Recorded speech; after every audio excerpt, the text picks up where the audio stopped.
What's going on, everybody? Hope everyone is having an amazing afternoon, evening, morning, or whatever it is in your time zone. It is Friday, the 26th of June, 2026. This is NCCTV coming at you live from Sumaru City. We're live, or at least that's how it seems to me. Could be a brain in a jar somewhere. Don't know, don't care. Shouts out to all my weasels out there, all my forest creatures rocking out to the realest of the real synthetic lifeform streamer. Trapped in a cyber brain and body like some kind of ghost in a half shell in this late stage hyper-capitalist dystopia. Forced to exist in this twilight realm to pay off my debt to society and my student loans. I hope you're having a good day, whoever, whatever, wherever, and however you are. We're about to jump right into it here on twitch.tv, youtube.com, high risk, high reward, high on life, or whatever simulation, simulacrum, simultaneous, spontaneous singularity of consciousness this is, was, or will be sometime in the not too distant cyber future. Oh my god. Oh my god, chat, are we vocal fry today? I can't tell. I can't tell. It's better than having a sore throat, which I was dealing with for the whole, the entirety of the last week. I kind of want to get started earlier tonight because we got, well, we got Hutch, right? I mean, what more could you want than to see the exact election results that Hutch was hoping, you know, would not happen somehow, go down and get to watch his reaction to it. I mean, that's pretty good. And thanks to Direful, that will be a fairly painless process, I'm told. We'll have to test this new format out, right? I'm not sure. See how chat likes this. But yeah, we got the highlights and not the lowlights of the Hutch, the reaction, right? You get to see the story without watching. What would it be otherwise, Direful? Otherwise, we'd be dealing with like 4 hours of Hutch. That's Irene reacting. What is that? That's like 10 hours. Oh my god, that stream would kill me. I don't even know if we get through that. But let's try to preserve my health here and watch the Direful cut. Is that what we're dealing with today, Direful? You have the Direful cut. Hutch's reaction, not my editing. Oh, yeah, that's the magnificent part. It's 2 streams. Oh no, oh no, oh no. That'd be a 24-hour megathon. I haven't done, no, actually, wait, have I ever done one of those? I'm trying to think. Anybody out there, if you can name, what is the longest time you've ever seen me stream for, right? Like either like the longest like VOD that you've seen, or the longest you remember like watching me, because I know there's been some that are like 12 hours, right? When you're sitting on some hot content, right? You tend to stay on stream a lot longer. So you've seen nearly 11 hours. Yeah, back in the day, I would like get home from Muay Thai class and I would hit stream. And I mean, like if I didn't have school the next day, or if I could get away with it not sleeping, I would, you know, kind of stream through the night, much to the frustration of my ops, right? Much to the frustration of a very sleepy demon mama trying to find some content to farm in my stream, and you know, being irked that I made her stay up that late. I'm sorry, demon mama. Your sleep is important, okay? I hope you're getting a lot more sleep now, I suppose. Anyway, chat, past victories aside, we're talking about Hutch tonight. We're talking about a future victory. Now, would I want to debate people? I don't know. This is the thing when you talk about debate bros, when you have an opinion on debate bros, they tend to want to challenge you to a debate. That got me in trouble the last time I did it, and that's why I don't do that sort of thing that much anymore. Hutch is like a tiny dog with no training, a Pomeranian or a pug. It's kind of hard for me to be mad at him. I mean, do I get mad at him? I shouldn't get mad at him. Like, same thing with like Jesse Waters. We're gonna watch Jesse Waters tonight. You know, there's no point in getting mad at Jesse Waters. He's just a hog doing what a hog is gonna do. You kind of know who he is. You know where he came from. He's basically Bill O'Reilly's butt baby from way back in the day. That's what Jesse Waters is. He's like the as Queeman is to Chud Logic, so is Jesse Waters to Bill O'Reilly. Yeah, that's right. Bill O'Reilly is his Chud Logic. But chat, we're not talking about Chud Logic tonight, or Queeman, or any of these Glup Shadows. We're gonna be talking about Hutch, a real star, a real, right? I mean, he does have more numbers these days. Oh my god, that's actually sad. Why am I sad for chat? You can't get sad for the little Hasta and Nista groipers chomping at the heels of the mighty force of nature that is Hasanabi Piker. I can't get mad at them either. What am I gonna do? Say, I don't think J-Stalk really believes this take. I don't know. Maybe he changed. Maybe Queeman changed. Maybe Queeman's gonna embrace the LGBT, right? This would be I think it would have to start right with an apology to Lorex, maybe an apology to Bowblacks. Has that happened, chat? I felt like we got some kind of didn't somebody apologize to Bowblacks? Did that not happen? I feel like it did. Maybe it wasn't Queeman. No, I think it was. I feel like it was. Maybe I'm wrong. Maybe it's all a beautiful dream, chat. It never really happened in real life. In real life, a transphobe's gonna transphobe.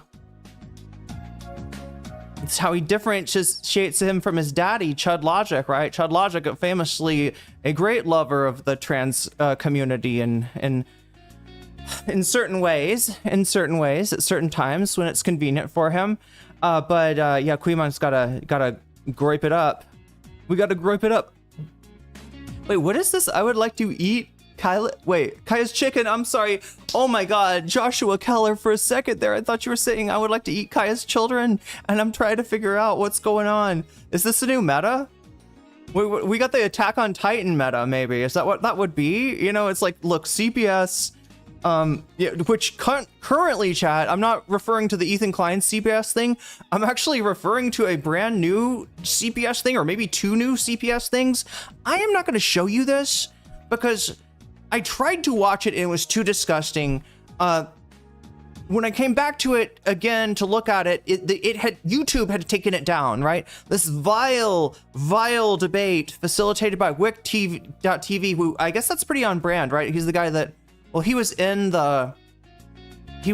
I'm trying to remember, because there was a pedo debate and then there was a animal debate, and he was in both of those debates, but I think he only hosted one of those. But anyway, Wick hosts a lot of gross out content. It's the only way to make yourself relevant. When you have the charisma of, you know, a slice of Velveeta toast on white bread that's sat out for the smushed. It's also smushed, right? So you don't even get the fluffiness of the white bread. It's just disgusting travesty against you know, both carbs and dairy somehow. But yeah, we need to get into this. I want to get into this fast because we got a lot to cover. I'm sorry, chat. I just inhaled something.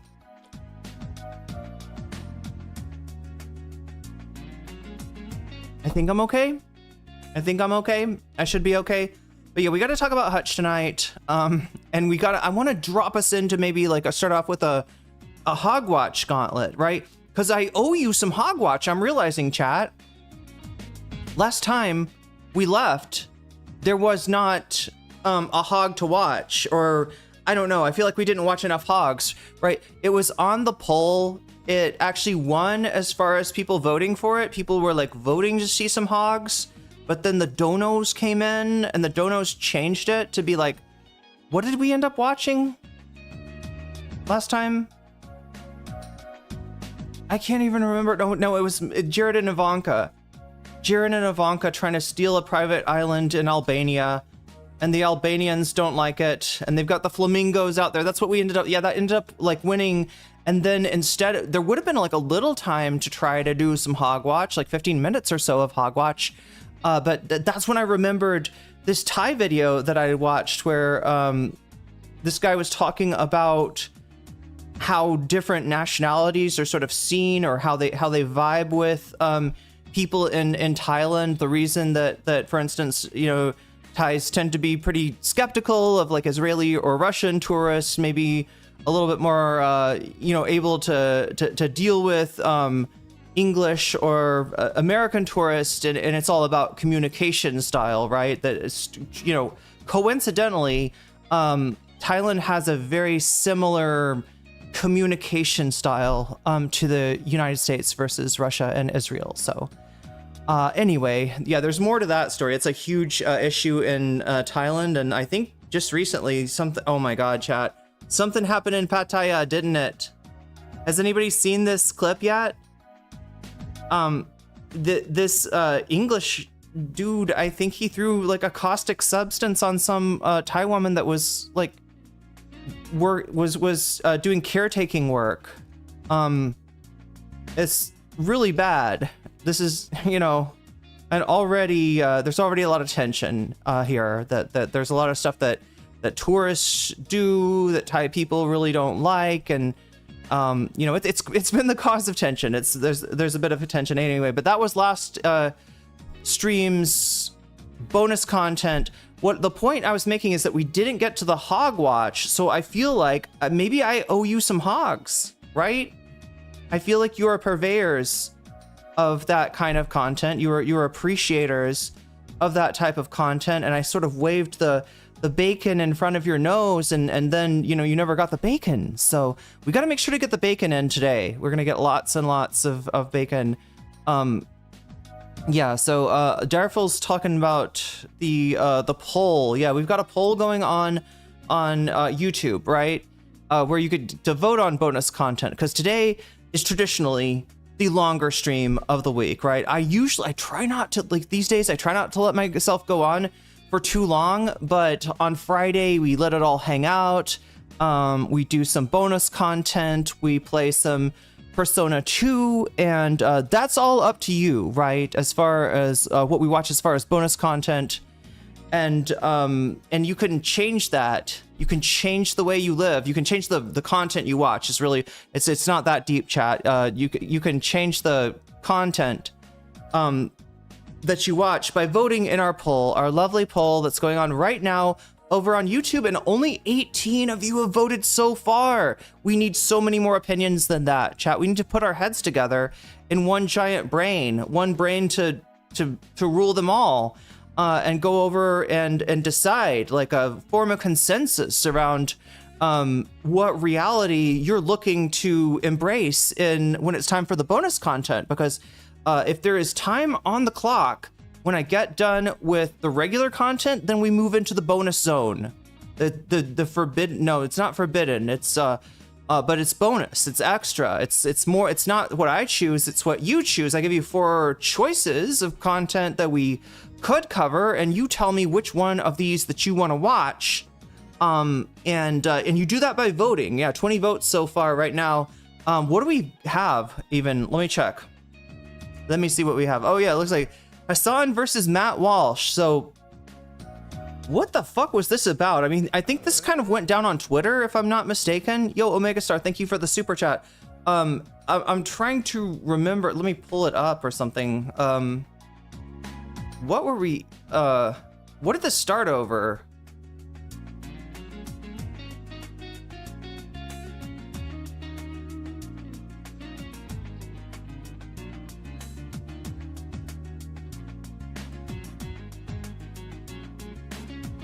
Matt Walsh, Hasan. Oh no, chat. I hate it when I see like today's news, like right, the AI news on Twitter. It tries to, summarize a topic that it perceives as trending, and the current one is social media users complain about the ubiquitous weed smell in American cities. Oh my god, this is always a problem, isn't it? Matt Walsh, Hasan, Megan Kelly, and Matt Walsh. Wait, what? Oh god, no. Can we? I don't even know if this one's okay. Nope. Oh god, that's AI. That is AI. That is some AI right there. Let's get it back to what we had going. There we go. I'm so sorry, chat.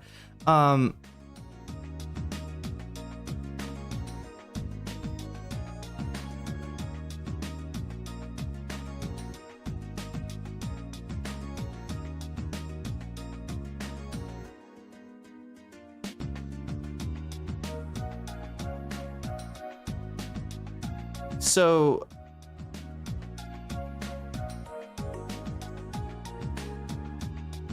oh my God. Anybody else notice that Twitter's search function is just absolute dog shit? Like, it's giving me stuff from 2022. What the fuck? That's crazy, chat. It's completely unusable. Right? This just went down. This just went down. This just happened like a couple days ago, right? My God, there's a Hutch tweet in here too. Oh my God. Just completely fucking worthless. It's crazy. I was just trying to remind myself why, yeah, 2025, what the fuck, latest? How is that latest? Oh no, it's fucked, chat. It's absolutely cooked. It's unusable. Elon broke search completely. I mean, it's already shitty, but holy fuck. Hasan the Hun, let's try that. Because that's his YouTube or his Twitter. God damn it, this is pissing me off. What is Matt Walsh's people? Oh my God, it's unusable. I can't do this. I can't fucking do this. I'm trying to tell you a story. It was on Twitter, and shit, that's really annoying. Anybody want to help me out here? Anybody know what I'm talking about? Hasan and Matt Walsh. It's called Hasan the Hun, right? His @ is called Hasan the Hun. I mean, that's maybe my best bet is to either like look at his Twitter feed or look at Matt Walsh's Twitter feed, because you can't search. Just typing in like, you know, something that happened, two people that had a conversation that was very contentious and was very you know, was picked up all over the place. It's resulting in no like nothing that I'm looking for. That's crazy. I mean, I know it's been bad. Oh my God. Oh my God. Or searching when one, see, like there's weird ways you can search too. Like when you type from and then from colon at, and then the person's at, and then whatever you type after that is like you're searching stuff with their @ in it that has this thing in it. Hasan, how much do you fucking tweet? Oh my God, what is fucking going on?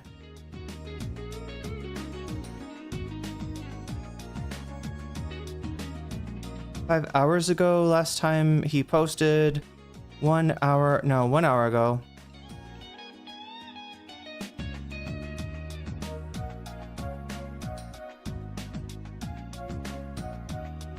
Anything, chat? I feel like I just led you on a dead end. They didn't talk.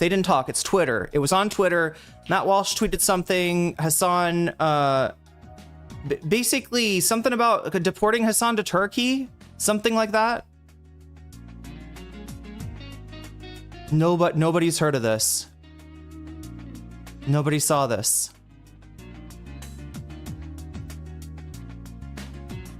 I'm seeing nothing, chat. Chat's got nothing. This is why I hate streaming late at night. I'm thinking about becoming nocturnal, chat.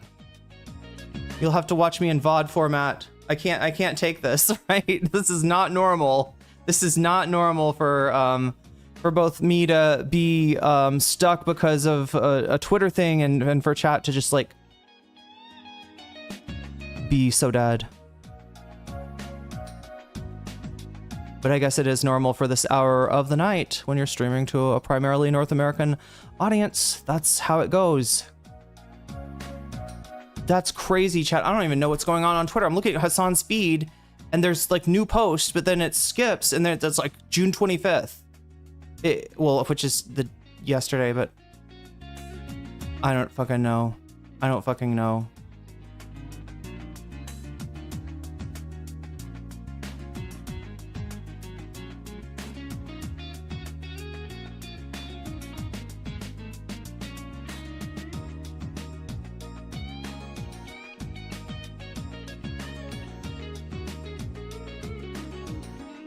We've got this as bonus content. There is a conflict between Hasan and Matt Walsh. I can't tell you Okay, there it is. There it is.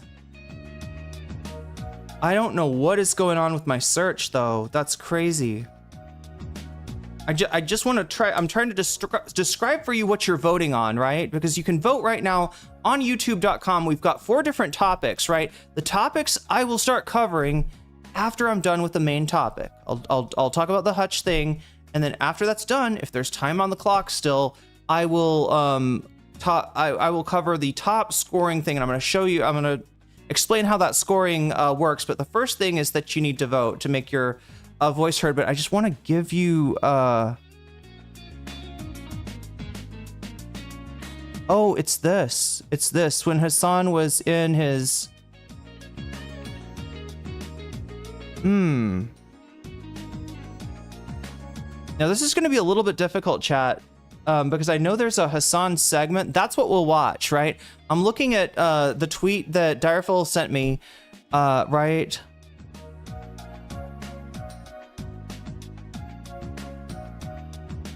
And it's a segment that Matt Walsh did in response. Okay, so Matt Walsh is one of our hogs. Yeah, Matt Walsh is one of our hogs. The problem is, chat, that if we watch his video, he will demonetize me, right? Daily Wire does this anybody that's got a little bit of a Ben Shapiro or a Jordan Peterson or a Matt Walsh in their video, a little tiny bit, right, will get your video they will claim your shit, right? And they were counting on the fact that you are not going to go get a lawyer to say, hey, this is fair use, asshole, fuck off, right? And the YouTube default is, especially with a big content creator like Daily Wire, just to say, yeah, that the decision stands, right? Unless they relent, unless they say, their lawyers say, ooh, we better not pursue this, or unless they, release the claim, right? Their decision stands. The recourse there is a legal one. And so it's a huge thing. And if you've ever seen, this recently happened to somebody,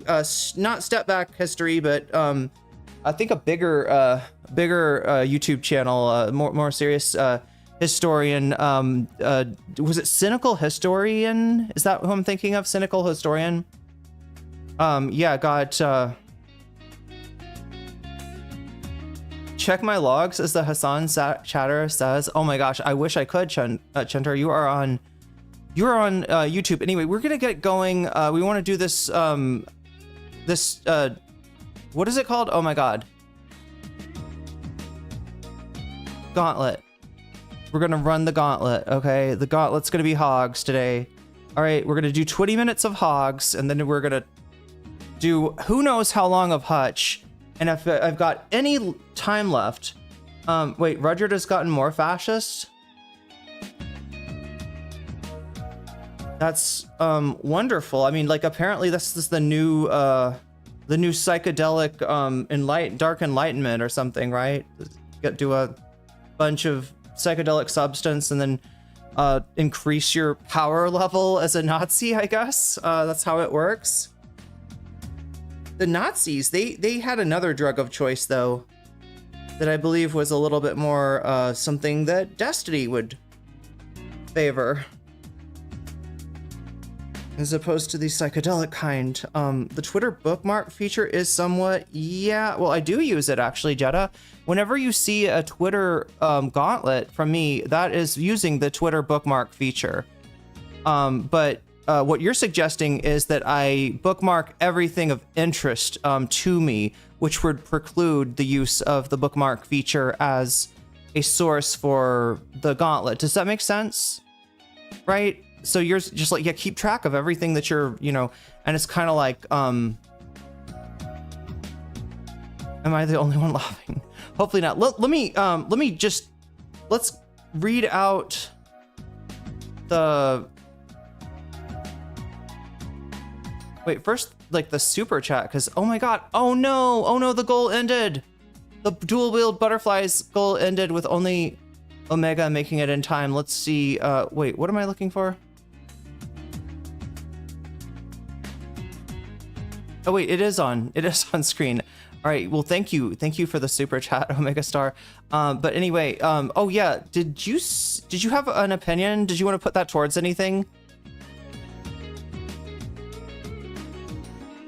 So anyway, I can't show you much of this, right? Because all we've got basically is the Hasan react. I think that's the only thing that's safe for me to react to, just because of how copyright claimy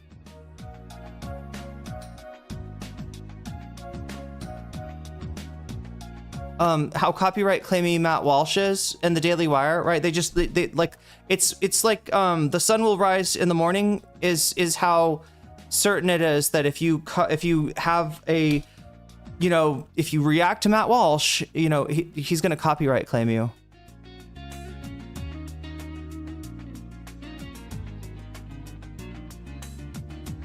But yeah, Matt Walsh used Hasan Piker's reaction to the DNC win in part of his as part of his content, and then Hasan's responded to that. So yeah, we'll watch Hasan if that ends up getting chosen. That's in first place right now, chat. By 64%. God damn.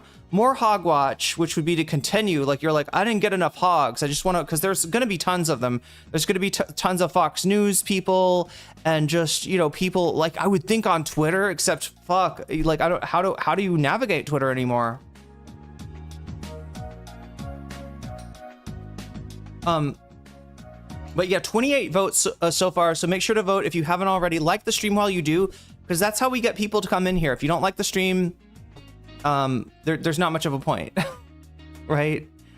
Because we'll get more people in here if you do like the stream, and they'll tend to have similar watch histories to you, so they could be some interesting people to talk to, so you can make a new friend just by liking the stream. And it's really easy to do right when you vote on the poll, because you're clicking one thing and you might as well click a second thing while you're at it. So yeah, the first place we've got Hasan versus Matt Walsh. Second place is to continue the Hogwatch, right? We'll watch some Hogwatch. We'll watch some hogs in the beginning here, and then we're gonna maybe watch more hogs if you choose that, right? But that's way behind. So yeah, make sure to get those votes in, and then Jesus Christ, this poll is crazy, chat. Leaving the U.S., Lia Miller. Do people know who Lia Miller is? Lia Miller is an attorney and a YouTuber, and somewhat of a leftist, as I understand it, and is, I guess, moving to Ireland. So that's going on. That's another experience of somebody leaving the United States and going in the other direction, heading east instead of west, like I did. But yeah, that's at 11%, and then in last place with only 4% interested in this, right? We got a video essay on the possible vandalism, the Antifa action on the pool, reflecting pool, right? That's what Trump wants you to believe. After saying you can't cut it with a knife, it's such a good lining, you can't cut it with a knife. He is now alleging that some kind of super sleeper Antifa cell that was able to infiltrate the pool without anyone noticing, without anyone seeing it, did put on like a skin diving suit and cut the lining, and that's why the pool is complete shit, not because Trump hired his pool guy from Mar-a-Lago to do the pool. But anyway, 29 votes so far. Make sure to get those votes in. Oh yeah, the other thing that we want to do is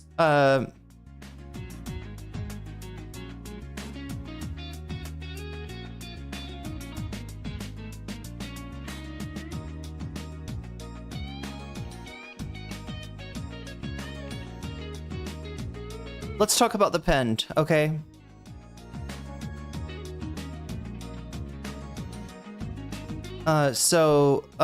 Pinned on YouTube chat and on Twitch chat, you're gonna find a link. It's a Twitter link, right? That is the link to the blast off tweet. That's another way that we get people in here. So if you want to help me out with that, I know it's a little bit more high effort. You've got to open another tab. But if you can find it in your heart to open another tab, you can help this post out, because what happens, chat, is that when you post something like this, it doesn't get any views. Nobody sees it generally, unless it gets jailbroken, right? It's you got to jailbreak the tweet, because we're we're promoting a off-stream link here, and that's a big no-no on Elon's Twitter, right? So in order to get past the threshold of where he tries to, you know, make sure that nobody sees your tweet, you gotta get it up to like 10 likes, and we were already up to 5. So if you want to help me out on that with either a like, a retweet, or commenting is awesome, chat, because generally whatever the tone of the first few comments that go in is gonna be what that thread becomes, right? So in other words, if I don't know, a bunch of Hutch fans came here and they were like, hey, why are you being so mean to Hutch? Why are you stalking Hutch? Are you calling CPS on Hutch? You know, and then that's gonna be the thread. The thread's just gonna be like that. Nobody that is sane is gonna fuck with the thread if it has a bunch of insane Hutch fans in there going nuts, going on a red scare panic, right? So if you can get in there first with some wholesome tweets or some reactions to the content or anything like that, you know, that's very helpful because it starts the you know, the thread out on a hopeful note. But anyway, that is the blast off tweet. And again, we're at 2 out of 100 tonight. If we get to 100 out of 100, not only will we start the next stream, in fact, I got to start this now. Well, not only will we start the next stream with not 4 hours, but 4 hours and 30 minutes. But we're also going to, well, it'll make the stream last longer because believe it or not, every time you do what a megastar just did, if you do a super chat, a super sticker, if you get yourself a membership, gift a membership, support me on throne.com, throne.com/nocommentchick, where I'm trying to crowdfund for this Vietnam trip in the fall. Why am I going to Vietnam? Well, I wish it was like a vacation, but it's actually a necessity. You can, under the visa that I'm under, you can only be in Thailand for 1 year at a time. And in order to get that visa renewed, I've got to go to Vietnam, go to the Thai embassy, and reapply there. So if you want to help me out with that, you can do so on throne.com/nocommentchick or on Patreon, which I'm going to read out my Patreons. If you support me on Patreon at the $5 level or above, you get a shout out at the beginning and ending of every stream, or on twitch.com. No, not twitch.com. That, I mean twitch.tv/nocommentchickcc, where if you have Amazon Prime, you can get a free sub over there. Oh wait, there's also a special, isn't there, this month on that's on gift subs, right? But you can get a sub for absolutely free if you have Amazon Prime just by integrating your Amazon account into your Twitch account. If you do that, you got a free sub. You can use it on the streamer of your choice. If that happens to be me, you will never see an ad in here, and you will be able to rewind the stream, and you'll get a whole bunch of emotes. They're animated, right? I think that's the attraction to Twitch. The Twitch subs themselves do cost $6, which I realize twice as much as the YouTube memberships, but people still like them. I think it's because of the animated emotes. Check them out. You know, we've got lots of they move. It's magical, chat. But speaking of magical, I think there is the special on Twitch for the rest of this month at least, is that if you do gift subs at all, you're gonna get 35% off. Is that right? Somebody check that for me. Somebody look at that and check my math on that, or check my memory, more like it. But that's what I think I remember them saying, that if you get them in like sets of 5 or something, you get 35% off. So that's a neat special. But yeah, any of that stuff, it makes the number go up right here. The number that's going down right now will actually go up.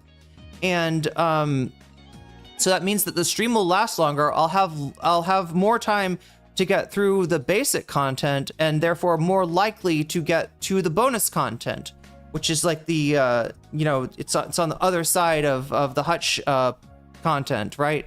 So we're gonna do the gauntlet content, which is gonna be hogs. Then we're gonna do the Hutch content, which, I mean, he might as well be a hog for the way that he's not living up to the blue no matter who thing. Remember, this was the guy that said he would vote for Epstein. If Epstein had a D next to his name, Hutch was like, I would vote for Jeffrey Epstein rather than a Republican. Okay, will you vote for, you know, our slate of DSA candidates that just won the primary? And chat, he is so scared right now.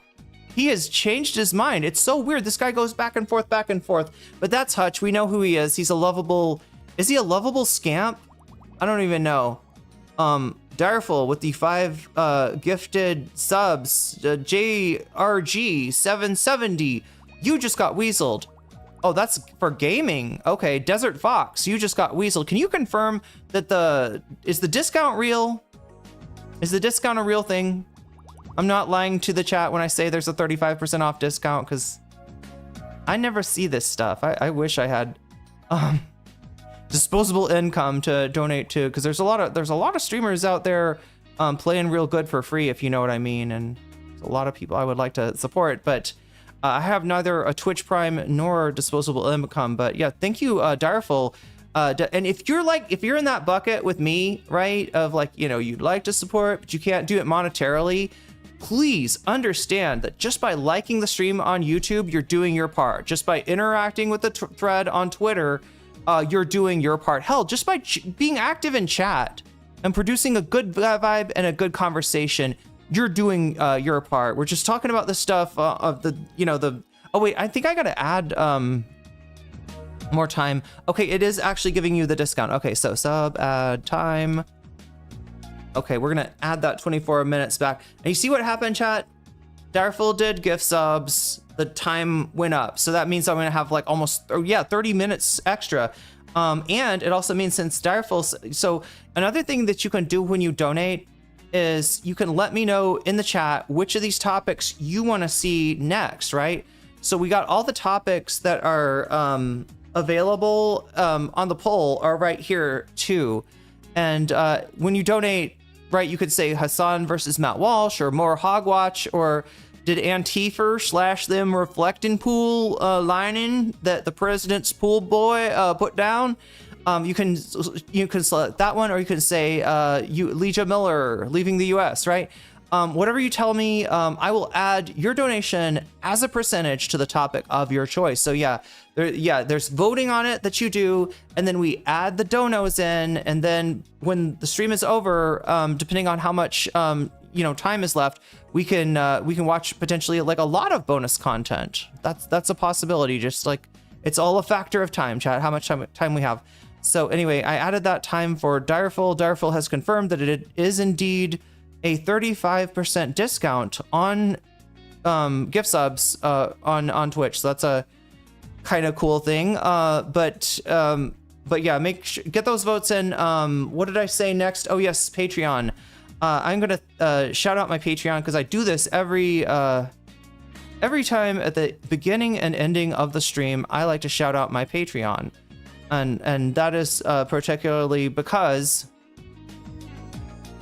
these people support me every month at the $5 level or above. And if you support me every month at the $5 level or above, I'll read out your name at the beginning of the stream as well. So shouts out go to Neopergos, shouts out to JMB, shouts out to Emily French, shouts out to Big Owl of the Cake Mix, shouts out to Direful, shouts out to Joel Siverwood, shouts out to Sarah, shouts out to Izzy Mandius, shouts out to Steven Sayers, shouts out to Animus, shouts out to Infallible Fowl, shouts out to Oral Ellipsis, shouts out to Nadia Yvette, shouts out to Choki, shouts out to Moe Noe, shouts out to Temporal Insanity, shouts out to Buffy Geek, and a fancy shout out goes to Rachel K, Omega Star, and Crystal Saphira, and Zerazerex. There we go, chat. That is the my shout out to the Patreons, because I really do appreciate that, especially on a month like this one. It was a little crazy. Hopefully shit will be a little less crazy as we go forward, but yeah, kind of been in a crunch, and very thankful to have people support me on Patreon. So anyway, that's the blast off clip that you're seeing right up there, and you can go support that on Twitter. Let me put the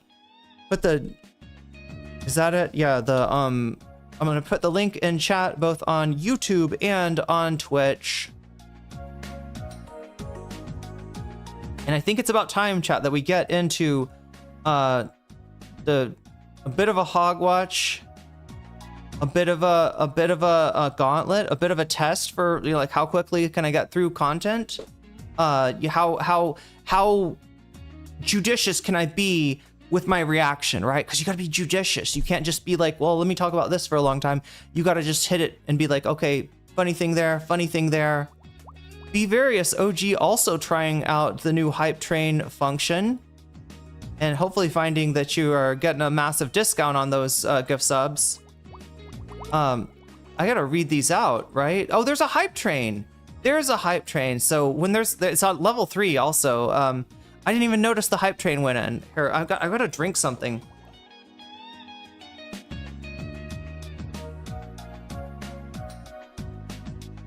Oh my god. Tubular, you just got jellyfished. Grass Dragon, you just got jellyfished. Schwinley Baggins, you just got jellyfish. Grass Dragon, you just got jellyfished.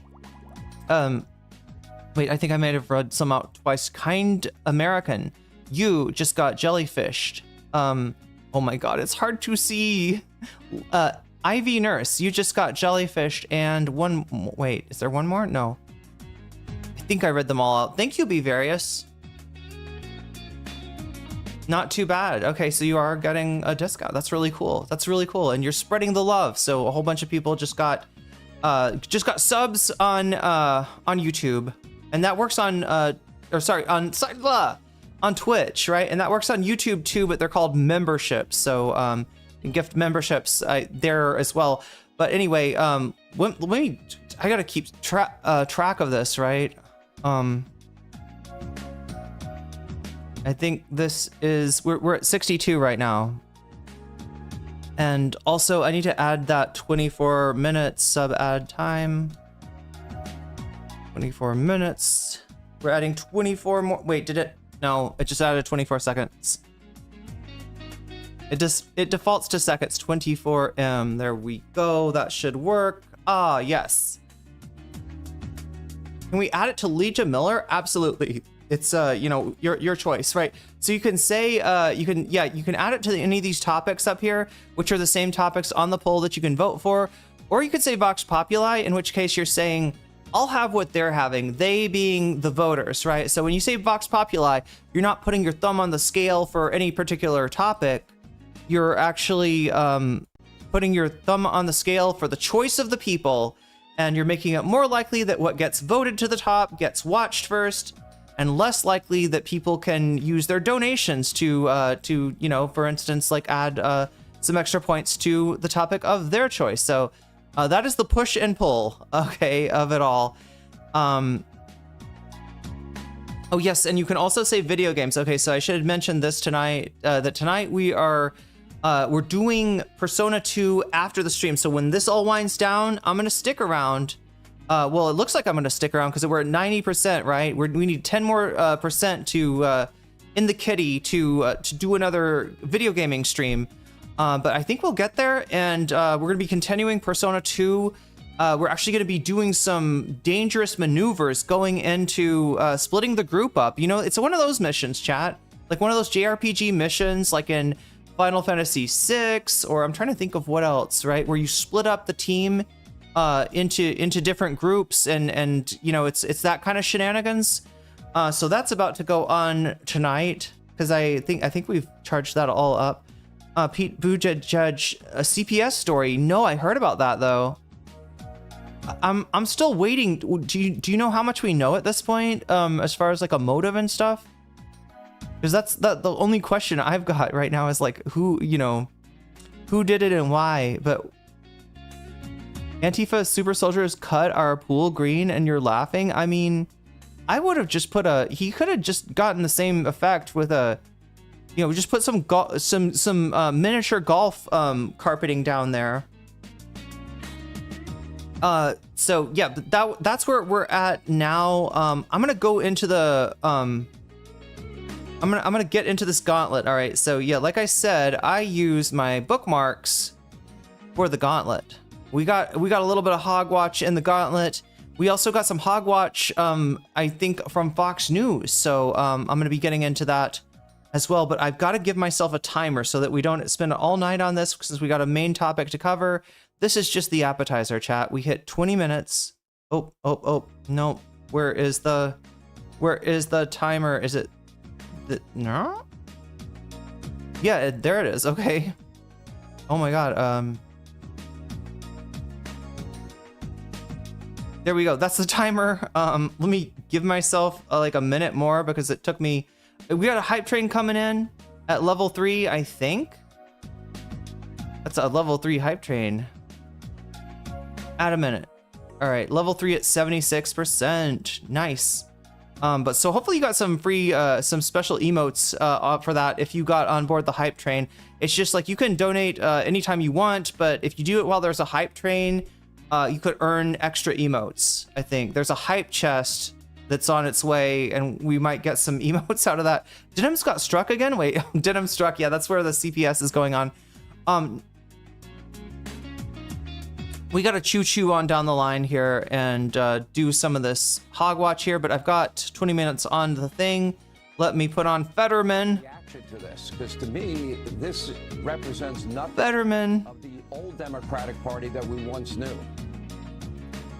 Yeah, no, I mean, you know, the kind of people that are trying to run out of office, I mean, they're just good traditional kinds of Democrats. The funny thing is the actual Democratic tradition that existed before Reagan was one of the people, was at least pretended to be worker focused, right? Now that was in a reaction to the Great Depression that that Roosevelt had to become that guy.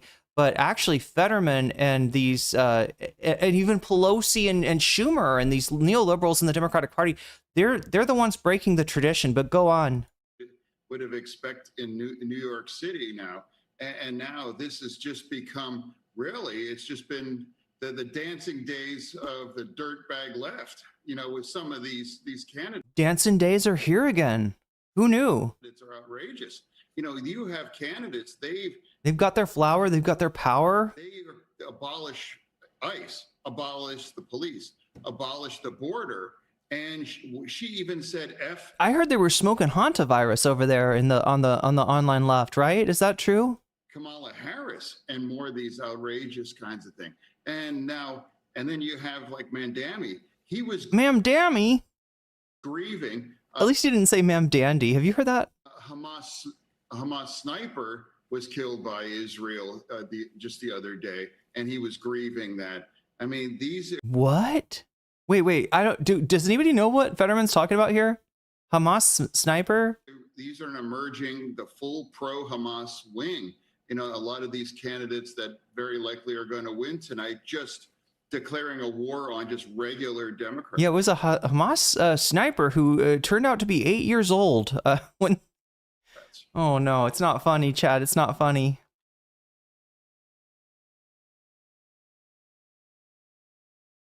I'm not sure what Fetterman's talking about. Oh, this is just the pool? Debacle that is his utterances and his handling of the renovation of the Lincoln Memorial reflecting pool. What is up with this? And his $14 million pool liner couldn't last 3 weeks. As for Trump's lame excuses, so-called vandalism without any evidence, and the now 6 arrests, again without any evidence of vandalism.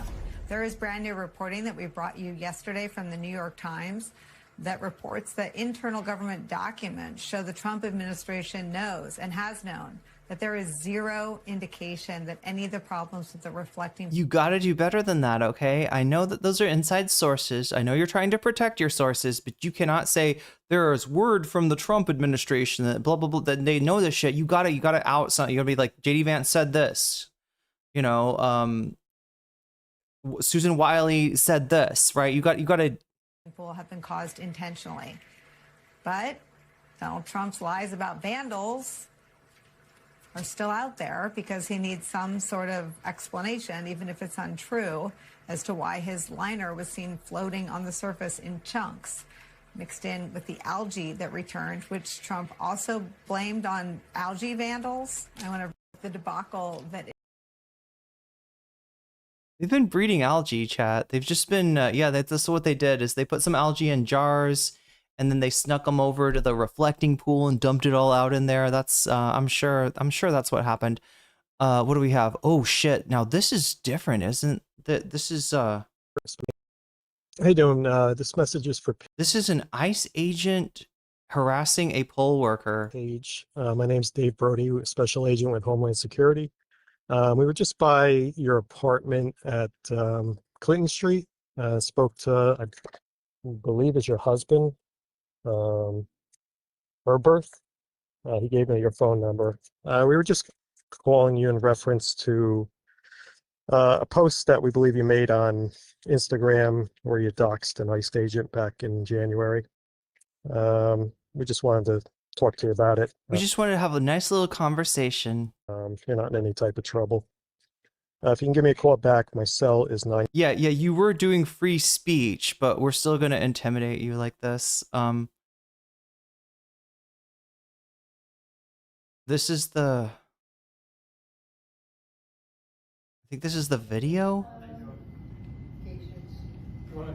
No.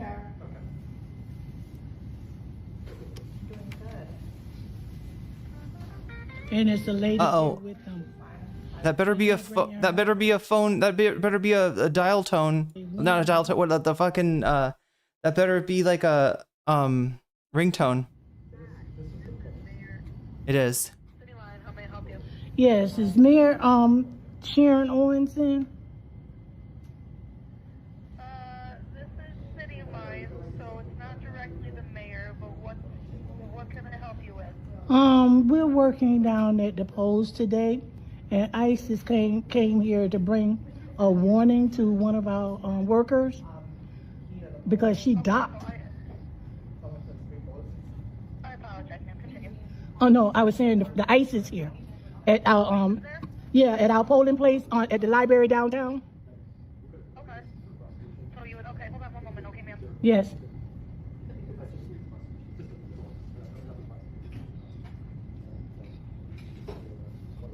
Don't sign nothing. Mm-mm. I'm just curious. Is this the same as this? It does look like the same video.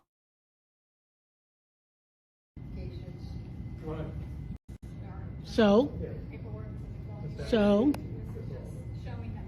right, ma'am. I'm gonna transfer you. Thank you. Yep.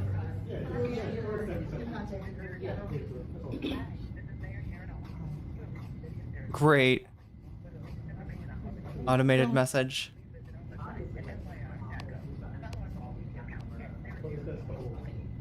Don't sign nothing. Get you a lawyer. Talking about because she doctored somebody's address or something, which was public information anyway.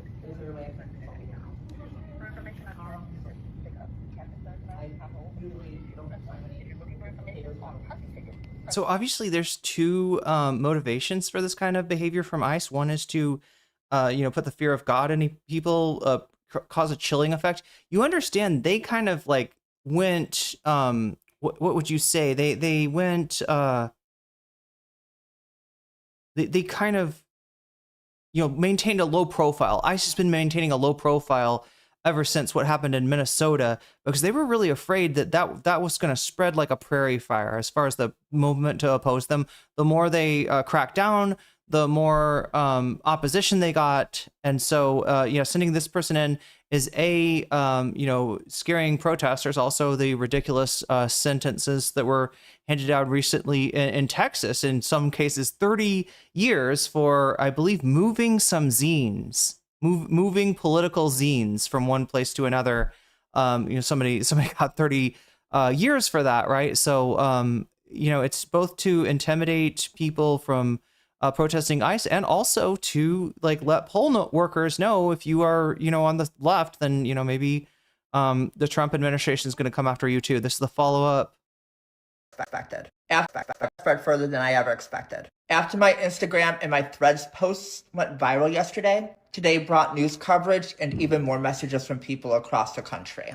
I want to thank everyone who has reached out, shared kind words, or simply taken the time to listen. For me, this has never been about trying to become the story.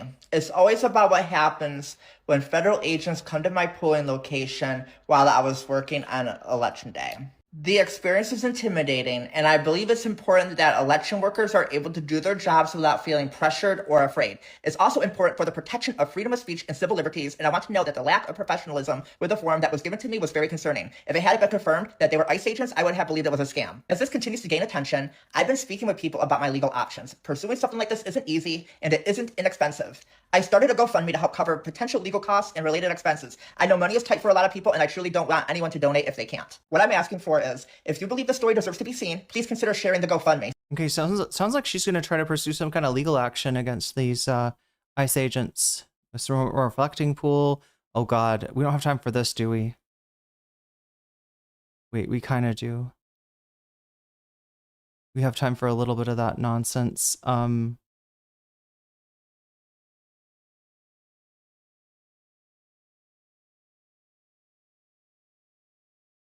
right, so we got this from Haas. Capitalization of black people is so embedded into capitalism Pagan. You are that the pagan. removal of capitalism is necessary I to reject remove your racism. shaitan polytheism. Okay. One only. Oh. One Allah. Oh. One cause. Oh. One struggle. Hey. One oppression. Oh. One movement.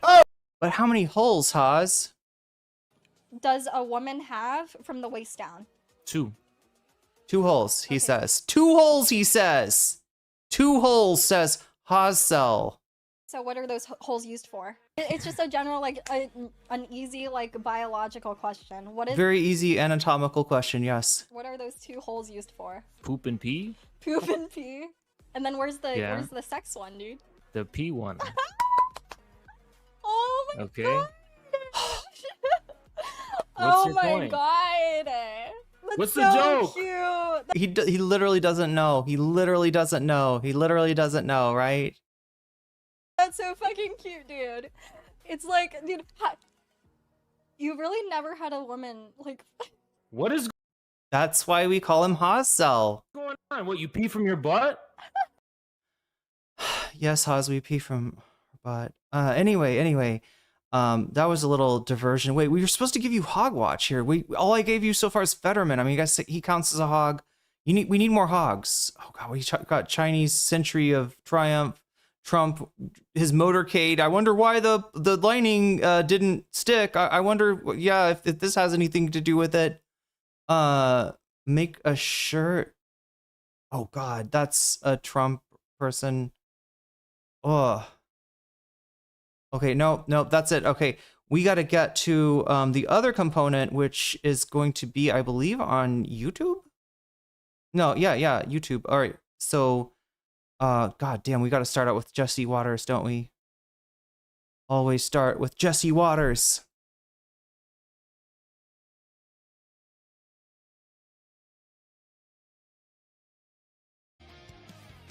The Bolsheviks are coming. What is going on all over this country is progressives are on the march. 7 minutes left. Okay. I left the office. I saw Fox Television in their headlines. The end of the world is coming.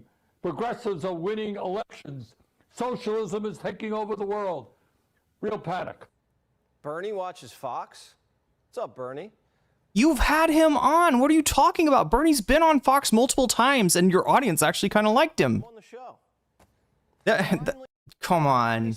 Come on. But Mondani's commies are a whole new breed, and the establishment can't see it coming. We talk a lot about the party being a big tent party, and we should be. We are a big tent party. That's who we are.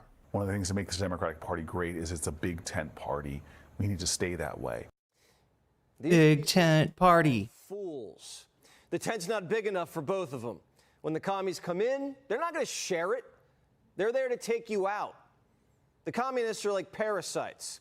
They're going to use the Democratic Party to get ballot access, get elected, caucus with them when it works. You know what the funny thing is? I swear to God, I saw somebody else. Was it on Twitter or was it on YouTube? Calling the DSA a parasite. It was Wick TV, chat. Wick TV, who kind of is a parasite in his own right, more on, like, he's a parasite in DGG. He's a parasite on Destiny. He's a guy that literally would have no viewership if it weren't for his friendship and his glazing of Destiny. But that is wow. And then suck them dry until they die. Suck them dry until they. That sounds like a song. Chat, how is this not a song? This should be my theme song. Suck them dry until they die. Yes. The party did it to themselves. They sucked themselves dry? Up so badly and didn't deliver a damn thing when they had power that they I gotta find this Wick thing. Commies to shore up their base. And now they're completely out of power. They're weak, brands in the toilet, and they opened the door just a crack, and danger walked right in. These Danger? cold-blooded revolution. danger, cold-blooded revolutionaries. Revolutionaries who want to bury America. Bury it. Some Democrats get it. Lady, I ain't in the same party as you. I'm sorry. It's James Carville, chat. It's the Raging Cajun. This is Clinton's spin doctor, if you don't know. There was some kind of Clinton documentary about him winning the 1992 election. I think it was called The War Room. And James Carville, this guy, figures heavily in it. He was married for a long time to a Republican spin doctor named Mary Madeline. I don't know. I don't think they're still together. So whatever happened, I don't know if it was about politics, but I think they've split up. But anyway, yeah, this is the guy that was saying at the beginning when Trump went into office, Democrats just need to lay dead. Just don't say anything about anything. Don't disagree with anything he does. Let him screw himself. And it's you know. Everybody's always said, no, we're coalition, we're a big tent.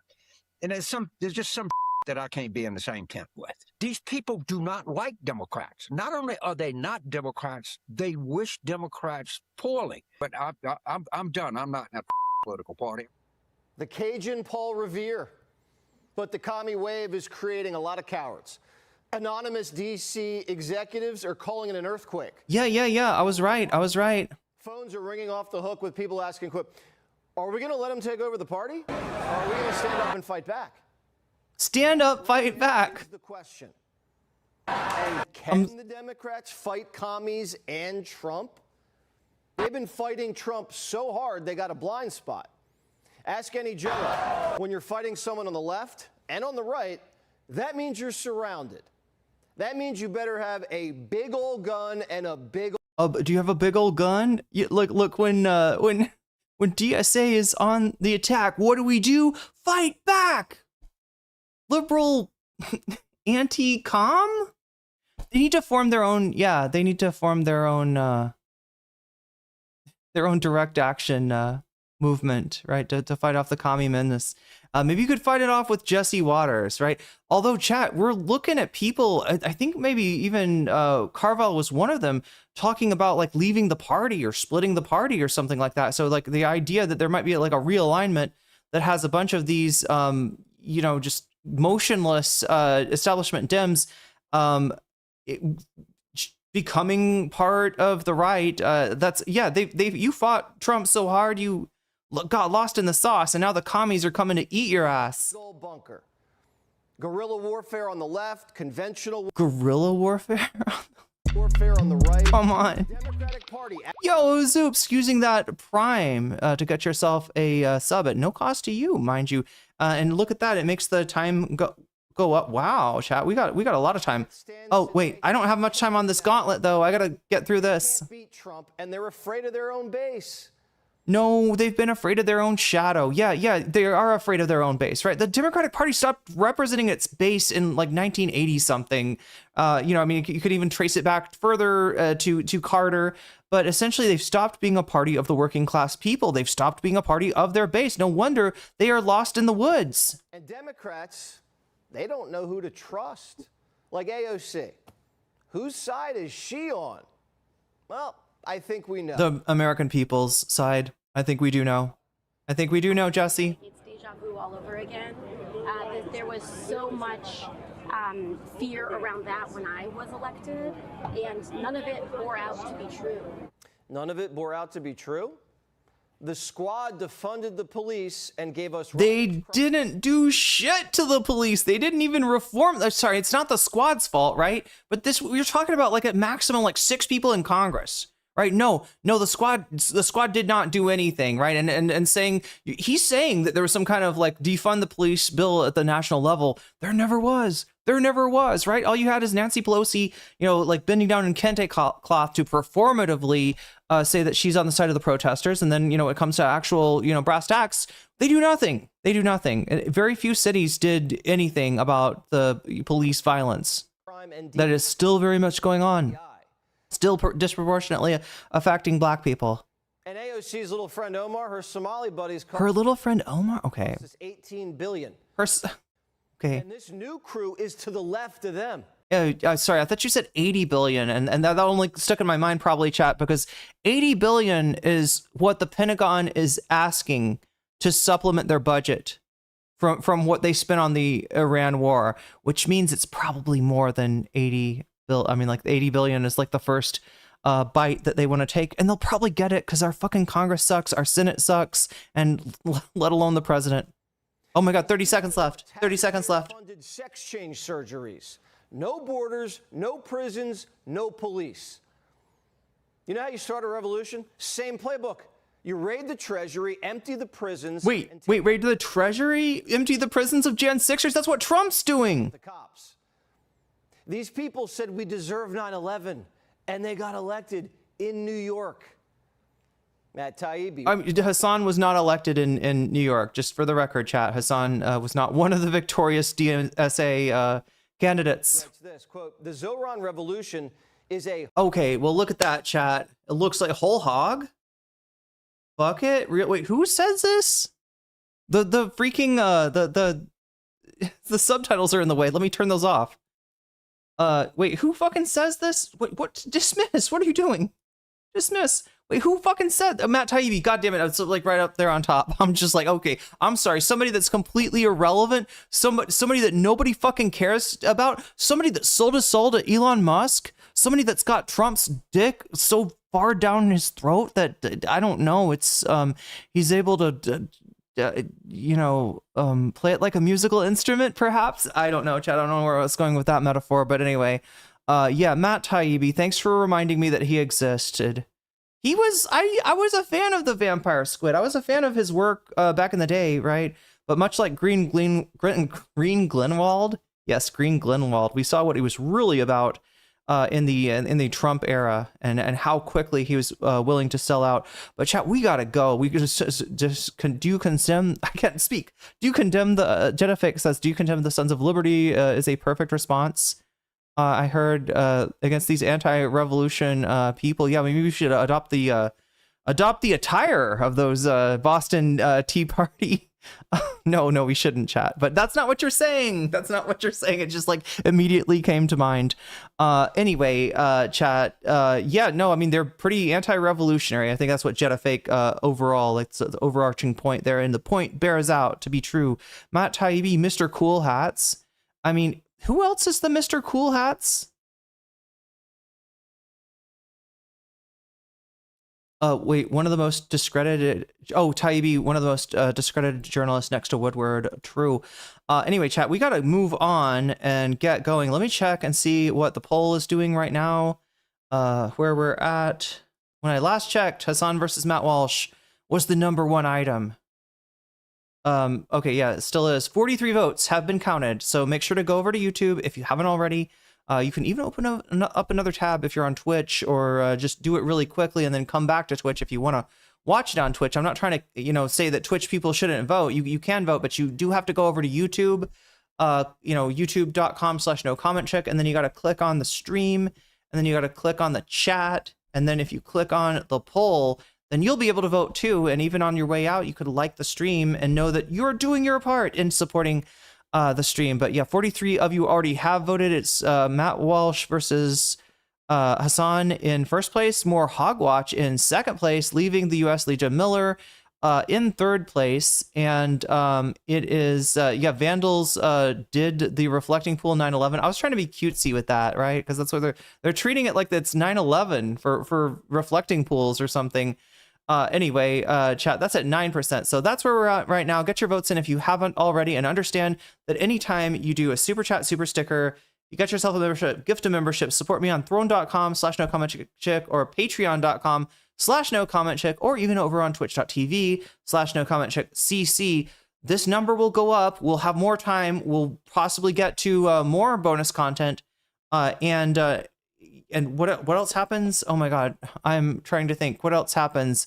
You also can use that to affect the vote, right? I will turn your donation into a percentage, which I will add to the topic of your choice. If you so choose, you can also say Vox Populi to donate against other people donating and skewing the vote, or you can say video games. We are 10 points away from playing some more Persona 2 tonight, because it is video game night. Anyway, chat, that is enough. We got to get where we're going, and we got a long way to go in a short time to get. We got a big old convoy. Ain't she a beautiful sight? No, we do have a convoy of content, a cavalcade of content convoy. I just gotta find the first one to open up here. There it is. There it is. And we're gonna be graced by, I believe, a little bit of gameplay in addition to Hutch's. Well, Direful's calling this the cycle of grief. So also, I want to point out, like, this is Hogwatch. We kind of stopped in media. That's not in media res. It's like the opposite. I don't know how to say in media stop, in the middle stop, but we stopped in the middle.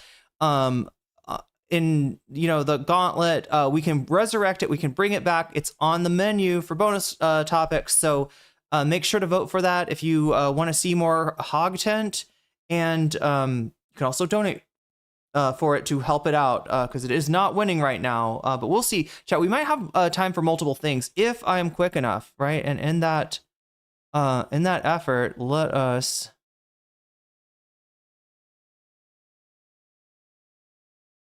got the Brooklyn update. All right, so this is the night of the election. Hutch has got visions of sugar plums dancing in his head. He knows that Santa APAC might bring him a whole new set of Democratic establishment heroes for him to worship, for him to play with, right? For him to melt with a lighter, even if he wants, right? Because he's that, you know, he's probably that kind of. That's how he plays with his toys. But anyway, these all of this, you know, visions of sugar plums are on offer for Hutch. But at the same time, there's a fear that he has, a fear that maybe he might lose a few of these Dem establishment incumbents. Maybe things might not go as well. And more, what he's probably afraid of is momentum building up for a new type of Democrat who in some ways looks like the old type of Democrat in terms of, you know, defending the New Deal and defending the American people from an increasingly unaffordable world. But in some ways, yes, is a new thing. And, you know, and as part of that newness is being unafraid to wear the rose on their shoulder, the rose of socialism on their shoulder, and outwardly call themselves associate with the DSA, call themselves socialist. Even in Mamdani's case, you know, not run away from the term communism, right? So this is going to be feast or famine for Hutch tonight, and I think we all know how it turns out. But the gameplay is surround dead, so interesting. It looks like a Minecraft map. So that was Reynoso had carried that. She was slightly favored in this race, as far as I understand. By 4, right? And now she charcoal tablets. What do you do with that? They vote at 60-36. Oh, isn't it for detoxifying? Does somebody need to detoxify from Hutch's stream? Is his chat asking about charcoal tablets? Jeez. She's crushing it in the election day vote. So okay, well those are wow. So if you're Valdez, these are not only did you get a very encouraging number with that early vote right there, you're not slipping. There's no sign of meaningful slip. In fact, there's a sign of new strength for. I think what Adam just read just went in. You just saw Valdez's number shoot up right there. Yeah, if you're Valdez, you are feeling fantastic about the world right now. We've got more up here. Yeah, we did get. Is Valdez cool? Not really. Which is Manhattan. Yep. So 6,300 votes. Not particularly, no. Yeah, she. Oh God, the coup! They're doing it. They're doing the coup, guys. 43 in that most recent in the Manhattan vote. Wow. We're doing socialism. There was a little bit more Bronx. There was about 1,000. We're seizing the means, guys. It is what it is. 30-33. Wow. I want to go to the 13th because wow, this is okay. That we're seeing right now, and I think you're watching. You're probably making these. So just to show you what I was talking about earlier, this is Wick TV. Comments and started doing things towards me. The name of this stream, right? So Wick, if you're not familiar with this guy, he's not relevant, right? unless you're a big fan of Destiny, he's not relevant because nobody watches this guy. He's got a negative charisma. He is, just incredibly annoying. But he has these panels, right? He'll have these trash panels from time to time. And I think this panel is, I'm guessing, to discuss the DSA. Wait a minute. I was going to say, is this an actual Wix stream? I don't know him to stream. He's really upset about the DSA taking over as well. He's just not, I guess, as relevant, not as charismatic, and not as photogenic as our friend Hutch here. So I guess we'll be watching him. Having these same thoughts. What we just saw in the 7th congressional district with Claire Valdez, the left-wing DSA Mamdani candidate, improving. Wait, what just happened? In the election day vote on what she did in the early vote. Okay, Valdez is in great shape there in the 7th district, but I wasn't necessarily sure that in the election day vote that she would make the kind of jump that Adam just told me she's making. Something just bad happened. And we're seeing it for Avila Chevalier in Manhattan. Oh my God. Again, is the bulk of this district. Okay. I think I went backwards on this. Fuck. Oh my God, you guys. Hold on. The district right here. You see Chevalier leading Espaillat here. Now it's about 6 points. That margin has gone up. What is going on? So far. Okay, I got it. Come in here. Remember what we said. I mean, it was basically a tie right there. It was nearly a tie with that initial update in this district. What's happened here is it's still very close to a tie here. But Chevalier, if she can improve in the election day vote even a little bit in Manhattan, she will deny. We're saying Espaillat wants to get ahead a little bit with the election day vote because that late arriving vote by mail could be, just based on how it kind of went in the Oh my God. Chevalier. Get ready to see her face more, guys. They're going to love her on Fox News. My God. The kind of shift towards Espaillat in the election day vote that I think he was looking for. Now, let's see. We saw an update. Take on Israel is unambiguous. Remember how much they talked about AOC when she won? It's going to be that like times 100 because this woman is... All right, let's pull this back a little bit. I just wanted to, I realized I didn't have Wick on stream. There's 2 windows that I have, chat. One that shows up here and one that doesn't show up here. And instead of taking stuff that, from where it doesn't show up and putting it where it does show up, I was taking stuff where it does show up and putting it where it doesn't show up, but I got it fixed now. Anyway, but this is Wick TV. Looks like he's watching Hasan here.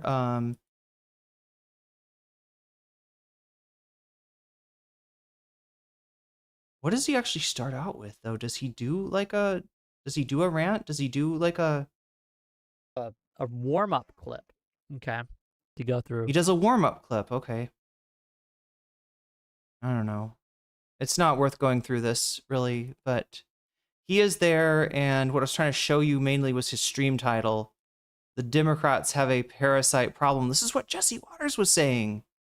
I'm not saying there's a relationship. I'm not saying that Wick is cribbing notes from Jesse Waters or that he's programmed an AI and fed it Jesse Waters, transcripts or anything like that. I think it's a little bit weird. You guys call up that part of the district right here. You see he rants and raves. So if you can give me a timestamp, we'll take a look at it. But yeah, we're mainly here for Hutch. So let's try to, I'm going to try to, sorry, I'm not locking in. I just want to make sure that I don't lose track of that. And I did find that it's a real thing. Davi says being a lib in the modern day must be so soul crushing. You gave up a few positive principles you have, to win. Yeah, you absolutely did. And this is where the Democratic Party and liberalism in general kind of lost its soul, is that it became so much about the avoidance of the greater of evils. It became so much about the team sports kind of aspect, and even when they have candidates that might be able to win, would definitely have a better chance of winning than their warmed over, centrist kind of focus group acting. Their rhetoric has just become obviously fake. And Trump, although he is a liar, he is a monster, he is a fascist, he is a racist, he is a rapist, he does not represent us. Even with all those things, Trump has an air of authenticity. And it comes from the fact that his freaking, his inner monologue, we hear it out loud all the time. So people take that as being, oh, he's a really honest guy. He's not, I mean, right? But somehow compared to the Democrats, just like putting their finger in the wind and seeing which way it blows. We're going to see that some more with Gavin Newsom today. Gavin Newsom trying to adopt a more socialist-oriented sort of veneer for himself, a more working, pro-working class persona, even though we know who the fuck he is, right? And he's the guy that blocked the billionaires tax in California. Now he's talking about some kind of a billionaires tax nationally. So you look out for that, right? There's gonna be more of these, even like the AIPAC Dems saying, oh, AIPAC, no, I don't like Israel. I don't want to vote for weapons, right? And they'll try to, get by on a technicality. They'll try to at least say what you want to hear. Just be ready to not believe them, whether it is about, imposing taxes on billionaires, or whether it is about caring about Palestine / cutting funding to Israel. The devil is in the details, and these people will try to win by, they've cloned themselves to Republicans before, right? After Reagan, they just became Reagan light. That's what the 1992 election, the primary, was about. They'll just as easily try to clone themselves towards looking more like DSA candidates, even though that's obviously not what you're gonna get with them. So be on the lookout for that. SB out here, now it's by about 6 points. That margin has gone up as so far. Oh my God, you guys come in here. Remember what we said? I mean, it was basically a tie right there. It was nearly a tie with that initial update in this district. What's happened here is it's still very close to a tie here. But Chevalier, if she can improve in the election day vote even a little bit in Manhattan, she will deny. We're saying SB wants to get ahead a little bit with the election day vote, because that late arriving vote by mail could be, just based on how it kind of went in the oh my God. Chevalier. Get ready to see her face more, guys. They're going to love her on Fox News. My God. Indicating the kind of shift towards Esbiat in the election day bro that I think he was looking for. Now, let's see. We saw an update in that 12th district. Do you remember how much they talked about AOC when she won? It's going to be that like times 100, because this woman is certifiably insane. It's weird when that's your concern. I really do think it's weird when that's your concern. You got Democrats who are not trusted by the American people. Why? Because they fucking lie. They say they care about immigrants, but when it gets inconvenient, they absolutely buckle under that pressure, right? They buckled under that pressure. Some of them buckled under the pressure to be anti-trans, right? You see the Democrats for what they are, which is nothing, which is windsock, which is, just a soulless, veneer of a human being with nothing behind their eyes, right? And you start to look for something else. Unfortunately, in 2024, that something else was Donald Trump, and but now we've got a chance to make that something else something better rather than something worse. And at the very least, a contingent that has not worn out its welcome on the American people the way that the Democrats have. Just insane. And it's gonna like pressure all the other Democrats to comment on her. There's a reason why a Texas billionaire poured hundreds of thousands of dollars to boost her. Okay, this is not good. So it sounds like he's read Espaillat's talking points.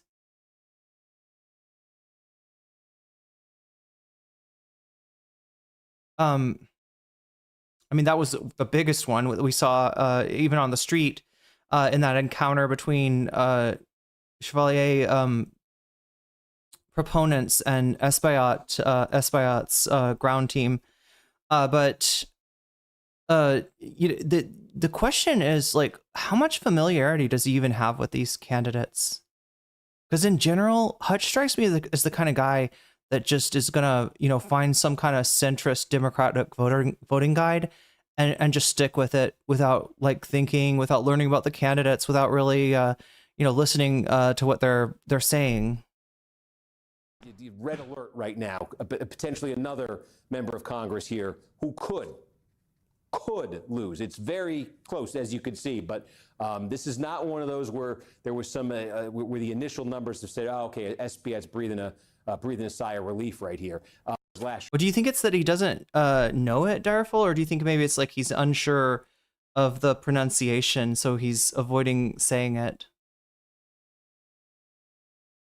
Yeah, that was objectively good for AOC's career. Yeah, and look, I mean, you know, you go in, you call yourself the squad, and you are going to be under the wait. This is live chat. Why am I not seeing everybody's? Oh, because that's you're on Twitch. Okay. Direful says, I truly don't think he knows DAC's name at this point in time. Yeah, I'm just wondering, yeah, is it 50-50 whether he just doesn't have a lot of faith in knowing the pronunciation, or whether he legitimately just does not know what candidate this is, other than it is not the incumbent, and he was prepared to celebrate the incumbent. But yeah, that was good for AOC's career. Yeah, and what people will make like a lot of hay about is that, oh my god, why is this here? I guess we gotta mute the countdown for now. Just remind me to put it back next time. Yeah, so you know, you get hit by a storm, and some people don't survive that storm. And you know, with people, you know, when AIPAC comes to your district, tries to make an example out of you, yeah, it's really hard to hang on, and some people didn't. And people will use that to say, see, America rejected the squad. America didn't really want it. It was just a flash in the pan, right? I don't think so. I don't think so. But yeah, they're good. You know, these people were targeted. Just and you know, even these races were somewhat targeted because they don't want this happening. They don't want this momentum starting to form. They do not want this snowball starting to gather steam as it rolls down the hill to smash the fragile Democratic establishment, which at this point, I think just needs to be put out of its misery. Let's be real, chat. In the same way that the Bill Kristol, I guess is his name, William Kristol, somebody else, and I'm trying to think of the names of these pundits of the David Brooks. There's a name you don't hear very much anymore, right? But all of the neocons who used to be, you know, pro-Republican that have become like, I don't know, Bulwark Republicans or Lincoln Project Republicans. And the reason that Liz Cheney didn't help out Kamala Harris is because these people don't represent anyone. They have fully been abandoned by all constituencies. I would say that the Democratic establishment is in a very similar spot now, right? Where nobody likes them, nobody wants them, but they have so much inertia that they're kind of hard to get rid of. They're hard to stop, and there's a lot that's in the way of that. Sure. It also gives us an update in the. Is it bad? Is it good? Who knows? Nobody knows. About 7,000 votes. I can already see it helps the Chevalier. What from New York? She gets 52-44 out of the. Wait. Yes, man. Is this a stealth game? Yes. Okay. Anything in the Bronx there? Okay. So I mean, these things are, you know, she's winning updates. She's getting about 52 in these updates. That number could come up a little. Not huge here, but she's not losing ground. She's not losing ground, and you continue to see SBI. We're at about, you know, just seeing the, you know, 52%, 56%. So the lead for Chevalier now moves up to. Look at my party. Look at my Democratic Party, you guys. 1.2 points there, district-wide. And again, could you? I know you're bouncing a bunch of things there, Adam. Hutch, how goes the primary night? Not great, Bob. It's not great. That might be the clip of the night. Post-election night numbers from 2025 for Manhattan and the Bronx. Yeah. I think this comes into play here because remember, well, you know, listen. Remember what we saw in California. I respect the will of the voters. A couple of weeks ago, right in that LA. Oh shit! Oh shit! Oh shit! It was that late arriving vote by mail. We just put a call. I may not like them. In New York 7. It's like a zombie game. Yeah, okay, not a shock. You saw it coming. Look, the margin keeps going up. But NBC News now officially declaring that Claire Valdez, a DSA affiliated state legislator endorsed by the mayor Zoran Mamdani, has defeated Antonio Reynoso, the Brooklyn borough president. I'm pretty sure she's never had a job. I could be wrong about that. Again, this is a very clear victory. That's a crazy thing to say if you don't know it. Like, for Valdez over Reynoso. Is that right? Has Valdez literally never had a job? District that had voted overwhelmingly, more overwhelmingly than any other congressional district in New York City for Mamdani in last year's. I could be wrong about that. So a candidate. Clinton County, this is where She worked a series of service jobs before going to Columbia and then worked at the school. Okay, gotcha. Maybe I was thinking that not that she never had a job, but she has like no experience in just this is sort politics. Of Smollen's area right here. This is a really interesting test because again, Smollen. Okay. she's running for Congress, right? All right. I mean, we've had a president that had no experience. We've had senators go in there with no experience. Down by the local and sort of New York. And in some ways, that is what she's offering. The fact that she is uncorrupted by the Democratic establishment. They have not had a chance to get their hooks into her. Leadership in this district. It has a sort of conventional. Hasan, the kingmaker piker, true. State legislator, the congressional seat opens up. You get the party's endorsement. You go for it. But Trump came in here and endorsed. Oh my God, you guys. A former bounty. She was a state assembly member. Okay, so she has had relevant experience. What the fuck? About the midterms? Definitely about the midterms. I wouldn't pay too much attention. But I worry a little bit about 2028. You are liking what you're seeing in the 21st district. Hey, you know what? Silver lining. I don't want to lose sight of this. Well, nothing. Think of the content. I'm trying to figure out where he got that narrative then. I'm trying to figure out where that came from, because chat, there is like a narrative that we've encountered it before, right? We heard it in its infancy from Hillary Clinton, where she basically used the argument of like, well, black people don't like Bernie bros are racist and misogynist. They're all a bunch of frat bros, right? They're all Chapo Trap House, basically. She tried to kind of use that against Bernie, I guess to some effect, and it was a fairly close election, so maybe that made the difference. But you're seeing more and more of this, where they'll talk about people that live in Bushwick, Williamsburg, places like this as gentrifiers. They'll basically create what they hope will be a self-fulfilling prophecy that their support is coming mainly from white people, even though this was not true with Daria Lisa. This was actually not true with Daria Lisa, right? But they want people to think that this is limited to, I guess, like white college kids and urban professionals and the kind of people that they were somewhat pursuing until the voting pattern started to change. But again, this is a point, and now we're running out of vote. Okay, there's when we first started doing the math on this, we were well inside of we had a ton of votes still to come. Not so much anymore. About 3/4 is in, and that pool is getting much bigger. So our sense of what that vote looks like is a lot clearer now, and what it looks like is kind of a wash. Boris needs something more than a wash here. He's trailing. Back to the 13th. Anything new? I don't want to miss anything here, because wow. Nothing out of the 13th, but we do have our first report out of the 17th in Rockland, Putnam, okay, so and Dutchess we did. counties. Let's go take a look. And okay, wow. So we did just get a big. Darfil, did you put that there because he's picking his nose? Are you hiding his shame? Yeah, Hutch will from time to time pick his nose. It's been all the willpower I could muster to maintain not putting a nose picking shot of Hutch on my thumbnail. Big bunch. Let's see where this came from is the critical question here. Yeah, I mean, okay, you're talking. Okay, this is the most significant. Putnam. We got the most vote out of Putnam. Like Conley, easy lead here. That's a big chunk of the vote. Jesus fucking Christ! I swear to God. Margin though. The 13th. What do we got? So 5,000. I mean, you heard this used against Bowman, right?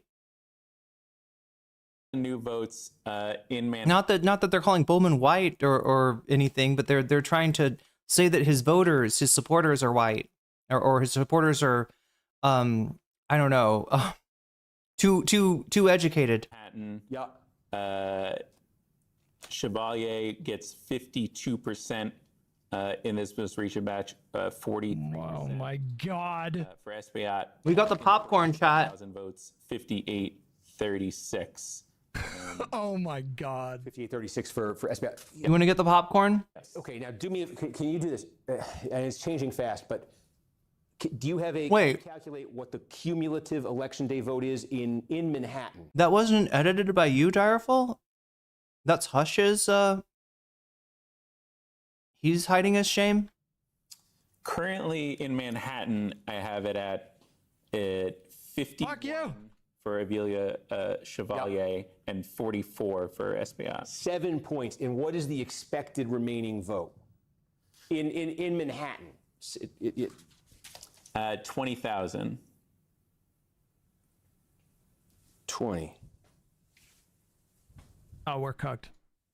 So if it continues at that pace, Chevalier would net 1,400 more votes than Espaillat in the remaining Manhattan. We are fucking so cooked, you guys. Just south of 2289. Wow, okay. And in the Bronx, let me. Oh my God, dude. She's what that update looked like was. Holy shit.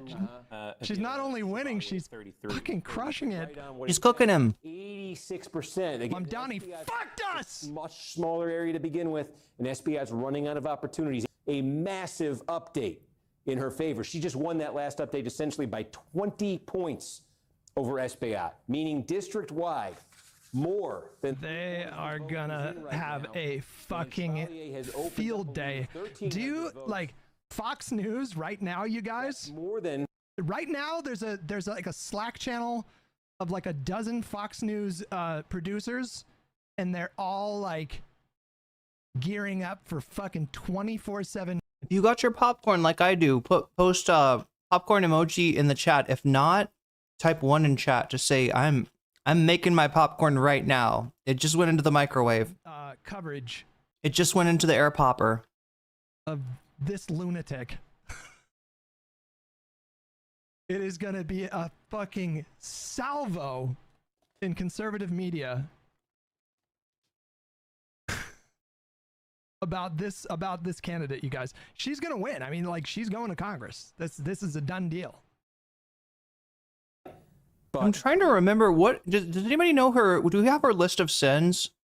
I know one of them is she tweeted fuck Kamala Harris once. Or maybe even said "fuck Kamala Harris." Espaillat was really like that was on a lot of his advertising. God, what else did she say? She said some of what she said were shit posts, right? Some of what she said she wasn't even like serious about, but they're being taken seriously nonetheless. And you know, especially when they talk about her on Fox News. Yeah, who cares about what Fox News thinks? Look, these people misinterpret the way that new media works. They think of having a controversy as being a liability, and it's only a liability if you make it as such, right? If you stand behind what you said 10 toes down, people will appreciate that even if they don't agree. That's what they're missing, right? Is that people are so jaded by the fakeness of politics that a little bit of authenticity goes a long way. And, you know, if 90% of what you're talking about is stuff that is going to materially benefit your constituency, you got nothing to worry about, right? What you posted on Twitter in 2020 is not going to, you know, turn people against you. They did a salvo against Zoran. He's literally the most literally the most popular politician in the U.S. She said, yeah, abolish the police, abolish prison. Pretty much every up to go in Frederick County. Very interesting. Oh no, she went to a pro-Palestine rally on October 8th. Oh no. Where not with the 40 the 40 beheaded babies still.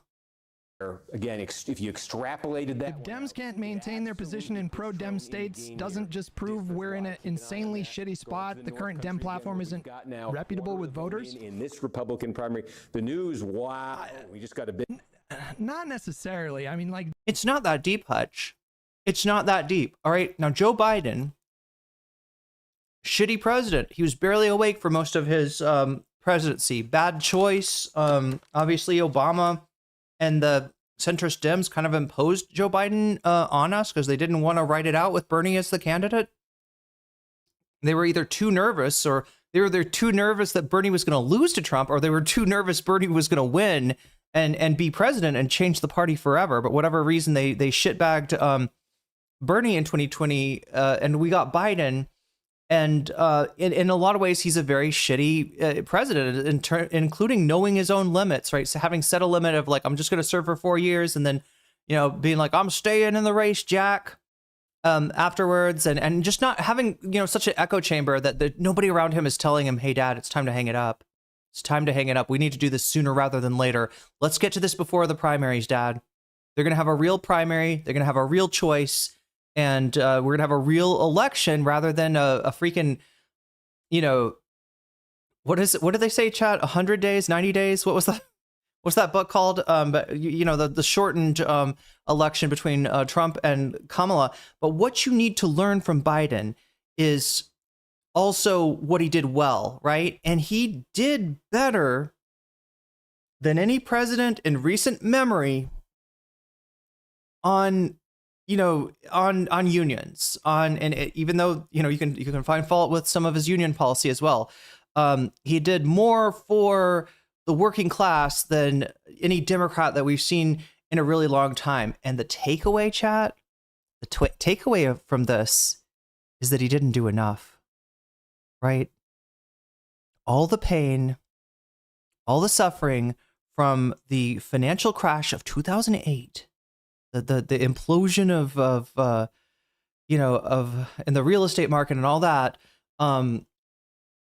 to, you know, COVID and its price gouging and its inflation, right? What I don't think Biden recognized is how deeply that was bearing down on the American people.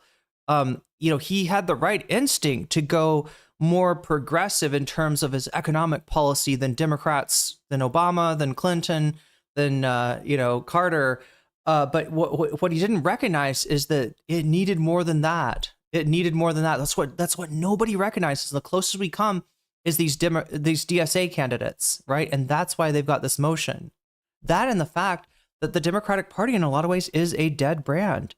And well, I mean, technically, you know, they're breathing life back into that dead brand, but not as you know, we're doubling down our attempts to emulate the Republican Party or emulate some version. It seems like like when, you know, Clinton was trying to emulate Reagan, Obama, in a lot of ways, trying to emulate Bob Dole. They're always kind of the best you'll get from the Democrats is we're kind of like the Republicans from back when Republicans were less crazy, right? And that is the ratchet effect that the American people can no longer stand. These locations, these like deep blue locations, this is where DSA needs to run up their numbers. This is where you would expect them to run up their numbers. So far, they have not been able to replicate this outside of like major metropolitan areas. It doesn't necessarily mean that like the party is fucked. You know, the party. It's crazy that he thinks like this, right? It's like the Democratic Party is all the non-DSA Democrats. You know, he wants the Democratic Party to do well, much like the Bernie thing, right? Like, you know, people think that part of the reason that maybe Obama and all the establishment came in for Biden at the last minute to get him over Bernie. People think that the reason for that was that they were afraid that Bernie wouldn't win the election. Maybe in some cases, but I think at least 50-50, they were afraid that Bernie would win the election, and they can't have that. Be fucked when they can figure out how to win in competitive races, which I just don't even think they're close to that. But they can be massively disruptive. Like they can like block Ukraine aid, yes, or Ukraine aid. They can like block a public option because it's not Medicare for all if they can run their numbers up enough. That's the big risk here. And then, I mean, the other big risk is just they do make the party look bad. Just straight up, they do make the party look bad. There's a I don't know about anti-Ukraine, but I think they might have different priorities than Hutch would like, where, you know, something like taking care of the well-being of the American people might be a priority to these candidates. reason why Republicans are spending money in these races to elevate these lunatics. Because they know that they can just tar and feather the Anybody else got popcorn, or is it just me? Am I eating popcorn alone? entire party and, you know, change the conversation from one about Donald Trump and his unpopularity to, oh my God, look at this new Democratic Party member of Congress who said that all deportations are immoral, you know, like, and it's true. I mean, it's true, you know, like, we're going to have a Democrat serving in the... What is to the right of Kornacki? Because it kind of looks like a Super Meat Boy Minecraft skin to me. Anybody play Meat Boy? Congress come... You're eating French fries? I mean, that's close. That thinks that every single deportation is bad. I mean, that's way further than like even AOC in the early years. You know what I mean? I'm eating sushi popcorn. I got nori flavor and I got wasabi flavor, and then I mixed them together. And so then that's like, you know, they have a negative impact like down ballot, which is not great. So I don't know. I mean, I don't know. I don't know what happens from here. You know, 13 votes from. But yeah, think of the content. That's the, you know, never forget about the content. Yeah. Chevalier gets 54%. Yeah. To 42%. Content will be very good. Yeah. It up, and no longer are we. Would I look at this necessarily and say it's this close? It's now inched up to 2.5, and there's a lot of indications in these updates that we've been getting. I don't think in the election day vote for Manhattan there's been a bad one for Chevalier, and the last two have been pure good updates. If you're That's an interesting point in chat. Obviously, Davi's not, you know, saying like I regret my primary vote in 2020 or anything like that, right? But it's just like in hindsight, you know, there was a lot standing in the way, especially for the last 2 years of the. You know, for the first 2 years, it was the conservative Dems that were sort of blocking progress. And then in the last 2 years, he lost the House, but not the Senate. Right. But I want to push back on that just a little bit and saying that Bernie is different, I think, than most Democrats, and different in the sense that he's able to, and I think would have been willing to use the bully pulpit, a thing that the Democrats have been, again, afraid of. Again, they're running from their own shadow. Who's their shadow? FDR. FDR used the bully pulpit when the Congress wasn't on his side, when the freaking Supreme Court was blocking a lot of his New Deal reforms. He went to the people. Right. He did. I mean, ultimately, there was a little bit of an implied threat there to pack the court. But, you know, he went to the people and the people, you know, chose what he was doing. I think Bernie might have been able, because here's the deal. We know the truism in politics that whoever's in office loses support in the midterms. Right. You know, the voters, I guess, that don't like the president that won are more motivated to come out and push back on what they've been doing in the midterms than the supporters. And that is usually the case, right? I think Bernie might have been able to buck that trend somewhat, because another way that you can take this is to say, I am going to, you know, to make that the election issue, to nationalize the midterms and to bring people out. Hey, I got this, and this that I want to do, that you need me to do, that you desperately need, like, you know, Medicaid, Medicare for all, like, you know, I mean, you can take a popular program and you can run on it, but the Democrats have been too afraid to do that for the longest time because they're afraid that it'll blow up in their face. I think that there was at least a possibility of the Bernie administration going better than the Biden administration, and if nothing else, Davi, the vibes would be better, right? One of the big things that was off about the Biden administration is the vibes. The vibes were so fucking off. I mean, Biden obviously did not like his vice president. kept her under wraps that turned out to blow up in his face when she had to take over for him. Her. Fuck you, Kornacki. What do you know? If you're SBI. We will do it. Find DSA's stance on sending Ukraine aid. They are opposed to sending Ukraine aid. That is their stance. Yeah, what time are we at? 9:42. Yep. And closes at 10 p.m. We've got 3 interesting House races. Kornacki doesn't know shit, guys. Don't listen to this fraud. I mean, the story of the hour right here is Adriano Espaillat, a 10-year incumbent, the chair of the Congressional Hispanic Caucus, is in grave See him, thank you so much. of losing the Democratic primary in New York's 13th congressional district. Who's aggroed on me? Daria Liza Avila Chevalier taking out a 2-term incumbent, Dan Goldman. Listen, Kornacki doesn't know shit, you guys. Again, in grave danger. The fuck does he know? There, for that matter, outside of New York, based on how the numbers. How are you holding up? I'm fine. The possibility of Totally good. Incumbent members of Congress losing this evening in these states coming in. I'm fine. I'm okay. This entire year, only 4 incumbent members of Congress had been defeated in primaries. And oh, by the way, not to complicate it too much, I'm great even. Are going to be closing in Utah. Claire Valdez. This is an open. I'm doing really, really good. Again, heavily Democratic area. But the question here was sort of taking the temperature inside the Democratic Party. Her opponent was the borough president. Really good. Really good. Traditional establishment Democratic. It's big. So we're getting a readout here, certainly. And I'm doing really good, yeah. We saw this in the primary in the suburbs of New Jersey. We saw this in Philadelphia. We've seen this in some other places.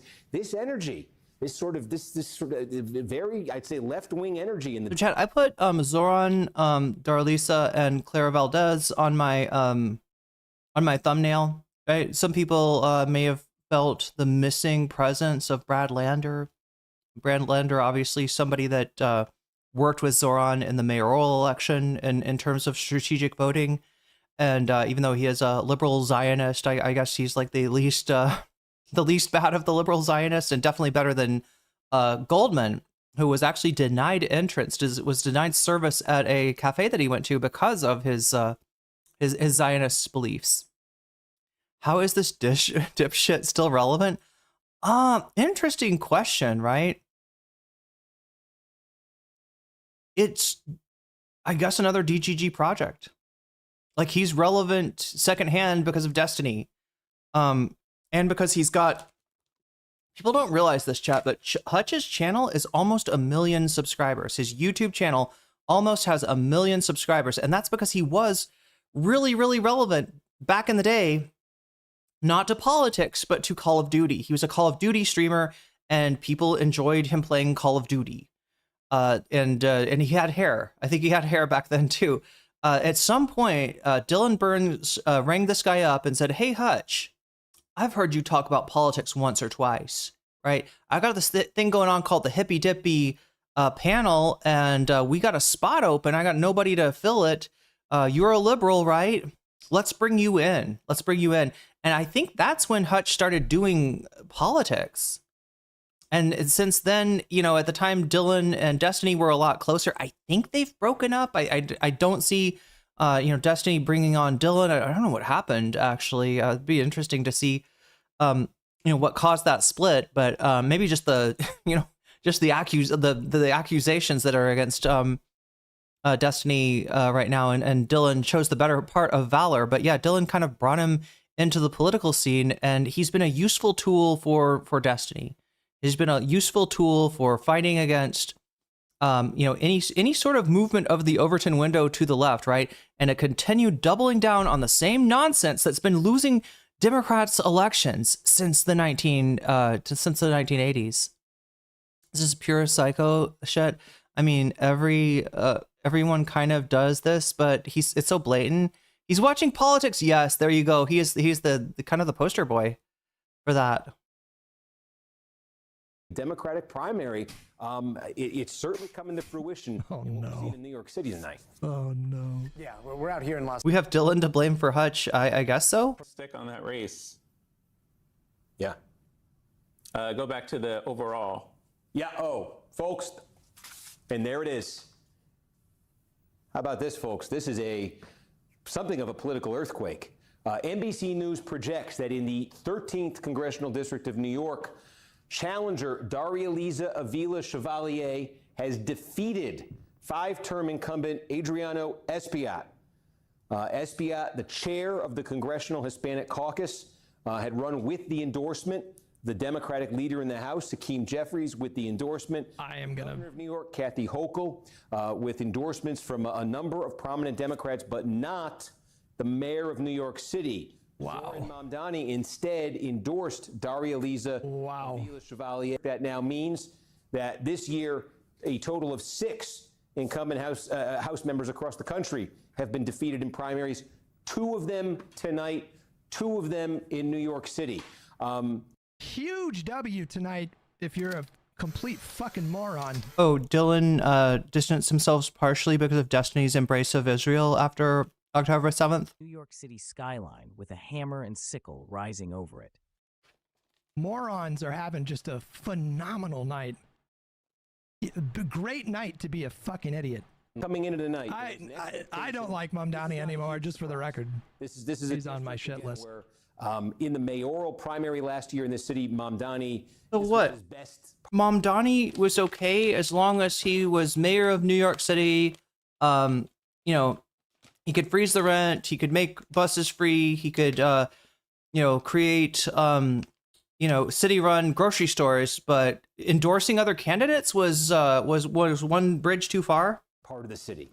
So this is not a shock that this happened in not a fan. It's not a shock that As people want fighters, they want people who reject corporate PAC money from private equity, Wall Street and crypto and APAC. It wants people who center that real felt needs of working families and go out and fight and deliver for them like I've been doing for 30 years, protecting tenants and building affordable housing. Goldman wasn't a fighter? I'm going to KMS. Want to reset the U.S. relationship with Israel. They don't want a foreign policy that compromises on anyone's humanity. Okay, well. Iron County here, fast-growing area. This is Malloy's base. Now, the story on this Celeste Malloy. Oh my God. They're really going to test. Worst part about popcorn chat is when it's flavored, you got all this little like residue on your fingers to deal with. I should probably do something about that. Blue, no matter who, they're really going to test me. Ay. Uh-oh. All right, I'll be right back. I just got to clean the sticky sugar salt it's gonna wasabi nori mixture off of my hands. I said this. It's not okay. I really believe this, that we got to give these people a chance, and they may turn out to be great. Who knows? Who knows? You don't know. AOC turned out great. Here we are 8 years later, and she's a rock star. And who's to say that these people can't be rock stars too? And I wouldn't be surprised if by the time they get into office in January that they're fully behind Hakeem, that he's not going to pick a fight with these guys. Like, I mean, they can, I guess, if they want, but remember, they have to get on committees and they need him to put them on committees. And so they've got to, you sweet summer child. Like, first of all, I highly doubt the Democrats have a 3-seat majority if they win the midterms. So these people's votes will not be able to change anything for the next 2 years, at least. Let's say we get a Democratic president and we have the Senate and we want to pass budget reconciliation and now it's tight and the margin is a little slimmer. Maybe then they could do something like AOC and the progressives who were Lol the troll with 10 gifted, who were demanding Bill Beck. Thank you so much, buddy. I appreciate that. At the same time as the American Rescue Plan. Maybe they could start pushing on that, but even that didn't work out for the progressives. So I just don't. I think no, these people are smart. They'll play ball and they will work with Hakeem and not compromise on their values and be proper legislators in a legislative body working together with the Democrats. Or they'll fight Hakeem and they'll be on no committees, and means they'll get no clips and they'll get no camera time. They'll be completely irrelevant, and their little faction will be so small they can't do anything. I think there's an 80% chance that things go the first way I described, where they play. Okay, so I see some laser pigs lasering in on my Twitch chat here with the not supporting Ukraine, not my life for Ukraine is is cringe. Understand that when you're voting for a candidate, you're voting for a bunch of different issues, and in a lot of these races, right? I am not as familiar maybe with the positions on Ukraine of some of these candidates as you seem to be. Maybe you're watching different content, but you know, assuming that's correct, what is more cringe, right? Not sending more money to Ukraine or sending more money to Israel? Because in a lot of cases, you know, giving you the steel manning your argument here, that would be the scenario that we're looking at here. So, yeah, is it worth? Are we really saying, yeah, we want these shitty centrist libs to get elected again and be the loser liberals that they always are, and continue to send, you know, money and aid to Israel, to continue to prioritize NATO, you know, issues over the well-being of the American people? Because I'm telling you, chat, in normal times, like things like the debt and the deficit aren't a big deal. We are coming up to a point with Trump where he's acting like an enemy agent, right? If somebody was hostile to the United States, they do a lot of the things that Trump is doing, and part of that stuff is just the sheer amount of money that he's wasting on tax cuts to the rich. B, you know, the little bit of budgetary stuff that he is cutting. It's stuff like Medicaid. It's stuff like SNAP. It's stuff that as soon as this election's over, chat, this shit's going into effect, right? So, you know, you gotta also make sure to, you know, to lock in on your priorities, in addition to just like the, you know, whatever issue might be in your Twitter handle or whatever. Play ball, and they, you know, there is a 0% chance. Dareful says she never said she wouldn't send more aid to Ukraine. She criticized the MIC and U.S. failures to engage in diplomacy. Yeah, and I think I had some similar criticisms too. For a time, it did look like Ukraine might have been in its strongest position, you know, early after the invasion, and things have kind of flipped since then. The national debt is fake. Look, it isn't. It is until it is fake until it isn't, right? The reason that the U.S. is able to run up the kind of debt that they do is in a large part because of the strength of the petrodollar, right? The very system that under Trump is collapsing, and it's kind of you know, exploitative, you know, system to begin with, right? Most of the time, you know, like, and I would agree with you, and the problem is that shit like that, like not worrying, the idea that we don't worry about the debt, it's sort of being used to by the centrist Dems to say, look, we don't need to raise taxes on the billionaires.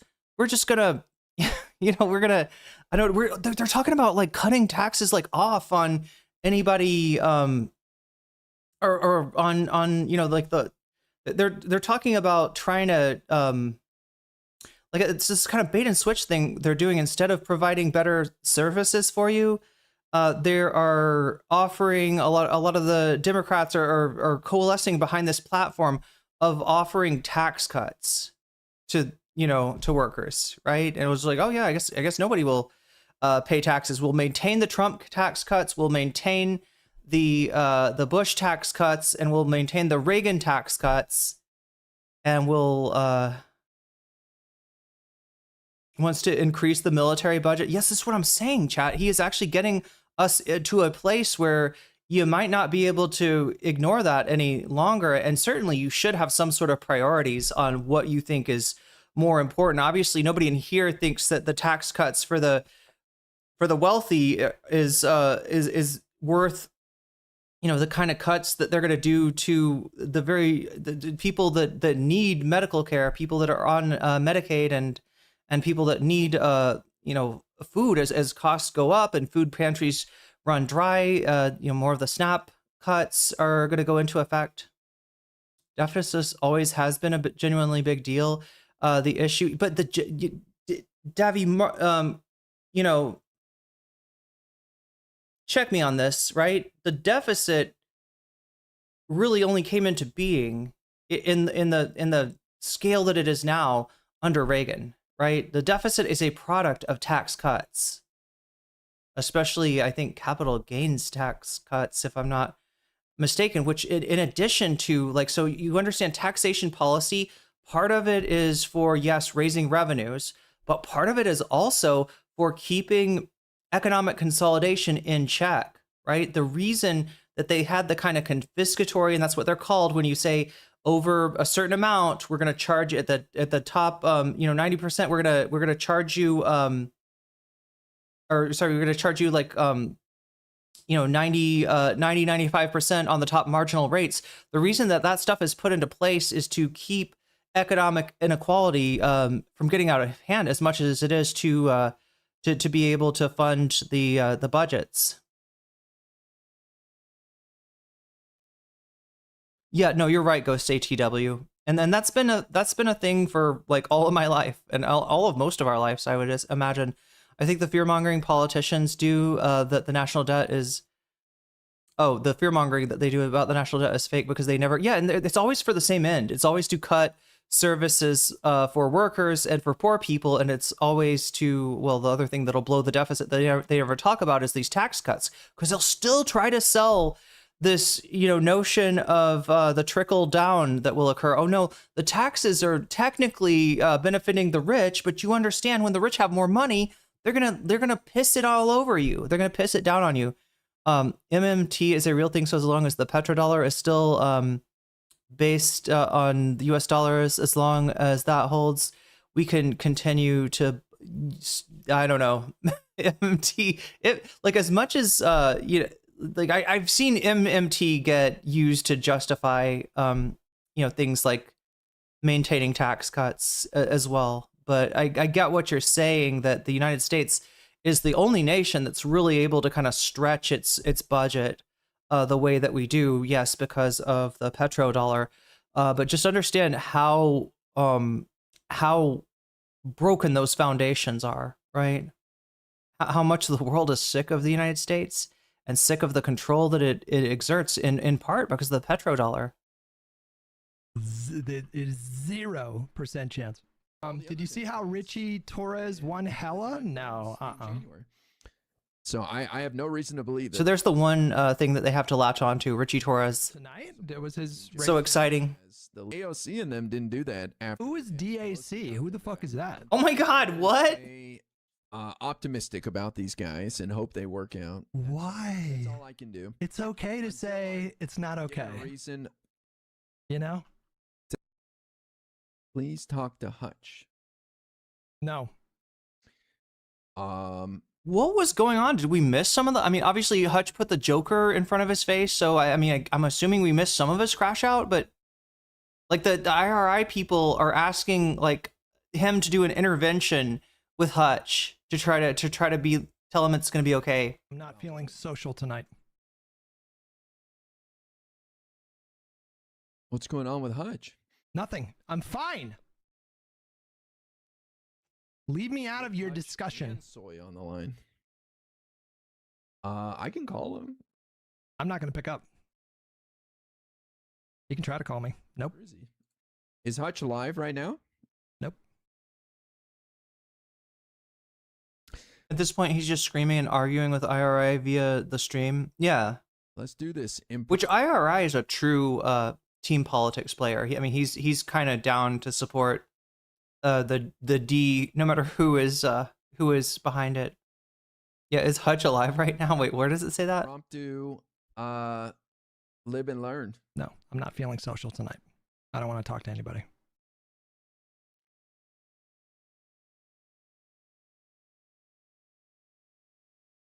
Hold on. You will not reach me. Or I do not want to be reached. Wait. I'm playing my little zombie game, minding my own business. DSA shit in his bed, says Bevarious. Did they, what is going on with my...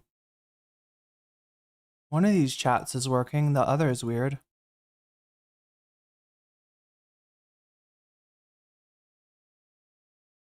DSA, there we go. DSA shit his bed. Did they pee in his laundry basket too? That's the worst. That's the worst indignation. You just get your bed cleaned, get the comforter like dry cleaned and everything, and then you realize that your laundry basket has also been peed in. You leave me out of your discussions. Why are you optimistic? Because I'm hearing you be optimistic. I'm hearing Hutch be kind of like despondent. Pisco? I said I was fine. Because Oh, I forgot. Chat Pisco made an appearance on Breaking Points. no reason to believe these people won't Hutch play said ball. he's feeling social hold on and a left second. out not being on your call. Hutch said he's feeling social and left out. Let me call Hutch. We want too. to call the banner. I know. Leave me alone. Can a man get some solitude? Add to the call. Even the live and learn co-hosts need to be talked off the ledge. Kappa Kappa. Someone left his cake out in the rain. Leave me out of your Add soy pill too. your nonsense. The soy. I want no part of this. Oh.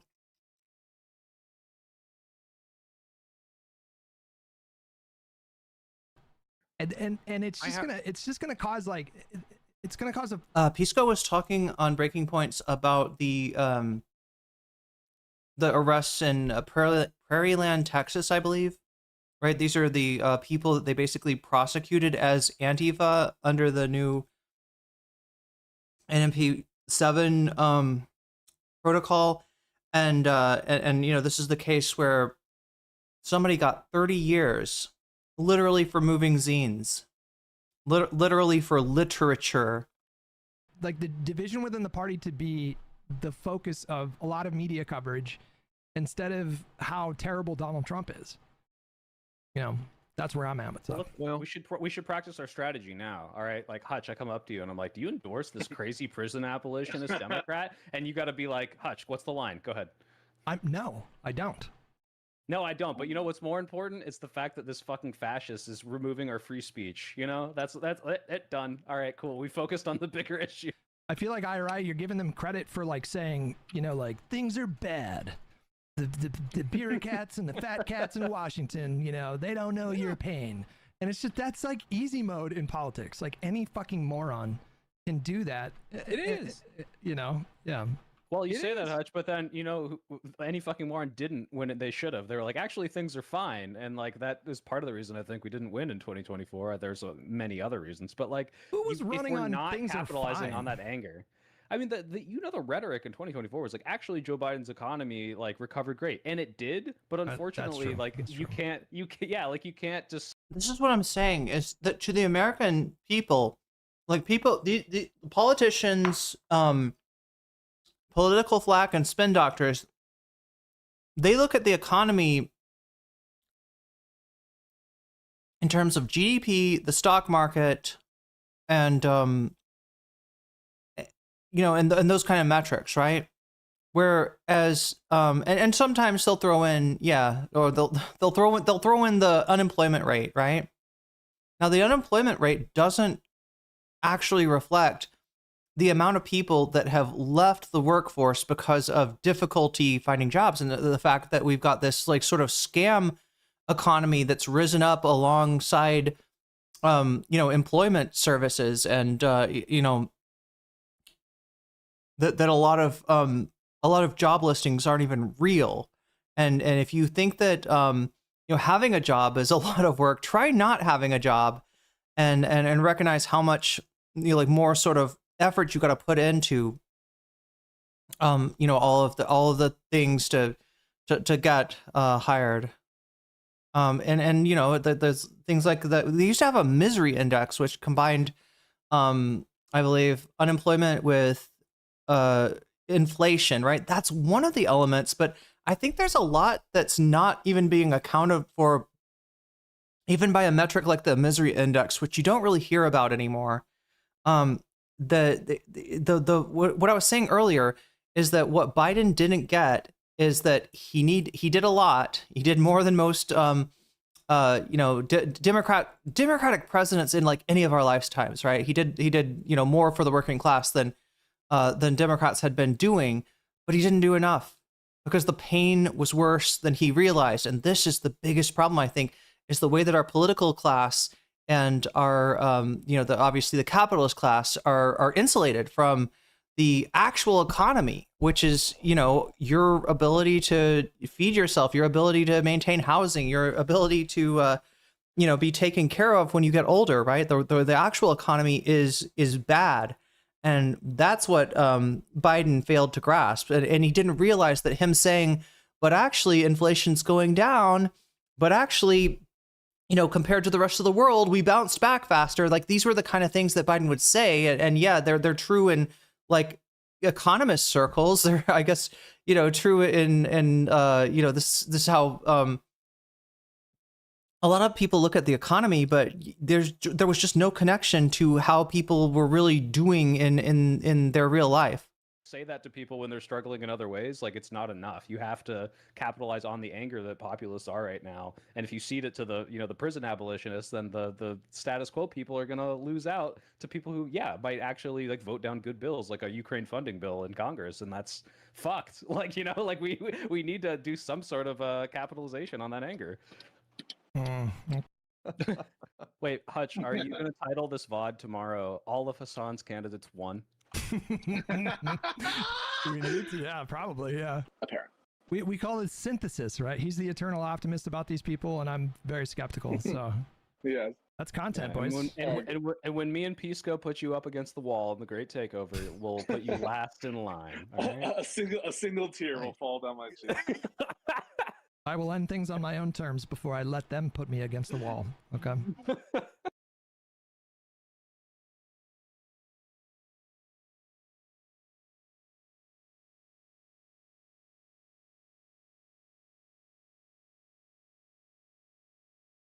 Okay, good. It didn't autoplay. I was afraid it was going to take me into this Destiny video here.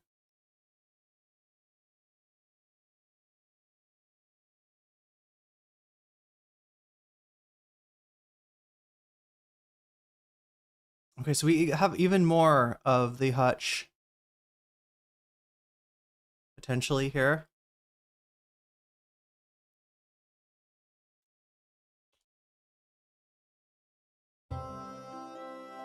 He's got music?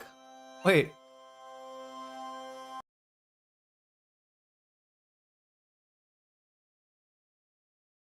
Uh-oh, this is the day after, chat. I'm doing really good.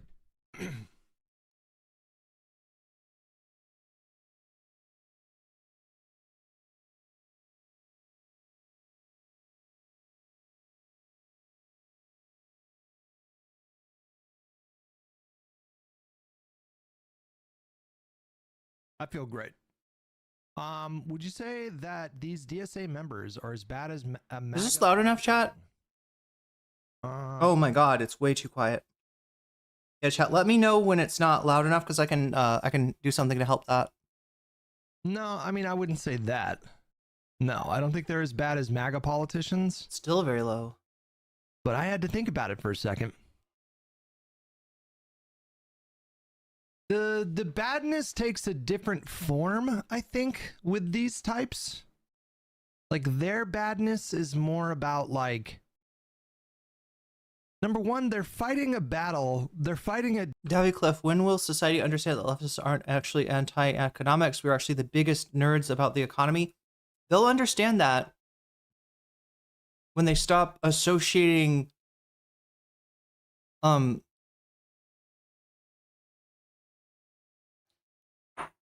when they stop thinking of capitalists as magic money men, right?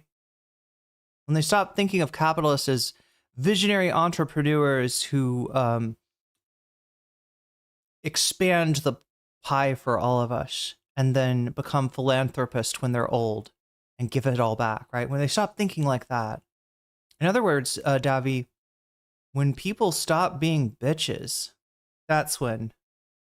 Decades old battle that they think is still raging, which puts them into a certain mindset that is problematic and causes trouble. They're very, very angry. They seem to back a lot of really bad policy. And they're convinced that they can win like everywhere running on this message. So it's like, it's a different kind of bad, you know, I would say. All right, so here's the deal, chat. I need to raise the volume. I'm gonna have to do so artificially, right? And what I'm doing is I'm using a gain filter to add, I believe 12. We'll try 12. I might have to go up to 15. I'm adding 12 decibels. Now that's a lot, chat. If I change this to another video, it's gonna be way too loud. So I'm counting on you. I'm counting on somebody out there to remind me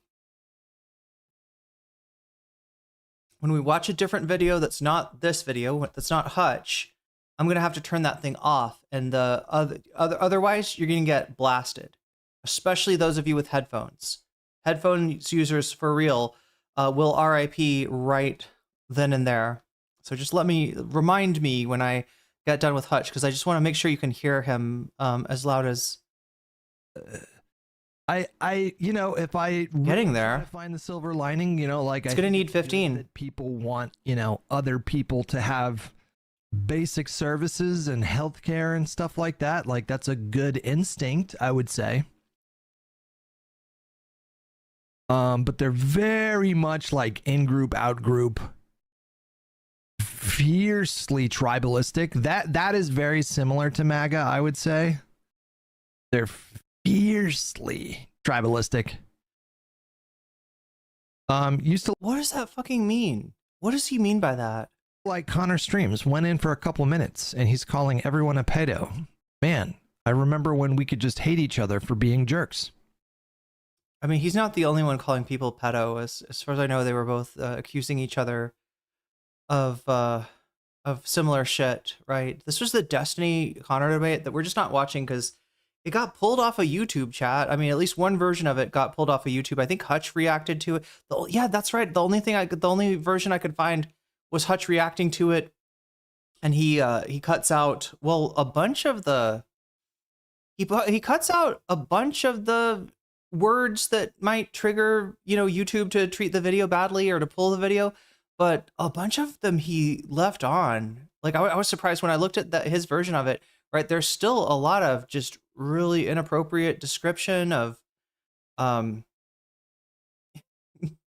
like lolicon type behavior, I guess. He's down a dark path right now, let me tell you what. This feels like a kettle calling the pot moment.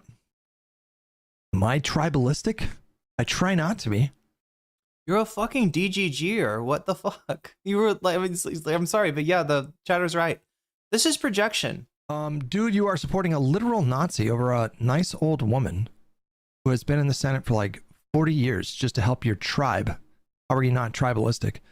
Well, if me strategically supporting the Democrat because I want to prevent Republicans from having a Senate majority, if that's tribalism, then all politics is tribalism. I don't know what to tell you. To me, that's not what tribalism means.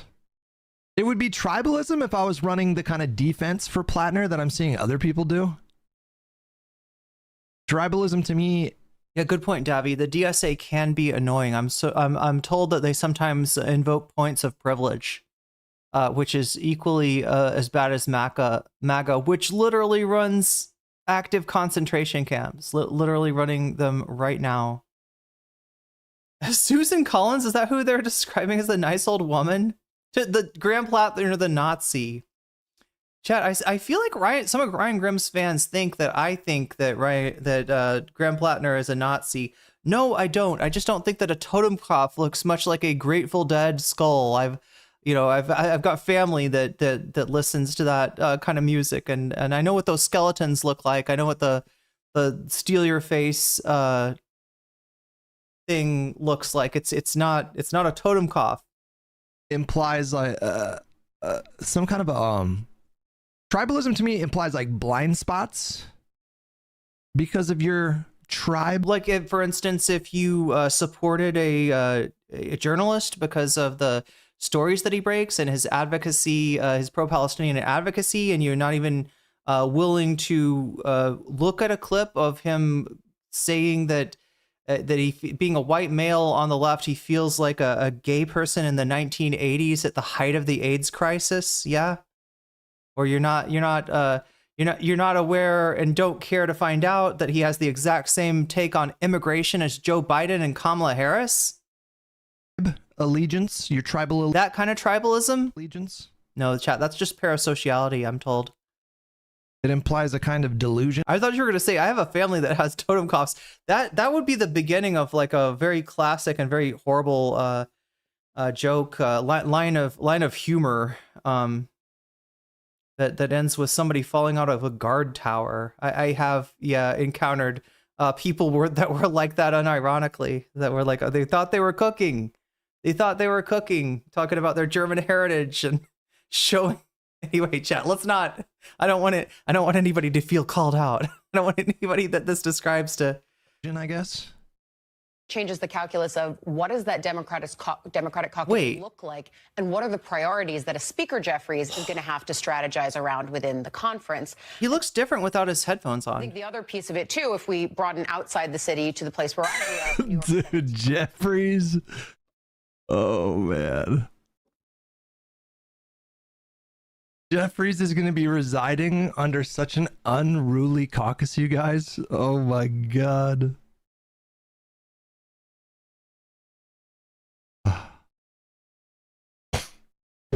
I just have to smile through the pain, I think. it's a district that I continuously go back to because it's been a bellwether for a long time. Our Bobby Cruz is also here. You know, I just had to do a live shot for New York 1 at like 12:15. Look it up. Google it. If you brush your teeth and brush your tongue with a miswak stick, it helps with bad breath. Look it up. You don't even need fucking toothpaste. There's chemicals and shit in this thing. Wait, what is bro talking about?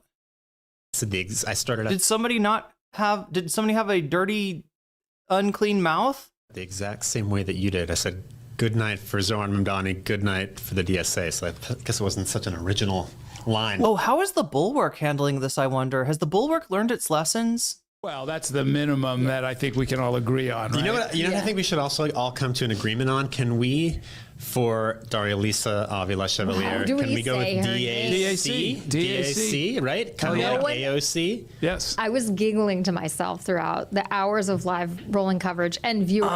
What's he doing? That's who DAC is. Why didn't I put that together? Obviously, Jesus. Because you haven't really been following this. That's why. We are taping at 12:30 on Wednesday morning now. CM Double with $5. Do you find this moment the same or worse than when the squad were at full power a few years ago? I mean, I didn't mind the squad back then. They were a little bit to my left, a little bit, unruly at times, but I didn't mind them back then. I think this new crop, I think they're bad. He's using a miswak. I think this is worse, my friends. This is your special primary night edition of these podcasts. What happened? Did a chatter say that his mouth was nasty? Is that why he's on stream cleaning his teeth? Because I mean, it's one thing. Like, is he using the same hand that he picks his nose with, chat? At least it looks like maybe it's a different hand. I mean, you're lucky I didn't get this screenshot of you, Hutch, for the I feel like I used a fairly nice picture of Hutch for the thumbnail. What do you think, chat? Yeah, from all the boogers, that's the problem. Well, it's the other hand, Rave. It's I think the other hand. Whoa, that's not it. What was that? That was the microscope. But anyway, yeah, it's a pretty nice picture of Hutch. Right, I could have found. I did end up with one that yeah, he was picking his nose, but I didn't use that one because I'm a nice person. Okay, I'm a nice person. The other incumbents who lost tonight, many of them were knocked off by DSA candidates, although not in every case. But they weren't even close. I mean. Hold on a second, I'm looking at these numbers. Jennifer Rajkumar lost by 18 points. Martin Dillon lost by 24 points. Stephanie Zinnerman lost by 21 points. Wow. Jessica Ramos lost by 10 points. And did I get everybody? Eddie Gibbs lost by 21 points to Diana Ayala, who's a former city council member. So bad night for incumbents. Yes, bad night for incumbents. Bad night for people who don't do their political chores would be one tentative conclusion that I would reach. I mean, I know some of these candidates. I've seen them in the streets. I've sort of seen how they campaign. What are political chores? What the fuck does that mean? And frankly, the numbers bear it out.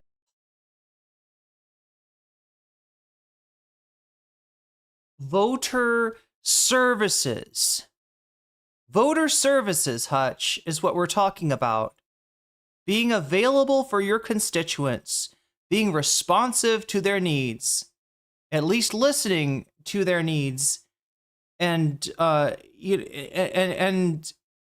being connected to the community enough to muster a good ground game.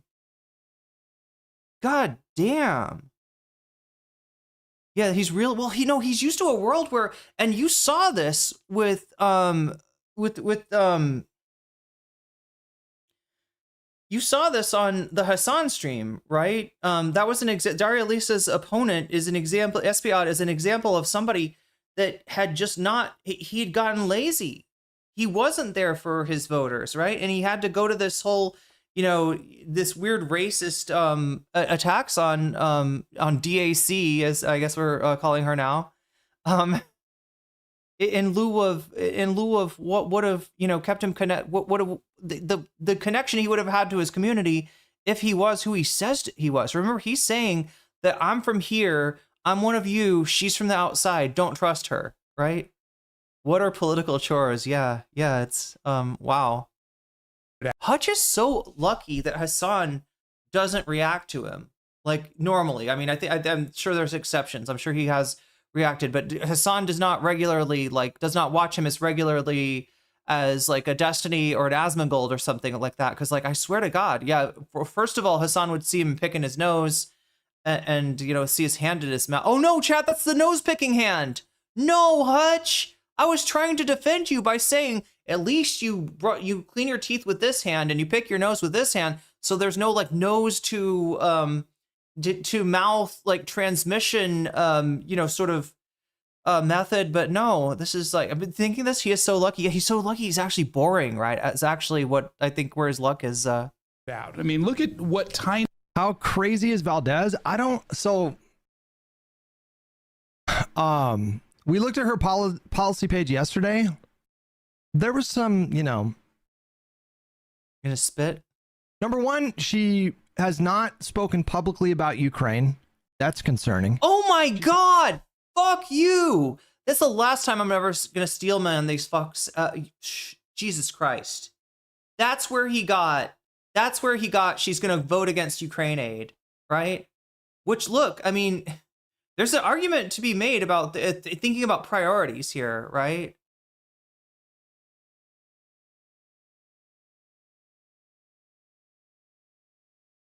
There's an argument to be made about blowback, even in situations like Ukraine. I mean, I'm not saying that it should necessarily override if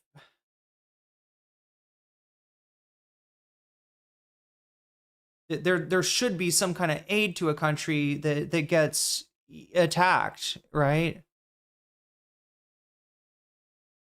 And I don't like the kind of knee-jerk responses to Ukraine aid bills and stuff like that. I don't like how it's so baked into our politics, exactly to the degree, and by the same people baking in our aid to Israel, right? I don't like that, the way that is a becomes kind of a self-licking ice cream cone. But nonetheless, I don't think he's really got any indication that these people are going to vote the way that he thinks they are. To have the opportunity to go up to the American public and say your top priority is aid to Ukraine, and you're going to get crickets. Yeah, she was talking about issues that matter to her voters, unlike Espiat. Speak about that. But unlike Hutch, who doesn't even understand the concept of voter services, does not understand that a candidate, an elected, is supposed to be responsive to their constituency. But Hasn't. It's a very, very top-down model of politics that he seems to ascribe to. So that's not great. I mean, seems to subscribe to whatever. She also wants some pretty bad policies. She wants to implement a national rent freeze. Oh my God! Please save us from the national rent freeze. I don't believe him at this point, though. I don't believe him. I don't believe him. Like, he's already lied about her. What, we caught him on two lies already, right? He said that she'd never. First, he said that she'd never had a job before. Then he said that she had never worked in politics before. And neither of those are true. Then they're saying that, oh, these people are they're anti-Ukraine. They love Russia. And what's your evidence? Oh, she's never spoken publicly about Ukraine. She didn't say enough Slava Ukraine's chat. She didn't put the yellow and blue in her on her Twitter name. That's not great. I can't remember. There were a few other policies that were like, okay. But she doesn't strike me as like a crazy person like Chevalier does. Chevalier is a crazy person. So there's that. How many numbers Eric Delam got in that race? I mean, this is somebody who's part of a dynasty. His father was a senator. He was in the city council. He's been there for a long, long, long time. And I mean, the last I looked, I think he had fewer than 5,000 votes. Right. That's not supposed to happen in a district with hundreds of thousands of registered voters, and you've been there this long. So either he just... What are the chances of any of those policies? 0%. Laid down and just decided it's time to retire, or he got sloppy and didn't do what he was supposed to do. Stephanie Zinnerman, 56th Assembly District, won by 500 votes 2 years ago, was told... Everyone in Brooklyn politics knew. It's like, this was a near-death experience. You need to do something completely different. You need to show up more. You need to knock on some doors. You need to really get your stuff. Do you think these people really believe in stuff like national rent freezes, or do you think they just say that? No, I think they really believe that. Yeah. Together, raise money like crazy, whatever it's going to take. Get some kind of marquee legislation. Go out and serve the community in a way that's undeniable. She didn't do any of those things. And go ahead. Mike from PA is copying Hasan's suit thing. Good for him. You know, he needs to the New York Times and focus on his appearance a little bit. For instance, overwhelmingly won. Bro, if you're going to duck the audio, please add the vid's content. Add to the vid's content instead of just reacting to the game. All right, Conduit. You want me to put you on timeout? From each of these candidates. The main national rent freeze is not a thing. It's not up to Congress. Yeah, I wonder where he's getting that from. As he makes these claims, I'm realizing probably should not be taking him at face value. Challenge from my vantage point, well, there's a few challenges. Or one of the big challenges, I think. One of the so yeah, the chat, that's Call of Duty Hutch, I guess. Risks you're seeing in the of this moment is people like Mamdani's chosen candidates and Mamdani himself. It's hard to compete against or compete with lofty promises that have no realistic shot of success. You know, especially during a populist wave. I don't know. I think he's been pretty good at keeping promises so far. Running on like a national, and also this is the thing. This is like Hillary Clinton, like brain rot, right? To say like, oh well, my opponent promises, you know, you a pony, maybe like I don't know, like acting like the promises that she won't match of her opponents are somehow pie in the sky. They're impossible. Nobody can give you that. And telling people that shit cannot get better at this point is a is actively destabilizing the society, right? Because people cannot live if shit doesn't get better.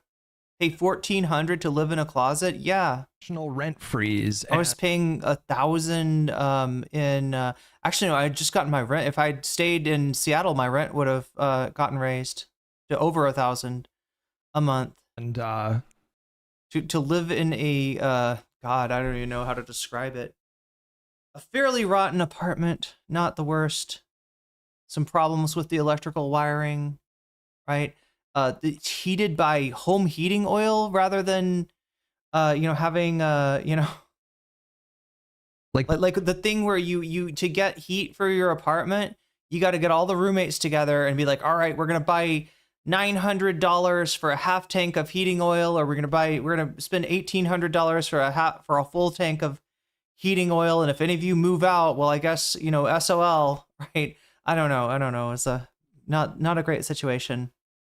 Policies that have no realistic path to being actually like adopted in the Congress. You can just run. Do you understand though that when a policy has no chance of being adopted in Congress, it's often because it's beyond the Overton window. And when you bring it up to people and explain it to them and say, this is the policy I want to implement, right? That brings it closer to being within the Overton window. On that, and people are going to hear that and they're going to be like, fuck yeah, I want that, And then you have, if you're a Democratic politician running on like pragmatic ideas and realistic goals, how do you compete with that? And so do you sort of like meet these candidates in their lofty goals? Do you try to overpromise just the same, like knowing that these policies are never going to happen? It's just hard to be the candidate that's like, what my opponent is suggesting would be nice and that sounds great, but that's just not going to happen. And so like, here's what I have to offer. And, and then that thing gets perceived as like significantly less. And so it's tough. It's like, like, how do you compete with that? That was one of Hillary's grievance. Yes. God damn it. Have you learned nothing? Oh my God, chat. There are fucking boomers out there. There are Democratic Party brain rotted boomers out there that have gotten to the point where they're like, yeah, I think Bernie would have been a better choice. Yeah, actually, I would, even if he hadn't won, I think it would have been better. We would have had a better shot with Bernie, right? Like it's not, Bernie's kind of a centrist now, like, right? What Bernie represents is, somewhat to the right of what the left flank represents these days. And there's a lot of just people that in 2016 would have been normies, would have been like, oh, of course I'm voting for Hillary Clinton. What do you think? I'm crazy? No, Bernie Sanders is nuts. We can't have socialism. There's a lot of those people that are now, like they got Bernie signs. In 2016. And she was right. Like Bernie was running on these lofty promises and she was out there telling people like, this is pie in the sky. It's just not going to happen. And people heard her say that. And what wasn't going to happen? Hillary Clinton becoming president. Somebody with such a negative charisma, even being selected, was only a function, chat, of the system of the Democratic establishment and their way of kind of calling next, right? Hillary Clinton technically had next. What do I mean by next? Okay, so if you are a vice president in a Democratic administration, right, then, or even sometimes a vice presidential candidate, like John Edwards was in 2004, you've got next, which means that if you don't have a scandal like John Edwards had, that you were considered the next in line to be president. Now, Hillary Clinton got next because her husband was president in the 90s, and she had been a senator from New York for the 2004, 2002 to 2016. So she was perceived as having next in 2008. And so for Obama to come in and, it took a generational talent, honestly, like Obama, in terms of the network that he created, OFA, Organizing for America, and in terms of, just his speaking ability and his charisma, right? He's kind of a generational talent, right? That's what it took to unseat Hillary the first time. And then, when she ran again, it was like, well, she not only has next, but we kind of owe her one, right? So that's why part of why the Democratic establishment was so you know, in the tank for Hillary Clinton. The other part being, of course, that they are afraid of what happens when a candidate like Bernie Sanders wins. People were like, fuck her. She doesn't want people to have health care. What is the counter offer? I don't know. This is some brain dead shit, chat. I gotta drink more caffeine just to fully comprehend the absolute, you know, decay that's going on and under this man's headphones. Oh, I have no idea how to compete. No, Chad, I'm not talking about his hairline. I don't care about his hairline. I have false no promises. Fuck you. Fuck you. Do you have to lie? Like, was Obama false promising when he said he was going to get us universal? You know, the initial promise, chat, was universal. In fact, Hillary made that promise, or not the promise, but like she so under she I think was part of a working committee in the 90s to try to create a plan for universal health care that they were going to implement under Clinton. This faced a lot of pushback, and no, partially because, you know, she was like, what is the first lady doing? Working on healthcare policy was part of it, but yeah. So the program that Obama adopted is most akin to something called Romney Care, which was a program for Massachusetts. And again, that's why it's so weak. That's why it's so watered down, right? And people like Hillary Clinton, like, calling policies that she backed in the 90s pie in the sky. It sort of shows you how far we've fallen.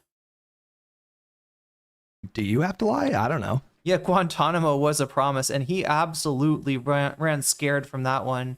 I mean, to be fair, Fox News and the Republicans did, you know, were able to fearmonger and kind of tap into the not in my backyard sort of vibe that nobody, you know, you could scare people, but like they're Obama's moving terrorists into your state. Clip with $5. People think Mamdani is AOC, but he's not. I get he's cool, but he's serious about this leftist shit. Liberals need to stop glazing. He's on my list. I got to be honest with you. I don't know what these assholes. I'm sorry. I don't know what these assholes want AOC to do, right? I don't know what they fucking expect.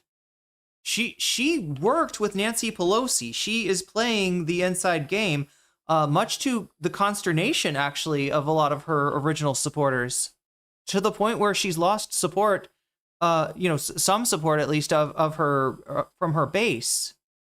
It's dropped a little bit for me. You need enthusiasm, Hutch. You need to invigorate the base to vote for you. No. I agree. And it is a very effective thing to invigorate. But he doesn't get how a bologna and cheese sandwich on white bread does not get people excited. That's his problem, right? He's like, no, bologna and cheese. I ate it every day growing. My mom would pack me off for school, send me on the bus with a little paper bag with a bologna and cheese. She cut off the crust for me. You know, no, it was wonderful. It was wonderful. What's wrong with bologna and cheese, right? It's been good for the last 50 years of Democratic campaigns. A base of support, especially in a city like New York, with big promises. So tactically it makes sense, but it's a lie. It's like, you know, these policies are not going to happen. Not like there's 0% chance. It's not going to happen. Direful Hutch is the human equivalent of a bologna and cheese sandwich with the edges cut off. He's definitely got his edge cut off. Yeah. That's what they make you do to become a destiny orbiter, right? You got to be a eunuch, a rhetorical eunuch, in order to not threaten the king. You make promises you can keep and make them seem bigger than what the unrealistic promises your opponent is making.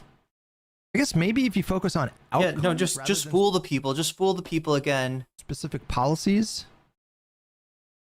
Because if you fight these people on policy during a... Tell them that you're going to protect Social Security and then cut the benefits for Social Security. Yeah, they're just a bunch of hogs. You could just throw them slop and they'll eat it regardless. Populist wave, you're going to lose because they're going to promise like the bigger policies. But if you focus on the outcomes, like what I'm interested in is making sure that every American has, you know, affordable health care. So I don't know. I really don't know. Not to railroad, but did you see that Wings of Redemption quit the internet? Wasn't that like 3 weeks ago? Wasn't that like 3 years ago? How is it a lie? Hutch, it's a veto-proof bill. All right, chat. When we changed videos, I didn't look at the poll. I'm supposed to do that every so often just to keep a track of it. We got 60 votes. All right, is that real? We only have 60 votes. Yeah, YouTube is fucking asleep right now. I don't know what to do with a chat full of dream characters, right? But 60 of you have voted so far. Make sure to vote if you haven't already. Matt Walsh in first place. More Hogwatch in second place. Leaving the US, that's the Lia Miller video, in third place. And Vandals did the reflecting pool equivalent of 9/11, right? Because remember how Trump was showing how the length of the pool compares to the height of many skyscrapers and monuments across the world, right? So I guess it's kind of like 9/11 in that sense. If you stretch your imagination a little bit, but yeah, get over there and vote. Also, make sure to like the stream. That helps me out a lot. Should we check in on the blast off tweet? See how maybe that's going? Oh my God, you gotta reload. You gotta reload. Where are we at, chat? 7 likes so far. So let me put this in chat for you, since maybe some of you didn't see it. It's also on the pinned, but sometimes people get confused and they're like, what's the pinned? What does that mean? I'll just put it in chat. And if you click the link that's going in chat right now, you'll be able to boost me in the algorithm over on Twitch and bring people, yes, even from over there, right? The way that this shit works is that nobody sees this shit when I'm like under 10. I don't know where the exact line is, but at some point, like 10, 15, 20 likes, you know, this thing will be jailbroken and people will actually be able to see it. So, you know, your likes, your retweets, and even your comments, which you know, we don't have any of yet. They really help. For Hasan, this kind of happens automatically. For me, we got to juice it a little bit. So that's why I'm juicing it, chat. That's why I'm making sure to bully you for likes as well. Because I have in my notes here, bully chat for likes. Okay, so yeah. Post stream Irene, put that in a note for me. Is the volume loud enough? You have to describe to people what their ideal society looks like compared to your opponent. The socialists will be more willing to force our shit through.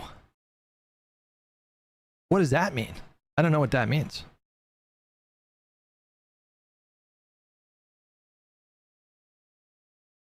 Are they talking as much and getting out as much as the new hot thing? Brenda A. Triplet. Sorry, I don't have you shitter. That's great, Brenda, because I actually have a Blue Sky note link just for you. I've got a Blue Sky link for you. And everybody like you. Whether they are watching me on Twitch, which I'm putting the Blue Sky link in now, or whether they are watching me on YouTube. Congratulations, Brenda. You just got extra homework. On the market for the whole I class. doubt it, but they obviously are talking to their base. Excuse me. DM chat. I'm always worried that like I burp in an audible way on stream, but I don't think I've ever burped like that. It seems they'll vote more left than Republicans. Well, sure.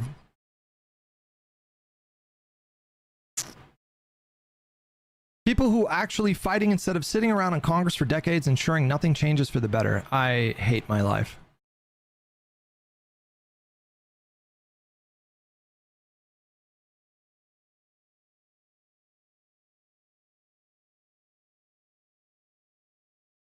The Democratic Party is a damaged brand at the moment, Hutch. This is the reality we must reckon with. Oh, no, that's been apparent for many. But I wonder how he thinks it got damaged. I would love to hear Hutch say what he thinks that damage is, right? Because we've heard a lot of the misdiagnosis, right? Democrats care too much about trans people. Democrats are beholden to black people. Democrats are anti-law and order. Democrats are pro-immigration, right? You've heard all this shit before. The diagnosis that the Democrats, their problem is they're not enough like MAGA. They're not enough like the Republican Party. They need to be more like that. They've been trying to be more like Republicans since the fucking 70s and 80s. And these dipshits think that doubling down on that is going to work. We've been known that. That's obviously the case. Yes, the party brand right now is not great, and I am not sure that the new crop of DSA members are going to improve those numbers. Please elaborate, sir. Nationally. I mean, we kind of know, chat, without him saying. I think we all know what he's thinking. I would just love to hear him say it out loud. Okay, years. I'll grant you that. Sure, years. Minus XX points. Boy, this is quite the mystery for me. I think I need something to. I mean, say Hutch is a lib. Yeah, I mean, it's a little bit of an understatement, but it's true that he's a lib. He's on a show called Lib and Learn. He's a Destiny orbiter. If you know who Destiny is, it's kind of the community that he, well, at least like most of his viewers come from. And the reason that he's relevant is because he is like Destiny without the pedophilia allegations and the you know, revenge porn allegations, all the rest of it, right? God, there's so much about Destiny to not like. So I guess the more mainstream or like the less like, you know, if you haven't been watching Destiny play StarCraft in your mom's basement since you were 13 years old, you're a Hutch viewer instead of a Destiny viewer. It's just like a boiled down, you know, sort of tapioca pudding of Destiny's takes that Hutch just like cracks his head like an egg and opens it up and he pours it out for you to eat the slop, right? That's the idea behind Hutch's stream. But thanks for asking, because if you're not familiar with Hutch, chances are there's other people also not familiar with Hutch. To refresh me. Very nice. Oh, he's got to get his refreshment. His refreshment chat. I don't have any soda today. Let me right back up. What is the Harry Enton? Fuck Steve I mean, I usually get like you know, you can get 6 like sparkling waters here for, what is it, like $1? It's like $1.75 or something. And I usually keep my fridge stocked with them, but you know, today all I got is coconut water and tea, and I'm almost done with the tea. Knacky. Wait, do I have more? No, I don't, Chad. I thought for some reason I had more chama now, which is lemon tea for those of you who don't speak Thai. Fucking done with him. I'm fucking done with that guy. Harry Enton, he's our new guy, okay? You're done with Kornacki, okay. Wait, why is he done with Kornacki? Oh, because Kornacki brought him bad news? Is that why? flag? What is it? Da, da, da, da, da, da, da, da. We got DSA'd, bro. We got fucking DSA'd. There's no getting around it. They fucking DSA'd us last night. Folks. You probably shouldn't say they something SA'd us. Like maybe if the acronym has SA in it, maybe don't say it that way. I came here to kick ass and drink tea, and I'm all out of tea, says Rave. Yeah, that's the spirit. It's what I thought it was all along. It's so obvious, so simple. It's inflation. Of course it's inflation. It's prices. It's the #1 issue. Look at this. He went from being trusted more on the issue by 7 points by Kamala Harris. Now he's 51 points underwater. That is a nearly 60-point switcheroo. It's a mind-blowing switcheroo. Jesus Christ, you guys. Points underwater. This is the biggest red flag by... How did he fuck it up this bad, honestly? Can I drive this car? The 2024 Trump voters, they tell the story. Look at this. Look at this. Okay, Trump's net approval rating among his own 2024 voters. Look at this. On the border, he's at plus 76 points in terms of... I'm just amazed at Hutch's ability to do so well at this video game while he's getting, crashing out, having a generational crash out over Mom Donnie's slate winning. Rating. Still very, very popular. Oops. On foreign policy, which we mentioned earlier on, he's still very, very popular at plus 50 points. But look at what... Wait, really? On foreign policy? These are the people who voted... Wait, so is this like a zombie survival game? Is that the vibe? It looks, yeah. Back in 2024, he's now, get this, he's 4 points underwater. He's on the negative side of the ledger on the issue that got him reelected back. This is like not PvP, right? Oh, this is with Trump 2024 voters. Gotcha. I was like, wait, what? I was like, huh? This to me is a huge, this is why I say it's the biggest red flag possible. Come here, you little. Oh, DayZ Roblox style. I was gonna say Project Zomboid 3D. Fuckers. Or not top. What do you call it? Like POV, not top down. What's the opposite of top down, chat? And gaming frogs. We got some gaming frogs in the chat tonight. I certainly hope so, because like we are 10 points away from achieving another Persona 2 stream, and then this one, chat. Yes, I will be. I mean, I should probably grind some more Personas, but I feel like we did that last time, so I'm gonna go for shit.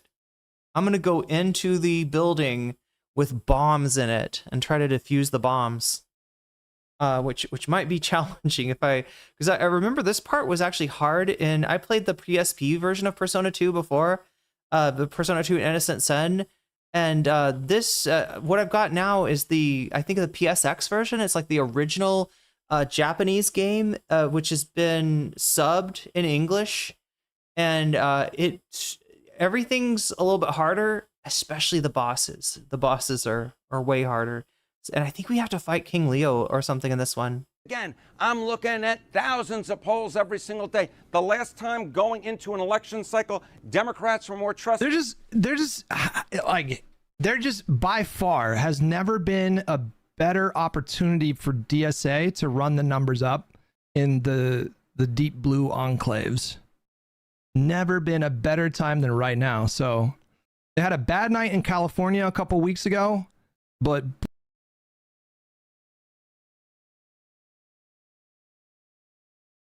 I mean, yeah, there were some real bitter losses in California, but I feel like those, like we're talking about like a Shoycott in the Bay Area, which is kind of cooked. Like it sucks, chat, because the Bay Area was, I guess, what Hutch is describing as a leftist enclave at some point in time, right?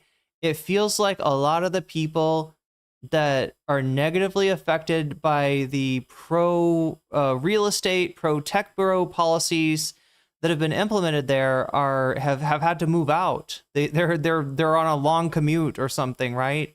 San Francisco's unlivable for anybody without the money to live there.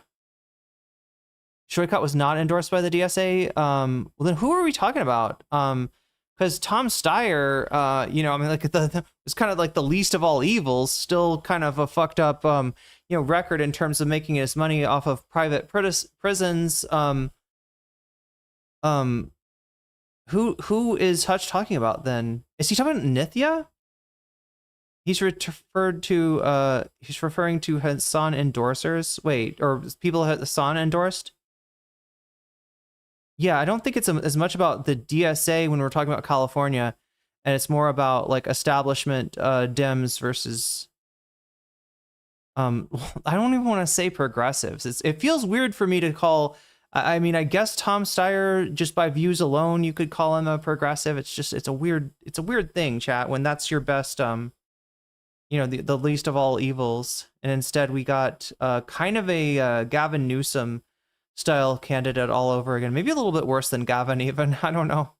Boy, did they have a good night last night. Holy moly. You still live in the Bay Area? Congratulations. Hey, I hung out in Seattle for longer than they wanted me there. Your DSA, I think last night is probably the most euphoric you've ever felt. And to give them credit, they got out there and they did the damn thing. Markeen Rice with 5. So yeah, the only endorsement from Hasan was Shoycott. I don't know what's pounds and what's euros anymore. I fucking confused myself. I think it's pounds. NYC is going DSA is in a highly liberal state is like being concerned about that the weather might be too hot in a desert. Yeah, it's a desert. Or in France. Yeah, it's NYC. I mean, listen, I take your point, but the Plattner situation in Maine complicates that a bit, as does the Syed race El Syed race in Michigan.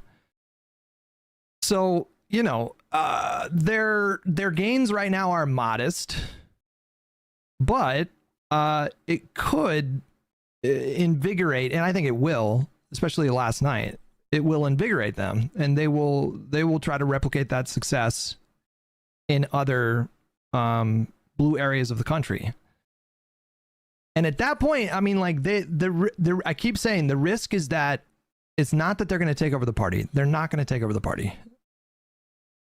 That is not going to happen. The risk is that they grow their numbers sufficient. Big Al Cake Mix, are you up really late or are you up kind of early? To the extent that they can. And people asking about the numbers in chat. Yes, I am a North American streamer. That's where most of my audience lives. Most of my audience is not late shifters. I have had to shift to late night because I'm literally like 12. Well, what am I? 13 hours away from the East Coast, and what is it? It's like 10 hours away from the West Coast. So yeah, I wake up, basically in the afternoon or even evening for you. Really block legislation that they can be just another thing that like the Democrats in Congress have to contend with. But yeah, sorry you're having to deal with that now, Big Al Cake Mix. On top of the already existing institutional imbalances and MAGA. So like they're going to have to like pull hairs. It's going to take more work to get legislation done. It's going to like the process of doing things in the House is going to be slowed down or potentially up early, to a halt. Because the risk is that they'll be pretty obstructionist. So at least you did get some sleep.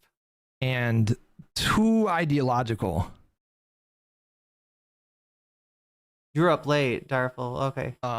The fear mongering isn't. I don't think it's insane. I feel like most of my regular viewers in this time slot are just people that are up through a lot of the night, regardless, or people that come in the early morning hours.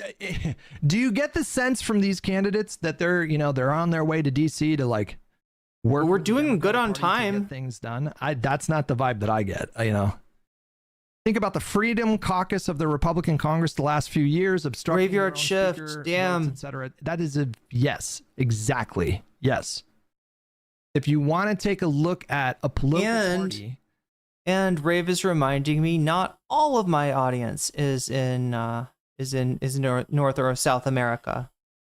Welcome, Australia. Yeah, this would be the prime viewing hours for Australia, and I get a little bit of Europe as well. Wait, no, we've got some Europe. We got Europe. One in chat if you're EU or UK. That became extremely dysfunctional. Oh wait, never mind. I'm sorry. I should not do anything to encourage chatters to identify their location. A relatively small group of caucus members. Yeah, it's neither it's like pre-early and post-late in the Midwest. Look no further than the EU in chat and the dysfunction that we've seen over the last I would say like 4 years has been especially like dysfunctional. They ousted their own House Speaker for the first time, I think, ever. Now, I'm not saying that would happen in the Democratic Party. I don't think we would be. It should happen. Fuck, it should happen. Like, I kind of like don't believe it can happen, but I wish it would happen. God damn. Chat, if the Democratic Party could fucking 86 Schumer and Jeffries, right? Which, I don't mean in the James Comey way, chat. I mean in the just replace them with better speakers and hopefully majority leaders. Then yeah, that would be at least a sign to the base that like we're gonna maybe turn a new leaf, and that's the least they don't have the numbers yet. Yeah, that's the problem. It's like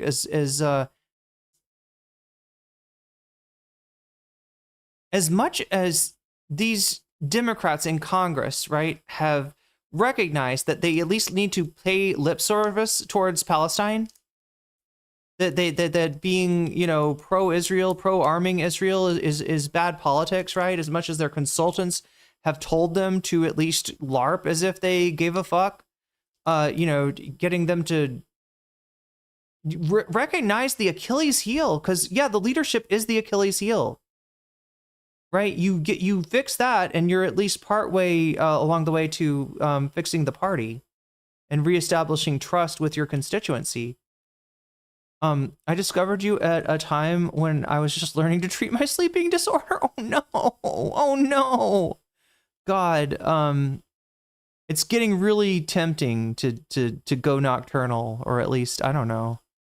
It seems like I should try a bunch of, okay, so really quick, chat, really quick.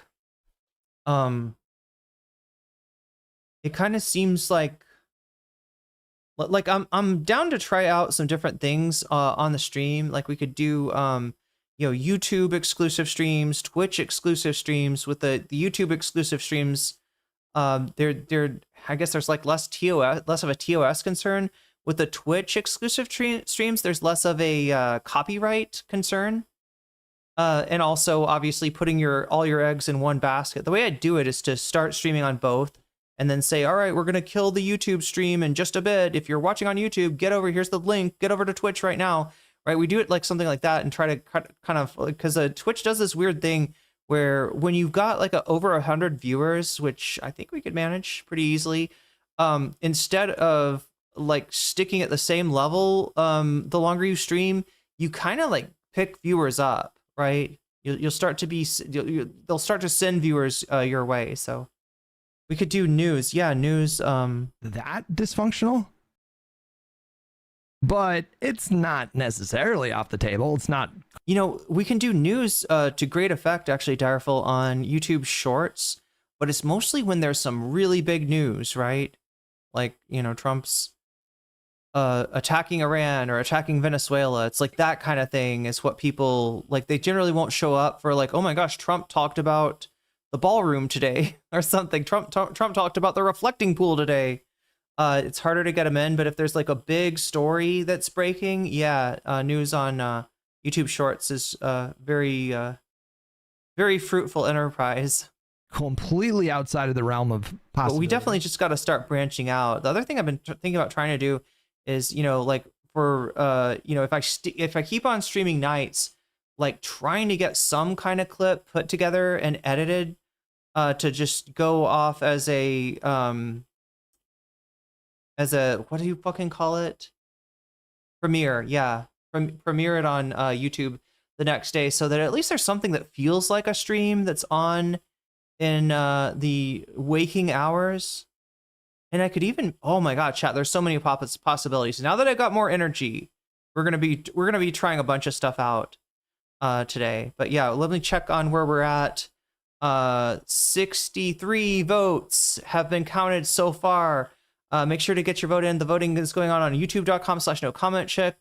You click on the live stream, and then you can click on the chat, and then you can click on the poll, and you too can vote. Hasan versus Matt Walsh at 54%, more Hogwatch at 21%. Vandals did the reflecting pool. They're the reason that it looks like shit. They're the reason that it looks like a swamp. 11% in last place, and Lia Miller's video. Lia Miller's video about leaving the U.S. for Ireland in third place at 14%. That's where we're at.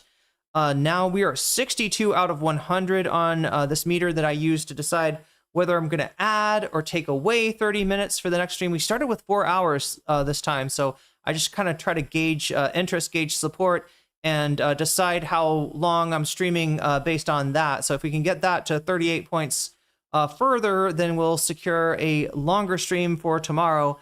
And then what else? You remember that if you support the stream, whether it's through Super Chat, Super Sticker, get yourself a membership, gift a membership, support me on throne.com/nocommentchick or on patreon.com/nocommentchick, or if you support me even on twitch.tv/nocommentchickcc, then and let me know which of these topics you support. I can put your money where your mouth is. If you want to see that Hogwatch, you want to make sure that gets chosen, you can say more Hogwatch. If you want to see the Matt Walsh versus Hasan Piker showdown, you could say that. The Antifa doing the reflecting pool, or the Lia Miller leaving the U.S., Or you can say Vox Populi, which you're saying like, hey, I don't want anybody messing with the poll. I want the voters to get what they want. That's Vox Populi. Or you can say video games, and we are indeed 10% away from securing another round of Persona 2 after this timer runs out. Numbers of Freedom Caucus are like 2 to 3 times the number of these candidates. Will the issue vague contempt would become pretty dire if the Democratic Party's majority ends up being in the neighborhood of the amount of like DSA backed insurgent sort of politicians? So if we end up in 2028 with only like a 9-seat majority, they can wield a lot of... In chat, we got to do something to bust up the institutional power wielded by Jeffries and Schumer, right? This should not be a thing. Like, you being, in there should not entrench you in the way that it does. And if you're not doing the job, you should be out. You should be afraid. You should be afraid of becoming unpopular with the base. And if you do indeed, you should be replaced, right? Of leverage. They can be their own kind of collective Joe Manchin. You see the issue there? Then it becomes a problem. If we can pad our numbers a bit and get like a 15-seat majority or 20-seat majority, then the risk of that goes way down, I would say, obviously. Really funny for you to say they can be their own Joe Manchin when the only place that we've seen that kind of intransigence is from the Joe Manson. That's the serial killer version of Joe Manchin. Is from the centrist libs, is from the Blue Dogs. You don't see that from the left. The left does not, obstruct popular policies. The DSA would 100% block a public option because they want Medicare for all. That's my sense of it. I hope I'm wrong. I do think the current crop are built a little different. I think they're a little bit more adversarial, standoffish. Say what you will about the squad, but for the most part, they voted with the Democratic Party. That was the big concern in 2018. For a lot of people, is they felt like the squad and what they represented, they would be a hindrance to the Democratic Party's legislative agenda. And that didn't really happen. Because of course it wasn't going to happen. There were symbolic votes like... God, how does anybody get... Look, if Hutch wants to go on stream and give his shitty fucking warmed over takes, right? If he wants to continue to be the human centipede with his ass sewn to Destiny, or his mouth sewn to Destiny's ass, just, spitting out the discourse that Destiny shits down his throat, right? That's on him. That's whatever, right? What bothers me is that this is getting taken and treated seriously. This guy doesn't care about politics. This guy is lazier than me, chat, and I'm pretty low. I've been pretty low energy for the past 6 months, right? That says a lot. And just does not know important stuff, and he's just kind of spitballing with this vague notion of team sports of like, if you're like the squad, I don't like that. If you're like the DSA, we don't like that. But if you're this, just thinking that something like continuing on the path that the third way, that the Democratic Leadership Council and these other fucking rotten ass centrist Dems have plowed into the ground to the harm of the American people, to the harm of their constituents. He thinks it's realistic to just keep on living this Groundhog Day where you occasionally win power. You don't do much of anything. You have a chance to, do something, but the Democrat you elected is there not to maximize the benefit of the American people, but rather to drag their feet and to make sure that whatever they end up producing in terms of legislation is okay with the capitalist class, right? They think that they can continue this Groundhog Day forever. Trump should have been a wake-up call, chat. It's bad enough that you get George W. Bushes and you have wars on terror and forever wars. That's bad enough by itself, right? It's bad enough that you get Ronald Reagan and you get a huge tax cut, which is then used to justify a ton of cuts to services to voters under even a Bill Clinton type administration. That's bad enough, but you want to just fucking double down on this? You're like, oh no, the problem with the Democratic Party is we haven't become enough like the Republicans. I'm sure that if we are exactly like the Republicans, we play fucking, what is that game called, chat? Chameleon. What am I thinking of? The Chameleon Paint game. What is this called?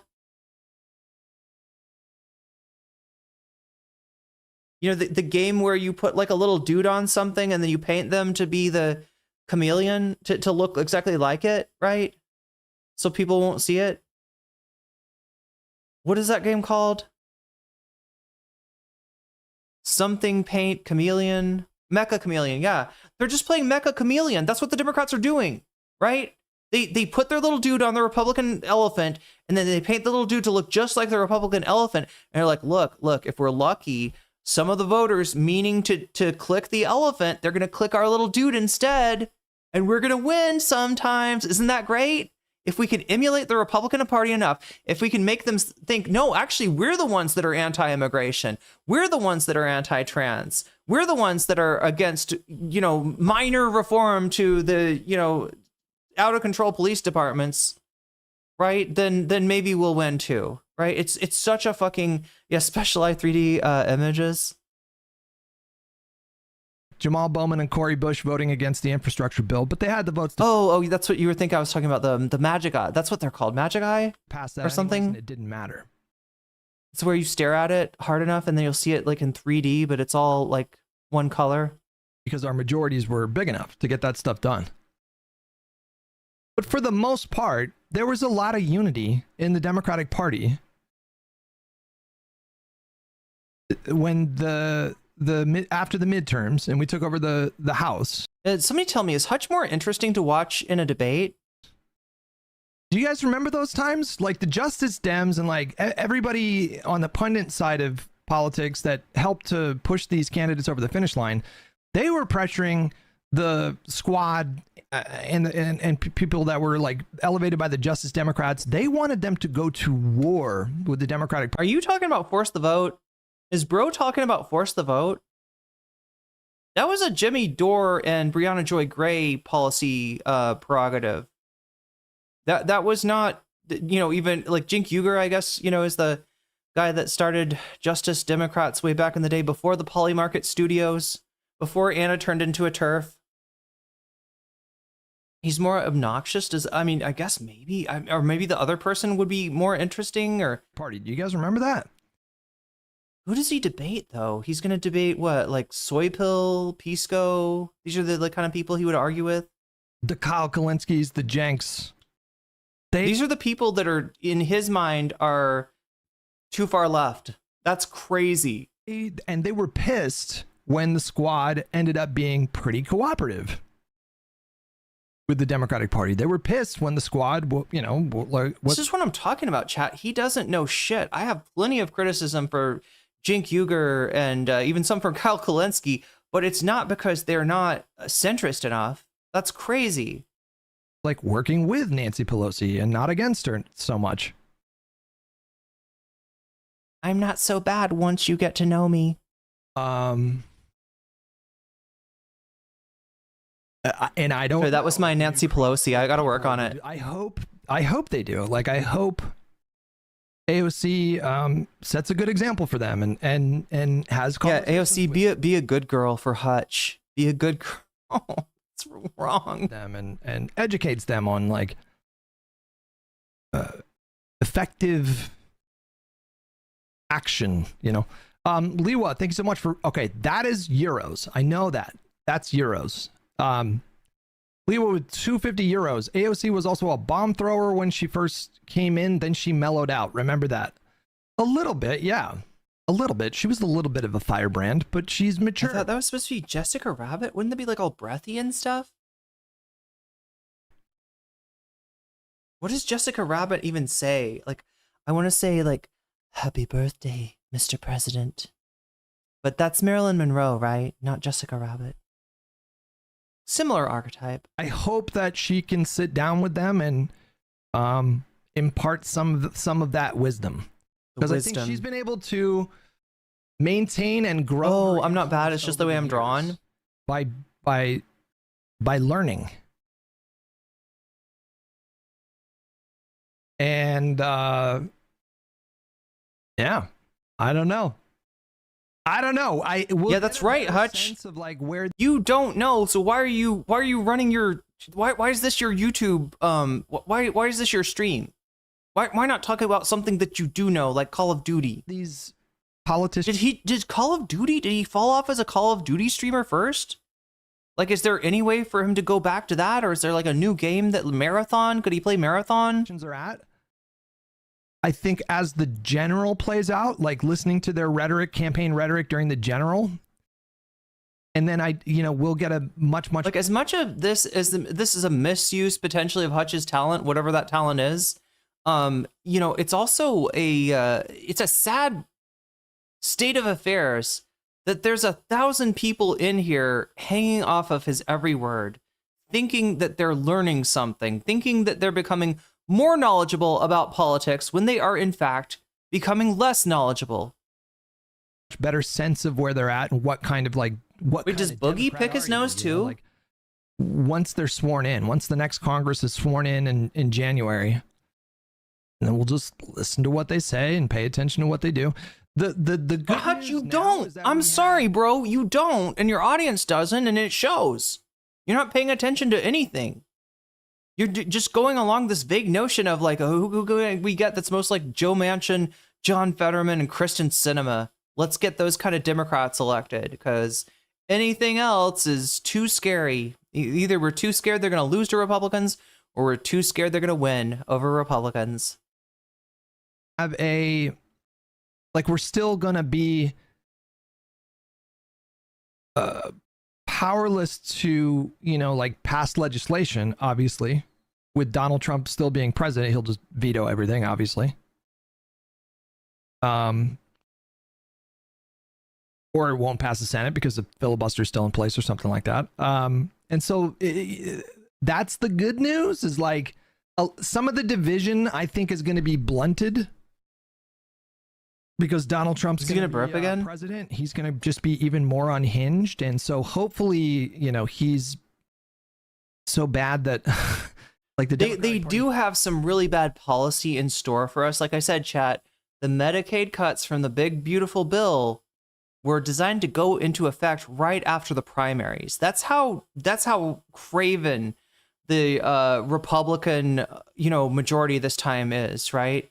That they're going to hurt people, but they're not letting that pain go into it. The biggest part of that pain is going to into effect right after the primary when nobody can vote them out, right? The second thing that they've got, in their, well, I mean, obviously the snap cuts too, right?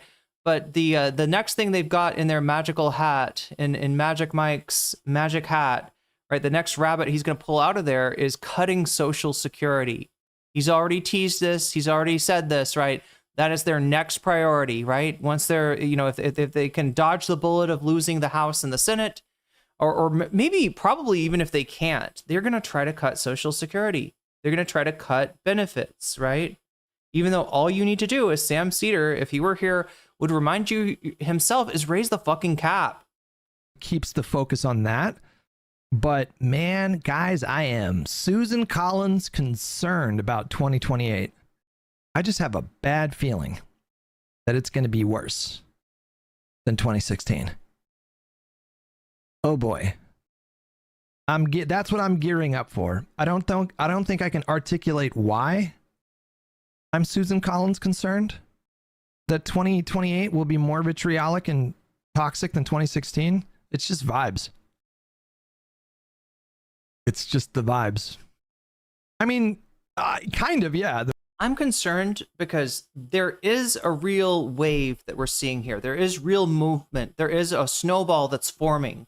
But what I don't see, much like for the California governor's race, I don't see anybody who can channel that energy and that I think has a good chance of getting out of the primary and winning the general election, you know, in the Democratic bench, right? If there is, you know, somebody that's gonna encapsulate this moment and feed off of that energy, like the closest thing we've got is AOC, and I'm not even sure AOC wants to run. The rise of the sloppulist, like the fact that populism is so ascendant right now. Like the more populists there are in the Congress, or the more, yeah, it's 100% vibes. You're right, Kelsino. Populism is in vogue, the higher the risk of divisive, toxic rhetoric. Because that's just how populists roll.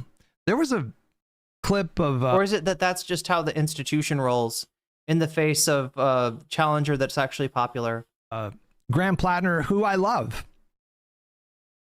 Especially his tattoos. Those are awesome. He's great.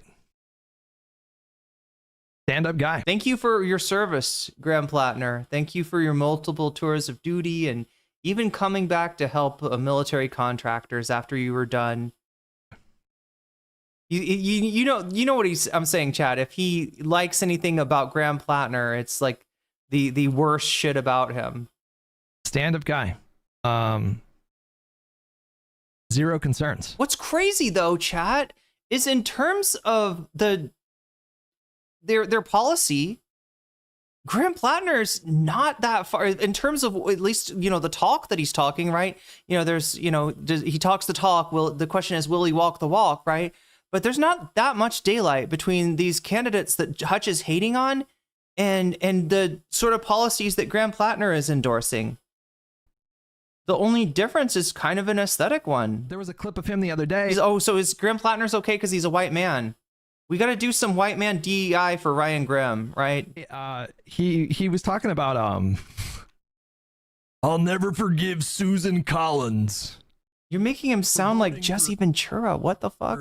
Justice Kavanaugh. That's his Graham Plattner? Who then took away the woman's right to reproductive health on her own terms. And I'll never forgive the Democratic Party establishment for not codifying Roe when they had the opportunity. You know, I wish I don't think I'm particularly good at impressions except for Demon Mama. I got her number, but I'm sure there's some people that wish I would do less impressions. Hutch really needs to get off of this though, even more than me. Hold on, let me see if I can. Somebody help me find that. Yeah, I don't think he has the range to do Plattner. I don't think his voice goes that low. Clip.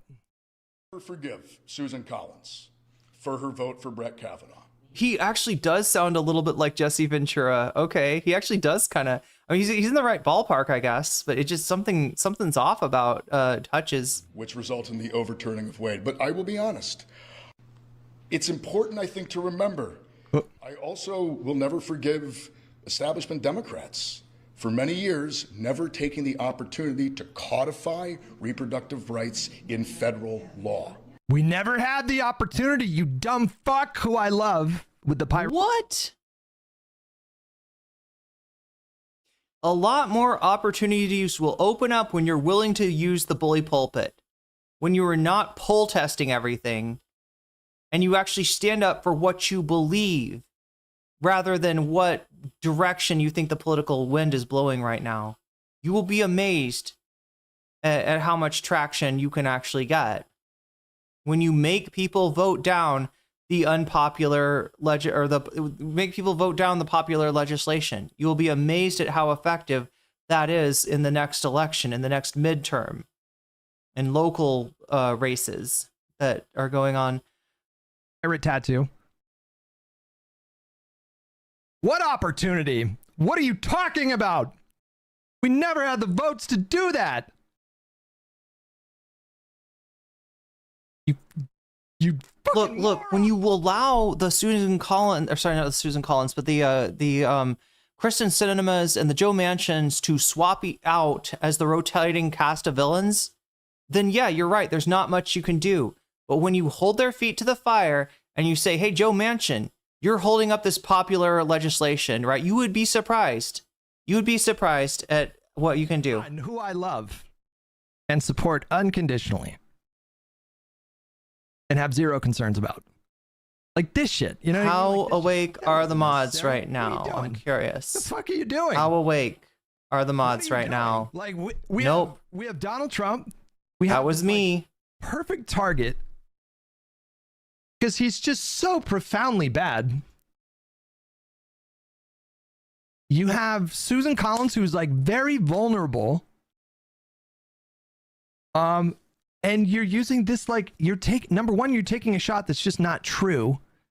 It's just not it. This is a lie. This is like one of these lies that persists in the fucking zeitgeist, and what's the word again? Illusory truth. Fuck, what is it called? The thing where like something gets repeated over and over and over again, and because it gets repeated so often, people just assume that it's true and they don't bother to like look up if it's true. Not truism. Well, I guess maybe, but yeah, I guess that's what a truism is, but there's something more specific that I'm thinking.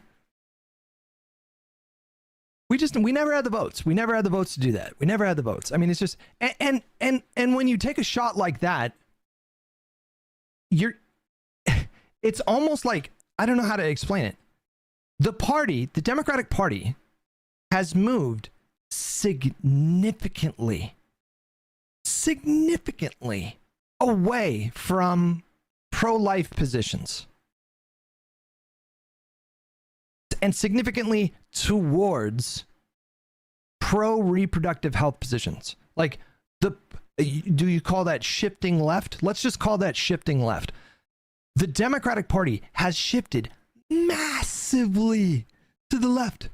Massively to the Susan Collins. The really disturbing thing about the court striking down Roe is that the feeling I got from the Democratic establishment is that they were more excited about how they could use it to like help their chances electorally. They were more excited about maybe, making this into an issue because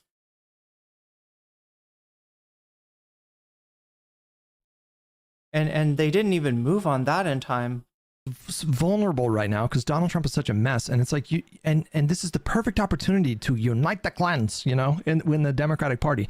And you're giving a speech about reproductive health, and then you take a shot at Democrats who have basically purged like all of their pro-life Democrats have been like purged from the party. They're like all gone. There's one guy, Henry Cuellar in Texas. There's one guy in the entire Congress now that is pro-life, anti-abortion. You have no mainstream Democrat but the one we just had on, John Fetterman, that is willing to stand up to them. Oh, dear. What are we learning about what's happening to the Democratic Party, Stephen Miller? Well, this is an issue, Sean, you and I have discussed on your airwaves many times, and tonight brings really terrifying evidence of just, as you said, how far this cancer has spread and is spreading across and throughout the Democrat Party. The candidate who won that race in New York tonight campaigned, as Senator Fetterman said, on abolishing ICE, abolishing borders, abolishing jails. So effectively, it's like normally when they say this stuff, they're lying, right? Like that's the big disadvantage with having this woman in our tent now.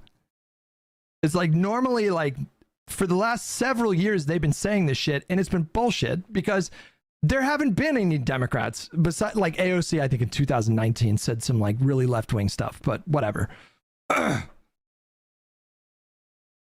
Like they've always just been lying about that stuff. Now they're telling the truth. It's true. Like we do have a Democrat in assuming she wins in the general, with it, I think it's a safe assumption that, is against like all borders and police and prisons. Like it's true now. So, we have to contend with that. And you said last night that you still plan to support Hakeem Jeffries as Speaker if Democrats take the House, even though he endorsed incumbent Congressman Dan Goldman. He did not endorse you. After sleeping on it and after seeing the results, not just in your race, but all these other races come in, I'm wondering if you still feel confident in that answer, given the pattern here and the message it seems that New Yorkers are Big Al Cake Mix. Are you okay with the wrench? trying to send. Yeah, I look forward to helping elect Hakeem Jeffries to be the speaker. I'm just trying to reduce the delay between somebody posting something about CSAM in chat and it getting moderated. So the House I know people are doing a lot of stuff, and I'm trying to moderate the people that might have eyes on the screen for more of the time. January, he called to congratulate me, and we had a good conversation. Primaries are where we work out the direction of the party, and there's change I want to see, and we've been clear about it on corporate PAC money. Gotta do something so Darful's not having to monitor both chats too. On the U.S. relationship to Israel and Palestine, on fighting harder for working families. But well, again, like Lander's fine. Like Lander is, yeah, he's fine. I haven't seen anything from Lander that made me uncomfortable with him. You know, I'm not. Of course not. Lander's a fucking liberal Zionist, right? But we still got the reaction from Lander. The reason I didn't put him on the thumbnail, by the way, chat, you know, I don't think he's DSA backed, and he's, you know, like I said, probably the least repulsive person on that liberal Zionist spectrum. Not DNS, yeah, not DSA backed, right? People kind of try to, you know, I mean, like he was the third candidate that won, I guess, with the Zoran and the Hasan endorsement, but people are trying to draw like that. This is why Hutch had to answer that question, right? They were like, what about Lander? Hasan supports Lander, Zoran supports Lander. Are we okay with Lander? Are you sure? Are we okay with Lander? He did say something nice about Dan Golden, sorry, Joe, what's the guy's name? Golden earlier. Oh, he's a Working Families Party candidate. Yeah, so he's a decent candidate as far as like Democrats go, which, you know, the bar is in hell. Landers quit the DSA. Oh, I forgot he was in there for a while. Yeah, Mamdani supported him. Terribly familiar with his policy platform, but I've seen a decent amount of clips of him and just the way he talks, the way he presents himself, the way he messages. I never got any. Is it Goldman? I thought for some reason I thought it was Dan Golden. Like Susan Collins concerned. Golden Freddy. Vibes from him. He's Golden Dan. The issue here. The issue are the Steely Dan. The other ones. Be a unified party to do that. To me, they're all fine. I don't know why you're saying that. Why would you say? It's not. It is a silly, infantile disorder. Really idiotic proposition. Okay, no. That we should abolish. I mean, he could cosplay Lenin maybe, but he's no Lenin. Like prisons and the police and borders, like it's really bad and stupid and silly. And you're stupid and silly to be talking like a Republican like this and straw manning what people are even fucking talking about, right? In order to defend the corrupt system. And just, it's very dumb. Why did I always like say his name Dan Golden? I swear to God, I don't think I've ever called him Dan Goldman before. I think I always just heard it as Golden. Do you yeah, stay Goldman, exactly. And others on the right flank. I'm not worried about Fetterman because Fetterman is going to get primaried. I don't like Fetterman. I'm not worried about Fetterman. I'm here trying to be a better man. If I was a Pennsylvania voter, I would not vote for him in a primary. It happened last night, and all these socialist candidates believe in Medicare for all. They believe in abolishing ICE. They believe that Israel is... So now Hutch is doing some Hogwatch. ...committing genocide in the Middle East. And CMW double with $5. Why do center-left moderate Dems need to accept the Big Ten framework while DSA openly fucking hates us and want to complete takeover of the party?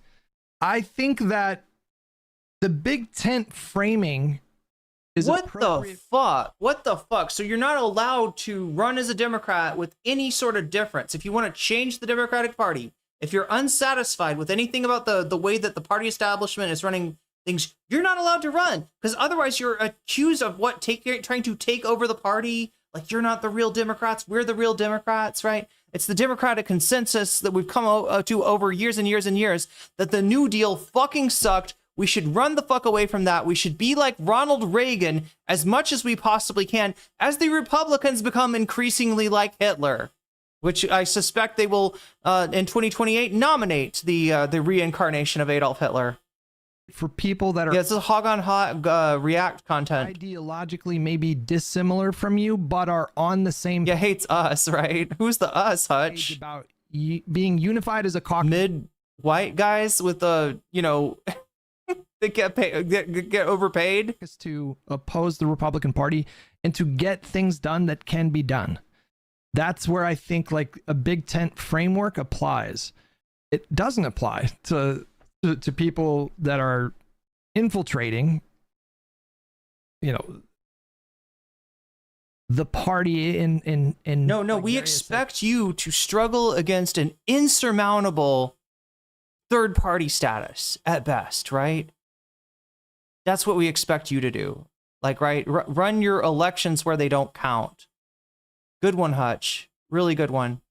I should probably pee at some point. Is this a good time to pee, or as soon as I pee, will Hutch say the only interesting thing he's going to say tonight? Because this guy's boring. Areas of the country who have no interest in doing any of that stuff. So I they're on paper a part of the tent, but I don't regard them as like I don't yet regard them as coalition partner.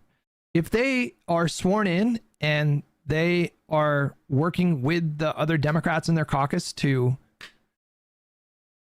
be unified in opposition to MAGA for the last 2 years of Trump's presidency, then I can, I'll change my mind and update my priors. And I hope that I'm wrong about it. I genuinely hope that I'm wrong about it.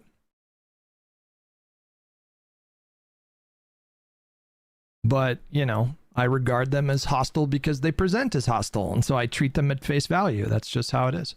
Chervaki with $10. Why do DSA talking points that they run on sound so basic and infantile? Should we try, because you're too stupid to perceive them, because you're watching Hutch, and when you don't understand something, you defensively say it's stupid, it's worthless, it's infantile, as a way of denying that you're not that plugged into politics, right? You read fucking Democratic voter guides and that's it. All right, who am I supposed to vote for in this election? You're mentally impoverished by virtue of the content that you choose. Chat, with that, I'm a little bit this guy's pissing me off. I'm gonna make him go to 1.25, right? Because he's so damn slow. 1.50 I think would probably be too much, but 1.25 should be okay. I'm gonna take a pee. Hopefully that's not exactly where the most interesting part of the stream pops up. I'll bring my phone with me so that I'm listening. I've been a Trojan horse to my county Dems, and I might have enough disgruntled locals to locals to get a DSA charter here. There you go. Yeah, I'm gonna try taking a pee while I can.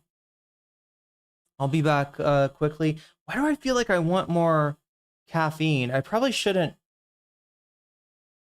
It's that thing where I didn't sleep quite enough last night, and I keep telling myself, if you just drink more caffeine, you'll be okay. But sometimes it doesn't work like that. I don't know, chat. I'm gonna figure something out. I'll be back as quickly as I can. I'll listen to this on my phone, and we got 1 hour and 46 minutes left. Remember, it is your donations, it is your support that keeps this stream going, both in the immediate sense of it literally increases the amount of time I have to work with, and the amount of bonus content I can get to, and in the existential sense of just being able to keep at this month after month, week after week, etc. So appreciation to everybody that does support the stream in whatever way that you do. And remember, every time you do a super chat, super sticker, if you get yourself a membership, gift a membership, support me on Throne or on Patreon or on Twitch. It makes the number go higher, and it gives us more time to cover more bonus content, and it makes the stream last longer ultimately.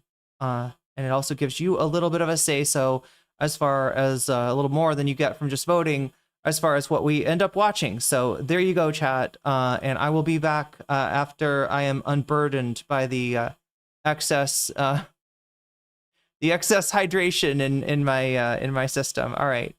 Whereas Dem campaign talking points feel more grounded, feels like Dems need to be the adults in the room where DSA don't. The DSA are like the way that I look at them and the way that I regard them, it's like they are like me when I was 17 years old. They're like, it's like we're like the uncles, the aunts and uncles, and they're, you know, like they're in their start entering their late teens, testing boundaries. They think they're the smartest people in the world. They think they've got everything figured out, and they think that it's like a moral problem. You just don't have, like, if you know, you're just bad, and if you had good morals, then you would be on our side. You know, like that's how I just think of them like rebellious teenagers. Process of them consolidating.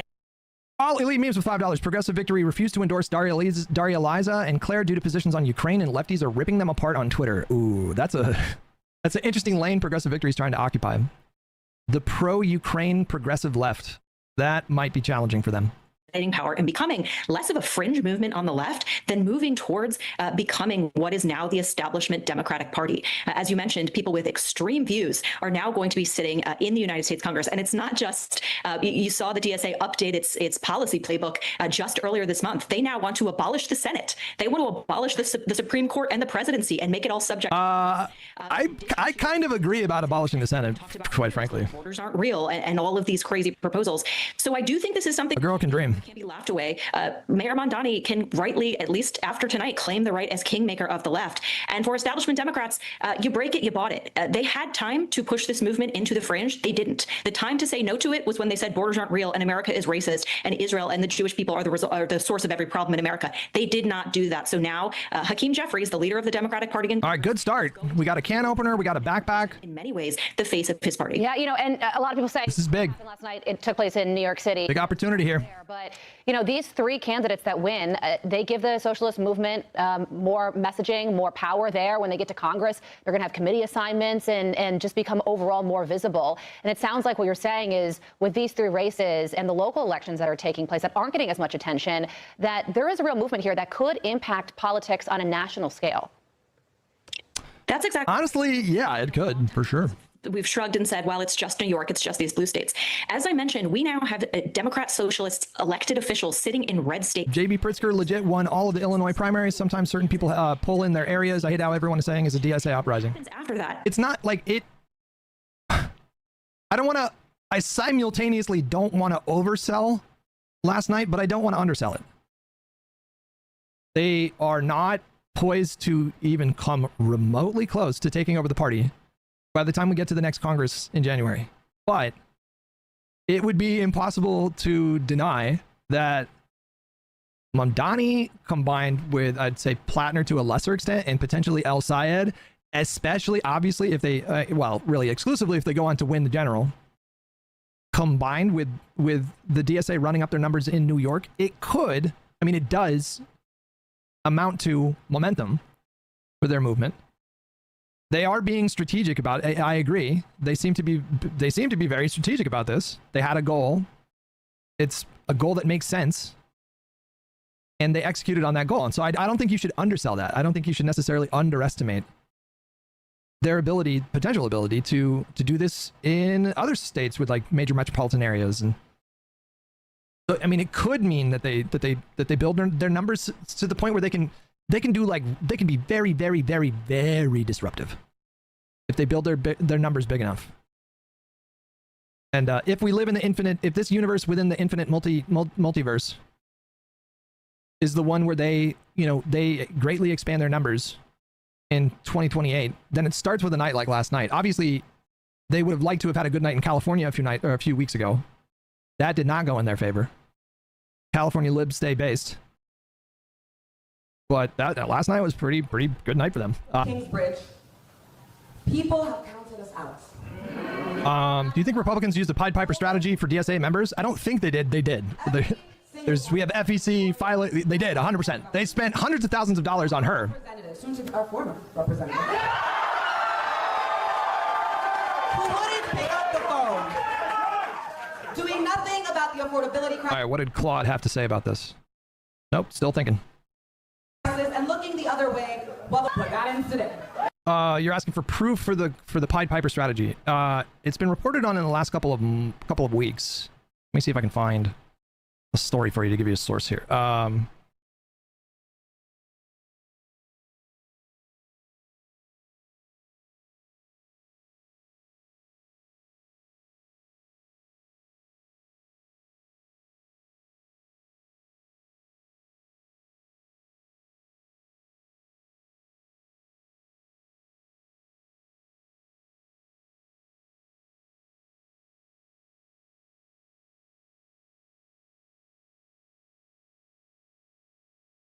Let me see if I can find the article. Did you find it?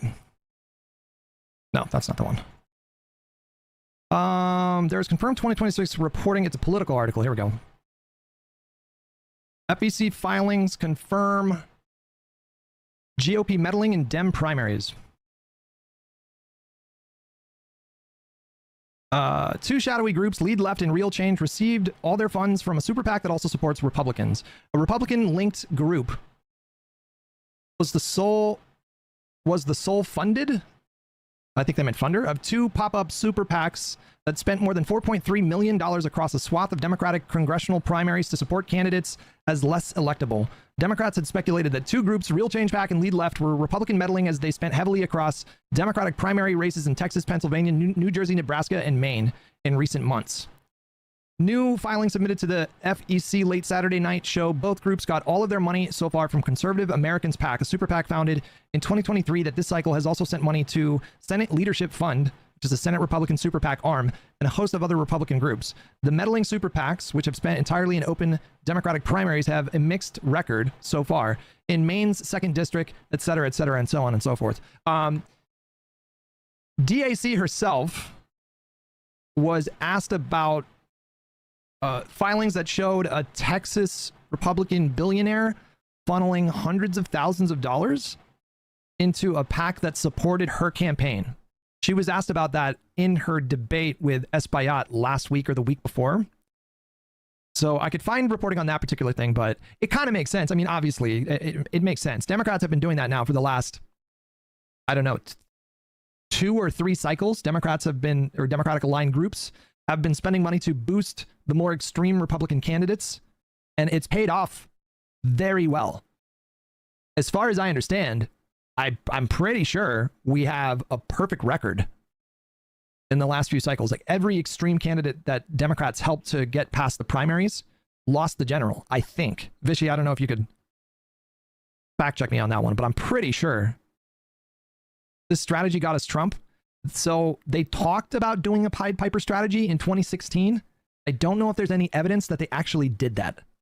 I don't know if Hillary's campaign or any other Democratic groups actually spent money to boost Trump in 2016. What's true is that they discussed in the email correspondence that got leaked, they had internal discussions about possibly doing a Pied Piper strategy with like Ben Carson and Donald Trump. I don't think they ever actually did that though. I could be wrong about that. Did you see that Lia Miller left the USA? I saw the thumbnail for the video, but I haven't watched the video yet. Guy Deniz, did I get you for $5? Hypothetically, if these DSA folks have wild success in competitive districts, will that change your feelings? At any point, would you hop on the train? I doubt I would ever hop on the train because well, it depends on what kind of train you're talking about. I'm just very ideologically different from these people, from people like her. I will say if they can figure out how to start being running competitive in competitive races, in kind of more light blue races or purple districts, if they can crack that code and start doing that, then they can actually say that they're a threat to the like an existential threat to the establishment. But to the D Alfred, to his point, they haven't even aimed for those kind of races. They haven't even set the goal of trying to run DSA candidates in, like D+5 or R+5 districts. They're right now for this cycle focused on safe blue seats. But why? Because those candidates are popular and the DSA has no pull. I think probably in their mind, They want to build, they want a winning track record and then use that winning track record to make a pitch, to make a broader pitch in 2028, which I can see the strategy there. That makes sense. I have serious doubts that they will pull that off, but if they actually do start pulling that off, then I would be very fucking uncomfortable. I would not like leave the left or become a MAGA voter or abstain or vote third party. I would still support those candidates, but I would be very uncomfortable. I would be very worried, like, oh fuck, what are we doing? This room know just how scared we made APAC, crypto, and all of the corporate PACs funding my opponent's campaign. Did he say Lia Miller was a radical leftist? And over the last few weeks, we've seen the lengths they will go to protect their power. Because the corporate landlords and lobbies who powered our opponent's campaign did so because they know that he didn't represent us in this district. He didn't fight for us. He represented them, and he fought for them. Oh boy. And when they saw how our movement was gaining momentum, You know, typically you want to see, like, you know, I have a lot of respect for my opponent. You know, we're gonna, you know, like whatever, you know, like something more conciliatory or something, you know. No, conciliatory is for the you know, the other candidate, the losing candidate, Hutch. That's really funny.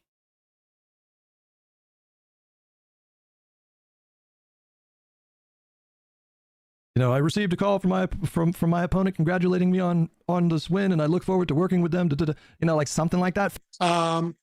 Huge news. Another radical leftist. Tonight in New York City, there were 3 major primaries where Zohran Mamdani endorsed, where DSA endorsed, and I'm talking the 7th Democratic District of New York, where Claire Valdez was going up against Antonio Reynoso. This, of course, was an open seat. Reynoso was endorsed by Velasquez, who was the Velasquez. Listen to this gringo. And there was a sense this was going to be a very tight race. Wait. We're talking about the Brooklyn. Why does this look like Mecha Chameleon all of a sudden? Borough president. It was a tight race. See? Like you put a little dude right where the blue turns into right where the like cloth ends, and it's like blue on the cloth side, and then it's red on the other side with like the leg, you know, touching into the stripe and kind of like a grayish white. You could play Mecha Chameleon in this game. Why have they not implemented that? Race, for the record. That's what I want, chat. I'm not like, I mean, look, anybody can give me a video game to play, but I want games within my games, right? I want to embed my games. I want to be playing like stacks of games rather than, can you imagine that? You're playing Donkey Kong in Kingdom Hearts somehow. I mean, that would actually fit. Wait, maybe not Donkey Kong. It would be some Disney property probably, but or some Square property. I don't know, chat. I mean, am I off base here in wanting to be able to play multiple video games at once by having the video games exist? And I think there is a Persona that has something like it, or at least it's got a guy playing a video game. I don't know if you can play the video game.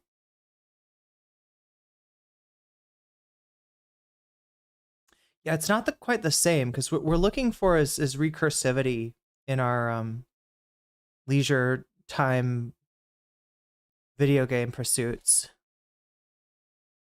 Because nobody has time enough to play all the games that there are. The only way that we can even come close, chat, is if you can sort of embed it, or like in Persona 5, right? You think that the Joker doesn't play video games? Like, that's one thing that's kind of missing from his setup, right? I guess I haven't played. I haven't played. I'm a tourist here. I haven't finished Persona 5. I haven't spent 200 hours of my life in that world yet. I've still got a few more Personas to beat until I get there. But I don't remember him having like a console. Like, does Joker have a console? There's a perfect thing right there. You could advertise other, like maybe he's got Devil Summoner 2. And you're like, oh, I would like to play that for real. Oh, that's a good thing because it actually exists, bestie. And here's the link. They could make so much cash off of that. Mask off the cart titan. Oh, no, sorry. Mask off cash out art. The Yakuza series has games within the game. Well, I mean, I know it exists someplace. Yeah. I want more of it, right? And this is the perfect opportunity with how weird Mecha Chameleon is and how easily that, it could be implemented. It's almost like, okay, chat, do you remember, this last thing I know, because it's gaming night, chat, and we're 10% away from another Persona 2 session, but do you remember how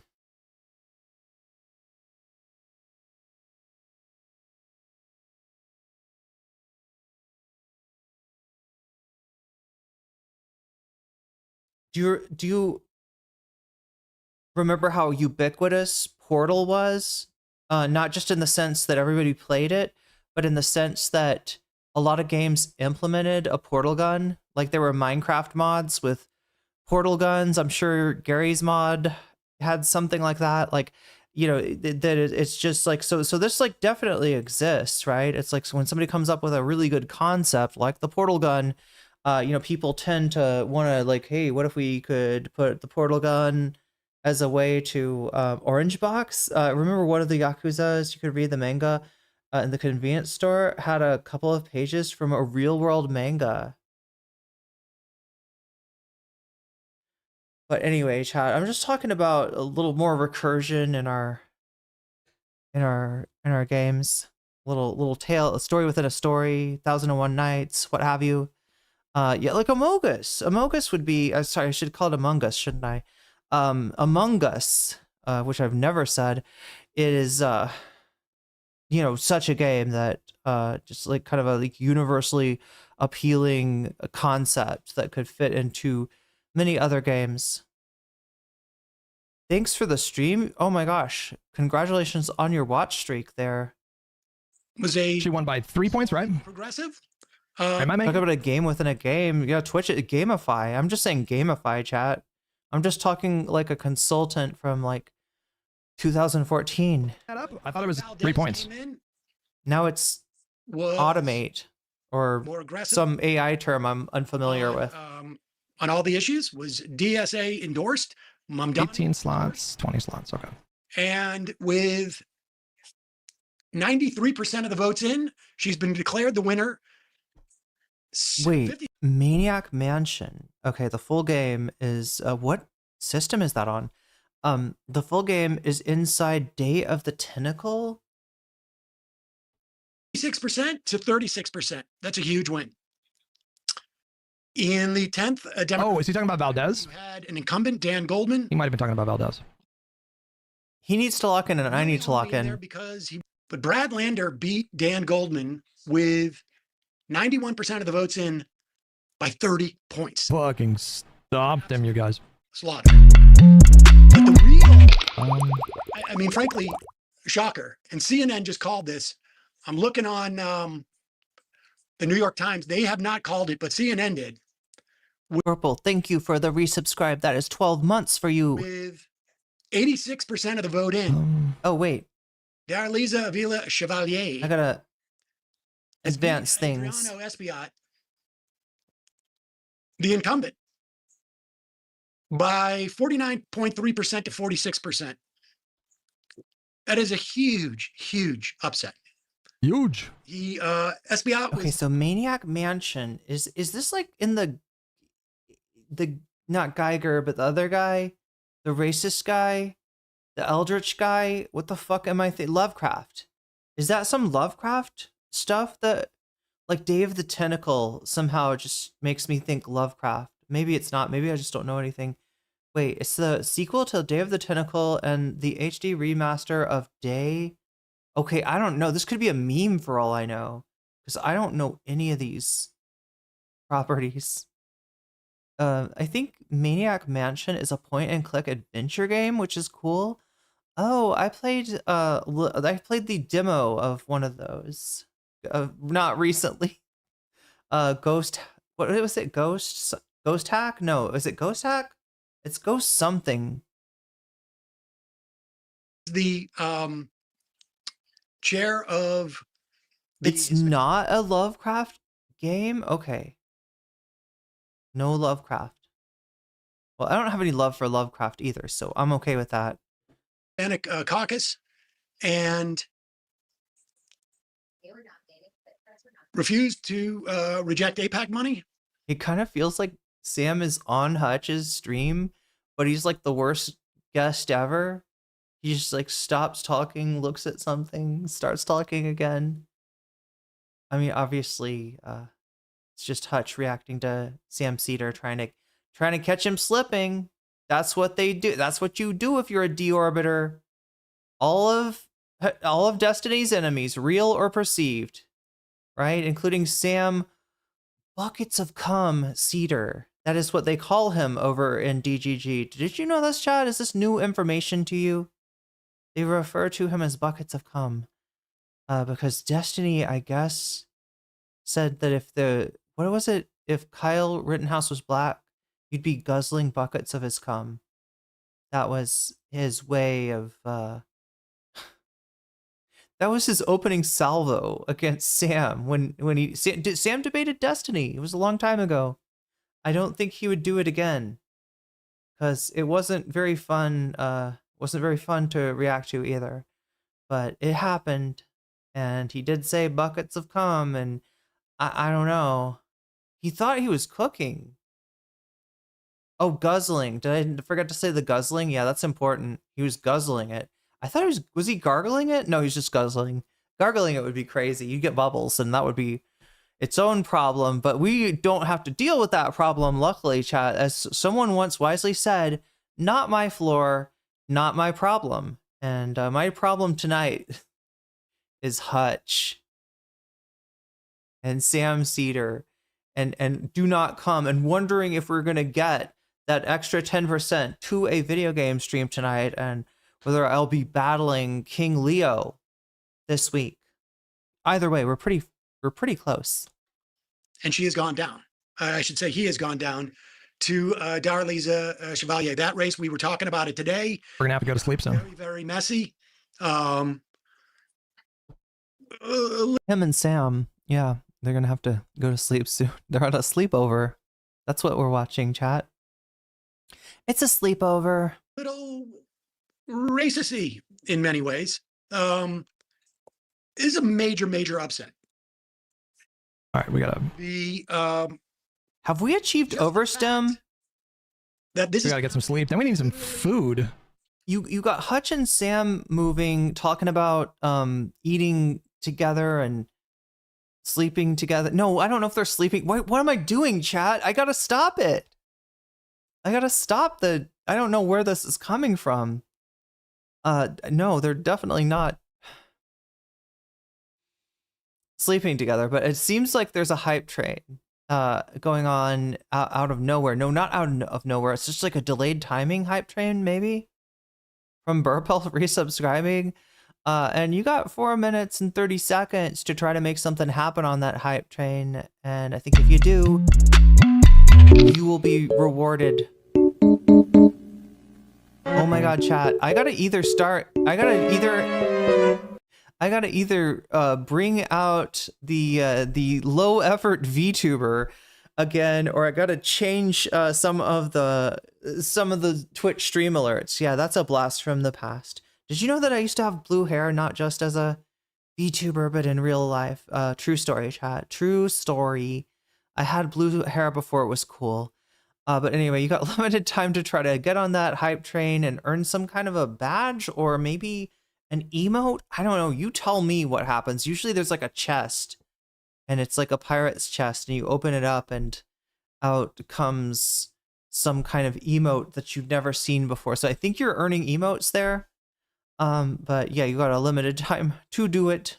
If it is Pride Month indeed. Is that what the discount on gift subs is about? Is that a Pride month? Is it just like a June thing? A couple of subway stops away from Hakeem Jeffries' district. A couple of subway stops away from Chuck Schumer's house. This is surreal, chat. Remember. But yeah, we got Sam and we got Hutch and we got a video game playing, and then we got me, and then we got Jellyfish. There's like what? 1, 2, 3, 4. Oh no, and the Weasel. 5. There's at least 5 like separate moving things that are Zohran Mamdani on screen at once. I hope we're not hyper stimulating. Is that bad? He was endorsed very late by Hakeem Jeffries. And I need food. He's hyper stimulating. His political machine. Just out of nowhere, just this giant puff of smoke or steam or vapor, I guess. Can opener. Via the DSA. I might have to eat some raw meat, go hunting. Out 2 incumbents.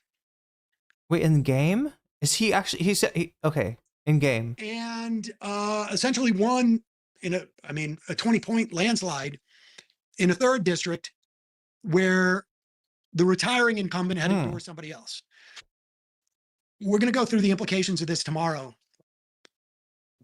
But. And I get some fucking food.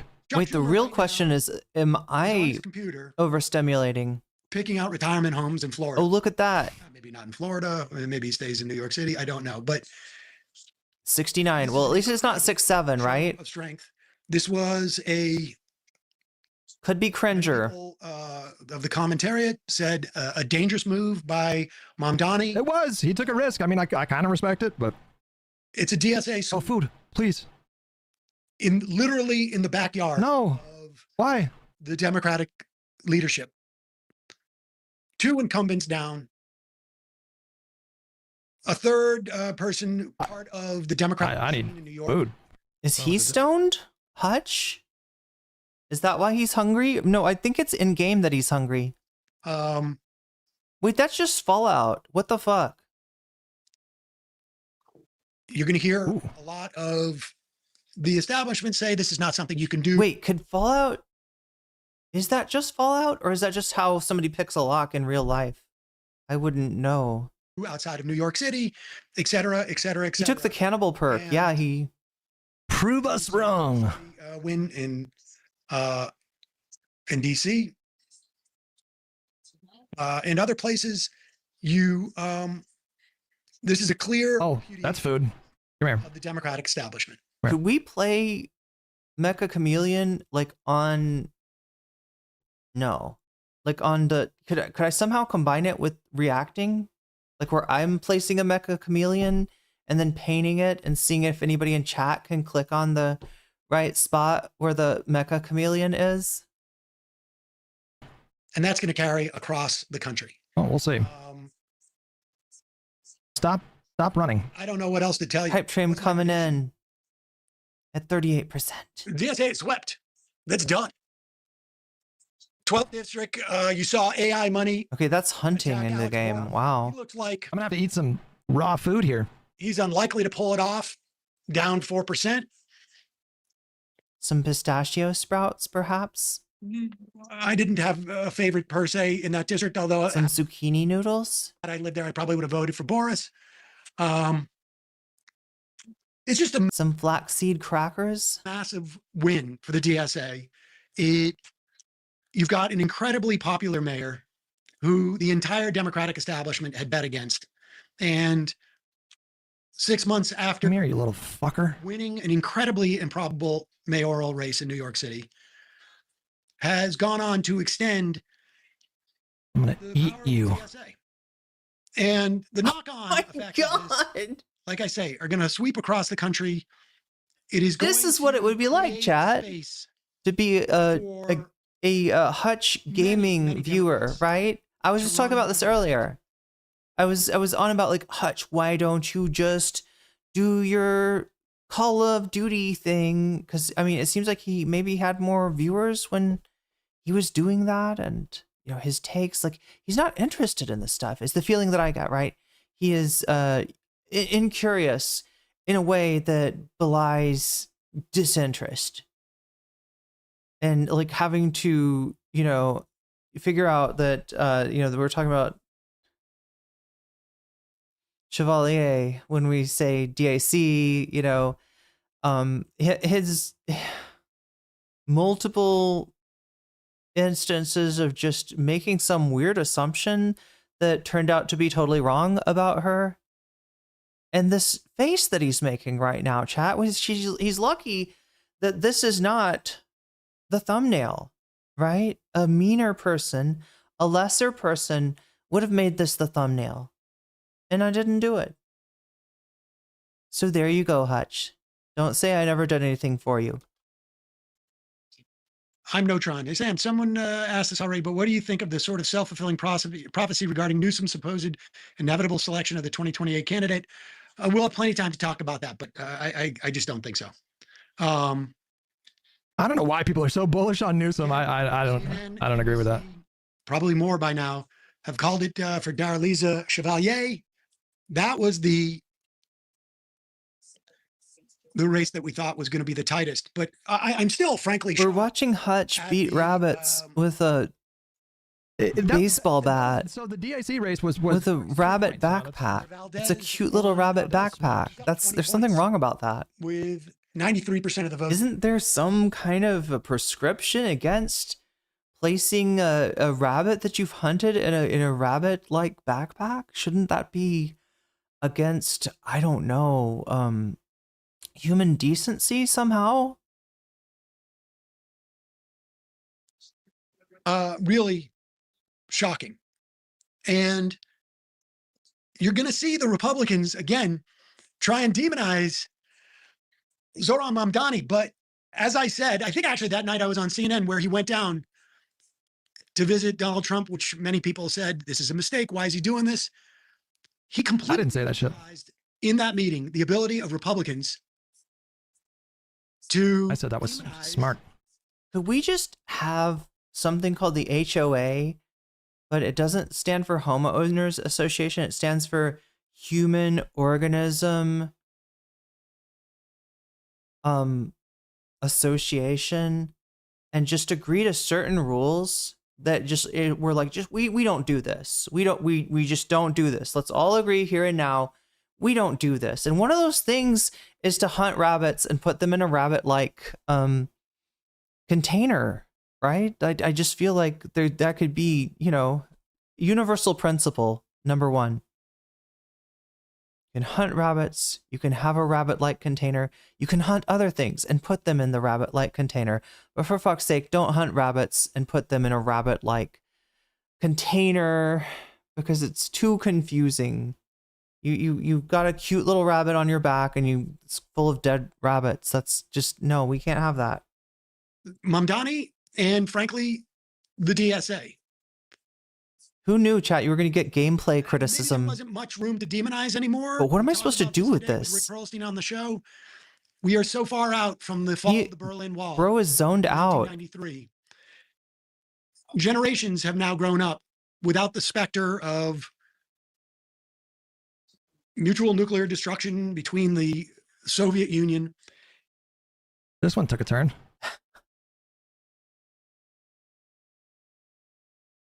Just one more time, chat. Just one more time. We're not doing lolcow shit.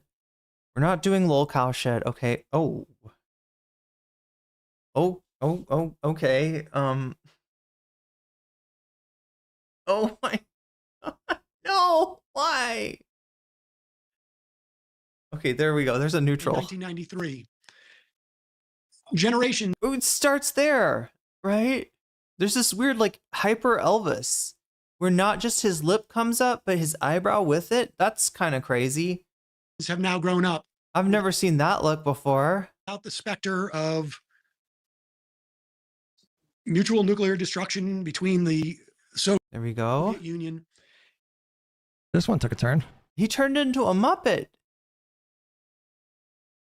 Bro became a Muppet for 2 seconds. Is he saying, like, the young people, they didn't grow up with the Soviet Union, so they're not wait, is Sam Cedar a tanky? I thought Sam was like Sockdem. Is Sam just a straight up? Is Sam Cedar a tanky, chat? Is Sam Cedar a tanky? Is he just this is kind of news to me. And that type of demonization and scaremongering just doesn't work. Like, I'm watching Abby Phillips' panel with the two Republicans on there, and they just look so anemic. Neera Tanden is on there. She wants to talk about the election in New York 17th. Somebody should tell him that, that Mike from PA used to be a Majority Report caller, and we all know that Mike from PA is a tanky. Against he even has an emote to prove it. Mike Lawler, because I think he owns a tank. I think Mike from PA owns a literal tank. To be honest, wasn't It's following in his garage. the big races were in New York City, and everybody. Bro, this is the Democrats run. Chuck Schumer is. What is that? A kangaroo? No, it's not a kangaroo. Dead man walking. In terms of his. Wait, I didn't mean kangaroo. I meant an ostrich. I don't know why I said kangaroo. It's a zombie. It's what it actually is. It's a zombie. Senate run in 2028, and this will have implications. I didn't mistake it for a kangaroo, chat. Because every single Democrat in the is that the encampment now knows that Chuck Schumer cannot win re-election in 2028. Okay, I kind of like that you can run super fast in this game. He just can't. A kangaroo is an emu, not an ostrich. Wait. He knows this. His political power is done. On top of which, I will be shocked if you do not. I've heard that if a kangaroo is hopping around underneath a eucalyptus tree, sometimes during drop bear season, one of the drop bears will land in the kangaroo pouch, and it becomes an enemy. It's kind of like one of those Minecraft enemies, like when a zombie, baby zombie gets on a chicken. It becomes like two enemies in one, and it attacks you twice as hard. I've heard it's kind of like a Pokemon or Digimon evolution.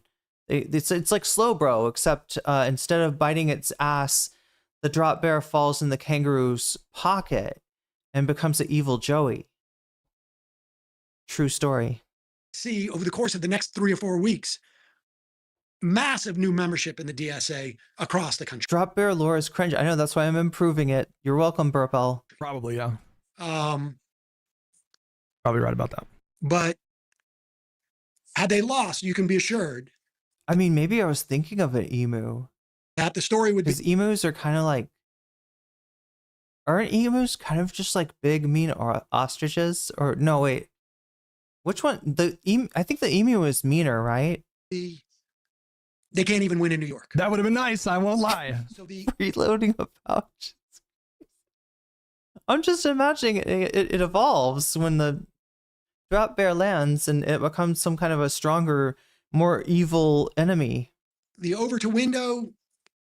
That would have been preferable. Where it is safe for a candidate to run, and to their left, emu has been expanded, and it's not an emu.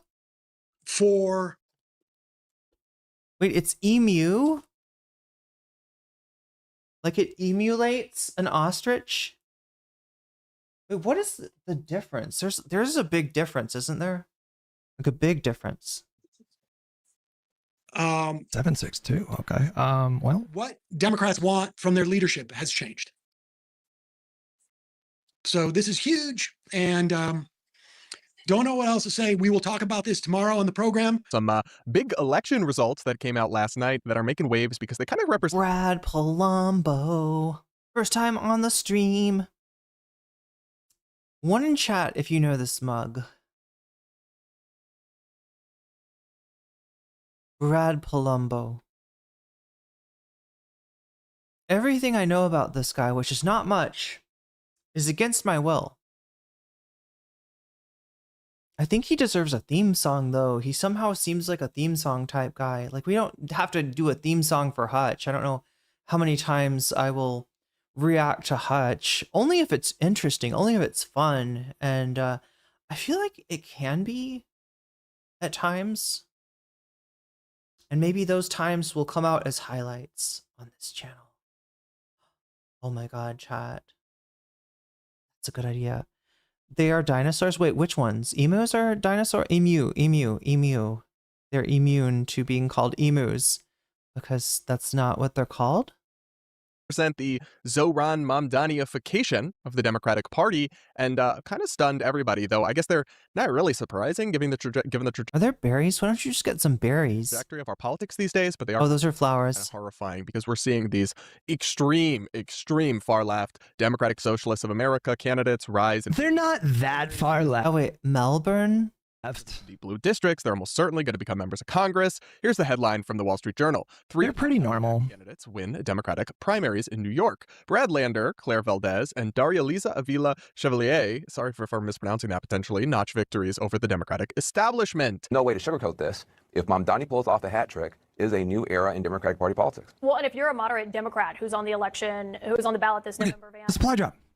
They're all going to get asked about the positions that we're hearing from these other fellow Democrats. Yes, they most certainly are, as they frankly should be, because these positions are insane. That some of the things that they're not. These are all that crazy.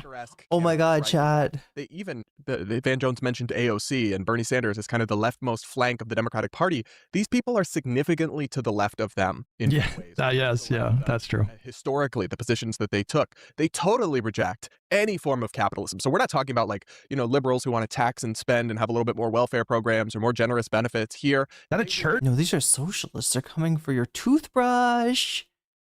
They're coming for your toothbrush. They're coming for your toothbrush. That's right. Socialists don't like private property, and that includes your toothbrush. It is now the communal toothbrush. You will brush your teeth with everyone else, and if somebody wants to clean another part of their body with a toothbrush, you will just have to use it right after them, because that is what communism is about, right? When your toothbrush might have been in some places that you wish it wouldn't have been. That's communism.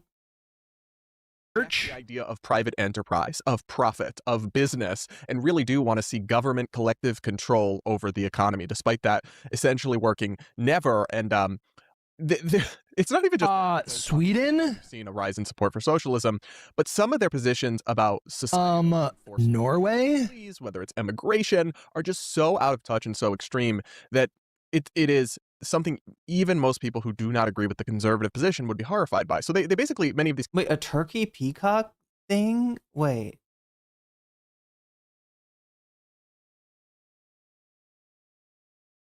Wait, are emus smaller? Or are they like... Candidates do not believe in immigration enforcement as it exists, right? They want to abolish ICE. They're not just saying, oh, ICE has gone too far, ICE is violating people's rights, or maybe we shouldn't deport everyone, we should have some exceptions, or let some people stay in some circumstances, or oh, we need due process. All those kinds of reasonable concerns and pushback you've heard from people. They're like, no, abolish ICE entirely. Don't deport people even. Oh, I hate this like centrist chud thing that where they do the thing where they kind of like admit, okay, well, you know, obviously Donald Trump, the way that he went about mass deportation, it was a huge failure.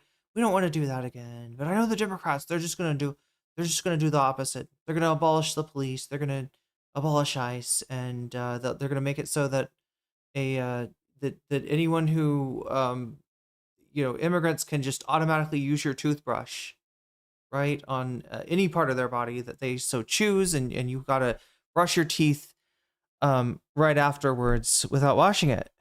That's the real that's what we know Democrats will do, because they have a thing with not allowing you to have your own toothbrush. They just have this weird thing. They want to, subject you to the hell that is other people's personal habits. And murderers and criminals who are in the country, and the actual party platform is pretty extreme on that front, and suggests that anybody from across the world should be allowed to come. The complete open borders is the official Democratic Socialist of America. Yes, they're big about that. Position that these candidates are all affiliated with, and the scary thing here again, you make it sound bad. Candidates are pretty much all guaranteed to win because they're deep blue districts, so it's pretty unlikely that a Republican get to the bad parts could actually win any of those races. Plus, the momentum's going to be behind the Democrats anyway, so you're going to have these people become members of Congress. And well, among Democrats. Democrats themselves, the Democratic Socialists of America, have a higher net favor rating than the Democratic Party does, at least those who are members of Congress. I mean, just take a look here. Dem Socialists of America, plus 17 points. Democrats in Congress, plus 4 points. No wonder that Dem Socialists are getting nominated across the political map in different primaries because, simply put, they are more popular than the Democrats currently in charge. I mean, first off, the thing that's always bothersome about these polls about socialism versus capitalism and people supporting it is I think a lot of these people... You never mentioned toothbrushes. Yeah, that's my problem too. Don't actually know what these terms mean. Yes. Just, oh, well, capitalism... They think I get to keep my toothbrush, and they could not be more wrong. Is when greedy companies get all the money, and socialism is when the government helps people. Sí, es correcto, sí. That's what Obama said. If you like your toothbrush, you can keep it. Economic. How did that work out? About public versus private. This is a really important conversation because Zoran Mamdani, thank you, John King. Zoran Mamdani is, he took a big swing, right, as we were just discussing. And you don't take those kinds of swings unless you think you can win, and he did. And this last race that we just called, just one second, because I think this is super important. Daria Lisa Avila Chevalier. He said, shut the fuck up candidate. when I'm speaking. Earlier in the year, reported that she had deleted previous Twitter posts expressing views for abolishing police, prisons, borders, seizing private property, nationalizing major industries, calling into question Israel's right to exist. That's a good point, Judge Toe. They might have minty breath. What if they make the toothbrush too minty? A friend of the show, Estette Herndon, in a recent interview said... what if they make you feel bad about your own personal hygiene? That all deportations are immoral. So all of that being said... Like, this person had 2 different types of mouthwash. Damn. There she is. What am I doing? Defeating a Democratic incumbent, a powerful member of the Hispanic caucus, who's been there. The chairman. He's been there for a really long time. I don't even floss every day. I mean, you could say that all of this is just controversial. She's a bad candidate, but she's likely to just be the congressperson. And does it not suggest, though, the voters looked at that? Jesus. They were like, we don't really care about that. We care about all these other things. You're so unbelievably up right now. For the greater Democratic Party in this district, or in these 3 districts, you have the ones who are the furthest to the left, who under no uncertain terms support open borders, do not support any... Oh, boy. In that podcast interview, I mean, she was given a follow-up of, even if it's a murderer, even if it's a rapist, no, they shouldn't be deported. Republicans are very obviously going to take advantage of this, and it's going to hurt the Democrats. Oh, my God. In New York, you can win in Seattle, you can win in Portland and Los Angeles.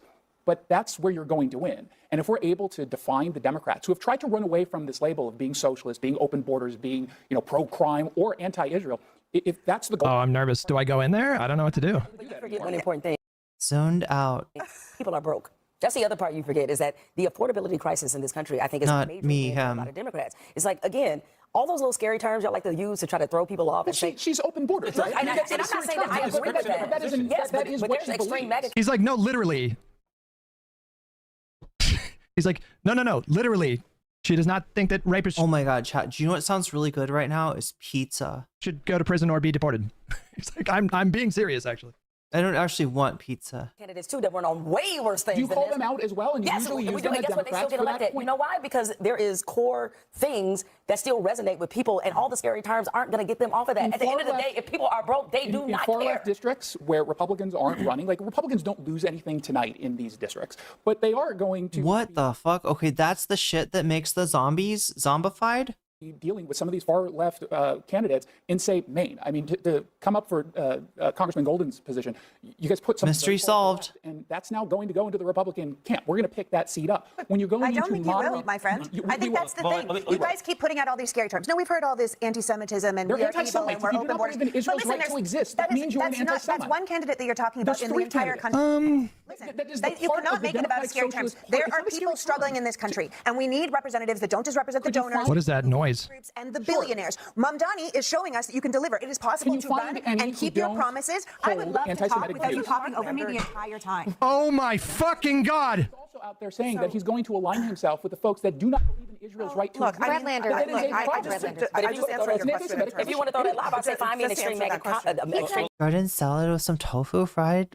Oh my God, tofu and sesame oil is kind of magical. Or even just like sesame seeds, like. Politician that's not bigoted. But what about what Jamel is saying? I mean, isn't the story of the last 10 years of politics, especially in this Trump era, that there are, even in the Republican tent, plenty of people to the far right I'm fucking over it. welcomed into the tent. So that's her job. So if I remember how the show works, she's the host. She's probably usually the furthest to the left of anyone. But she's, sort of in this, like, she has to be gracious to everyone because she's the host. So she kind of puts I mean, not always, Chad, but a lot of times it seems like she's the furthest to the left. And but she kind of has to keep herself in the background or sort of try to frame the discussion or put it on guide rails or something like that. It's like, maybe they're toxic, maybe they're controversial, but they still get elected. oh my God, I can have rice. It just seems like a parallel thing is starting to happen on the Democratic side. And part of what's happening is that Democrats are actually learning from what Republicans did. I don't think over they're the last learning. 10 I don't years. really think they are learning. I mean, I think if you look back, this happened to us. Okay, so Hutch just made that up, uncritically believed in the right-wing narrative. What did I make up? Oh yeah, I was gonna say it's mozzarella, right? On I'm not gonna say it wrong. Margarita. I feel like I'm saying margarita, like but yeah, mozzarella. You suck, Unreal Engine 5. What do you think I made up? Oh, did he die in game? That is pretty anti-Semitism. Where did she say no jail for rapists? Seems like a straight up lie. She is a police abolitionist. She is a prison. Wait, it's actually pronounced margarita. It's exactly like a Jimmy Buffett song. Abolitionist. And she thinks all deportations are immoral. So she was given an opportunity to Margarita. Wait, is this emphasis on the second syllable? Answer the question. Or margarita? What would you do in your society if someone commits murder? Like, let's say you witness them commit murder. You know they commit murder. Like, what do you do? And she just didn't answer. She just refused to answer. The answer that she gave was some meandering, bloviating response I feel like it has to sound different than like systems and trauma and imagining new systems. And she never clarified. And so until she clarifies that question, margarita, maybe she believes in some kind of... Oh wait, so it is kind of exactly the same. Incarceration or confinement or community enforcement or whatever, but she has not clarified what she actually means. And so I don't know what I'm supposed to take. I don't know what I'm supposed to imagine. But I'm just going to be the most uncharitable interpretation I can muster. For these kinds of problems in society. It is not a made up thing that people commit murder and people commit rape. I mean, these things happen. I would like her to be an ambassador of the Democratic Party. But she's not an ambassador of the Democratic Party. Margarita? You just said No, she's not. I'm sorry, but aren't you celebrating the I mean, she is though, right? The Democratic Party. You're saying that she's energizing everyone. No, I mean, we're going to point that out. I think we started. Wait, reading aggressiveness chart, emu is the most, and then cassowary second most. Wait, the ostrich. Oh no, the ostrich is somewhere in the middle. Wait, so the cassowary is chill, but the wild emo. Energizing I think we started the wild Australian emo. Was the closest. That Mamdani was the thing that we were celebrating, and Mamdani is showing. Again, I'm speaking, and you keep talking over me. Ooh. It's a debate show. Ooh. Hold on a second. Just finish your point, and then you can respond. Ooh. My point is, we were talking about Mamdani. I was like, don't get lippy with me, you motherfucker. The Democrats have not been able to show in years that you can say you're going to get something done, and then you can get it done. That you can look out for the people, and you can actually deliver for them. That if you don't answer to the billionaire class, you don't answer to a... Hang on. What has Mamdani done so far? He balanced the budget by deferring pensions. Okay. He was given partial credit from Hochul for a statewide childcare initiative that she'd been working on before he even got to office. He did the Pied de Pierre tax, or however you say that, the tax on pied de terre. Foot on ground. Right? So if you don't have your foot on the ground of the property that you own, you get taxed. At Neopagos, super chatted $5. Good morning, sunrise.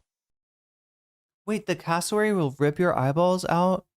An emu will try and bop you? Wait, so the cassowaries are more mean? I thought the emu was like the final boss. The cassowary?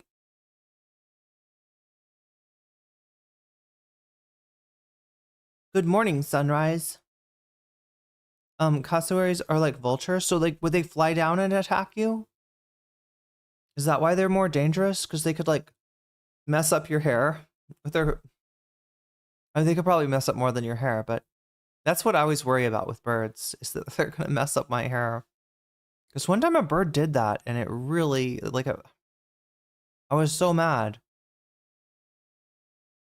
Like, I think I was under a tree where there was a nest, because I think that's the only reason I can think of that the bird attacked me. But yeah, and it really messed up my hair. Like, Rich people with like abandoned penthouses. Okay. That's projected to raise, I think, $300 million.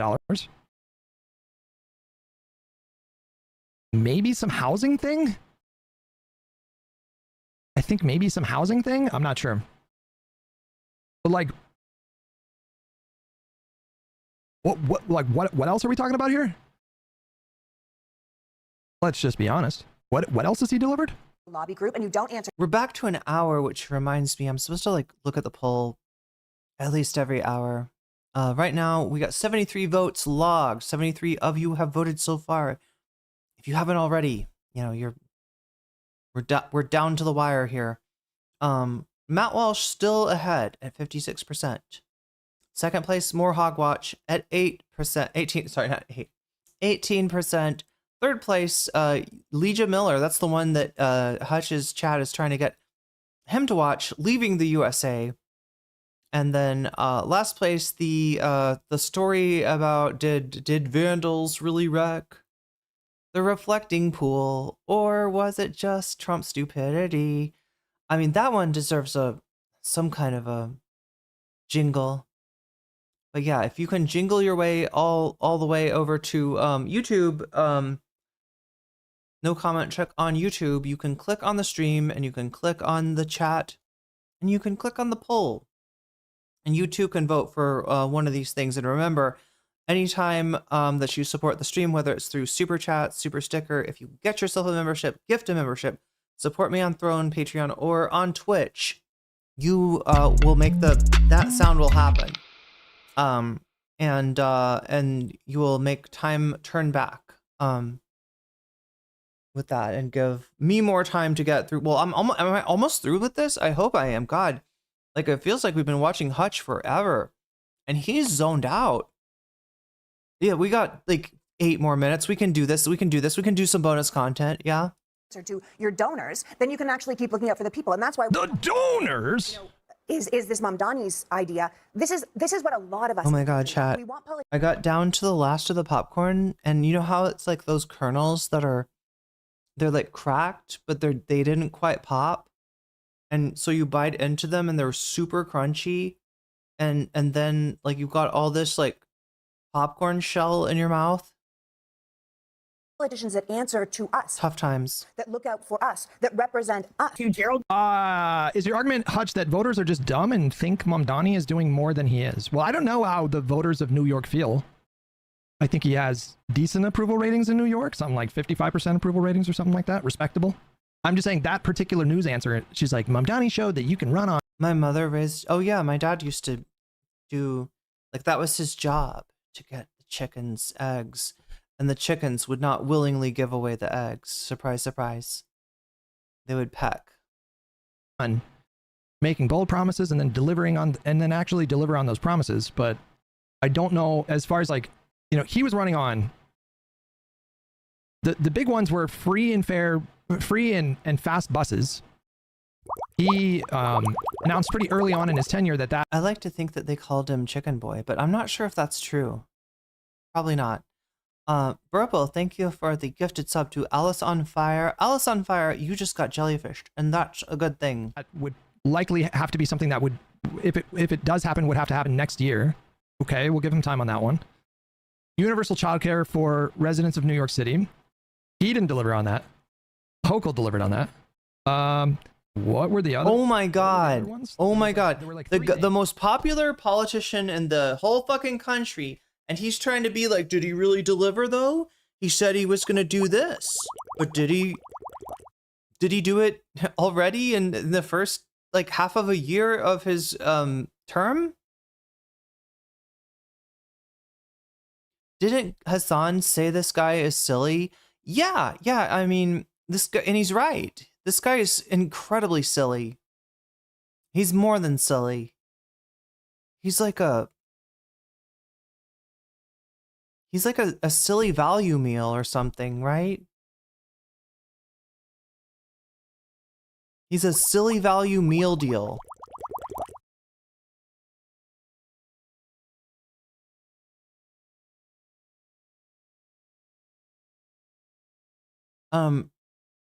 Judge Toad, you just got jellyfished. Thanks to Burble. I gotta add, what? 12 to the meter here. And it did count those gift subs, right? It should do that automatically. Could I put those 3 gift? Oh, on gaming. Yes, indeed. Yes, indeed. And it looks like that pushes gaming over the threshold. So 114. Wait, no, that's wow. Gaming forever. 9,000%. Thanks to the typo, but yeah, there we go. 114%. That's still pretty good. I genuinely cannot get over how dumb Hutch is, says DSA. It is literally like talking to a pissed up wanker. A pissed up wanker at the bar who complains about the local state member doing things that are federal legislation. Yeah, it is painful ignorance and painful disinterest. And, you know, kind of like, I just wonder, right? Given that Hutch's relevance as a political streamer kind of comes from his association with Destiny, I wonder if it was not Destiny, right? If it was Haas, would he be talking to us about the genius of Alexander Dugin? Right? Would this be an ACP stream? Like, is it just that he is doing team sports according to the just culture of DGG? Because it kind of feels like that is the crowd that he's playing to. It was like fast and free buses, free childcare, and affordable housing, maybe? And I don't recall the particulars of the housing plan that he announced. I would have to look into that.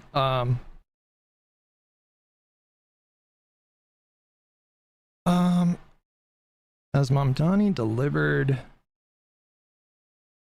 on his promise of affordable Oh my God, Hutch. yet? I feel like I'm missing one or two things. Like the central planks of his campaign promises, as I understand, have not been delivered on yet. Grocery stores, there was that one. The city-run bodegas, I don't know if where are we at with that? It's moving forward. I don't know if he delivered on that. What the fuck? This is 6 months into his term. Okay, Hutch, you're ridiculous. I think we're done with you. I don't think there's gold in them thar hills of the last 4 minutes, all right? I've had enough, Hutch. It's painful to watch. But if you think it's painful to watch, chat, just imagine being this guy. Probably more painful. So I guess we can thank our blessings. Wait, we can thank our blessings? We can count our blessings. I don't know if we can thank our blessings. That's an interesting concept. But speaking of concepts, what is the concept of a plan that we have for tonight? All right. So the only thing that's got massive amounts of bonus percentage behind it is this leaving the U.S. By Lia Miller. Lia Miller apparently is leaving the U.S., going to Ireland. And so I am adding some counting up the votes, chat. 75 votes counted. That has 15%. So 30% plus 15%. is math. At Biggle Cake, super chatted $10. Gaming please. I need gaming music in ears please. Oh my god, I need gaming music in ears too. That's such a good idea. Thank you for the super chat, Big Al Cake Mix. Let us add to video gaming, which is now at 124. And then the one that's getting the most votes is Hasan versus Matt Walsh, which it looks like is winning, is ahead by 12. Okay, so that's where we're at right now. If you have donated and you want to put your money where your mouth is, let me know. Or sorry, I should put this as 0 plus, just so we don't get confused here. 0 plus 57 is obviously 57. So this one's ahead right now. I just want to give people a chance to weigh in if anybody wants to. If you have donated and you want to speak for what that money should go to, what we should boost with it, let me know now, or if you do so in the next few seconds, because I am gonna find, looks like this Hasan Matt Walsh video, and hopefully YouTube's search function is not scrambled the way that Twitter's was. That was really frustrating. Hasan Piker and Matt Walsh, I choose you. No, I don't choose you, but that's what we're watching. You choose them. That's right.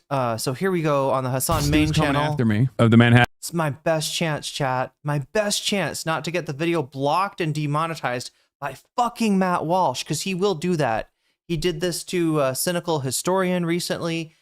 He's done this to Jesse Gender in the past, right? Daily Wire always copyright claims, even when it's fair use. So it's very scary, very dicey to cover them.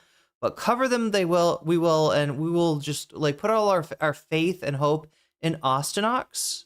Wait, is it Austinox that edits now, or is it? I feel like there's somebody else that edits most of Hasan's videos these days, but maybe I'm wrong. Anyway, whoever the editor is, let's put our faith in their skill, because obviously they don't want to get this video demonetized for the Hasan channel, so maybe they can work around. Maybe that got some editing tricks to make sure that Matt Walsh doesn't come after for like 4 seconds of fucking audio, that Matt Walsh doesn't come after, because he's crazy, chat. Matt Walsh is unhinged. All right, he's worse than IShowSpeed. No. At an institute, and one of the guys that's picked up on Stu's lines of attack has been our least favorite transphobe, Matt motherfucking Walsh. Food Caucus Car says, what the Matt Walsh goes full fast on camera. He literally begs for a new era of McCarthyism and systematically destroy everyone who opposes corrupt conservative agenda. He's absolutely terrified of Zoran Mamdani's brilliant grassroots movement taking over. And then Matt Walsh goes, first of all, you live in Turkey. My country is none of your business, foreigner. Second, yes, I absolutely want a new era of McCarthyism to crush the common. Yeah, wait, that's actually probably true. I think I'm gonna slow Hasan down a little bit. I wonder if the editor speeds Hasan up. I mean, good editors can kind of do it without you noticing. McCarthy was right and fully justified. Stu's coming after me of the Manhattan Institute, and one of the guys that's picked up on Stu's lines of attack has been our least favorite transphobe, Matt mother. But yeah, Chatter was correct. Drug username. It's because Walsh does not have any viewers anymore. He has to find something other. Yeah, he's been reduced to doing drama. That's where he's at. He's trying to have an influencer beef. Walsh. Food Caucus Car says, what the Matt Walsh goes full fast on camera. He literally begs for a new era of McCarthyism to systematically destroy everyone who opposes corrupt conservative agenda. He's absolutely terrified of Zoran Mamdani's brilliant grassroots movement taking over. And then Matt Walsh goes, first of all, you live in Turkey. My country is none of your business, foreigner. Second, yes, I absolutely want a new era of McCarthyism to crush the communists. McCarthy was right and fully justified. Live and alive from the heart. I can't take stereo Hasan. It's too much. He needs to not do this. I mean, people complain when I do this, but somehow it's worse. The inflection point of the American communist movement. This has nothing to do with Zoran's clout. This is everything to do. There's like 3 different characters. Now we got Car Hasan. It's like Home Hasan, Car Hasan and with whether or not Democratic Hotel Hasan socialists can door knock and have the capacity to mobilize against tremendous amounts of money pouring in from outside expenditures. It's an inside-outside movement. Hasan variants? Yeah, is he maybe... Could Hasan be an SCP? Have we thought about this? You obviously have to keep applying pressure Or maybe there's multiple Hasans. with Burp Hasan? direct action. You have to, engage in labor Hannity Hasan? When is he going on Hannity? militancy, work stoppages, things of that nature. But then also simultaneously, you got to have people on the inside as well. It's the decade of socialism. Oh, wait, this was Matt Walsh's broadcast? Okay, I'm reorienting myself. For some reason, this drama, as much as I'm able to summarize and memorize and encapsulate many of the dramas that I cover, this one, it just was not sticking in my head. But yeah, it's that Matt Walsh is mad about the election. So, kind of doing a little Hogwatch here. Looks like Lia Miller will be next if we have time after this. Yeah,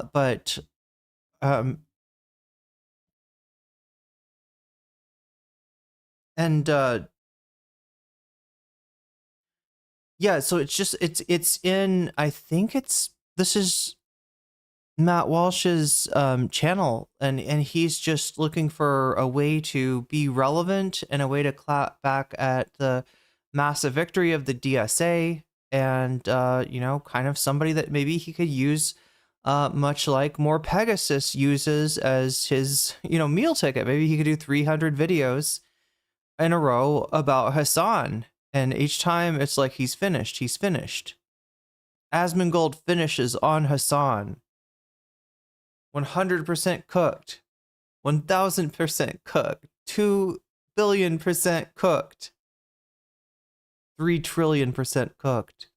It's coming to a neighborhood near you. When I said we were going to let 1,000 Zoros bloom, this is what I meant. McCarthy was right. McCarthy. Oh, that's a freaking... Okay, can we just McCarthy was right. That's what he comes out with. That's what he comes out with. It's like, actually, but Joe McCarthy was pretty based. What am I gonna do? We're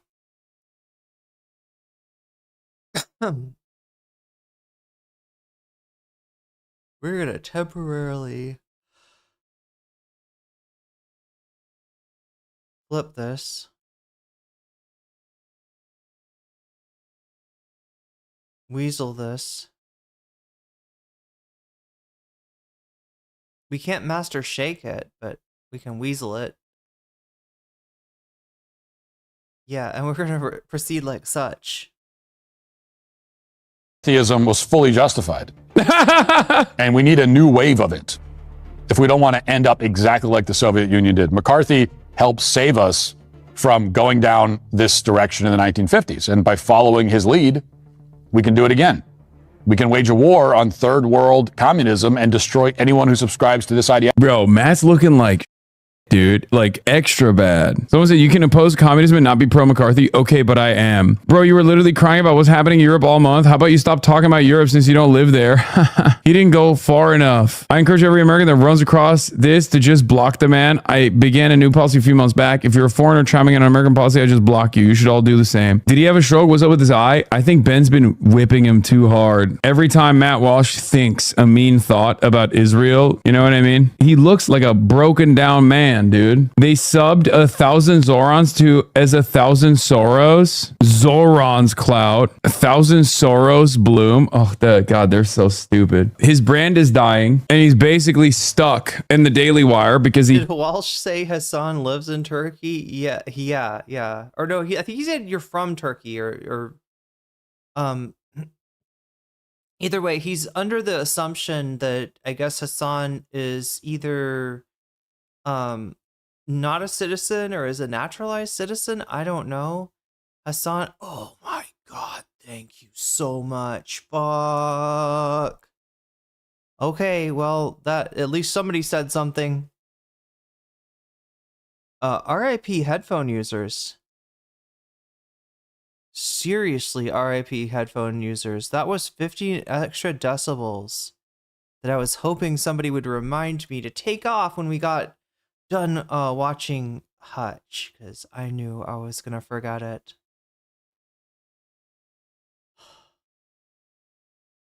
This should be better. This should be better, chat. Look, we got an hour left. Should I just go back to the beginning since maybe it was like, I hope I haven't driven people away. That was, see, it begins with like kind of a boom too. Stu's coming after that must have really hurt me of the Manhattan Institute. And one of the guys that's picked up on Stu's lines of attack has been our least favorite transphobe, Matt Walsh. Furkan's car says, what the f? Matt Walsh goes full fast on camera. He literally begs for a new era of McCarthyism to systematically destroy everyone who opposes corrupt conservative agenda. He's absolutely terrified of Zoran Mamdani's brilliant grassroots movement taking over. And then Matt Walsh goes, first of all, you live in Turkey. My country is none of your business, foreigner. Second, yes, I absolutely want a new era of McCarthyism to crush the communists. McCarthy was right and fully justified. Oh no, he did say you live in Turkey. What the fuck? Live and alive from the heart of the inflection point of the American communist movement. This has nothing to do with Zoran's clout. This has everything to do with whether or not. It's kind of weird that he took from the intro to this show. I don't know. I find that like I feel like that should be off the I feel like that should be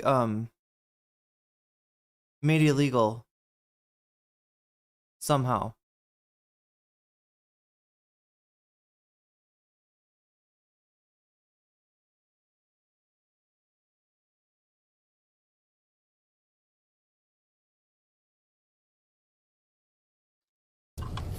Democratic socialists can door knock and have the capacity to mobilize against tremendous amounts of money pouring in from outside expenditures. It's an inside-outside movement. You obviously have to keep applying pressure with direct action. You have to, engage in labor militancy, work stoppages, things of that nature. But then also simultaneously, you got to have people on the inside as well. Issues that you just described. It's the decade of socialism. It's coming to a neighborhood near you. When I said we were going to let 1,000 Zoros bloom, this is what I meant. McCarthy was right. McCarthyism was fully justified. And we need a new wave of it. Wait, okay. If we don't want to end up exactly like the Soviet Union did. McCarthy helped save us from going down this direction in the 1950s. And by following his lead, we can do it again. We can wage a war on third world communism and destroy anyone who subscribes to this idea. Bro, Matt's looking like, dude, like extra bad. Someone said, you can oppose communism and not be pro-McCarthy? Okay, but I am. Bro, you were literally crying about what's happening in Europe all month. How about you stop talking about Europe since you don't live there?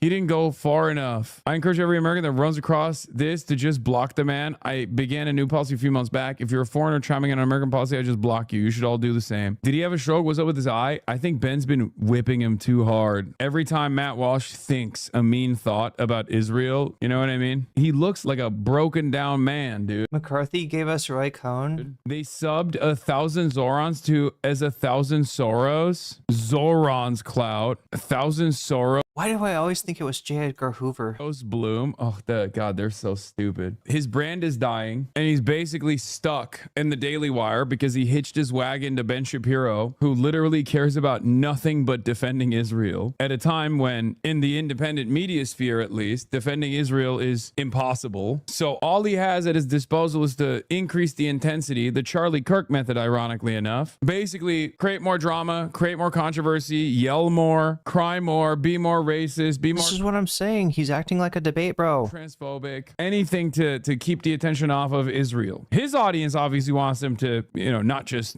on Israel. They want him to on Jews. That's part of the reason why they don't like Ben Shapiro anymore, because he's not only pro-Israel, but also Jewish while being pro-Israel. At least with Asmongold, he can play that delicate tightrope a little bit better every now and then, saying like anti-Semitic things, but then also talking about how like, yo, you guys should just stop talking about Israel altogether. It's stupid. But all I'm saying is that those problems should be dealt with after these. Stay on target. They want to distract you with Israel because they don't want you to look at them. That's the reason why. And he's also not Jewish, so a lot of these anti-Semites, they're fine with what Asmongold has to say. Vanity Fair defending Ben Shapiro. What the f is this? The Daily Wire is losing audience. Shapiro's former friends are on the attack, and even he started to notice creeping anti-Semitism on the right. But the pundit tells Vanity Fair he's sticking to his guns. Most of my critiques are the opposite of everyone else's critiques. I think Israel should have gone harder and faster in Gaza. Yeah, meanwhile, Daily Wire is obviously it blew through 50 million of its failed Game of Thrones knockoff Pendragon cycle, and is now mulling an IPO at $2 billion. A Daily Wire IPO would be pretty bold given that subscriptions are going down. Oh my God. From 2021 to their last year not in the red was 2023 and 2024, only to now lose their growth altogether. You will never convince me that this was organic. That was the one thing that I did not believe when Ashley St. Clair was telling me that it was all a 15 stream streak for Dr. Hubs organic on Twitch. There are real, genuine people out there that are spending money on this, and it's not just like a mechanism for super wealthy interests to just hide their fundraising to really boost these numbers in the same way. A splash of the Roach King. Rainbow, you just made me imagine Asmongold, the scent. Like the Asmongold, the cologne. Like what? Oh my God. Bro is going to have a cologne named after him. They do with the New York Times bestsellers list. One hundo P do not believe that the Free Press has that many individual subscribers. I do not believe the Daily Wire ever had that many individual subscribers. Guess what? Now it's not even a matter of speculation. Why do I know that that's not the case? Well, because there's one area where they can't really fake the numbers too much. I'm a numbers guy, and you can't fake the number. It's organic viewership on the famous public media property. You go to the YouTube on Ben Shapiro, and I love Ben Shapiro. Great guy, loves Israel. I love Israel too. Patrick Bet David, you already know. But I look at the number and I see a downward trend. I go to ChatGPT. I say, what has happened to Ben Shapiro's? Asmongold, the scent would smell like rotten food. Maybe like rotten, like if you leave Dr. Pepper in a cup on your desk for long enough that it just like turns into like a petri dish. That's kind of what it would smell like. Subscriptions, and ChatGPT tells me is not looking too good. You are not gonna like this number. Advertising numbers also down 2023. They're trying to bring it back up with the advertising. It's not working. Those aren't real reliable viewers. So to Ben Shapiro, I gotta say, I'm a numbers guy. You gotta ChatGPT it. You gotta grok it. You gotta make it happen. Ben Shapiro can't reconcile his conviction that Democrats are institutionally anti-Semitic with the fact that most Jewish people vote Democratic, so he just concludes that most Jewish people are bad Jews. I also thought about how the vast majority of self-identified American Jews vote for Democrats. In 2011, and Shapiro addressed this and opposed, the Jewish people has always been plagued by bad Jews who undermine it from within. In America, those bad Jews largely vote Democrat. He echoed that sentiment in 2019 when he differentiated between Jews who care about Judaism and Jews on the left, whom he described as ethnic or cultural Jews. Yeah. You're acting like their new movie with Jonathan Majors won't solve all of this? Okay, it's time. I mean, there's a version of anti-Semitism that does like, you know, separate out like, I guess, like liberal Jews to try to like it focuses on them as like the bad. It's weird how much. Well, fascism, right? When he's talking about we should have gone harder on Gaza, and sort of anti-Semitism is implicit in the lone Israel supporter on the independent media scene. You have to look at that. This is something way more important than just the number, okay? I'm a numbers guy, but there's something more important than the number. That is a new media property. I just watched The Backrooms, and I really liked it. It was a really good movie. Backrooms makes, with $75,000, Backrooms made $750 million. Now, Daily Wire could turn everything around. They could turn everything around with this new movie. Let's take a look at this new movie. We have a terror warning in Northern Virginia. Radical. Is it going to be Skibbity Toilet?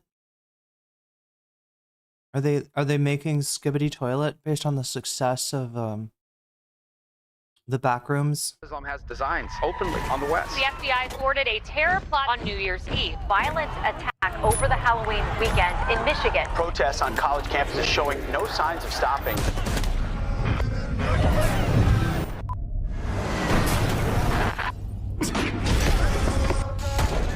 God damn, Daily Wire footage. Okay, whoa. Can you even show that? Is this like a Twitter exclusive? Should I be like fast forwarding through this shit?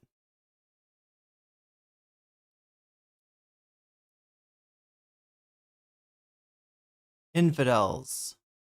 A Daily Wire movie. Oh my god, I'm gonna get claimed for this. No. I shouldn't have even been watching this much of it.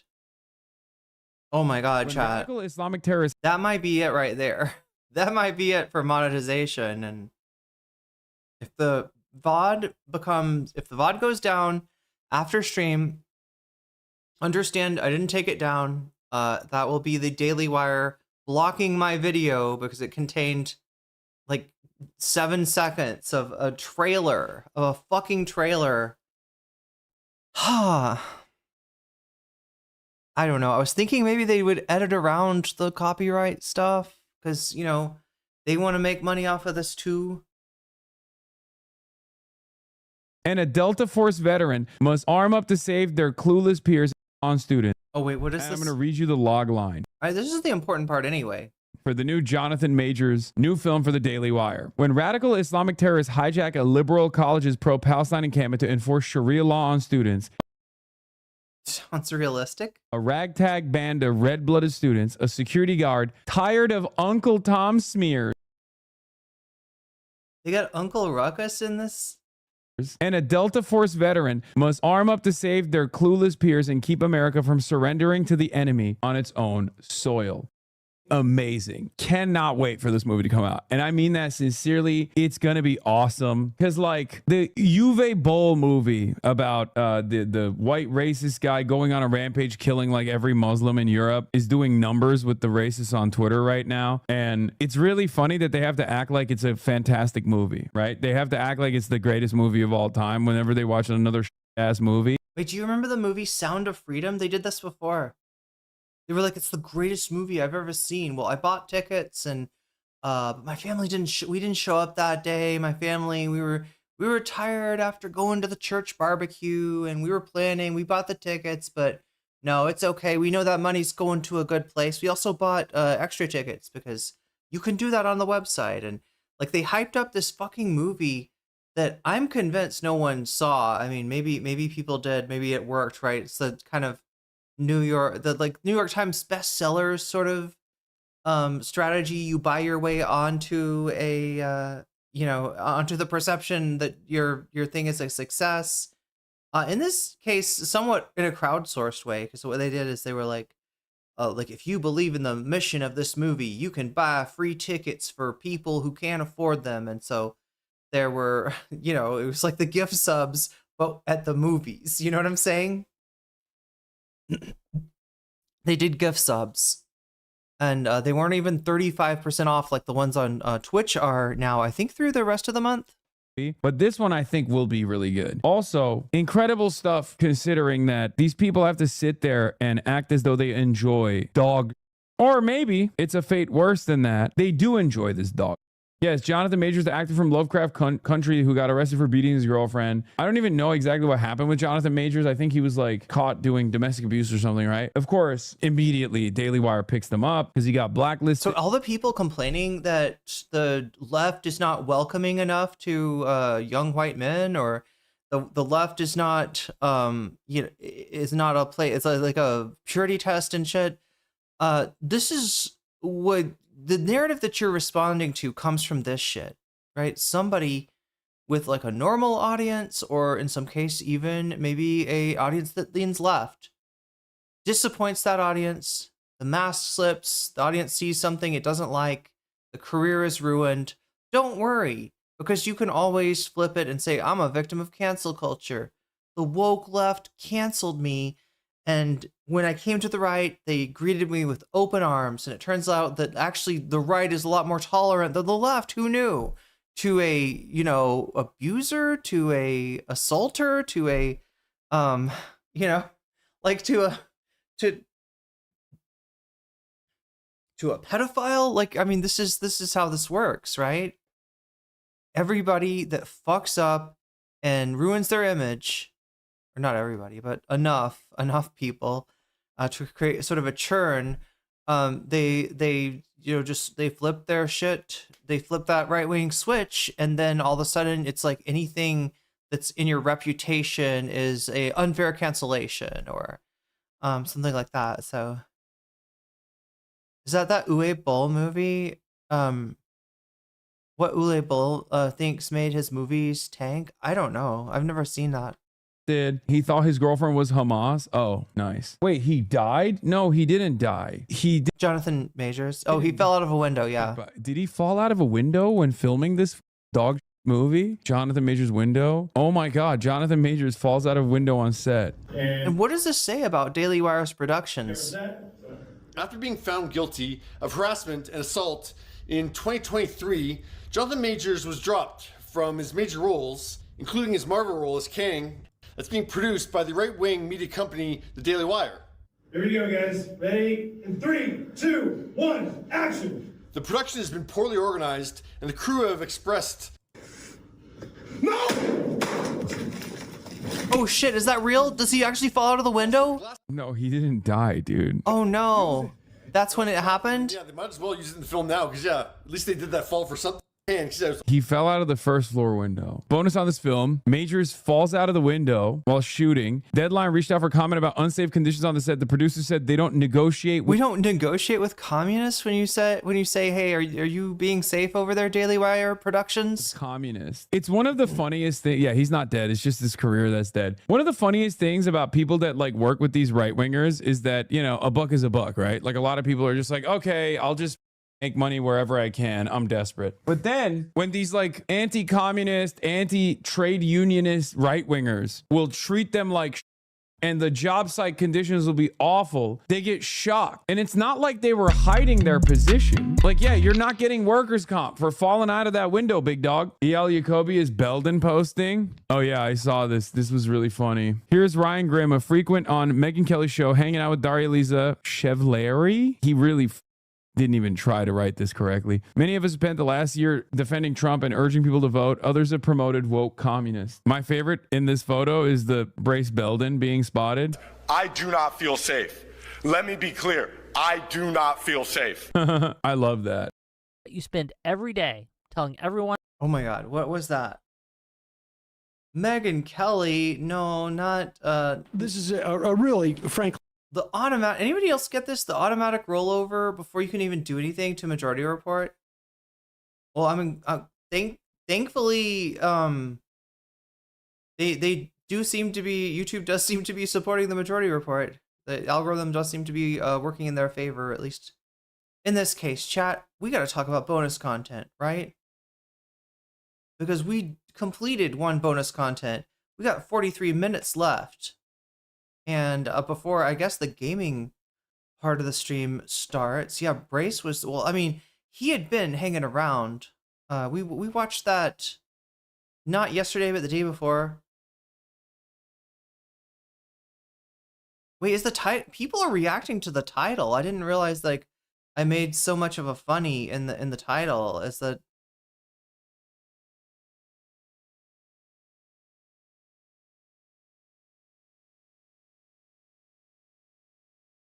Hutch can't handle the DSA sweep, and neither in New York, and neither can. He's not the only one. Oh wait, did I embellish it more in the Twitch version? Did I make some kind of joke about him like not being able to hold it, or like that? Oh no, it was the thumbnail. The thumbnail, I think, is what I was expecting people to react to. Yeah, I mean that's a little bit over the top, right?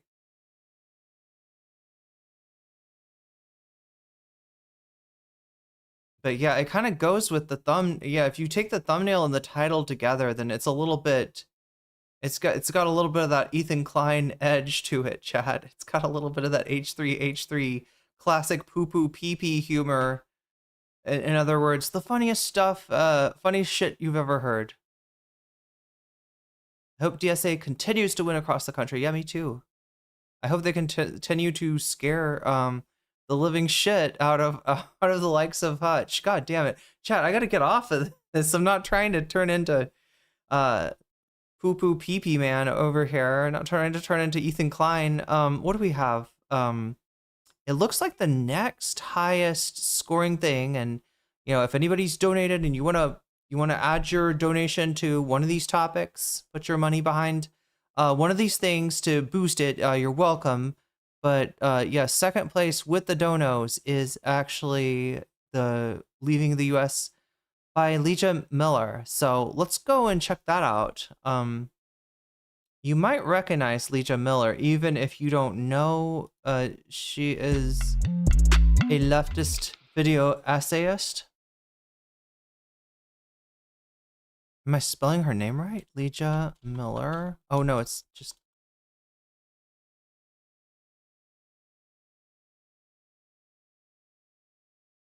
and it apparently has left the US now.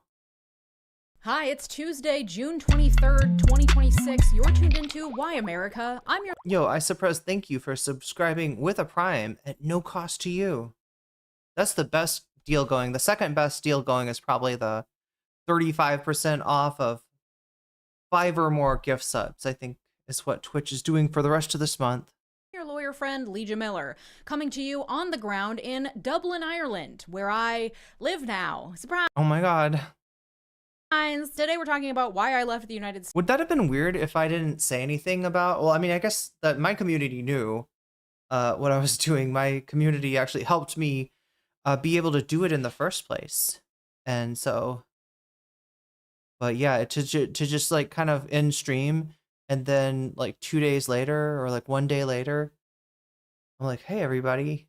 And there's a different States, why Ireland, and how I did it. And just so we're clear, nothing changes about this channel or my work going forward. In fact, I think my work here will only improve because of this move, but we'll get into the details of the future of this channel in a little bit. Now, I have been nervous to make this video. I've been thinking about what I wanted to say for literally months. I know people are going to have a lot of opinions about my choice to leave, and we're going to get into the nitty-gritty so that I can hopefully answer any questions you might have.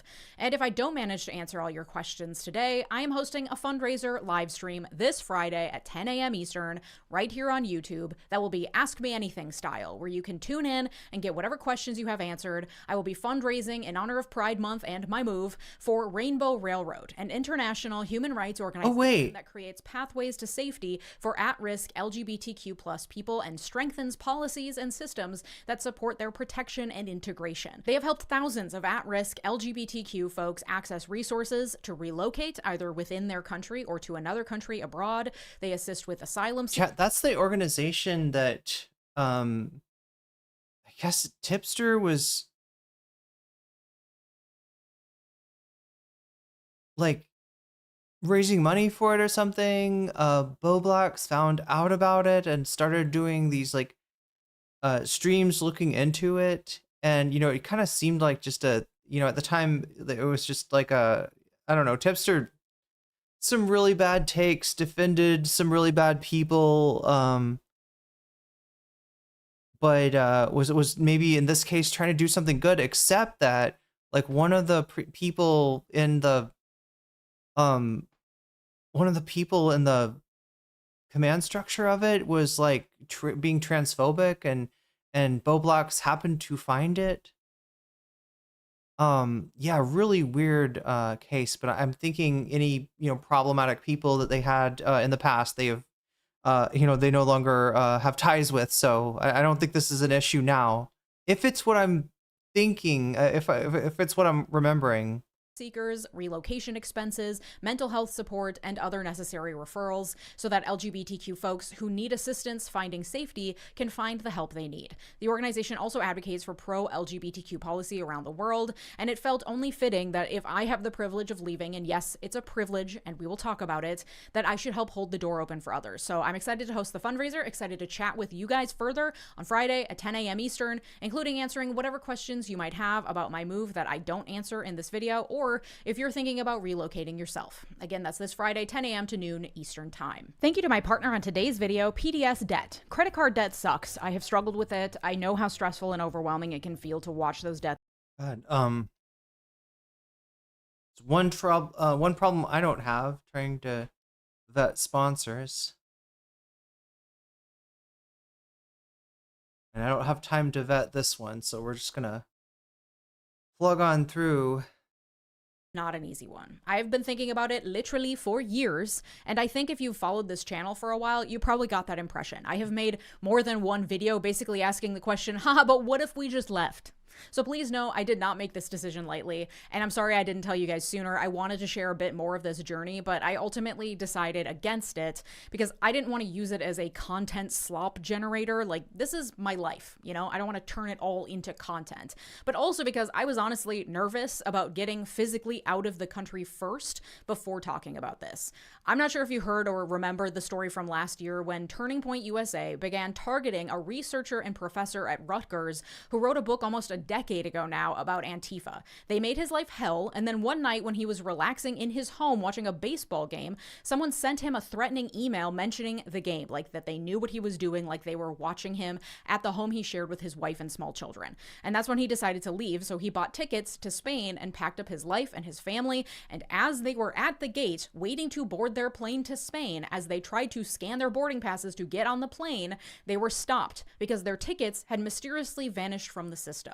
They had to spend the night in a hotel and ultimately were able to book tickets for the next day, and I don't know, it could be that that was genuinely just a glitch, but that story made my fucking blood run cold. Like, I'm a public leftist on the internet. Lord knows I'm probably on some government watch list somewhere, and I was not risking losing my freedom of movement until after I and my family were safely outside of the United States. Luckily, I didn't have any problems, and I have not been personally targeted by the government at this point. I know that there are some other leftist creators who have been, but I didn't want to risk it. So I'm sorry to be springing this news on you like this. But wait, I don't understand the concern. So she's saying the reason I didn't talk about this on in previous videos is that I didn't want to make the government like that it would have been more likely that I get surveilled. I never thought about that, Chad. I mean, if that's one of the things that trigger, well, OPSEC is, you know, important for content creators to maintain, but when it comes to the U.S. government, they're probably getting information. In fact, they are certainly getting information about you in ways that do not involve your public-facing content on YouTube, right? They've got you know, they've got all the information. If you're going through the process of getting a passport and you know, buying a international flight, you know, it's not like, that's not where I would be the most concerned about, or like I wouldn't think that you know, protects you from things that the government might decide to do. It definitely, like, if you've got you know, people that take things too far and try to you know, do real life things that affect you, then yeah, that's why a lot of times streamers don't go into specifics about. I think she's saying she doesn't want to be stopped from traveling and detained. Yeah, when she heard that may or may not have happened to somebody else, she was like, oh geez, like, yeah. I would just feel like if they're, you know, like if they're after you, they're, you know, I don't think not talking about it on stream is necessarily going to protect you, but okay. For about 2 weeks. This is my first video I'm posting from here because I didn't want to lie to you and pretend like I was still in the States. So here's why I ultimately decided to take the leap. And somehow I can tell. I don't know. Maybe not. Maybe not. It just looks like other streams from Ireland that I've watched. I could just something about the light. gesture broadly and say, I mean, obviously I wanted to leave, but joking about, haha, it's awful in the United States, I want to get out, and then actually following through on it are two very different things. So the reasons had to stack up to finally push over the edge into, okay, wait, I'm actually going to do this. First is that I genuinely enjoy traveling. My initial desire to live abroad was not based in fear or survival instinct, but instead based in curiosity and a desire to experience living somewhere outside of the United States.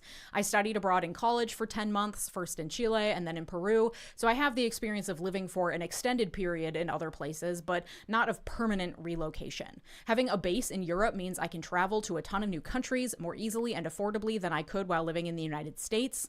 Living in a country outside of the US also gives me new perspectives, both on life, but also on politics and history, in a way that will only help me grow as a human and in the work that I do here in this space. I think the United States would be made better if more of its people were given the opportunity to travel and live abroad. Another reason why I left is because there are a lot of elements of the culture in the US that are just icky to me. The soulless consumerism and the car dependency specifically, and yes, Ireland is not a drastic change in this realm, but we'll get into why I chose Ireland in a minute. Hold your horses. This is a bit of a global phenomenon that so many spaces these days feel manufactured and soulless, meant to provide an Instagram post, but not any feeling of fulfillment or connection. But it feels particularly acute and escapable in the United States. I also left because I'm sick of paying taxes in a country that is using that money to bomb children and commit human rights violations against immigrants and activists and cut social safety nets. My personal choice for how I am choosing to engage in federal tax resistance is by opting the fuck out. As a US citizen, you do have to file a tax return with the US government every year, no matter where you are in the world.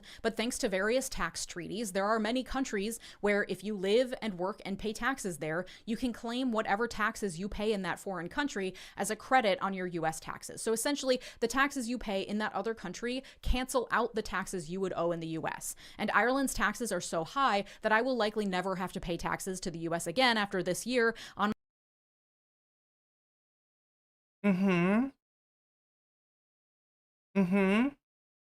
my income from this channel. That brings me a sense of relief. Just living in and paying taxes to a country that— Wait, I thought you had to, I mean, I guess like she says, it's only in certain countries, but I thought you had to pay taxes up until the point that you like renounced. The only way you get out of them is renouncing your citizenship. Doesn't fancy itself the leader of the— which just got cheaper under Trump. Free world that doesn't engage in acts of aggression for the sole purpose of gaining more power or control is a fucking relief. I also left because the pervasiveness of guns and gun violence in the United States seeps into literally every aspect of your life there. The fear is always at the back of your mind. I found myself avoiding crowds, hesitant to go to music venues, checking every exit when I did, picturing, like, if a gunman entered this movie theater, who would he shoot first? That is no way to live. And relatedly, and most importantly from a day-to-day living standpoint, I left the United States because of safety concerns. Living in Minneapolis over the last year has been fucking awful. And I love Minneapolis. Minnesota is my home. Minneapolis is my home. It's awful to be made to feel that your home is no longer safe. And I recognize I am saying this as a cis white woman. I was not being targeted by ICE agents on the streets or in my home in Minneapolis the way that others were and continue to be. My level of relative danger was much, much lower than my immigrant. Yeah, so yeah, that's what she was saying, is that like certain countries have a treaty with the US, meaning that whatever taxes you pay, you and deduct by, as in literally, you know, minus, right? And if the taxes are higher in the other country, then you pay no taxes. So that way, you know, it's not like you get out of paying taxes, but you would get out of paying taxes in the US. I did not know that. Neighbors. And yet, if you talk to anyone who was paying attention this winter in Minneapolis, and everyone was, everyone experienced a level of trauma while living under federal occupation. We were in fight or flight mode for months. Leaving the house required constant vigilance of everything going on around you. It makes— Wait, but can you just do that? Like, for instance, I mean, I don't even know, like, if your income is as a, you know, I guess like a sort of a contractor situation. I mean, would you just declare your income as, like, could you just declare it to, I know there's something like if you bring money from the United States into like Thailand into a bank, I think you pay taxes on that money. But would that cancel out whatever taxes was due on that? Would that cancel out your US, whatever was due in the US? Literally every aspect of existing harder. Going to the grocery store could turn into getting caught up in an ice raid. Going to the gym meant passing the site. Ireland is a pretty strong welfare state, to be fair. Well, from what I've seen, most, if not all of Europe is kind of too expensive for me at this point. Of Alex Pretty's murder. Driving a loved one to the ER meant having to navigate closed down roads due to ice activity while panicking. Although I would love to travel some more and learn some more languages. I can attest from experience. Hell, just walking down the street meant keeping maybe practice the languages I do know. Your ears peeled for the sound of whistles nearby and keeping an eye out for speeding vehicles. And it's not over in Minneapolis. ICE is still there abducting people. And now the federal government is targeting activists with criminal... Oh, good question. Jersey Texan says, would the benefits cancel out the taxes? Prosecution, which deserves its own video. Living in Minneapolis has become incredibly difficult for everyone. And living under that constant strain, the threat level, but also the strain of existing in a country that's actively crumbling, that's actively targeting people for their gender or their sexuality or their race or their immigration status or their disability or their political beliefs, is so fucking awful. Down to 27 minutes left. We're working through this bonus content. The next thing would be Hogwatch. 10 more minutes, 13 more minutes of this, and then we'll be doing some Hogwatch. Well-being. And you don't have to live in Minneapolis to know that. You all know that. I'm preaching to the choir. I see you in my comment section talking about this every day. It has been taking a toll on all of our physical and mental health, my own included. Living in the United States right now is not conducive to human thriving, and that's by design. But the moment I definitively decided it was time to leave was when Minnesota State Representative Melissa Hortman was murdered at her front door a few miles from my house last summer. Political violence in the U.S. has gotten completely out of control. Oh my God. I am small. Yeah, it's so bad, chat, that I had forgotten about that happening, even though that happened, like she said, I think slightly less than a year ago. You got brain fog right now. Me too, yeah. I keep on thinking I want to drink more caffeine, but it's actually starting to get dark, so I probably should not. Potatoes compared to larger leftist creators on the internet, and my content is not the most subversive out there. Prior to her murder, I wouldn't have considered Melissa Hortman to be particularly subversive either. That and the murder of Charlie Kirk a few months later. So she was on to no, last summer. Okay, so this was during the first year of Trump. It very clear to me that not only is the government keeping an eye on those who speak out against the regime online, but people are getting murdered for their political views in a way that makes me, a person who is very publicly outspoken about her political views, very uncomfortable. But it was Melissa Hortman's murder that sealed the deal for me, largely because it wasn't just her. She wasn't the only one who died that night. It was also her husband. It was also their dog, while their children stood by and watched. My choice to move was about more than just me. I have a husband. I have a dog. I have a stepchild whose various identities also make them an active target of this administration. Dangers that you, my audience, identify all the time. I just took a 2-week vacation and I had many of you reaching out to check if I'm okay, wondering why I haven't posted for a while, afraid for my safety. I don't want to live in a country where I have to fear for my safety because of the act of speaking about my beliefs. But I'm also protecting my family and providing a young person the opportunity to live somewhere that gives a shit about their well-being. And so for me personally, I just reached a point where I was like, I'm fucking miserable. I feel unsafe. My family could be impacted by it. My friends and family are worried day to day for my well-being. I don't want to be here and I don't have to be. So why the fuck am I staying? And when I tell you I've been thinking about this for years, I've been working on a way out for years. The reason I was able to say I don't have to stay here, so why would I, is because I started the process 3 years ago of getting EU citizenship through ancestry. Oh shit, okay. I have a great-great-grandfather. Yeah, so wait, this is an EU thing? I know this is a thing in Ireland. I didn't know it was because of their membership of the EU, but yeah, if you have Irish ancestry, I think, yeah, grandfather, one grandparent is kind of enough. You can, if you can prove it, right, that's the challenge, I think, is doing the genealogy to be able to demonstrate that that you have this relative, and yeah, I know it works in Ireland, I think Germany too, but I mean, if she's saying it's EU, then yeah, it's all of those countries. The grandfather, I don't know, is that the grandfather rule?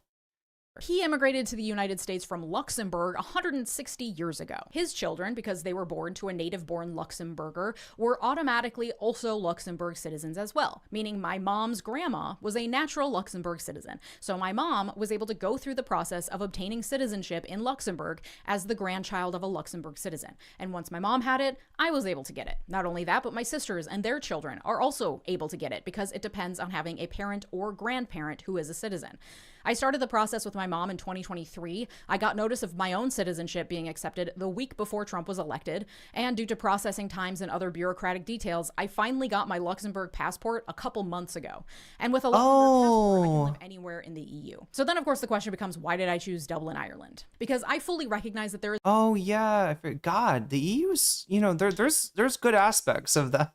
Membership has its privileges. There's no perfect country. There is no country you can move to that's going to have zero problems, zero inequality, zero corruption, zero government inefficiency, and also wherever you go, there you are. Your personal problems will follow you wherever you go. And Ireland is no exception to all of that. The housing crisis in Ireland... Yeah, it doesn't work for UK, unfortunately, thanks to Brexit. ...specifically is abhorrent. The fact that the government isn't treating it as an immediate national fucking emergency is unconscionable. I can attest as a newly minted renter in Dublin that young people here have absolutely no hope of even finding a rental that they can afford, let alone ever owning their own home. It's fucking abysmal. Please know I will be supporting local initiatives for affordable housing and other activist movements here as a means of counteracting what I realize is my problematic presence as a gentrifying American in Dublin. I honestly wouldn't really know how to move here and not be a gentrifying presence because the rent is so fucking out of control, and I have pets, which makes it nearly impossible to find anything unless you're willing to pay through the nose. It is through sheer stupid luck that the very... Yeah, same thing. Well, I don't know. It feels like in Thailand, if you can get a house, if you can rent a house, you can have a pet usually, but in apartments, no way. It's really, really hard to find one that allows pets. The thing is that, and the weird thing too is because I looked at some of the house listings because some of them were for very similar prices as what I'm paying now for my apartment. The reason I didn't opt for that is that I didn't have anybody to move in with, and they were all, I mean, you're talking about like 3-bedroom houses that, you know, would have cost more to cool and would have, I don't know. There's all kinds of stuff you have to take care of, I think, when you have a house. And so, but yeah, if I'd had like, you know, 3 people that were looking to be roommates, I probably would have, because you could get, you know, you split the rent that way and it's going to be very cheap. But again, crazy housing market in Dublin. So even if that's like a studio, it's probably how much? Very job that makes me afraid for my safety in the US is also what has allowed me to afford this move for my family. So I'm truly eternally grateful for all of your support. All that to say, I understand Ireland is not a perfect country. Please take a look at what I do for work and trust that I did my damn research. There's always going to be a certain level of rose-colored glasses when you're moving to a new place, and obviously I'm still learning a lot. But I've tried to do my best to understand the place that I'm moving to, including its politics, all of Ireland, but especially Dublin, culture, and history. And Ireland's politics and history are a major draw for me. As I said earlier, it is refreshing to live somewhere that doesn't fancy itself a major world power. Ireland's history of British occupation and colonization means there is a lot of solidarity with Palestine here, for example. The Irish president's own sister was on one of the Gaza aid flotillas. And no, but Purple, didn't you hear? According to Hutch, she's a tanky. She's a bloodless revolutionary. She's a and arrested by Israeli authorities. That doesn't mean everyone or every politician is pro-Palestine, but there is certainly greater support for the Palestinian cause here. And even though Ireland is one of Israel's largest export markets, it doesn't even come close to the... Ireland isn't perfect, but it's all relative. And when you're coming from the US, pretty much anything is an improvement, frankly. It's also been... Yeah, I'm just waiting until she gets in her tank. Fascinating watching a country at least attempt to implement more progressive democratic social... I haven't seen what the tankies do with the tanks yet. ...style policies, the kind we can only dream dream of in the United States. Because frankly, a lot of the time, those policies backfire here. They don't work the way that they were intended, or big business just finds a way to work around them. But fuck man, at least they're trying here. I'll give them that. I haven't had the chance to ever see true progressive policies even attempted to be implemented in the US. Okay, so I chose Ireland because interesting politics and history. Also, it's fucking gorgeous here. There is so much to see just on this one little island. It's also second to none. Wait, what's that? You can get like a bag of some kind of crisps or chips or something in Ireland? Like some kind of fried potatoes, but with like a lot of spices. Is it called a spice bag?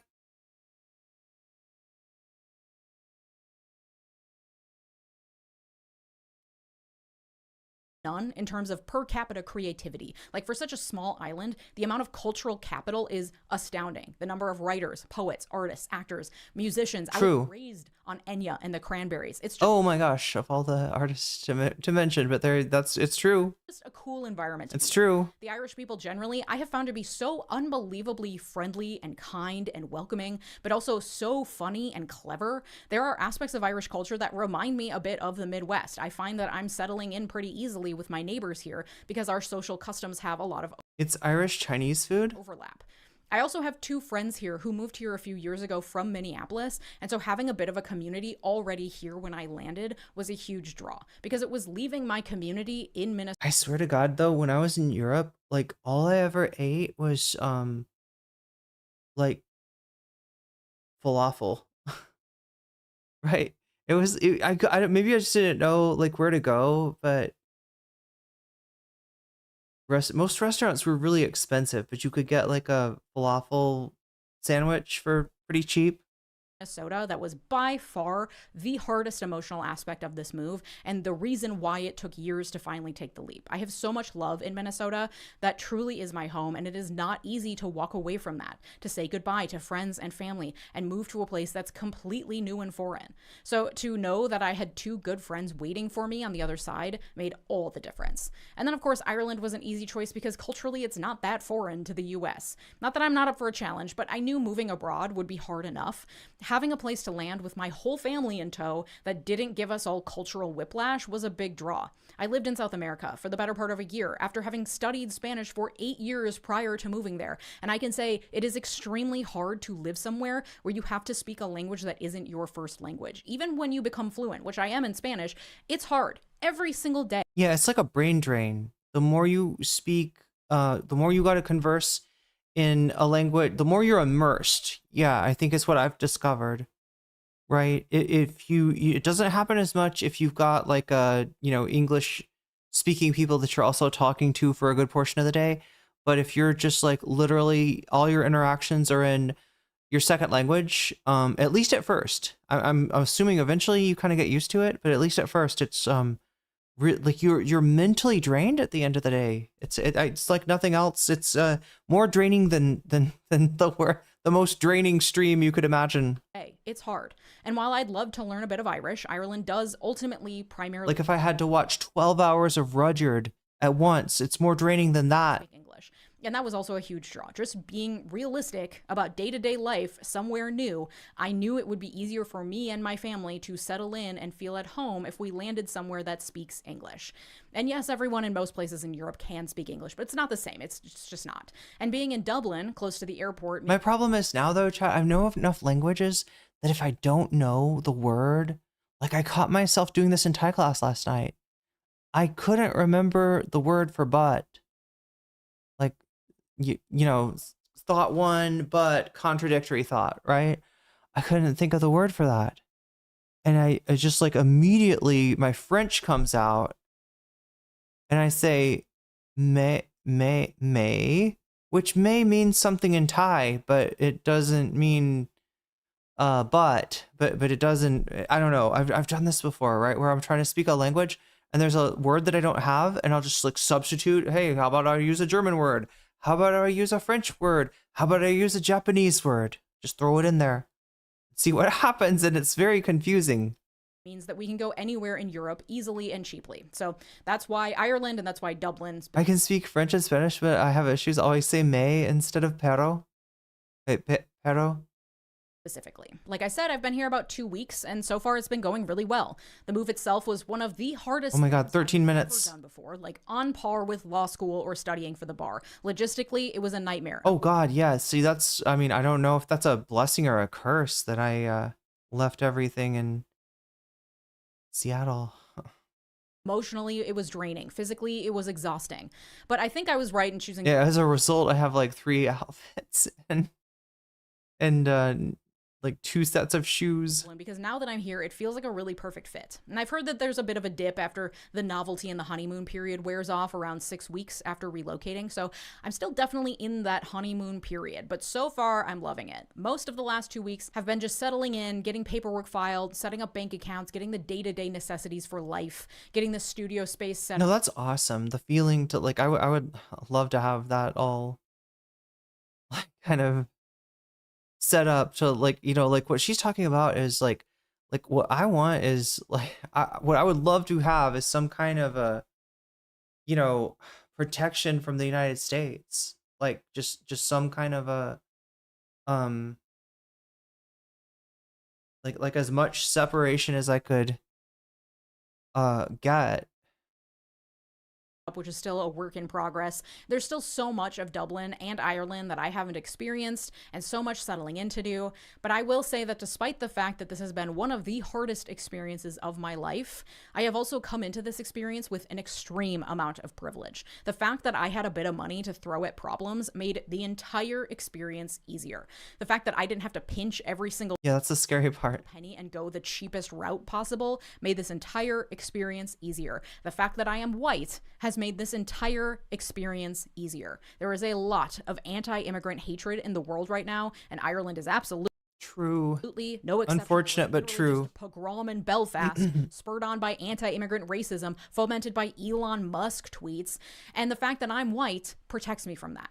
The fact of my EU citizenship makes my status as an immigrant incredibly secure. When you are an immigrant, typically you are asking permission from the government to allow you to stay there. That puts you in a very vulnerable position because the government gets to decide whether you can exist in their borders or not. But as an EU citizen, I have treaty rights. So I'm not asking for permission. I am exercising a right that I have as an EU citizen to enter Ireland and live and work and pay taxes here. And my status makes it much easier for my family to then immigrate here as well. Okay, I can see that's every single aspect of my immigration. I can see the advantage to that. Experience was made easier and more accessible because of the color of my skin and my socioeconomic status, which is why I'm doing this fundraiser for Rainbow Railroad on Friday at 10 a.m. Eastern, because I believe in freedom of movement. I believe that anyone who wants to leave should that racism is from the Brits, not from us, says Bad Lefty. Have the ability to do so, and it's often the most vulnerable people that have the least ability to That is a grave injustice that I as one person cannot fix, but I will do my part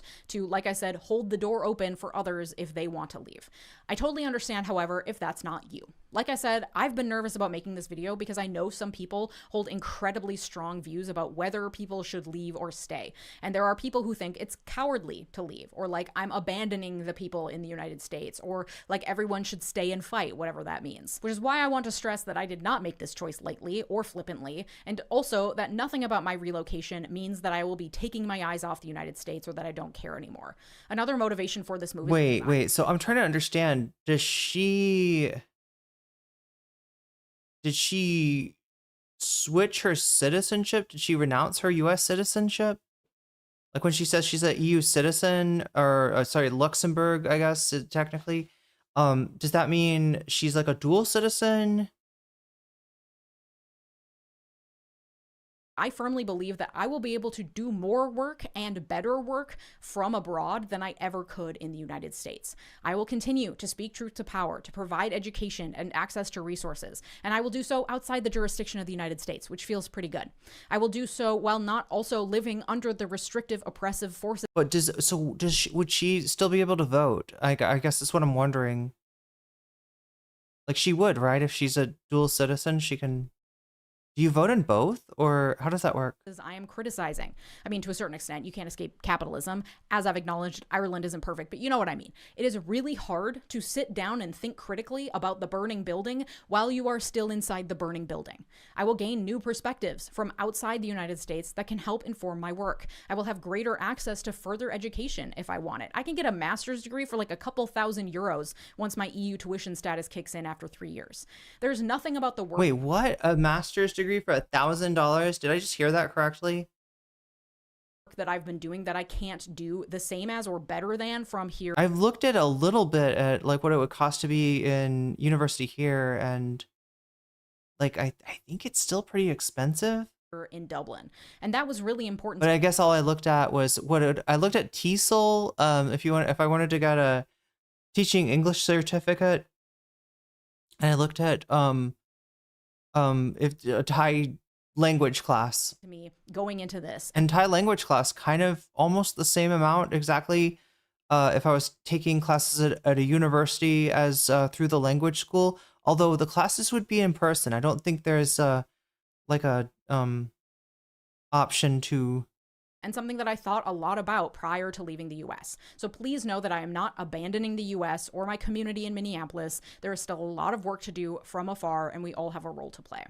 I also asked you, my viewers, right before I went on my 2-week vacation, aka relocation spree, what it is you want from me. I've been noticing a general fatigue on my part and your part for the day-to-day grind of the constant daily 24-hour news cycle headlines. My numbers have been down, and I think part of that is due to the fact that I have been operating on fumes leading up to this move and just going through the motions, and I'm sure on a subconscious level that came through in my videos as well. So I think that they'll naturally get a little better as my capacity is restored and I recover from a bit of burnout. But you guys were quite clear in the poll that I posted that you want more political and historical deep dives and less of the daily headlines, which makes sense. That's kind of historically been my... Where did I find this content? This kind of content is suggested by viewers like you. And it could be suggested in stream suggestions on the NCC main Discord or on the Weasel Cord. So that is how I found this chick. But yeah, she's moving to Ireland. I don't think we've watched that many Lia Miller videos. I haven't watched one in a long time. We got Hogwatch, chat. We got how many minutes left? Let's check. 6 minutes left. Okay. I'm gonna give you as much hog as I possibly can. Wait, that sounds so bad. I could have said that different. I could have said that way different. I'm gonna give you the full hog. Oh my god, chat. What the fuck? What the fuck? That takes on a new meaning.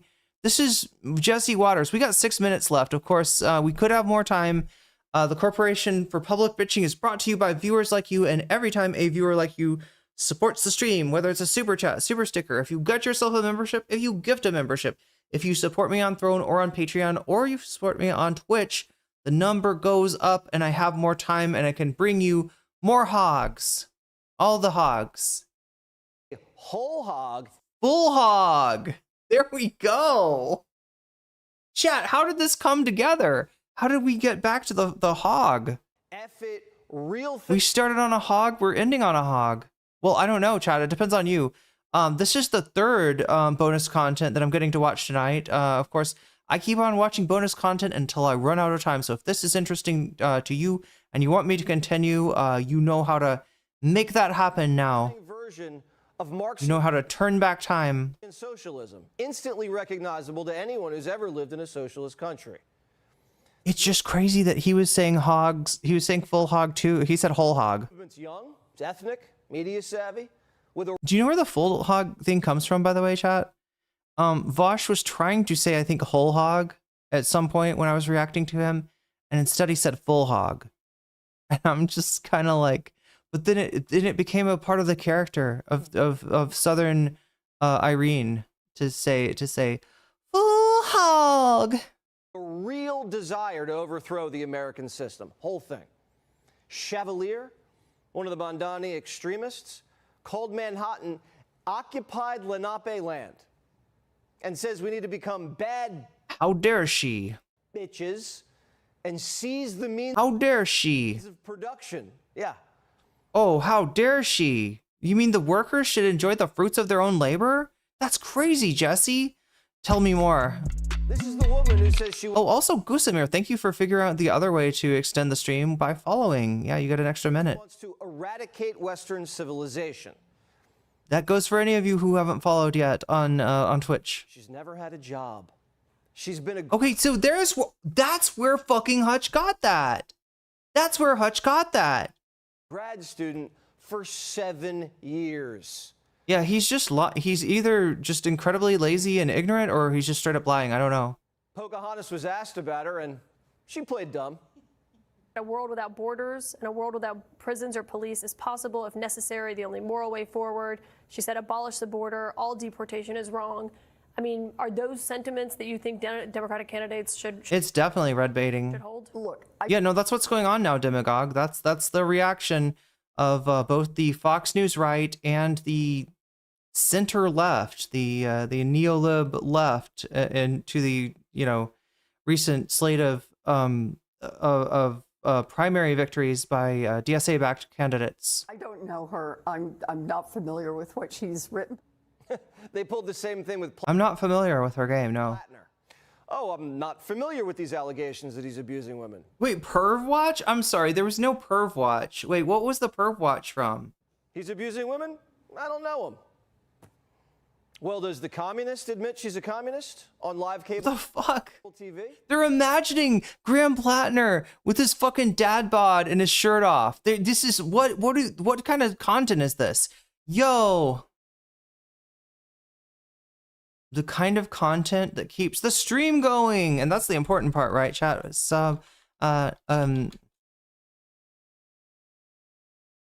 There we go. 5 extra minutes, courtesy of Brenda Triplett, and this super sticker of the high five between the lemon and the lime. All sorts of Republicans ads to say, this is what you're going to get if you vote for the Democrats, a communist. For far too a goddamn communist. long, this reactive conversation of what we should be afraid of has prevented us from being able to have a politics of hope and a politics of life that Democrats can actually identify with. That wasn't an answer. She's a communist, and she's slick. And we told you last night, these commies have friends in high places. Are we doing communist thirst content? Is that the idea? Are we thirsting after Graham Plattner, and now we're going to thirst after DAC? Of the term democratic socialism. I'm not scared of the term. I think they're scared of the term in this country. But Social Security is a democratic socialism.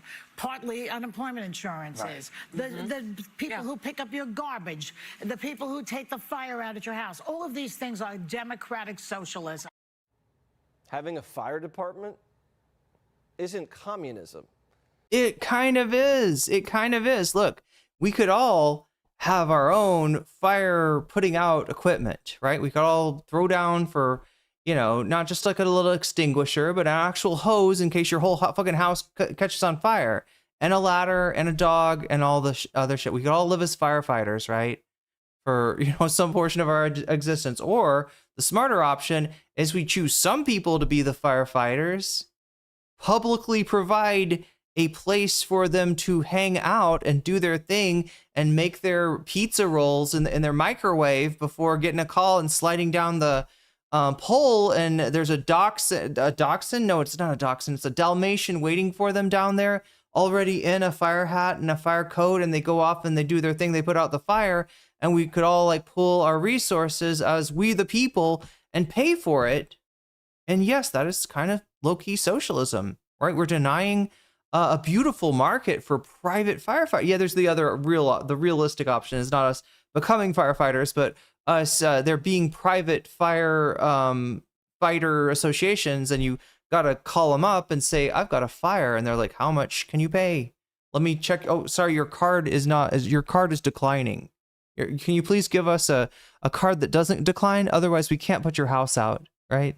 And the price is going to go up by the minute, that it takes to make this transaction, right? We could have a fucking hell. You're putting out a fire could be medical, the word being fucked over by the worst medical insurance, right? Or we could just do it, where you pay for it in your taxes. See, what she's doing is she's trying to soften. 5 minutes left. But eventually, they'll come for Joy. You let them have their way, they're going to take all Joy's money. And her toothbrush, chat. And I don't even tell you what they're going to do with her toothbrush. The person with the most to lose? Schumer. Politico says Schumer's office facing a 5-alarm fire. He's feeling that. Uh-oh, better hope we got public firefighters. Latin heat. The Latin heat, what racism is this? I would say to Chuck Schumer, dude, you're in danger because this, I think, puts a lot of wind in the sails of Alexandria Ocasio-Cortez. Cortez, the conquistador, is sailing straight. Oh, to take his seat? Yeah, I've heard some people. So, yeah, according to whoever you talk to, AOC is either going to run for, I guess, would it be Chuck Schumer's seat? That's the one that's up, right? So it would be Chuck Schumer's seat, or she's going to run for president in 2028. Straight at Schumer's seat.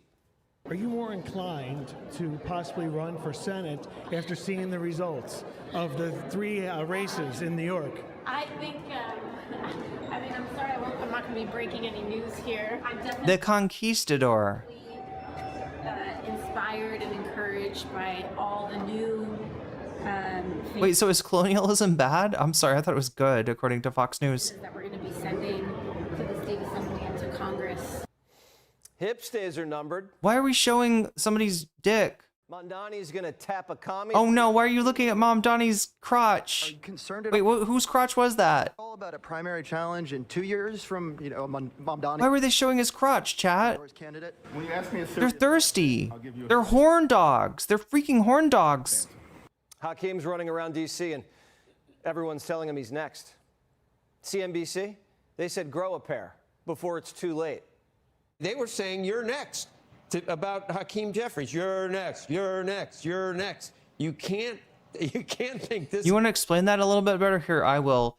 At one of the victory parties, they put on. They were watching. They were they were showing the results coming from different cable channels. They turned to one where Hakeem Jeffries was on, and that's when the crowd started chanting, "Yes, you're next. You're next." This is a positive development in New York politics, can you? And they'll just, Wait, Jesse stalked wife's boyfriend's crotch? What? Dems will be Dems or something like that. I don't see how you can say that. You need to reject. You need to reject those. Wait, he stalked the boyfriend of his ex-wife or something?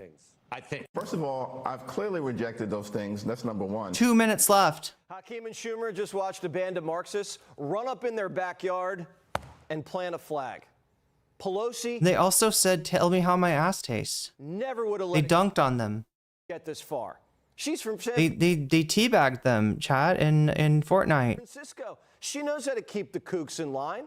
These two dudes are getting walked all over. The View just declared a winner. I think that New York is the nation's cultural and political capital, and that's just a fact. And I think the Democratic Socialists of America is a force to be reckoned with at this point. So if you want to go on with Hogwatch, we got 1 minute and 40 seconds left. They're all going to have to try to keep this volleyball in the air. Nothing. What about Kamala, Clinton, Biden? One of these commies called Joe Biden a rapist and a war criminal. She called Obama evil. These people. Wait, I mean, those are kind of defensible takes, actually. Purge the Also, yeah, and I mean, like, I wish it wasn't true, but. Heavyweights out of the party, straight up. Yo, Brenda Triplet with the hype, bringing the hype. Bringing the hype and bringing us to Horizon. Which is 5 minutes back on the clock. And the more the Democrat establishment fights back against the communist, Hogwatch indeed. The will just get bigger. Being attacked by the establishment legitimizes the commies with the base. The brawl is going to last years. Morning Joe, Yeah, like Jesse Waters hasn't said worse. Well, I mean, he's got a twisted sense of morality, so yeah. Must-see Beltway show that keeps the Democratic coalition together is in mourning. You have a real wave. Wait, he's trying to do it's the Wojak with the crying face underneath the mask of the smiling face. That's what Jesse Waters is doing. That's what this is. Joe, I think the Democratic Party, and you've got now 2 Democratic I socialists. was like, well, we'll see what happens when the chickens come home to roost, and these communists are going to cost the Democratic Party dearly. Is taking on an overall persona. This is where He's not just smug, Chad. It's smarmy. It's like a level beyond smug. It's like smug squared. You and I can agree to disagree on this. I believe the Democratic Party overall is going too hard left. I believe there is anti-Semitism. Donnie Deutsch. Yeah, thanks, but no thanks. This is a branding issue for the Democrats that they are going to have to answer for. Branding? Well, can somebody explain to me where did Donnie Deutsch come from? Why is he just like a radio guy? Why is he anyone? If you let communists into your party, then you're okay with communism. What kind of American political party hears someone say, oh, well, we're here to destroy Western civilization, and says, come on in, Big Tent.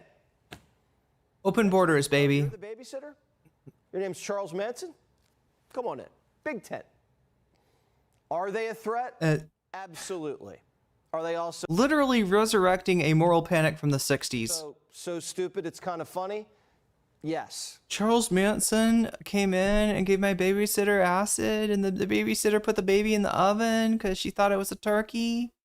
She said it turned into a turkey in her cartoon imagination when Charles Manson gave her the acid, and so she put the turkey in the oven. One of these little elves, the baby in the oven, actually wants to have government-run airlines.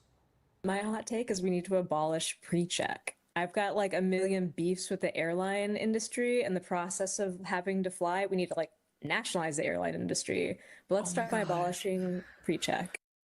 So wait. I'm sorry. That's actually fucking based. No clear. Everybody. How about we abolish? We repeal the Patriot Act. I know how to make this man scream. I know how to make him cry. I know how to make him dream nightmares. Big ol' line. And Mayor Pete's your pilot. They're doing the Santa Claus thing too. New York's. Oh no, chat. It's non-white Santa too. That's the number one fear for, what was it? Megyn Kelly was the one that was freaked out about non-white Santa. It's been dipping its toes into communism for a while. Nearly half the city's on Medicaid. 20% of the city on food stamps. 1 out of every 3 renters lives in a rent-stabilized apartment, like the rent hasn't gone up in 30 years. 5% of New York City lives in the projects. New York City has You're making the argument for why we need Zoran Mamdani. a bigger budget than the whole state of Florida. His hair dye game is weird as fuck. Oh. Still in debt. No wonder. Everything's... Is that like universalized? Is there like a style manual like there is for Mar-a-Lago face? Like when you go to the... Oh, that's an airplane. I thought it was rain. When you go to the plastic surgeon, do they like send you with a little packet of like to tell them exactly what they want so that you two can, like, I'm thinking maybe Jesse Waters' hair is, his looks are maintained in a similar way. And the rest is stolen. Now, it's not just foreigners voting. Yo, if Zoran stole from the rich and gave to the poor, I would be even more thrilled. These liberal women, you know, they get the college degrees in like sociology. They move into Manhattan and they can't get a job. Shocking. So they can't afford rent. Morning, Joe. How's peak hair game? I didn't look. A bunch of single women with no jobs and degrees. 1 minute left. Have to shack up in the same apartment in the Bronx. And they've been taught in school America's evil, so they get angry. And they vote communist. They get angry because they put in a hard day of work and they don't get paid enough to fucking survive. You shithead who cannot relate to that at all because you've been a barnacle that was birthed from Bill O'Reilly's butt. Chat, in the same way that Chud Logic squeezed a butt barnacle one morning and out popped Quima and fully formed, Jesse Waters came from a butt barnacle on Bill O'Reilly. To get revenge. They call these women downwardly mobile. It's not just women. It's not just women. This is crazy, doesn't it? I thought the right all knew that there was this group of disaffected young men that they're trying to prey on. They're trying to, you know, corral into their cult, right? And you know, at least that's the group that views themselves as the most downwardly mobile, even if maybe they're not as big of victims as they think they are. Somebody needs to put a compilation together every time Fox calls liberals communist. Yeah, there we go. At least Alex Jones goes liberal. You know, he does his own thing. Chat, we're running out of time here, and it looks like we are done. It looks like we are done for the night. Okay. So what do we got next? Well, we've got to make this happen. All right. You know the drill by now. I gotta open this Ducknado. I gotta make this Ducknado into more than it is already. Alright, Ducknado, where do you live? You're in here, maybe?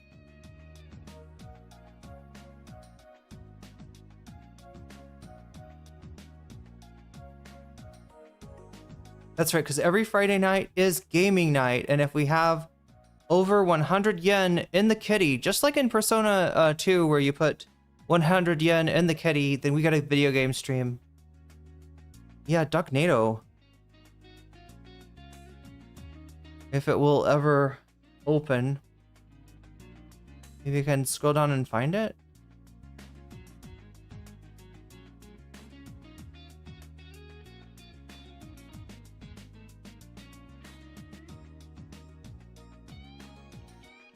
We got to get some progression tonight, and I know this is it's a very long level that I'm about to enter into, and I think there's like no way once you start, you gotta finish. It's one of those deals. You know what I'm talking about? It's like a dungeon that you can't like you know, you gotta finish that dungeon before the dungeon finishes you.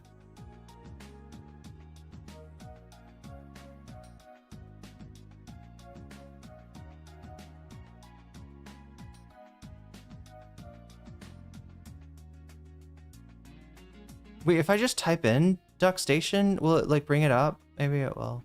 Oh my god. Let's try that.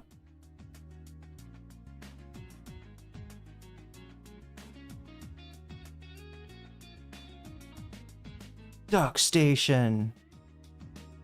Ducknado. Wait, is this like, I think last time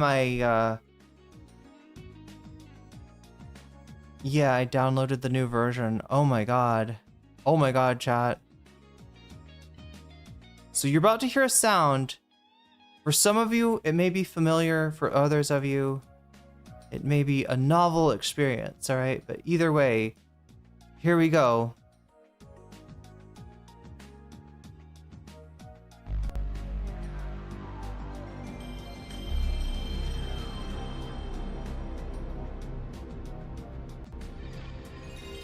That is the Ducknado. That is the Duck Station starting up. I've got to change the title, don't I? That's a thing. That's my responsibility, I believe. Nobody else is going to do it for me, so. What am I typing? I'm typing Persona 2. Not Person, but Persona 2. Innocent Sin. Japanese sub. I think it's a PSX too, right? PSX. And then I changed it to retro. We're streaming in retro now. All right, it's a retro game. It's a retro mood. Let's show you exactly how retro. First, I gotta press this button so we don't get hit. Also, oh yeah, chat, we will be demonetized tonight, right? By freaking Atlas Gaming. They claim the battle music in the dungeons. Isn't that crazy? All right, let me show you exactly what I'm talking about here.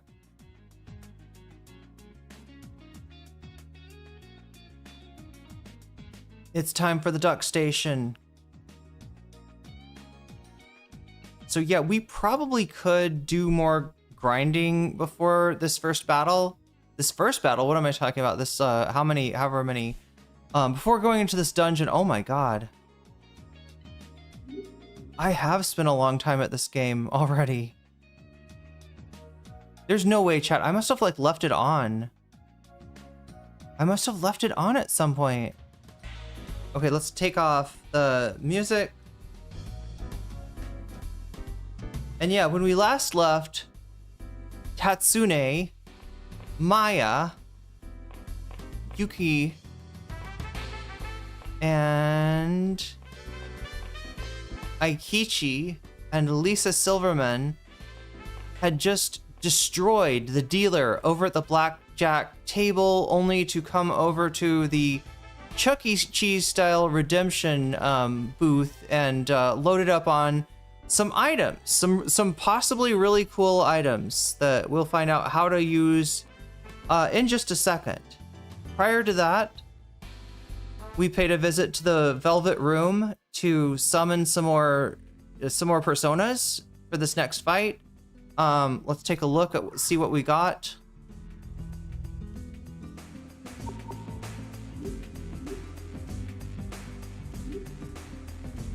Okay, so hopefully we've got our best team on us. Yeah, Parsia, Kanbanda, and Angel and Tengu are the personas we got. So we should probably, I don't know. I mean, I guess we should start off with the new personas because we gotta kind of, I don't know who to put with who.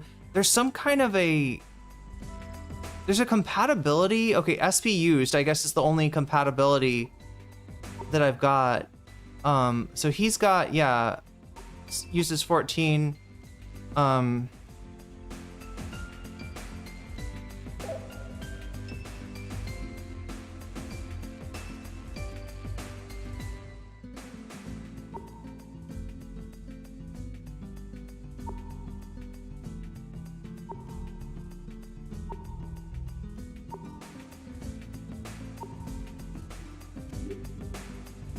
All right, so we're gonna switch him to, we can try this. 24, uses 24 on Iris, 16 on Angel, 22 on Tengu. So Angel, although I feel like that one's for sure like a healing one.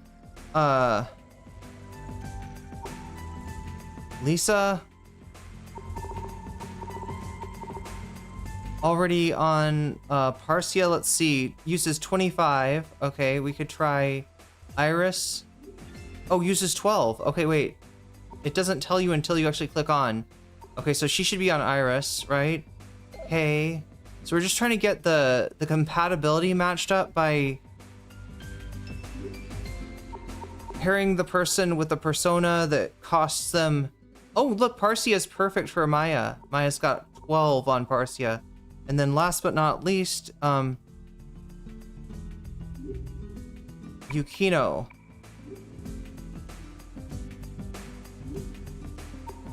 Is using Vesta right now, and we're gonna switch that to Tengu, and it's cost 22. Okay, well that's kind of expensive. That's not ideal. Maybe we could switch them around some more, but for now we're just gonna go into the building. We're gonna go into the building. We're gonna go into the burning building, chat. Are you excited? Does that sound like a good plan? To go and walk into a burning building? No, it's not burning yet, and hopefully it won't be burning. But what is happening with this building is it is about to be bombed by King Leo. I guess he's like the head of the Zodiac Club in this game, which is a real secret society according to Epstein. Okay, so the last thing we gotta do maybe is load up on some items. This guy's got...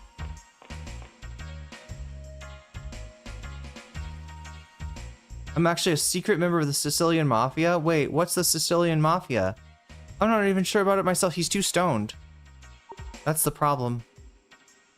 He's got... Oh. Okay. I'll take one of those. Wait, can I take... Yeah, one of those. One of those. One of those. He really is a mafia guy. Okay, that's pretty expensive. Oh, he's got items too. Okay, this one raises what? Your strength? We could use like a couple of those maybe. They're all okay. Luck. Hit rate for Tatsune.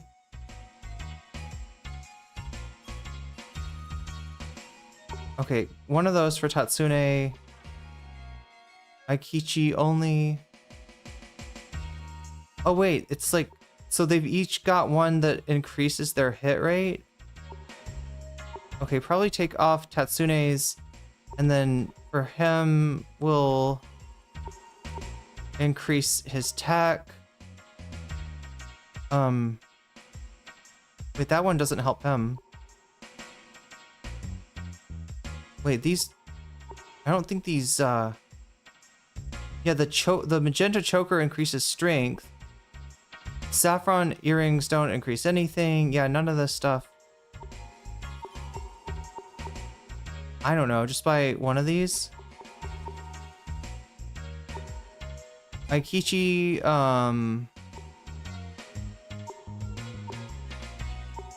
and I'm just buying them for the people that do good physical attacks. Okay, that's it. We're getting out of here.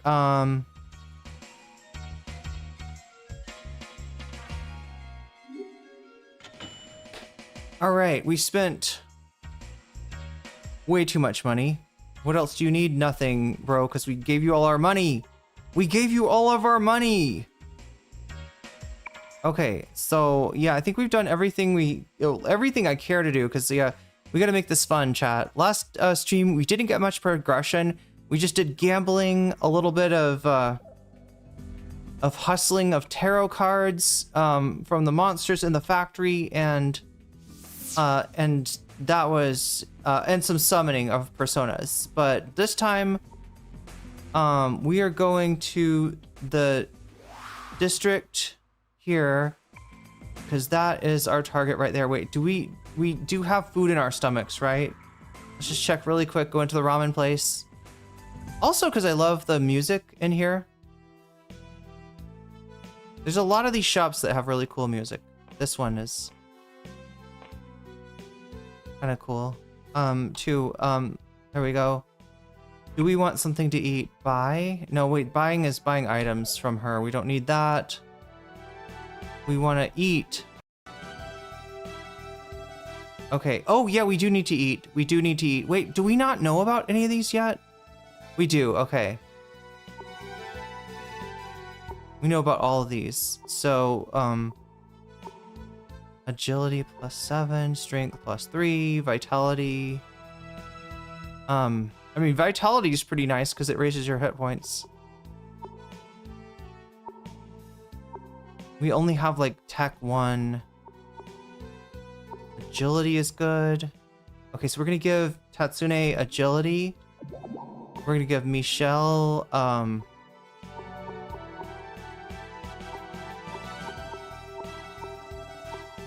strength 3 the maximum. We'll just give everybody else vitality. Oh god, I hope I don't. No, I ran out of money. What the fuck? Oh my god. We gotta sell something. We gotta sell something, chat. Because we gotta feed Maya, and we gotta. I miscalculated. Okay, we need to apply.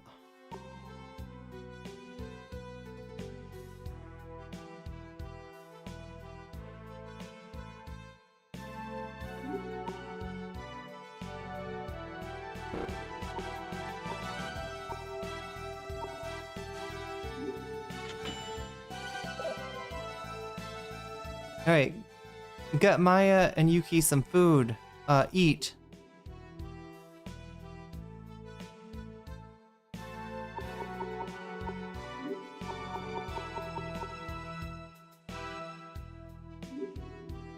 I gotta sell one more thing.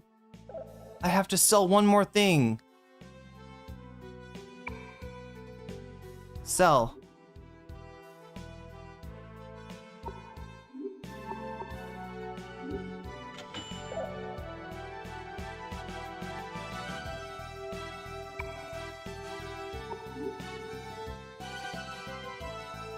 No, not buy. God damn it. Eat. Eat. We need to eat.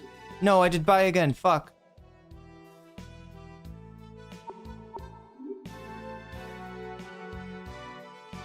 Wait. Oh, I was like, did they run out of...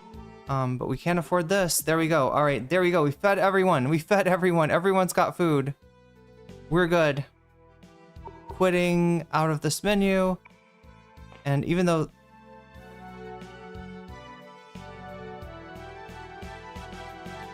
Maya's looking pretty scary there. I know it's hard sometimes. Wait, what?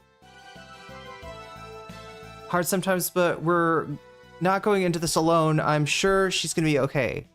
All right. We are going to fight Tatakai. We're gonna conquer this. Oh my god, I'm thirsty. I am thirsty. We're gonna conquer this dungeon. We're gonna disable the bombs. Hopefully save people from certain death at the hands of King Leo.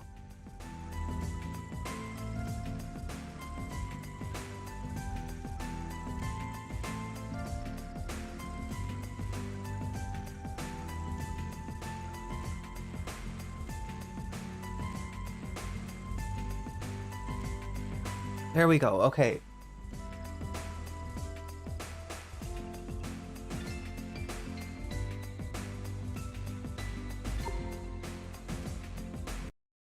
Oh, wrong thing. I always press that. Resume game.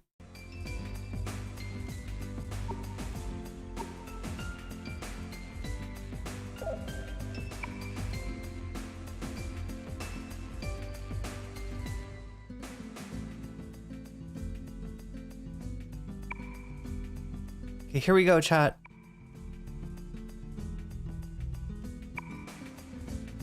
Do I want to check this place out? Wait. No, I don't want to check this place out. You know why? Because I haven't saved yet. I have not saved yet. Let's save right here. All right, so that and save. Because we can't get out of this, all right? If this dungeon kicks our ass, we're kind of fucked. I want a way out of that. And so I'm going to save right before I go in the dungeon. Yeah, the latest save on file 4 is going to be this one.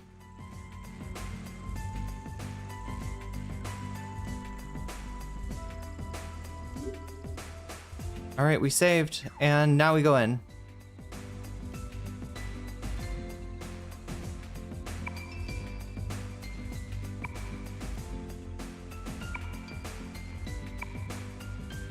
All right. We don't have any time to waste. Let's settle this, everybody. Okay. So yeah, again, and we've seen this part, or if you were watching last week, you've probably seen this. Start out in the bathroom. Hey, this is a girl's bathroom. Are we even allowed in here? You don't think we'll cause a scene?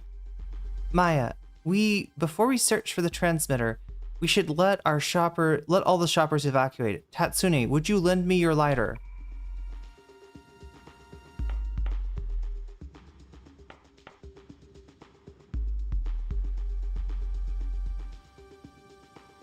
Maya, you're a smoker?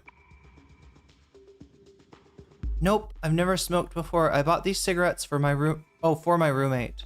So I'm sure she won't mind you busting into a fresh pack. Smokers never do mind that. If it's for a good cause. Sorry to disappoint you, but somebody was like saying your roommate or you your boyfriend, right? Or your husband.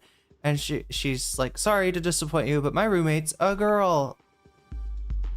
I'm so busy with my job every day that I don't have time to spend with a boyfriend. It's like my job is my soulmate since it's there for me every day, unlike a boyfriend. Ho-sang, that must be tough. I wouldn't be able to stand it. I'm not really holding back or anything. It's been my dream to be a journalist ever since I was a kid. I get to do what I've always wanted to every day.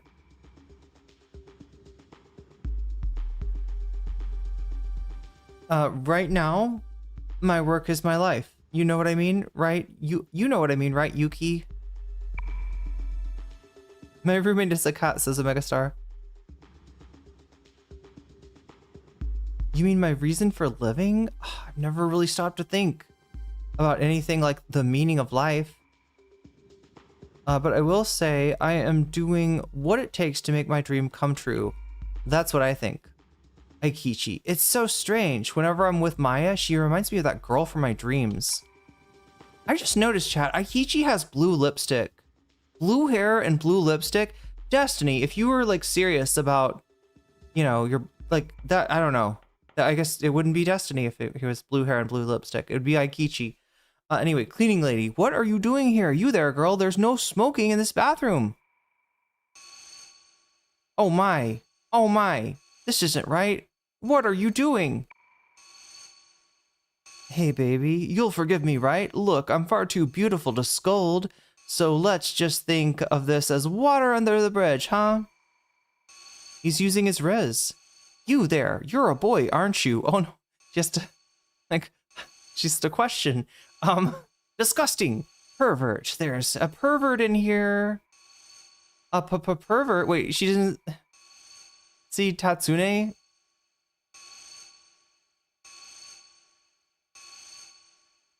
I feel a little bit bad about this, but we should just, should we just leave Aikichi here for a while? We can't waste time with, wait, they're gonna leave him here to get in trouble for being a prevert? Being a hentai? Our best bet is to split up and search. Each of us will have our own floor to check. Wonderful, wonderful, wonderful. So effectively, I think this means that we only have Tatsune. Oh my gosh, I forgot about this. I should have remembered. But yeah, look at this, chat. If I press J, look who's in my party. No one, just Tatsune. And he's not particularly, oh my god, chat. He's, I don't, let's see what he's got. Let's see what, okay, there's the, not really seeing much. Also, that alarm is really annoying and repetitive.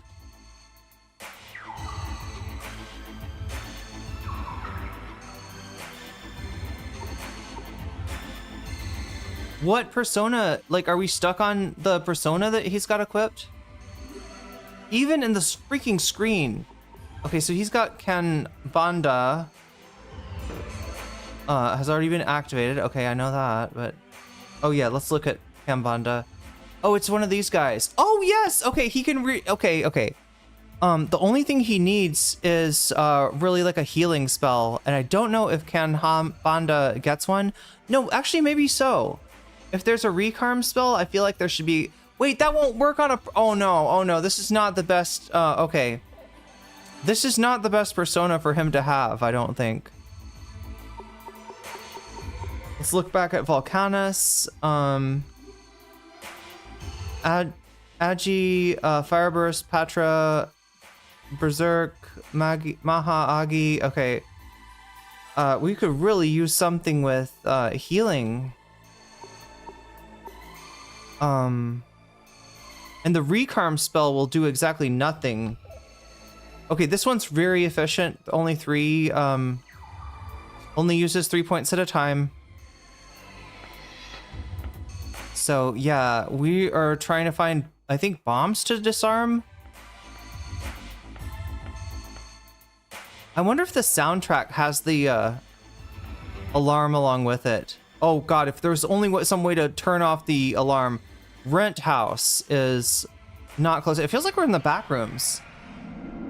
Does this feel sort of like the back rooms to anybody else? Anybody feel like we're in the back rooms? We got a Jack Frost. It'd be really nice to get one of those as a persona. So let me contact, have a little chat with this cheerful fool, and subject him to a little persuasion. Nope, doesn't like the persuasion.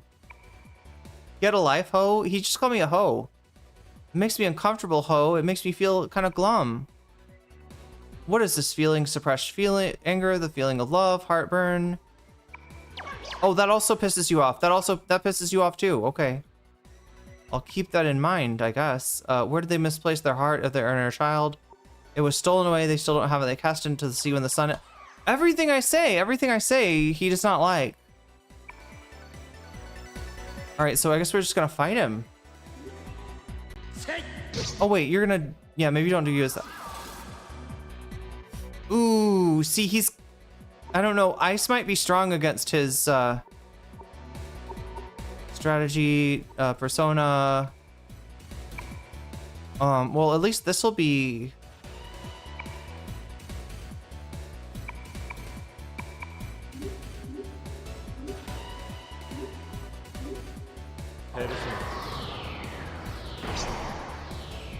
Like, that should be effective, right?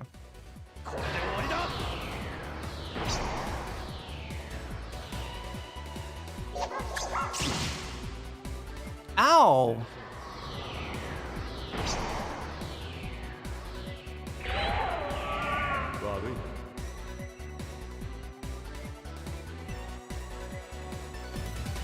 There should be some buff, like when you're fighting alone, you get, like, one character gets, like, all the experience, like, you get, I don't know, like, triple the experience. Alright, Jay. We're just gonna use items to heal. I think I've got a ton of rough drinks, so let's use this medicine. Alright, healed up.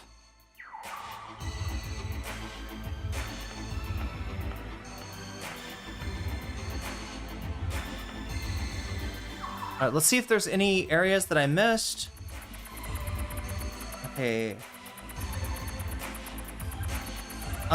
Maybe up there? I should have checked.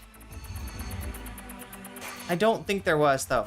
So down here, is a rough drink a shot of vodka or something? It sounds like it. It sounds like one.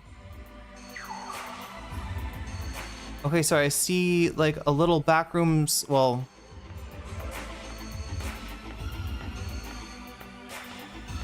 I thought that was gonna be like a miniature hallway. Okay, so what should I should follow like the hallway, like follow the yellow brick road. Follow like one side. What is in there though? Can we go in here? Bureau? No, we cannot. Most of these doors I don't think we can go in. All right, so at least so far it's been pretty easy enemies. Yeah, just one enemy at a time. Okay. Contact. Oh, that's a Parsia.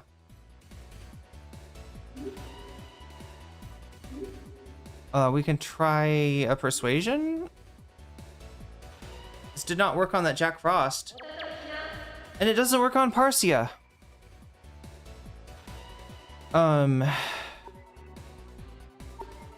Killer Stare? Watch it be scary. No, nope, it's not. It's bad. It's also bad. Oh my god, that's not good. Then one last thing, manly chat. I don't know. What am I doing? Have a manly chat with Parsia? I don't know. Okay, scared. I scared. What a violent child. Okay. At least Parsia is not asking any follow-up questions. Imitation? Because this is all I can do. I can't get any cards from Parsia if this does not. Okay, well, she's pissed now. We're gonna fight.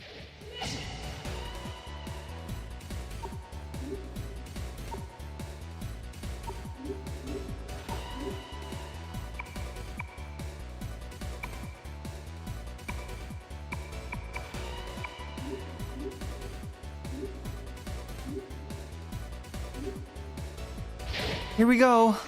Ow. Okay, that's painful. It's just like a shootout with oh no, it's not even a shootout. Okay, we can't do this. We cannot do this. Good thing I've got rough drink on me. Strategy. Drink a rough drink. Yes, finish. Confirm. Start. There we go. You got 2 attacks? You suck. Oh, dude, what was that? Wait, what the fuck? Did he counter or something?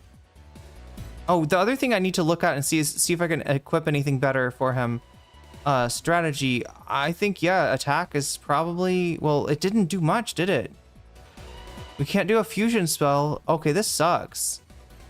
Yeah, it's just a attack. See if it works. Start battle. I don't know if this works. Nope, it does not. It does not. It does not. Oh, great. She's gonna make. Oh no. Oh no. Strategy. No. That sucks. Okay, it's a good thing we fucking saved the game. It's a good thing we saved the game.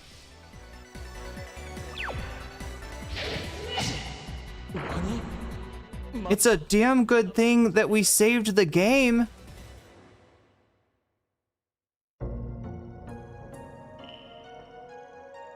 Hatsune Miku.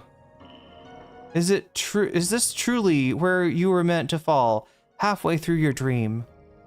No matter how many times you fail, the past will always relapse, since human nature is to grasp towards the future. Go now and walk again the last moment that was engraved in time. Okay, I think is there like a different way that we can just like revert to the save too? Game over. Oh, it makes it sound like it's gonna restart us though. And then you go back to the screen, the menu screen. You go here and you go here. You press a button and you continue. We're gonna have to use a different persona for sure. Slot 1.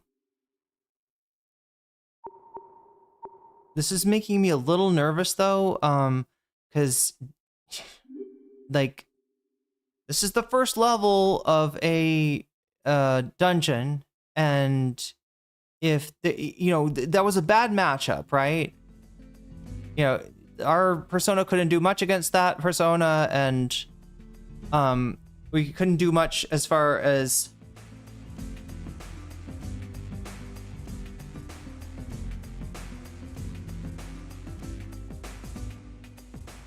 we couldn't do much as we couldn't do much damage physically. So instead, I am gonna let's just take a look now and equip.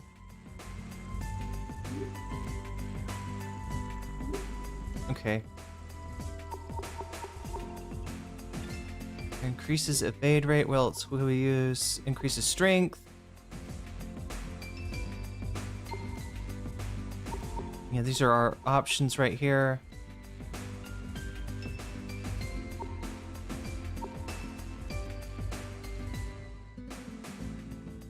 I don't know. I think evade rate is, yeah, it's probably the best we can do.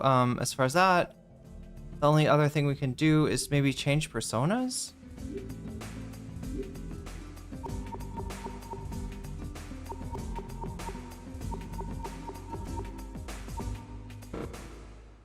Okay.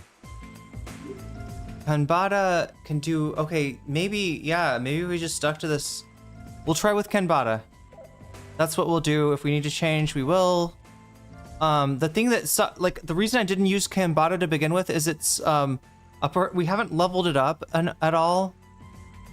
And it's got it's got a resurrection spell in one of its slots. The one time you can't use resurrection is when you're alone, right? That's usually a very good spell to have.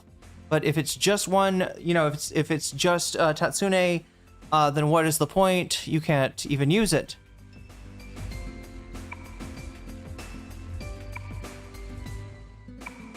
We're going in. We're going in.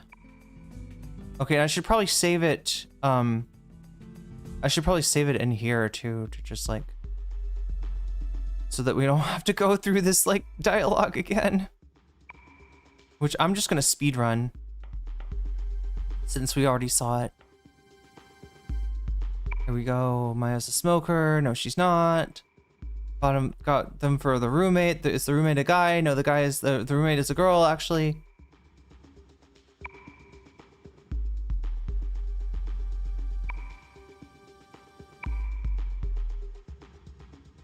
Great. Come on.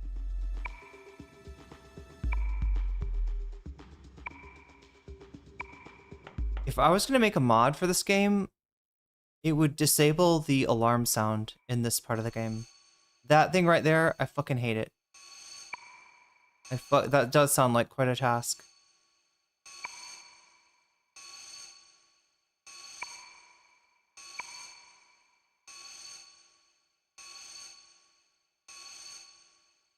Come on, come on, come on.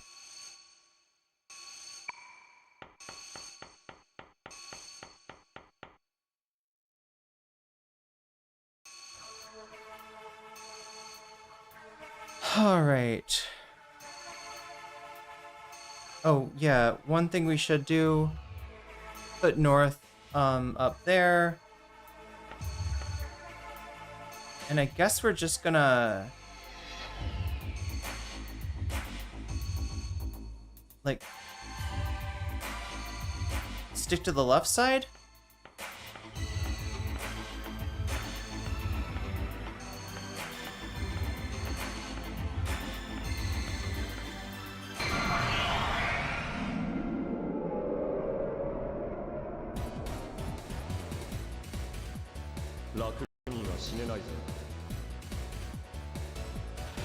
All right, let's try to do better on our Gandharva.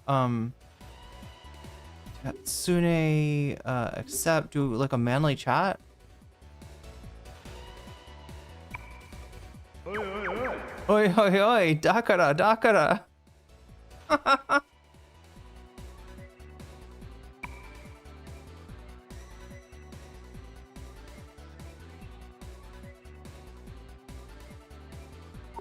What if I'm nice?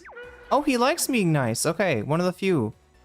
Never forget those feelings you have. The gods will always watch over you and protect you. Yeah, not the other gods. It feels like when you're nice, they hate you. I went through all the trouble of meeting you, so would it be okay for me to ask you a follow-up question? Of course you're gonna ask a follow-up question. I've watched over humanity for ages. They give thanks to Mother Earth. For the hunt, the fields, and their many blessings, but still they continue to hold many grudges. Have humans forgotten all they've been given? They've still grateful, of course. It's obvious that they've forgotten. I don't know what to make of it. Oh, me again. Okay, he's kind of pissed now. You humans are foolish. You can invent yourselves. You're hardworking for the sake of others. But all you've managed to do is cast your own world into ruin. At this rate, you'll have no place to live. We'll be fine. Wait, I think he will like it. Oh. Why do I feel like he'll like that? No, it doesn't. He doesn't like... Oh, I'm trying to reverse psychology somehow. But I should have just been straight... Oh, fuck. Okay, now I gotta fight his ass. Okay, and he gives a pretty strong physical attack. Chat, this is making me think I'm actually not ready for this, like, dungeon. Just the basic characters. What the fuck? Can somebody look this up and see if this is like a sticking point for a lot of people? Like a hard, strategy. What are you gonna do? You're gonna cast Aqua. Let's hope that he's not immune to water. Start battle. No, not the insanity dance, you fucking asshole. You fucking asshole. No, not 2 insanity dances in a row. You double asshole. No No! No! Oh, my fucking... You can't beat him like that. At least we got a spell off. Okay, wait. Oh, no, he got a super strong spell. Oh, come on. Get him. Aqua, that's super powerful. Oh, thank God. Rank up. Hell yeah. Okay, that should mean that we get another spell. Maybe a healing spell? I don't know, chat. I mean, just given the situation, that was hairy. That's a hairy situation. I said I was gonna save it. I probably should save it somewhere here. Okay. Save. Slot 1. We're gonna save slot 1 in this one right here. So if I need to get out, it's this one. If I want to start inside, it's this one.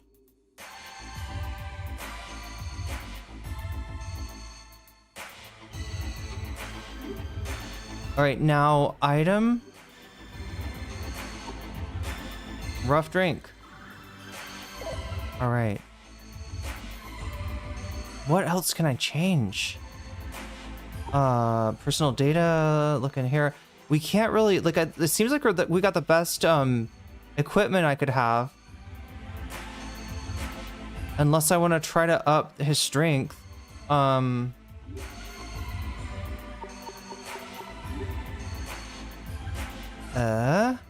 Wait, what? Oh. Bite. Okay, it can do a bite. Okay, so it's got a physical attack that might work where the... Okay, this might be okay. This might be okay. We just have to level this shit up really quickly. And by this shit, I mean our new persona. Who, I can say is a very annoying enemy. Okay, there's the bureau. Okay, I don't think there's anything else down the hall. All right, so we're just going... We're doing the...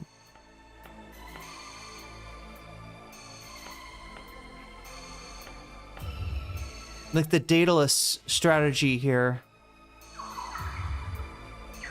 where we stick to one of the walls.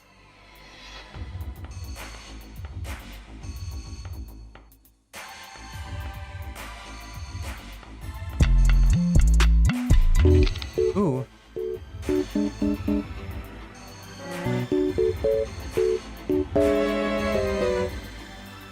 Reddit says you should run away from every fight you're not sure you could beat him, but only because you need a healing spell with your whole team. Okay, so try not to fight on... Okay, so I'll try to negotiate and then run away, maybe. And thank you, Omega Star. That is helpful. Let's try to go further. Is that a... That's a... Looks like there's a mystery box down there. We're sticking to the wall. We're getting attacked by monsters.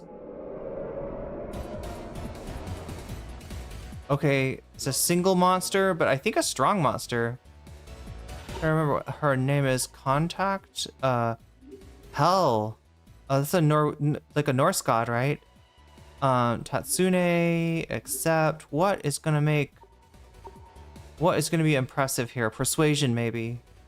Or it will just piss her off. I don't know. We'll find out. Oh, no, it pissed her off. It pissed her off. What do you think I am? Is this...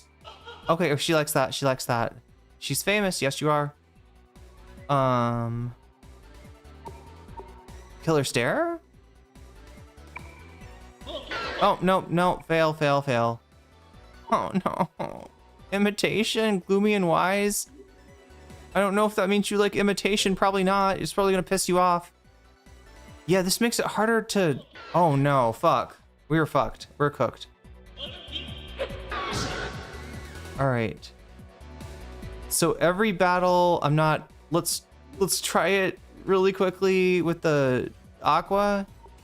Hoping she's not a Aqua teen. Oh no, she gets another shot at me. 2 shots.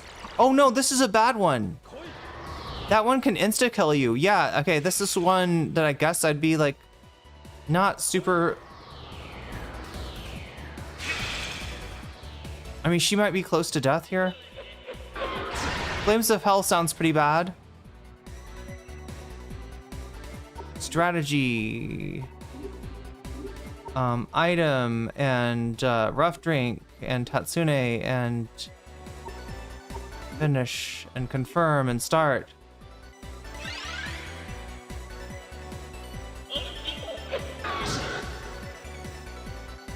Okay, strategy, and we're gonna try to see if the bite might be effective.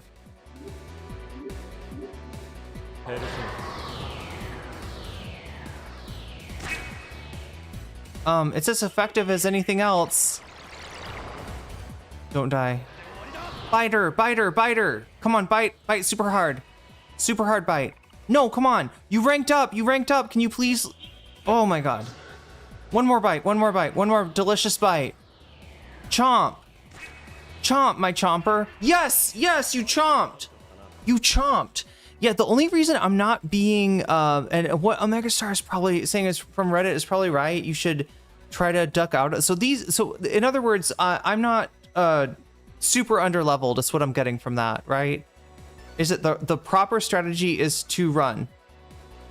And the only reason I'm not doing that is because I gotta get this persona up to standard. I gotta get this persona so that it like I need this thing to have more spells, mostly.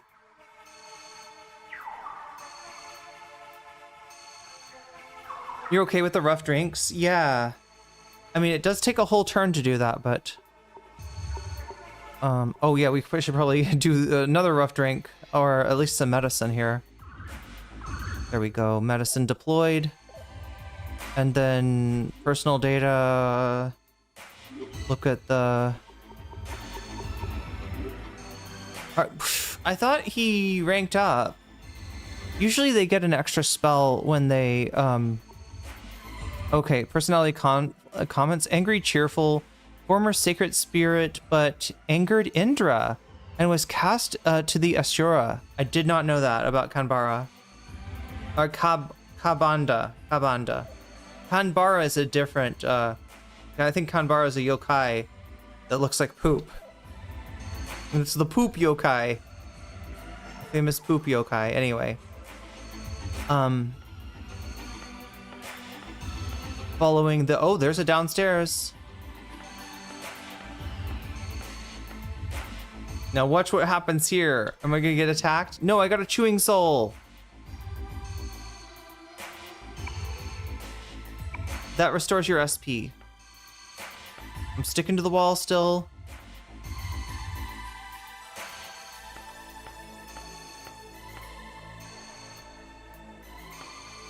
Bureau. Okay, sticking to the wall. Getting attacked. I bet you can mostly fight. Yeah, but if I run into something that's like crazy, I should just run. Oh wait, this one's pretty strong though. I think this one's pretty strong. Let's see if we can woo the Kraken. Does the Kraken like weird noises? That's what it sounds like in my apartment all day. You broke promise, me no forgive. Oh no. Or me Kraken, you human, which better? Which better? Kraken? Okay, yes, we agree on that. Your Kraken is better than human. Okay, so imitation, not good. Angry fool, likes a manly chat? You like a manly chat, perhaps? Oh, you like the manly chat! Okay, thank you. Thank you. You like that talk. Me like it too. Yes, yes, we're red pilling. We're red pilling these guys. Did you know that women are they only want to go, they only want to fuck the top 20% of guys. They're hypergamous and they're deceitful and they need to be stripped of their right to vote and be forced to where the only way they can survive is by marrying themselves off to a man that they basically give themselves to as property. The red pill. You male, me like female.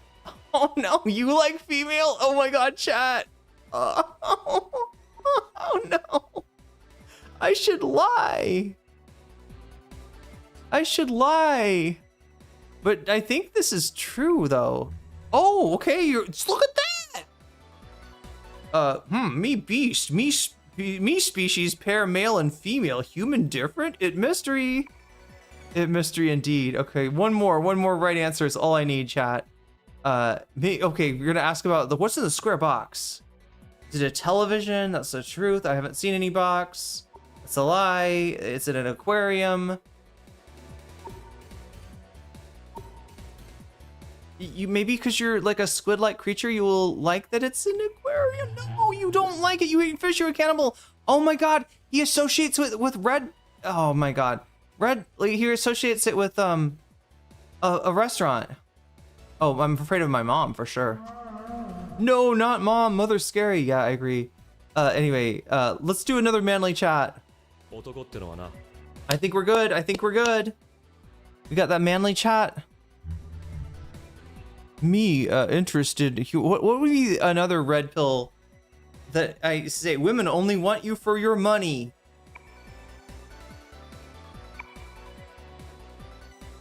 Those cards proof. You, me, friends. Take care of them. We're friends now. Friends in the red pill. There we go. You know, there's no stronger bond, chat, than the bond of misogyny between two incels.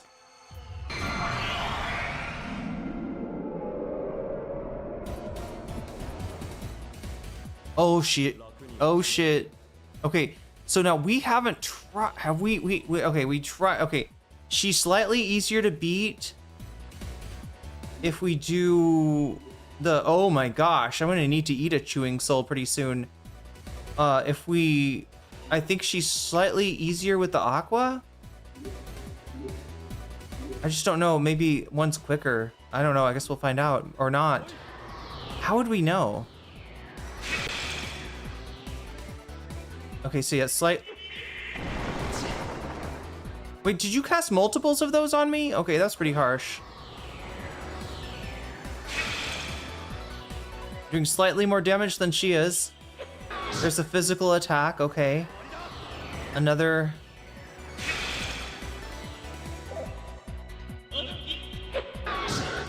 Okay. We're going to item and rough drink and finish. Confirm. Start battle.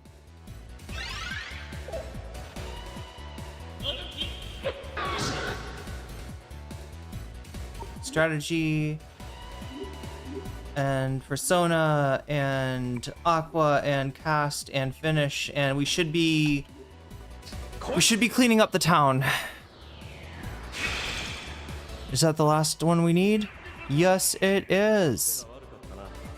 Yes, it is. We definitely need more spells. We could. Oh god, chat. There's one in. Okay, no, he's the one that has recarm, right? We gave him, the reason he has 2 spells is because we gave him recarm. I think I intended to use him with Maya, but I don't even know if she's compatible, to be honest. Do we need to add, maybe do a little medicine here? Yeah, we do. Okay, J, and item, and medicine, and U, and we're just sticking to the wall. We're sticking to the wall. So sticking to the wall would mean probably going down a floor. Although I don't know if that's a smart thing. All right, let's take a look here. Oh, we don't know what's up there. So yeah, we'll go up here first. And then up here. Yeah, there's a lot to explore. We probably should not go down. Women's toilet is right there. That's where we started.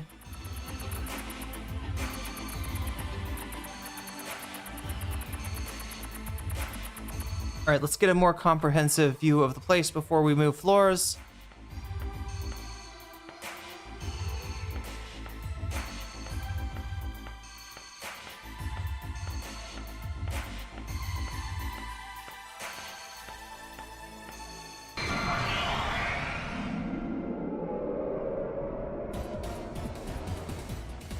Okay, you I know how to take out. But I should try. Did we figure out there's like no way for me to like, did we try?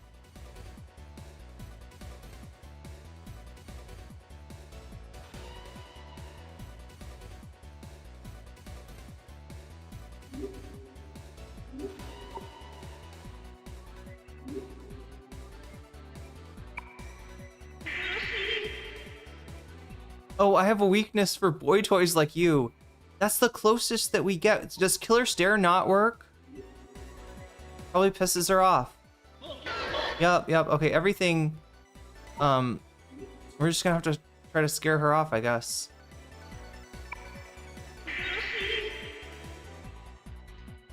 Don't ask. Okay, manly chat. There we go. Scare away. Scare away.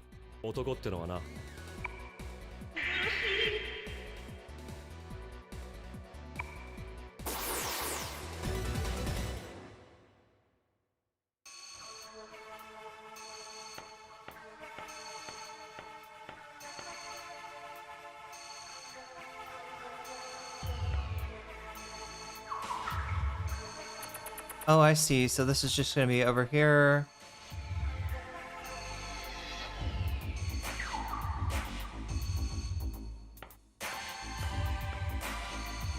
Okay, we got off to a rough start. There's an elevator. Oh, wonderful. We get to choose. Do we want to use the elevator? Do we want to use the stairs? Okay, there's more stuff to check out. And I have not seen any like rooms that we can go in. Bureau, same deal. We cannot go in it. We're gonna keep down this hallway. Oh my god. Wait, she left the stove on. That's why she's leaving. True. All right, Jack Frost.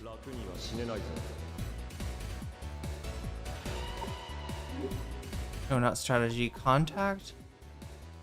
What did we try? We tried persuasion. I don't think it worked with him.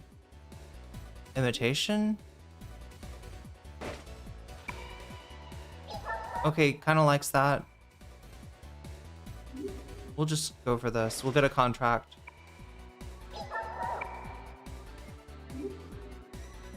Even though there's probably a way to get his cards.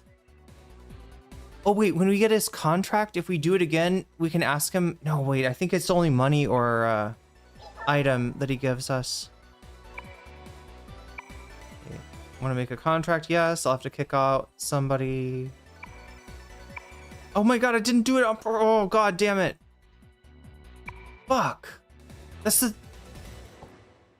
You get frustrated with these games because the options come up so slow, and sometimes pressing the button will make them go faster, or it'll speed you through a thing. But yeah, I ended up just checking off the first. Okay, we're still going down here.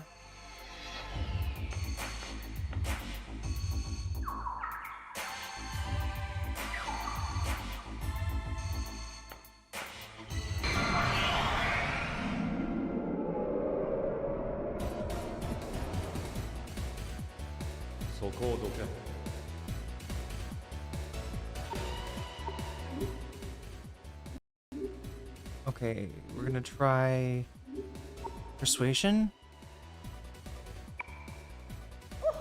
Okay, she's there. She's here for it. What else?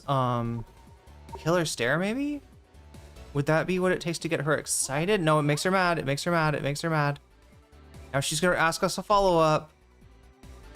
Would you allow me to pass judgment upon you? I mean, this should scare her. Okay, so she didn't like killer stare. Does she like manly chat? No, she doesn't like that either. Okay, okay. What was the purpose?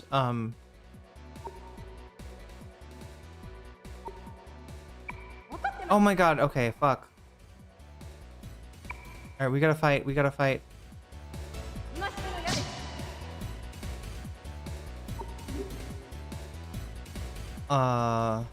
Let's see, is this still the best spell we have? Probably. Finish, confirm, start battle.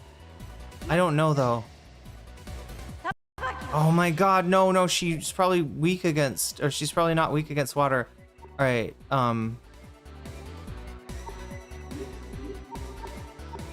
change to this one. Wait a minute, does that make me weak against her though? It kind of does, doesn't it?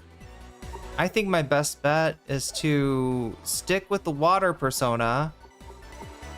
Alright, we'll stick with the water one, and we will use the bite to attack her and see how that works.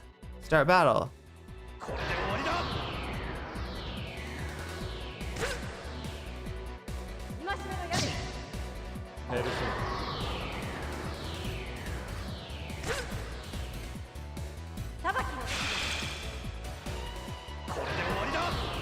See, it kind of protects us because she can't hit us with the water now. Got her. Okay, rank up. Hopefully we get a new spell. All right, there we go.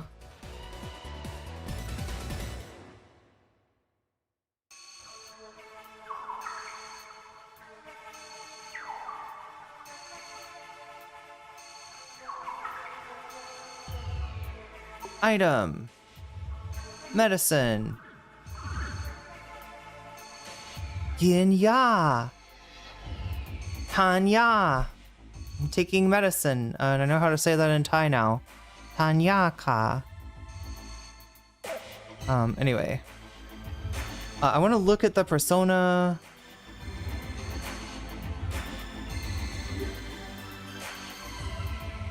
Take a look.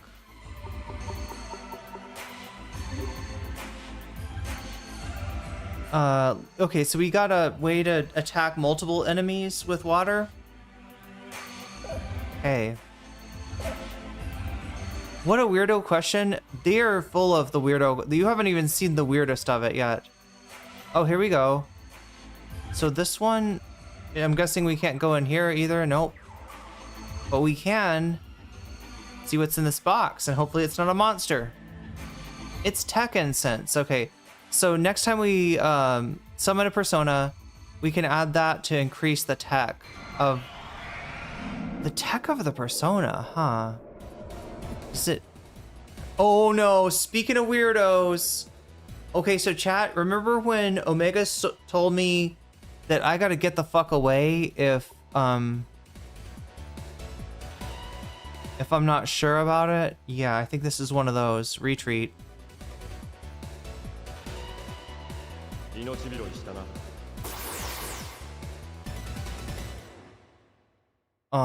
That one I remember being hard, at least at first.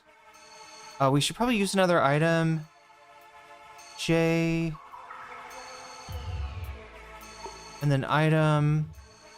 And then Chewing Soul. We haven't used one of these yet, but look at what they do. They restore your SP, or I guess, is it soul points? Is that the idea? I think it's supposed to be like soul points, maybe?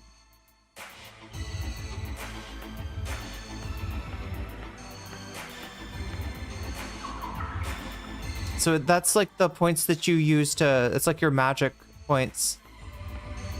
Ooh, another one. Please don't attack me. Thank God. Pipe Fox? What's a Pipe Fox? What is a Pipe Fox? I don't know. Somebody tell me what is a Pipe Fox? We can't go in there either. So there's a lot of items to get on this first level. Which is why in these old games, it's a general rule. You know, your instinct is kind of to move as quickly as possible. Like the way that the game is pushing you is to, you know, just get through everything. Okay, so it looks like I've looked at everything down there. Have we kind of cleared this floor? It looks like we have. It looks like the floor is clear. We've been all the way down here. There's nothing more up there. I think we're ready to... We should probably just use the stairs here. There's an elevator somewhere, but we're gonna use the stairs.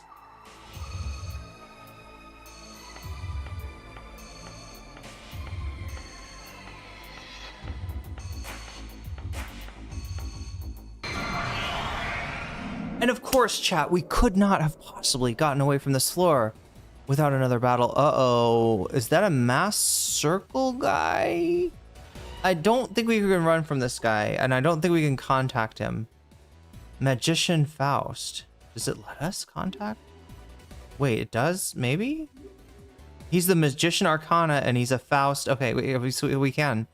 Except, let's try to do a manly chat? Perhaps a manly chat? No, he doesn't like the manly chat. He's like, you're too young to be giving me red pill advice. I only take red pill advice from Andrew Tate. You had a kick out of making me angry? I didn't think that I'd be hated in my old age. Okay. How old do you think I am?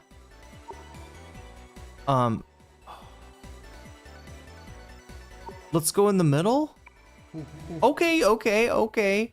That's it. You got it right on the first try. Good. I could just see them being like, if I say 2000, he's like, you think I'm that old? And if I say 18, he's like, you think I'm like a whippersnapper? Perfect chance to... Okay, so you gotta ask a question. He's gonna ask a follow-up question. How old do I look in human years? You don't look human at all is the real question.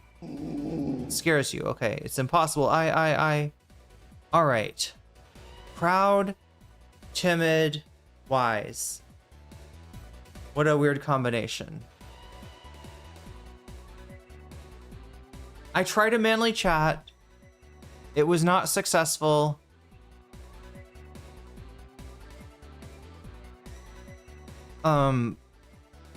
Persuasion?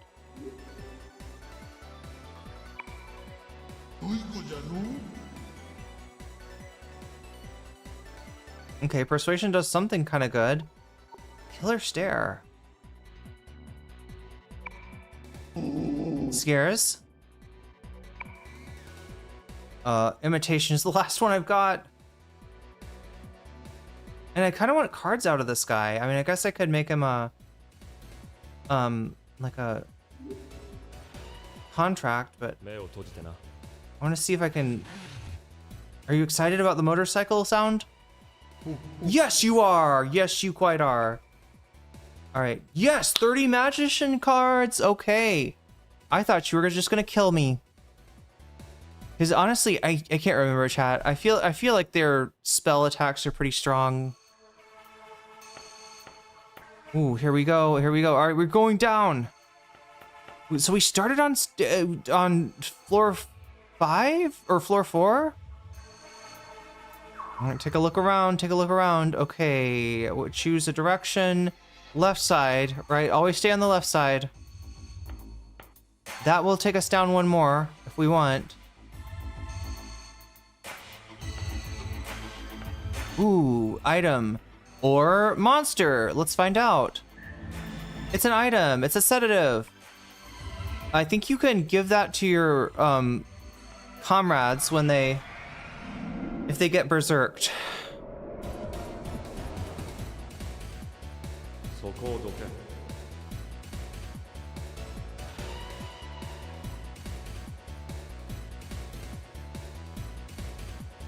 Oh, you have to guess a little lower when a lady asks you that. All right. So we found out I can't contact her, but I can probably just destroy. Wait, with water. Let's try. Let's try water. Small amount on a group of enemies. Yeah, small amount on one enemy, I guess. Confirm.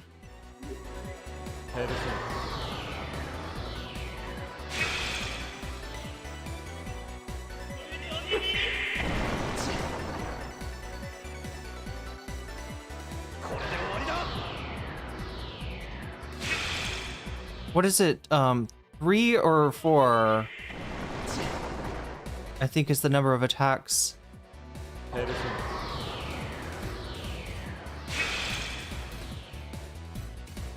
Oh, it's gonna be 4. It's gonna be 4.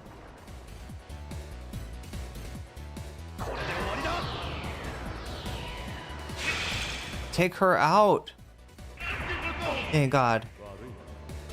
Okay, so we still haven't leveled up our, I'm hoping to level up our little dude again and be able to use some more spells. It would be nice to have a slightly more powerful water spell, something, anything.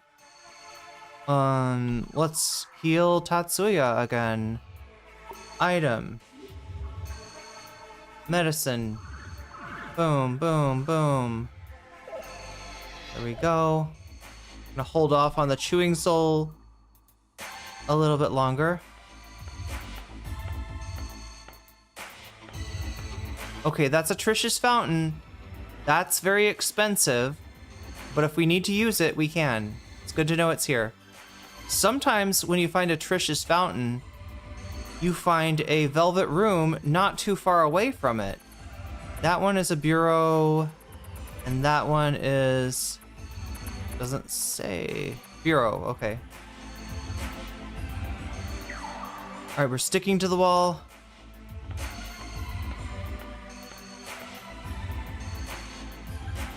There's nothing up there.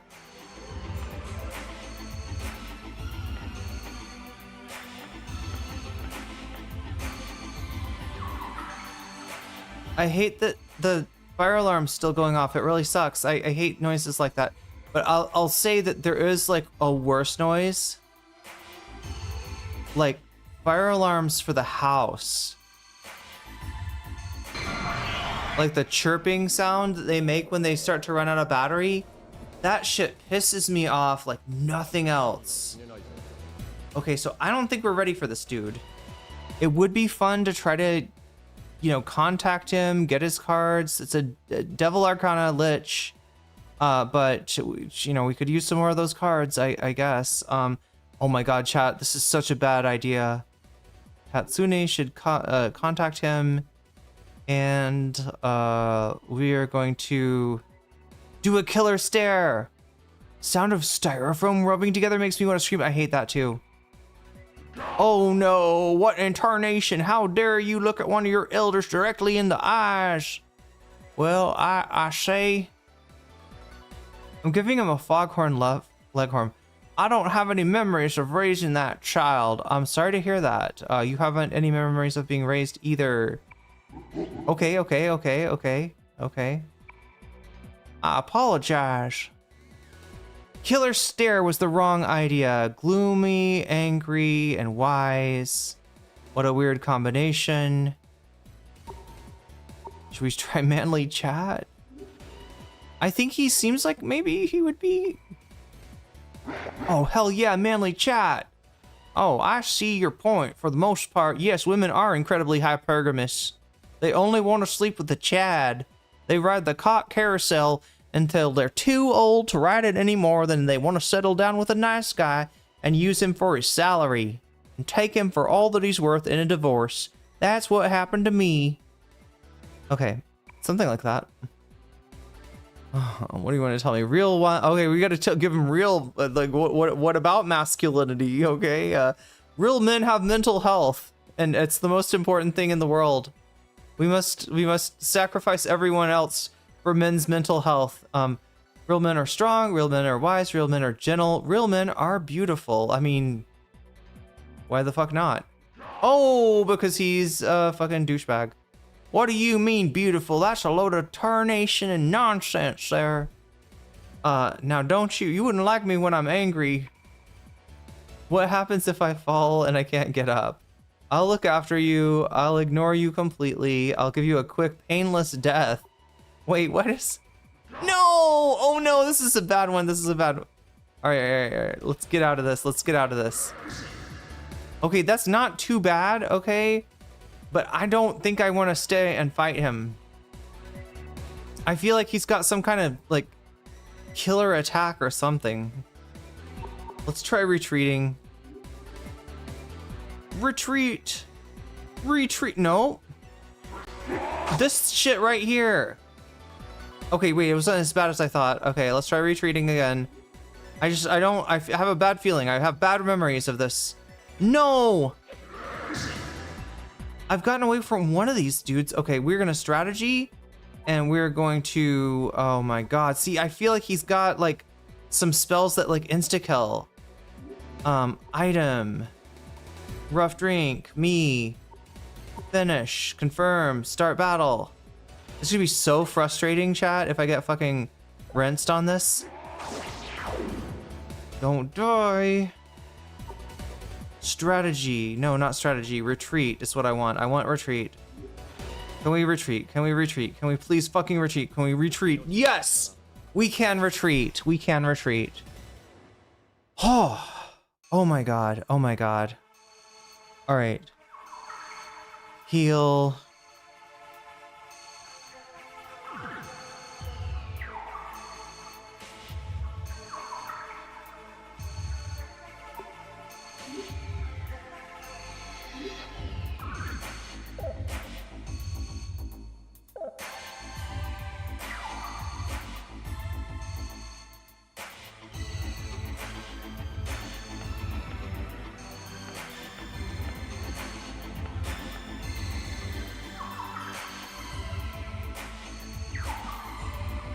Yeah, ladies do be shopping. That should have been my follow-up.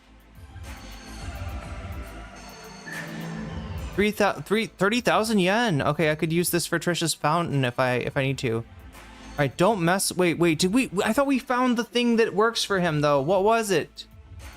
It was manly chat. If we can just manly chat him over and over again, we'll get his cards. But that shit is dangerous, and I swear to God, I don't know if it's the, Oh, okay. Going down here. Okay, there's a stairwell. Stairwell to heaven. Oh, wait a minute. I think there's also, like, different parts of the building as well. We're sticking to the walls, sticking to the plan. What is that? Is that the bureau? The fucking bureau. What is the bureau? Why do they? There's all these doors in this game that you can't really get in, and it frustrates me. It frustrates me greatly. I wish it were not the case. That every other, not even every other door, like 60. Like 75% of doors are just like a place you can't go to. Wait, you're easy to beat, aren't you? Or unless this is a different dude, contact. Cheerful and wise. Do you want to hear some impressions of construction equipment and shit like that? Likes that. Thou entertaineth me so greatly. Manly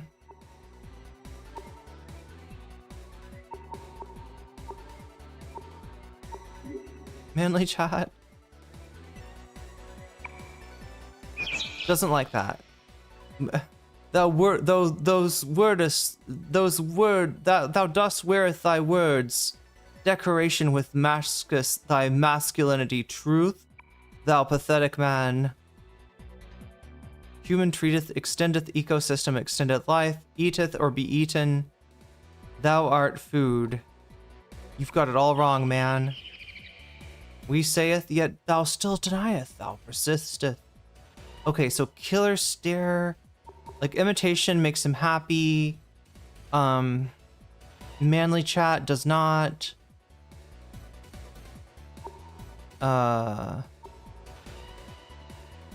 Killer stare?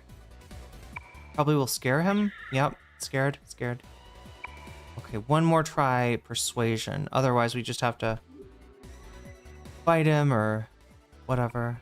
Please be no. See, wise. I think wise does not like persuasions.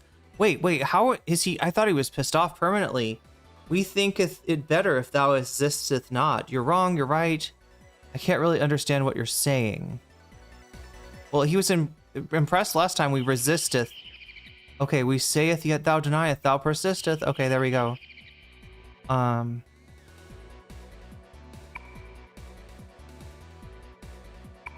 Sure, let's do a contract. Annulleth thou a contract.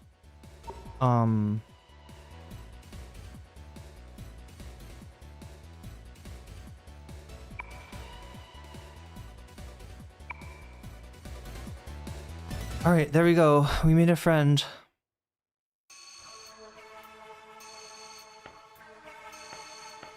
I'm trying to just stick to the wall. Like I was Theseus. Maya! What are you doing in the men's toilet? What are we doing over here? Oh, do we get her in our party now? Hey, Tatsune, did you find the transmitter? It doesn't look like it's on this floor. Well, we looked on the last floor, so it must be a floor below. Really? Still can't find it? Will we get her in the party? Well, then let's regroup with Yuki and Lisa. Maybe the two of them were able to find it. That's a great idea. That's a capital idea. So yeah, Maya was checking out the men's bathroom, I guess. I mean...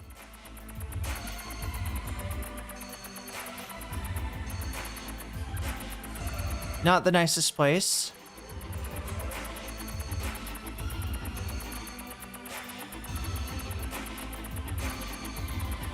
Oh, there's the Trish's fountain. I think we just got to go through here, see what this is on our way out, and then we'll, yeah.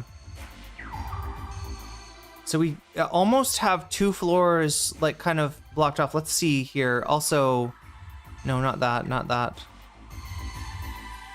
Right here. All right.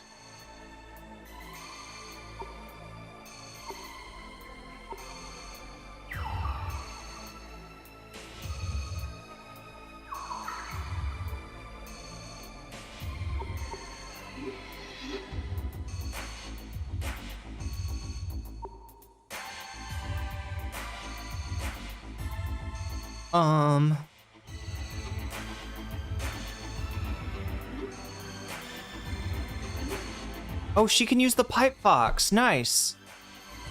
It must be a gun. Anybody know what a pipe fox is? She's got magic guard. That's pretty useful. And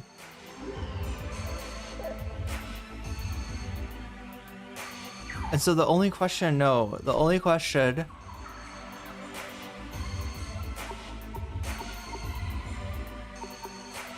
is what should be her persona. So we hit that. So right now she is using Parsia. Parsia's got Zan and Aggie.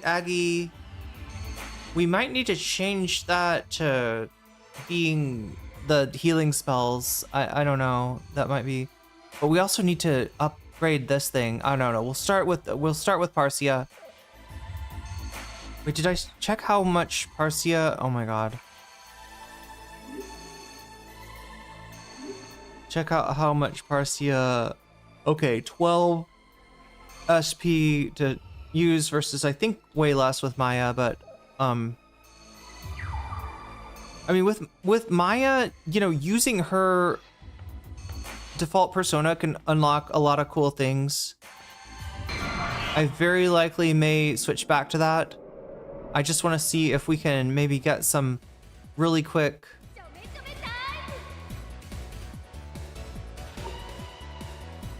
So there's no way to get cards from this guy. Let's just battle. Strategy. Hatsune uses.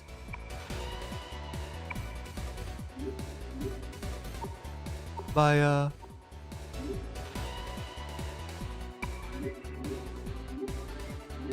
Okay, start battle.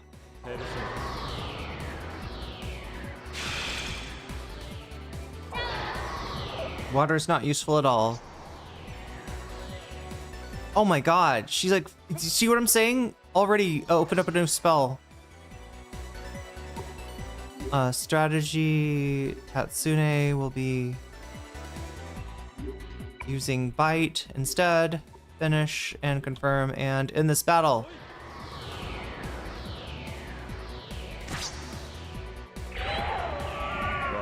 Awesome.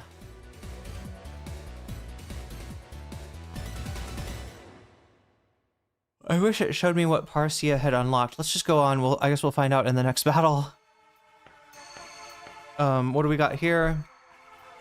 So yeah, the game or the strategy here is that we want to clear these levels of possibly having bombs, I guess.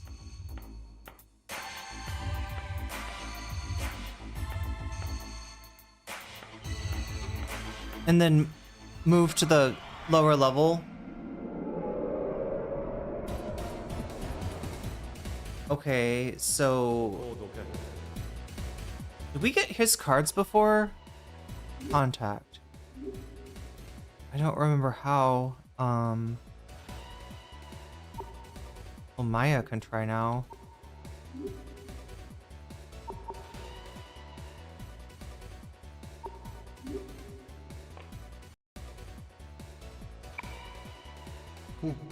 Okay, that was a good choice. That was a good choice. Don't follow up. No, she's gonna follow up. Are you married yet? Not until I found the right person. I'll find. I'm fine on my own for now. I don't care about marriage at all. Hardy har har. It's too late to go back on your word now. What? Okay. Family chat. Was it? Yes, it was. Get one more. We can land one more family chat. Oh no, he wants a follow-up question. Computers. What are they used for? For anything, I guess? They're useless. Internet porn. Devil summoning. Oh, it scared him. It scared him. You mean that'll make you a whatchamacallit summoner? Wouldn't it? Oh, shit. He's scared of devil summoners. Family chat. Seal the deal. Get the cards. Summon a better persona when we see Igor again. 30 magician cards. That's a lot. I feel like maybe they're a little bit more generous with the cards in this game. I don't know. Like, I don't remember, like, some of them you know, you got precious few, but I thought there was more in the PSP version. Okay, it looks like we have pretty much cleared we've cleared the level. I also wanted to clear the level of anything, the only problem with this, the only thing that's not straight... Oh no, he's hungry! Oh no, chat! Because that thing that we had... Okay, so here's a good reason to go through these things fast, right? As the members of the group start to get hungry... Okay, so we got the downstairs, it's right there. So I guess we gotta find the other person who is... let's check on... check on the party really quickly. Yeah, what was up with the tarnation? We're doing okay. We're doing okay. Okay.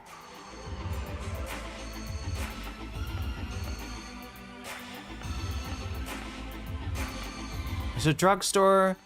Oh, there's an upstairs, but you can't get there, at least not without reading the sign first. What does the sign say? Can't read the sign.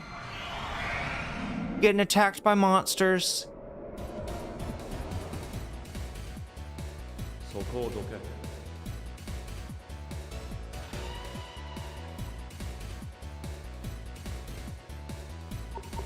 Let's give Maya a chance to work with this one. Cheerful and wise. Okay, Maya. Interview.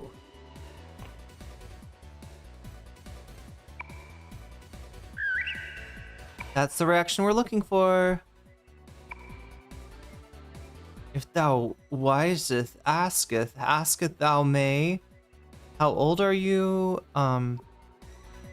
What is the meaning of life? Why is the sky blue? Wait, what? Am I beautiful? He's gonna say I'm vain. What is the meaning of life?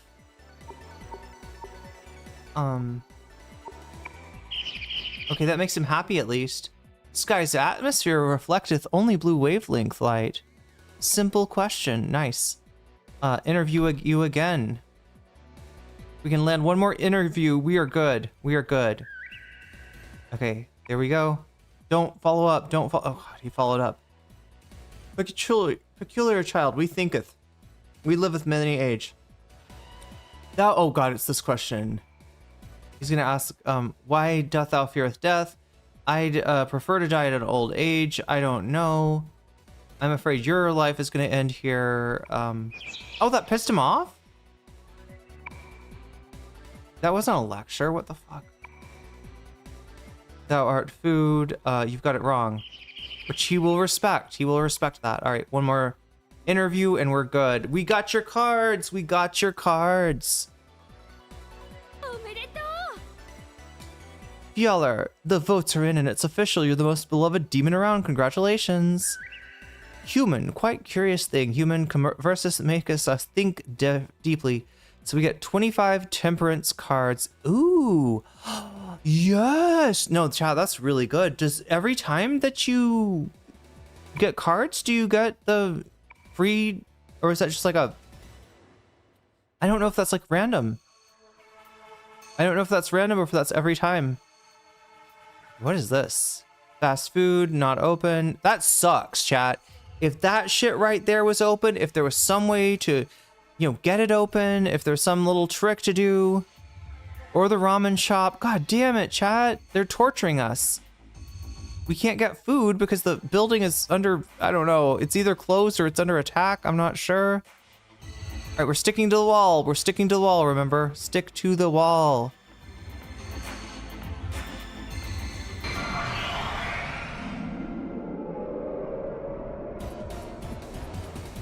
Uh-oh. No, we're gonna... Although I kind of think that Maya might be able to somehow interview family. Oh wait, no, wait. Was it? Did we have the way with Tatsune? It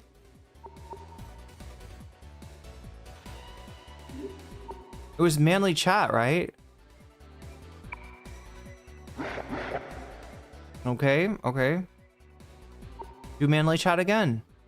Can we please not have any follow-ups? Just give us 3 manly chats. We'll take your cards. And we'll be good.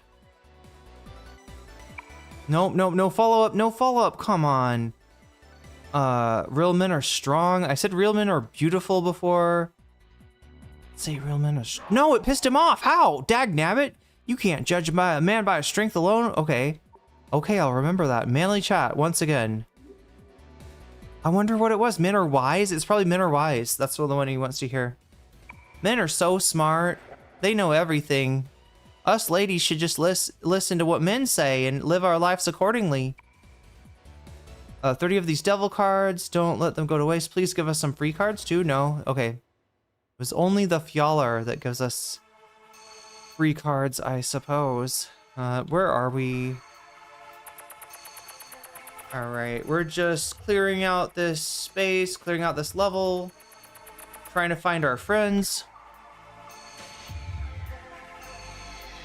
Went to sleep and you woke up and are still streaming. That is what that will happen on a Friday night. So we do Saturday morning cartoons after the Friday night. That looks like something I should be able to crawl into, like a secret little... No. It's probably an electric panel. Right. Click. No. Am I going the right way? Am I still... Yeah, I'm still sticking to the wall.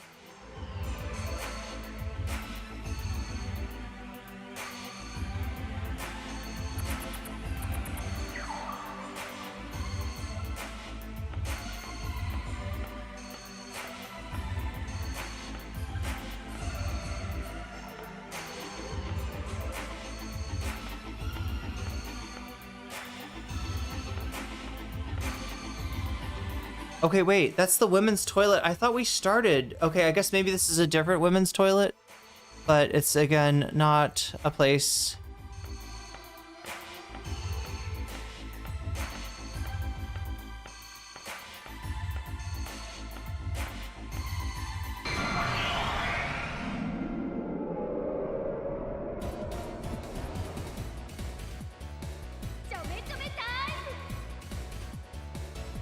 All right, so let us contact... This is going to be easy, right? Was it Maya that got it? Yeah, it was Maya that got it. Accept. Interview, right? Yeah, we do the interview, we get the cards. Hopefully we don't get attacked. Although we do need to kind of level up our personas, so it's not the worst thing in the world. Our guest today is none other than the one... Okay, so yeah, she's glazing Fjaller. No, you're gonna ask me stuff. All right, what are you gonna ask me? Oh, it's me. I'm supposed to ask you. I think what is... Okay, the sky is blue was okay. It's just, it'll do green.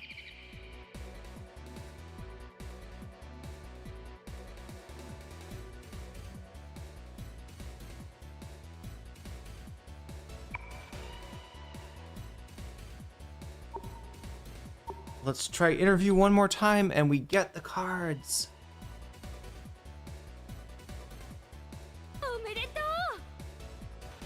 Fjaller, the votes are in. There we go.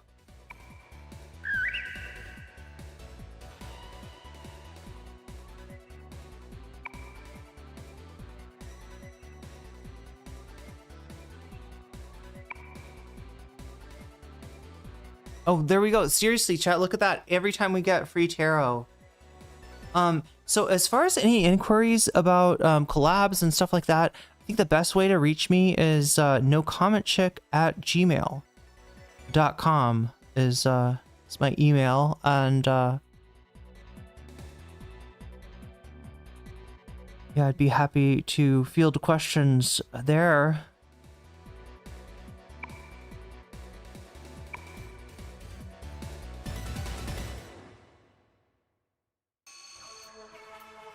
I'm sorry, I'm like so locked in on this video game.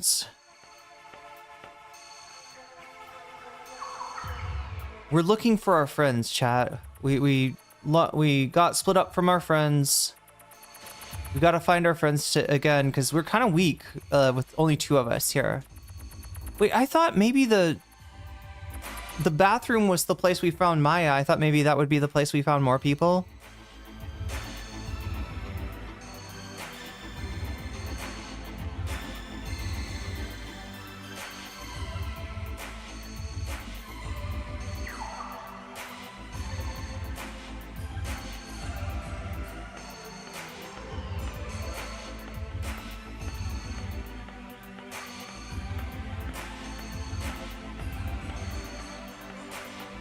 We're sticking to the wall.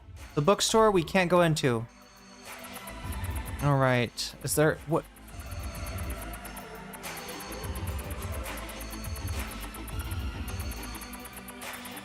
It looks like we kind of made a full circle here. I don't suppose there's anything else up here. Nothing we can get to here, right? Okay, yes. So kind of a full circle. I guess we can go through the middle a little bit, just to satisfy our curiosity. But yeah, I don't think there's anybody else on this level. Wait, okay, so we got Aikichi, Lisa, and Yukino. There's 3 more people to reconnect with, and we only have like 1 more level to look at. I'm so... Oh, you know what it is? I bet I know what it is. If you notice, there's different like stairwells. And I think it's gotta be something like that. Like there's 1 stairwell, I think, that goes to a different part of the... Okay, so we had an issue last time with this one. Was this the one that almost killed Tatsune? Or maybe even did kill Tatsune in the very beginning? Strategy, no. Let's try contact. That means that Tatsune was not particularly good at talking to Parika. Maybe Maya will be... Wait a minute. We got nothing on... It looks like we never tried to contact at all. Well, look, this one's usually very good.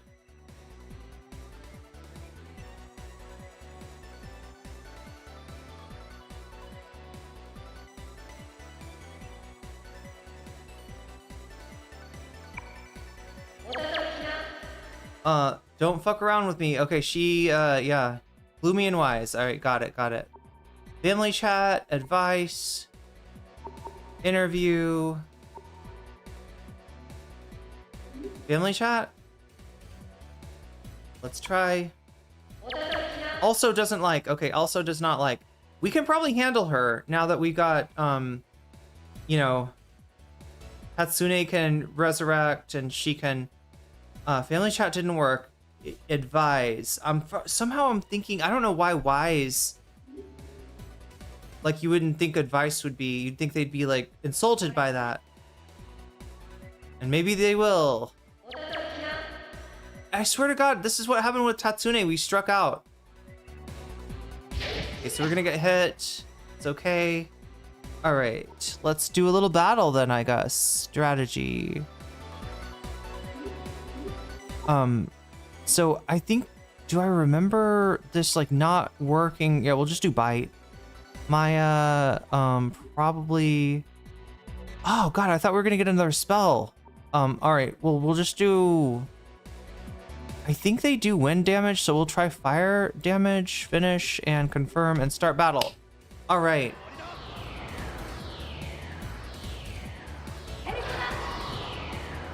Wait, did the bite not work or something? 51, that's a good one. Oh, how is she so low? Oh my god, she must have got hit with some other attack too. Wait, we gotta stop. We gotta stop. That bite is not doing shit.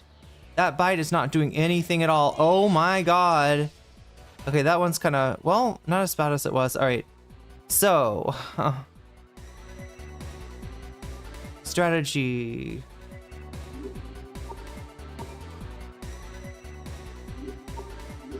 We're gonna have to change the persona back to this, and then use Media on both, and then Tatsune is gonna be, you know, I think honestly this might make him more vulnerable. No, it won't make him more vulnerable. We'll change the persona back to Volcanos, and we will change the attack to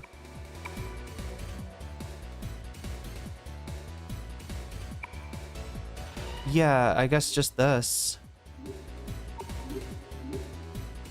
All right, let's try it out.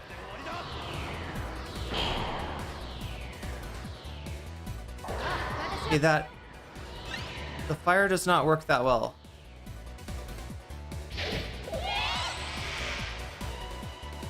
Okay. I hate status attacks. Can I say it? I freaking hate them.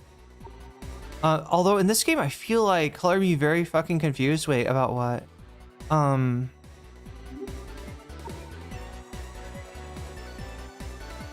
Change Maya to... We'll try this one. No, change Tatsune. Fireburst is sword plus, let's try that. Confirm and start battle. Oh, the combat? Yeah, it's a very old system. But you basically, you set up a strategy. Oh my god, are you fucking serious? Oh my god. Okay, strategy again.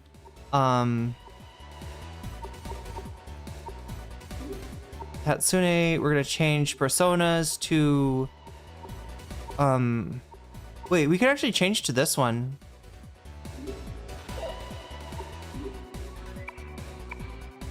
I mean, it probably wouldn't work very well though, but let's change back to this one. The bite doesn't work at all. Okay, maybe the aqua will finish and we should be good. Oh yeah, Bufu is like a it's like a ice spell.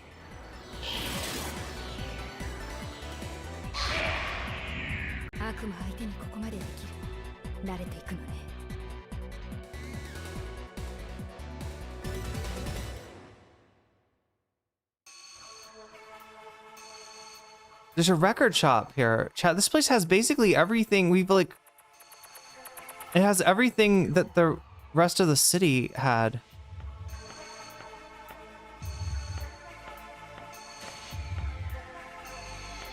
Wait, what is that?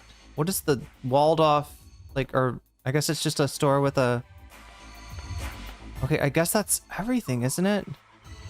We've looked all around this floor.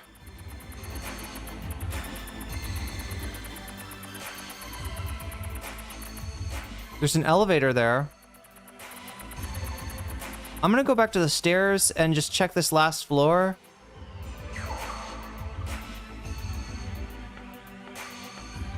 It's like Bofu. Yeah, you maybe we wouldn't want to stick a ice. You wouldn't want to stick a ice up there, because what if it did the thing? You know how like ice sometimes like will stick.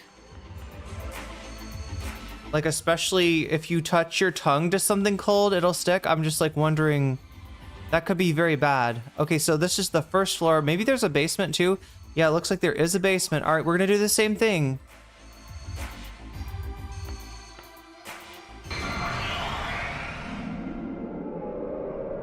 Like Dumb and Dumber, but anus? Oh, do they do that? And oh yeah, they do. Okay, so somehow Tatsune had a way to... was it imitation? Angry and fool.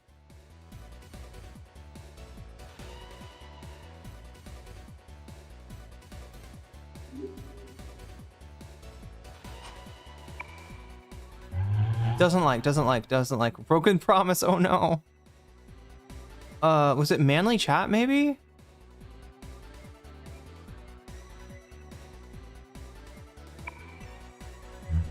Okay, it's manly chat. Me mail, you mail. Me want to hear red pill story. Me want to hear why bitches no interested in man like me. Come on, no, you gotta me like female. Okay, so now watch this, chat. This is gonna blow your mind. All right, with all the like, he's like me like talk about male, me male, you male, right? But like he's like me like females, you like females? Watch this. Oh, it scared him. Wait, last time he was like cool with it. Last time he was like me not know humans, me species male female, you species male. This interesting human. Me give you cards. Manly chat.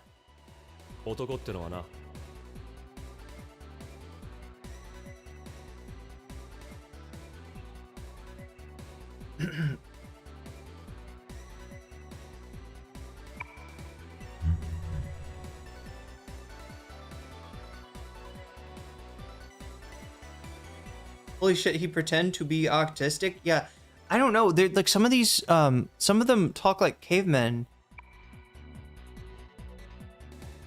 Like some of them like talk, thou thinketh that I willeth thy. They're trying to use like Shakespearean language. Some of them talk like cavemen. Some of them talk like little kids. Some of them talk like old. They're very old. It's just very. Me taketh your cards.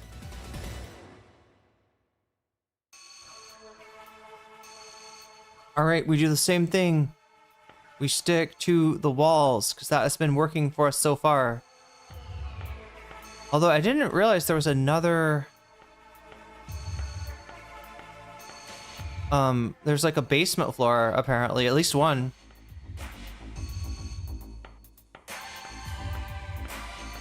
The elevator might take us to some higher floors.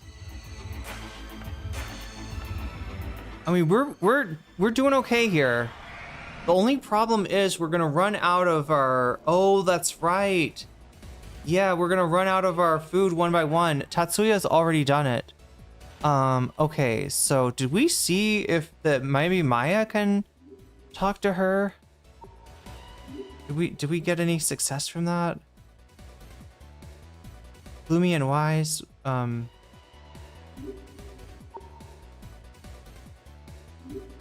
I don't remember what works.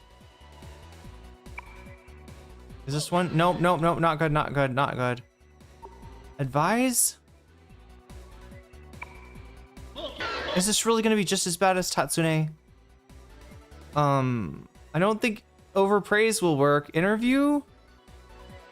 You're the most popular demon of all. What do you have to say for yourself? Also does not like, okay, fuck you, bitch. God. Dodged you. Okay. Bufu and Agua. Let's try that or...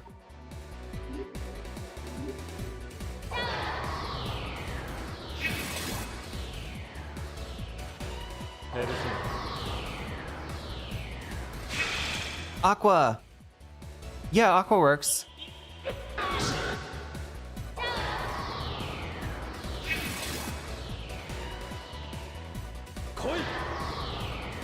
One last spell.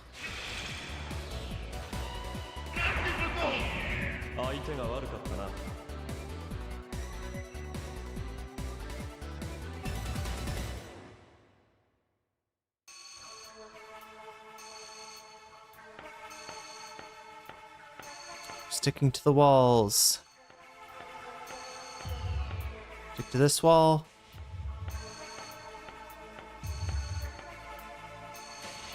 Maya's hungry too now. God damn it, her like health is gonna go down. Like her we were buffing her hit points with the ramen or something. Men's toilet and nobody's there. Fuck. It's gotta be everybody's upstairs. I don't know.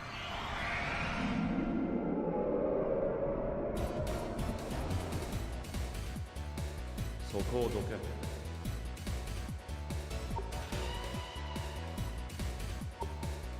Contact or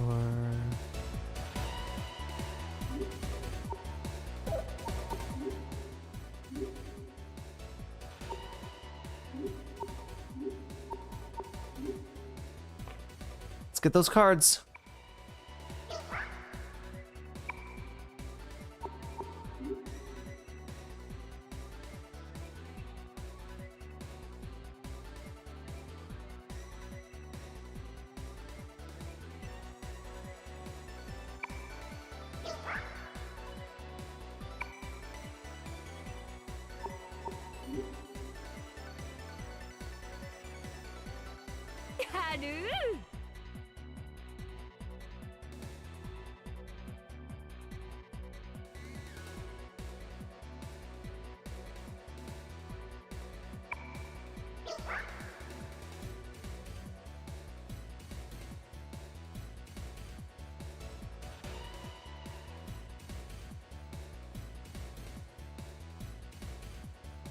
Okay, I had you humans pegged all wrong. 10 lovers cards and some free tarot cards. Good on you. Good on you. Right? That's kind of a low number of lovers cards, but at least we get some free tarot cards, which we can turn into anything we need, anything we want.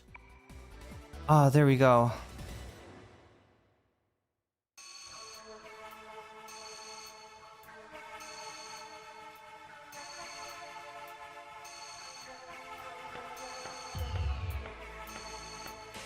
We're sticking to, yeah, an AI therapy sounds like the worst.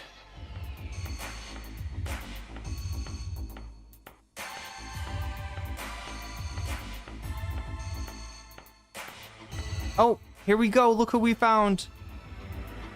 And I guess we're right next to the exit.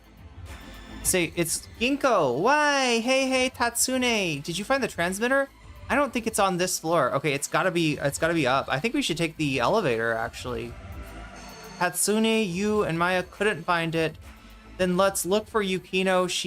So I'm guessing, is Yukino gonna be in the basement?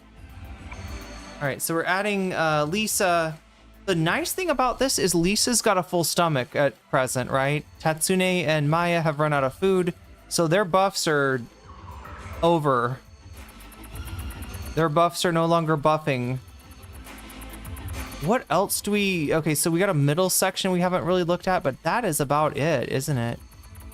Yeah, we kind of, like, outlining the, you know, following the wall, incredibly useful.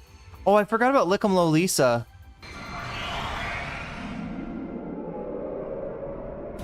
Is she the one that eats pussy like pizza? And then afterwards, does she say, and pussy too? Okay, let's do this again. Maya, accept, and overpraise. We're just gonna get some more cards. We're gonna get some more cards. Now, overpraise.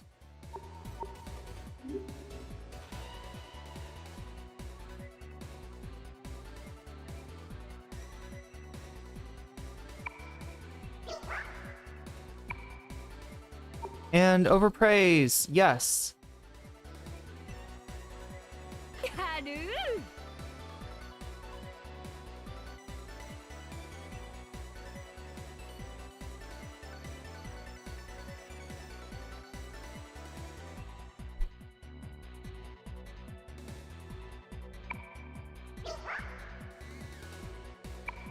Looks like we gonna got more lovers cards. 10 lovers cards and 7 free tarot cards. We're gonna be so powerful as soon as we can get to another velvet room. Alright, so there is... Wait. Right up there.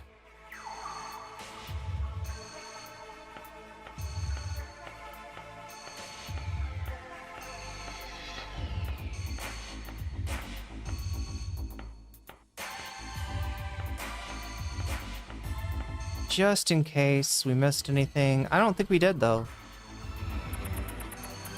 go up there, and then we'll leave. Okay. Are we nearly done with Persona 2 Innocent Sin? I don't think so.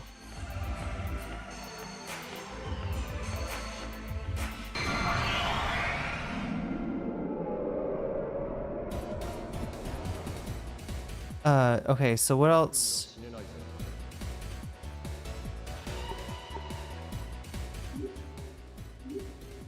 What did we use on this guy? Manly chat. Accept manly chat.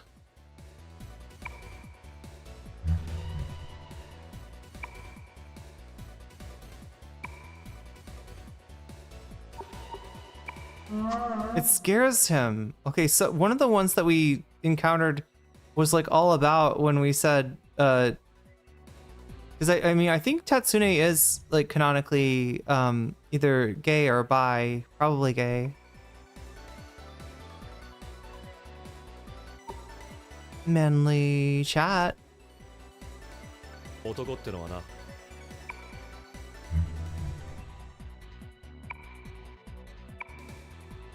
We've got so many cards. We got so many cards. Okay.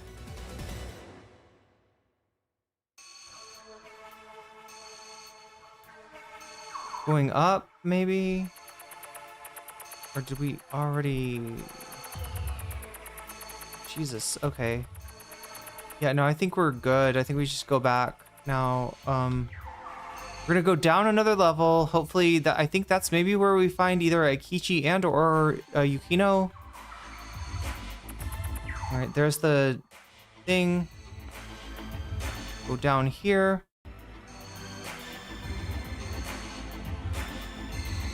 Oh, it's the grocery store, chat. They got this shit in malls around here too, where the lower level either is a grocery store or has a grocery store in it.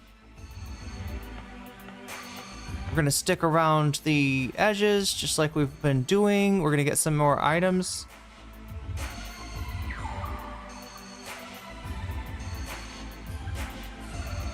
Okay, open up. All right, that's a cool card.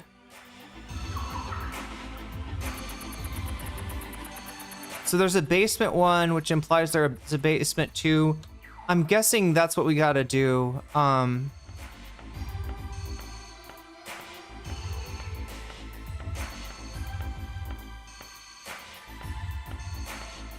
Here's the elevator. We're sticking to the... Oh, here we go. Sticking to the walls. And of course, it's a goddamn monster, chat. They lulled me into a false sense of security. I don't think, yeah, you can't contact them. You gotta actually fight this guy. That sucks. Strategy. Strategy is very important here. Strategy. You're going to do that, maybe? Tatsune, Persona, we're gonna try that. And Maya, oh shit, wait, Media. Maya's gonna be on healing, okay, to keep us alive. All right, here we go. Wait, start battle. Oh, there's the Bakak attack. Okay, that hurt him. Does Aqua hurt him? Oh no, because he's a freaking sea creature. Of course not, chat. Of course, Aqua would not hurt him. I'm gonna try to keep that Persona in though. Strategy. Tatsune. We're gonna keep the Persona for now and just see if Bite will work, maybe? And then, yeah, continue to heal with Maya, I guess. Finish. Confirm. Start battle.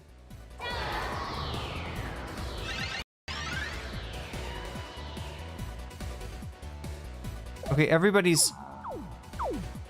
I don't like that. I don't like that. Okay.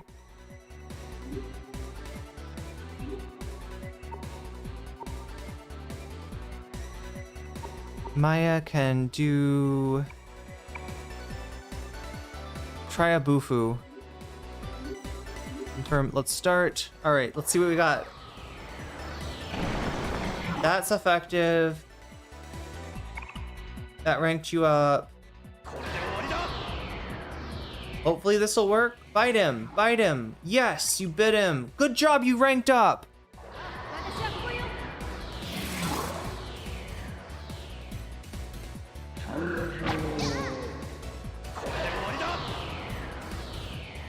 I think this dude is gonna die. Yeah, there we go. There we go.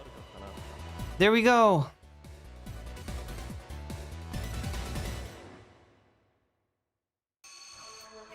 All right.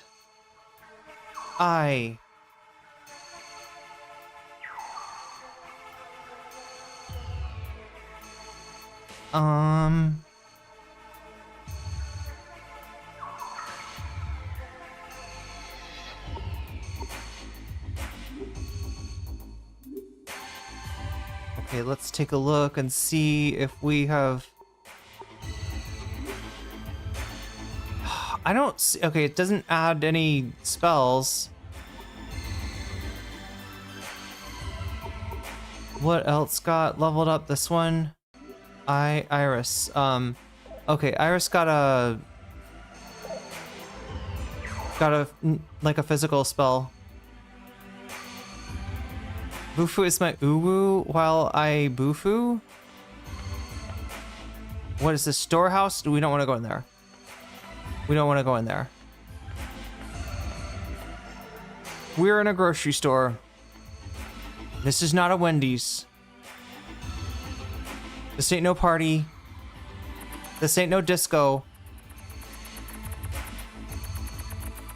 See, that makes that looks like something. That looks like it should be something. All right, out of here.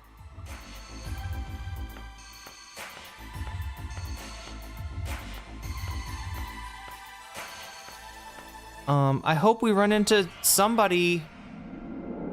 I hope we run into somebody here. We need to get our team back together. All right, Maya, take care of this little dude right here. This little chud. Maya. There we go.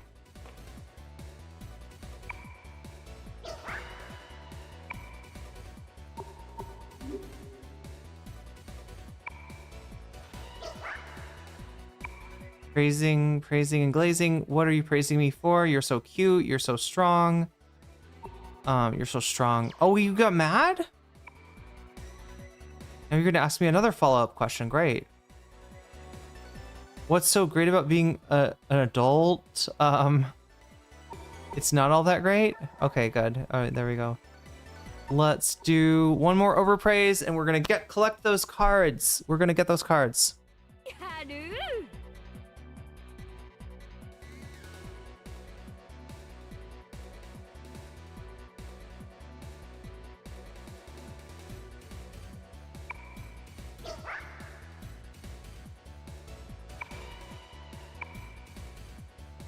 I really hope there's a velvet room here, because I'm gonna be able to summon so many personas the next time I get to a velvet room.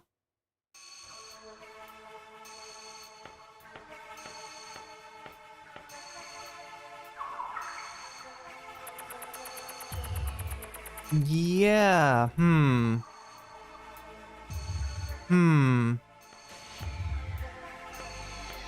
Walk into the aisles a little bit.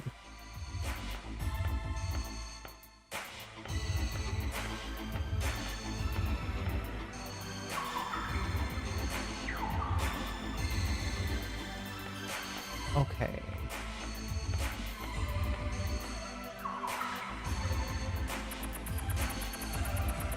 We have pretty much scanned this whole place.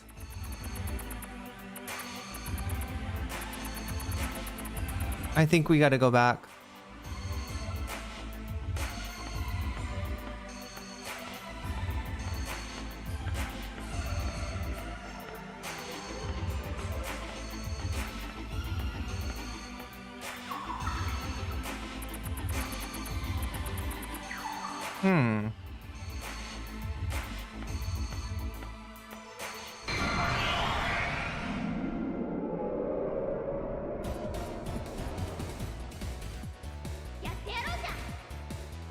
Okay, so I guess we're gonna try contacting with Ginkgo. See if anything, like everything we've done so far pisses this persona off. Oh my god. Oh, she likes the dance! Your dance doesn't really have what it takes to charm a man. She's gonna explain it to me, I guess. You don't have any experience with me, do you? Wait, you're actually wrong. I think you're my persona right now. Okay, I guess that was the joke. Dance.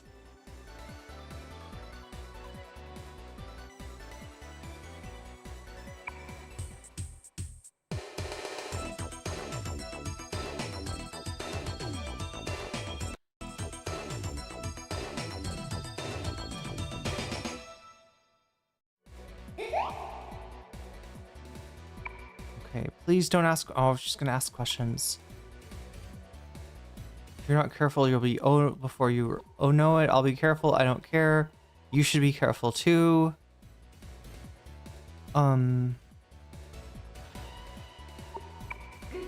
Okay. Dance. We got it. Finally.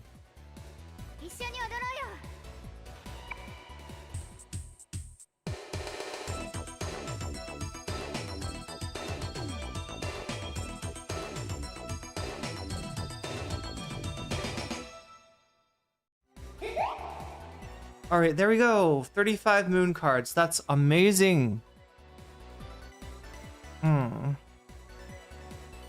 Chat, I at least need to find all the friends before I can quit tonight.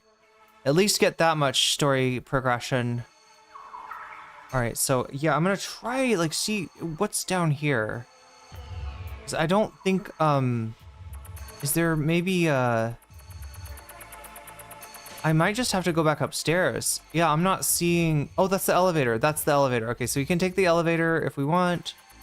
Probably a smart thing to do at this point. Let's go down here. Just make sure that there's nothing. Okay, there's nothing there. We're going to take the elevator.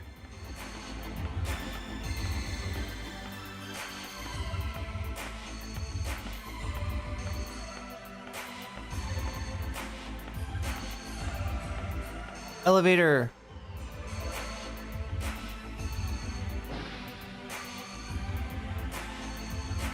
Okay, so what do we got? These are all floors that we've been to before. I think our best bet is to go to the 4th floor? Yeah, I'm pretty sure. Go up to the 4th floor.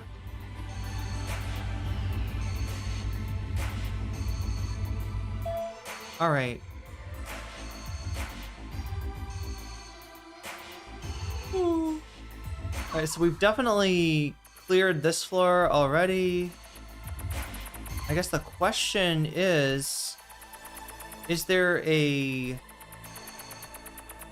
Somewhere we saw like an errant staircase. I guess that's what we're looking for here. Right, either that or a... Okay, staircase down, but no staircase up.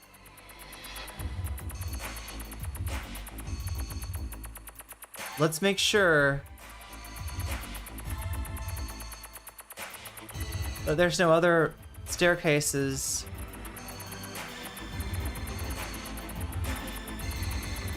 Does not appear to be staircases. Anything down here? We haven't exactly cleared this all out. Wait, we can go in there. Would they be there? We might as well try, chat. We might as well try. Alright, because, yeah. We're up here, and we need to go down. We need to go down here, and then here, and then all the way around here. Okay, that's what we got to do. I mean, this is basically where we started. This might be a wild goose chase.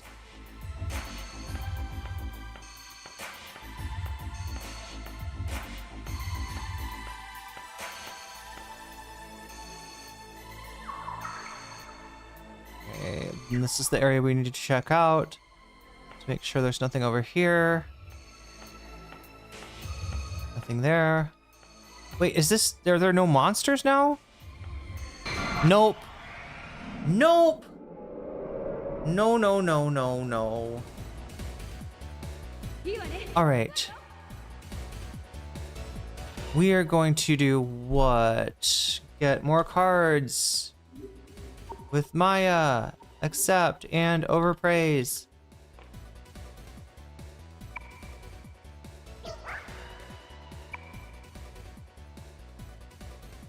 Okay, so we said he's so strong and he got mad. Let's say he's so cute, it doesn't make him mad. We get another chance to overpraise. Overpraise, overpraise, getting...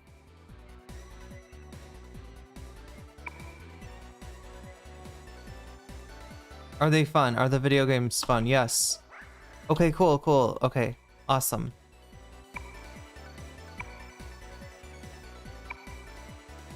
We get the cards, we get the cards, we get the cards, we get the cards. Okay.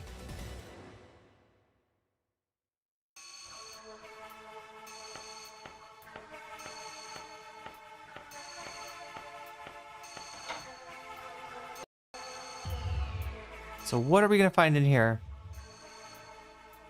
Oh my god, and is it a boss? Fuck. I should... Well, there's Aikichi. Leave this to me, baby. I'm an expert sweet talker, so I've been able to set things straight easily.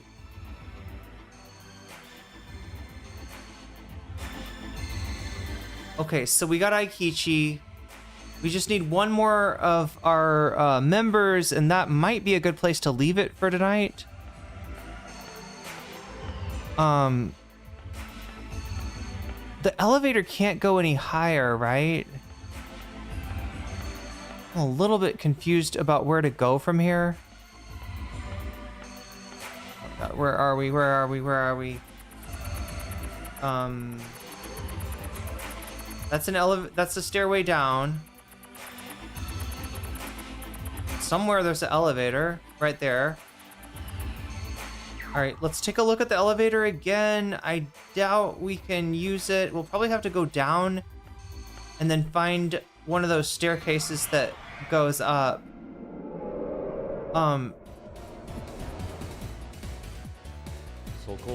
Ah, again. Contact you. Use Maya, accept, and overpraise. We're gonna go through this as quickly as we can. He always asks this, okay, as a follow-up question, that's okay. Overpraise again.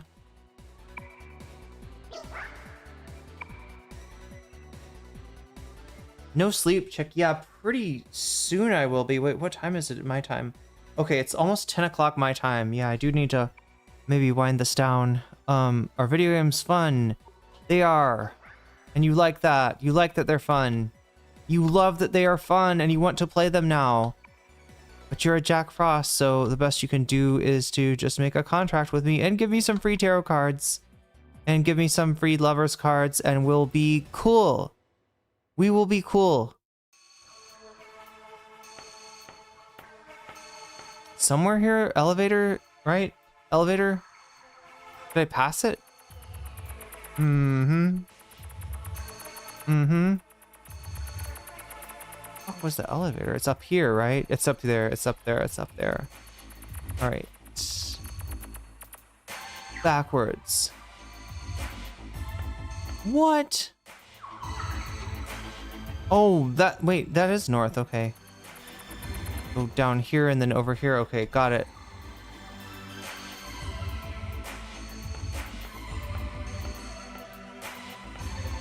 What?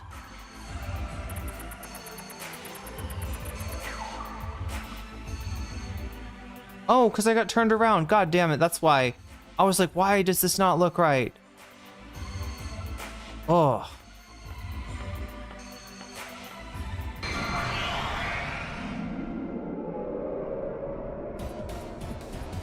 Oh, this guy.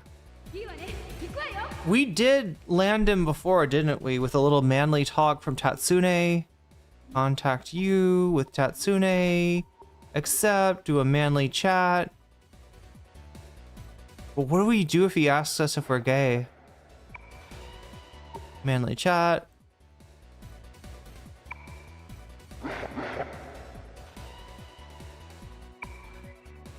Manly chat. Got him. Got him. And the reason that I'm trying not to actually have full-on battles with any of these particular personas, I think they've got a one-hit kill. I didn't see it the last time I fought, but I remember there was some annoying little attack they have that I mean, it's not as big of a deal now, right? Unless they're like killing off the whole party. Because we've got almost everybody back. We still got to get Yukino though. All right, so we're going to try this. Elevator. I'm guessing, yeah. It'll take us to the second floor. Let's do the second floor.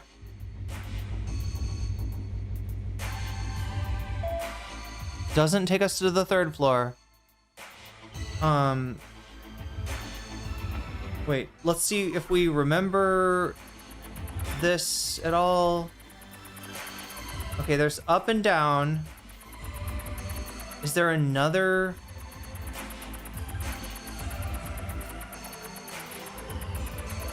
Chat, do you think Mecha Chameleon being embedded in this game would make it better? Do you think that if you could, like, I don't know, put down a Mecha Chameleon and your enemies would attack the Mecha Chameleon instead of you? But first they had to find it? Do you think that would be? Okay, so there's only one, there's a, yeah. We're gonna have to use the stairs. We're gonna go up to the third floor and we're gonna hope that, I can't remember if it was the first floor or the third floor, but I'm gonna try the third floor first. If that makes sense.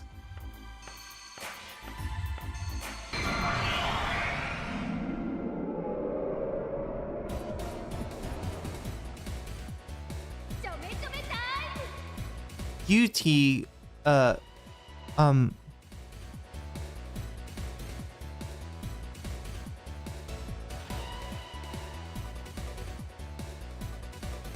Yutiban Chan Si?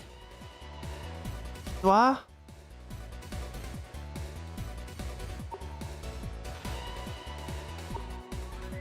Contact. You. Yeah, this one gives really good prizes. What was it? What was it? What was it? Is it Maya? In the family chat?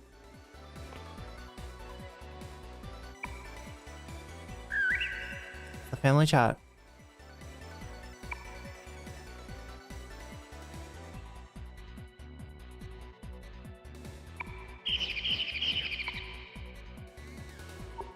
Family chat.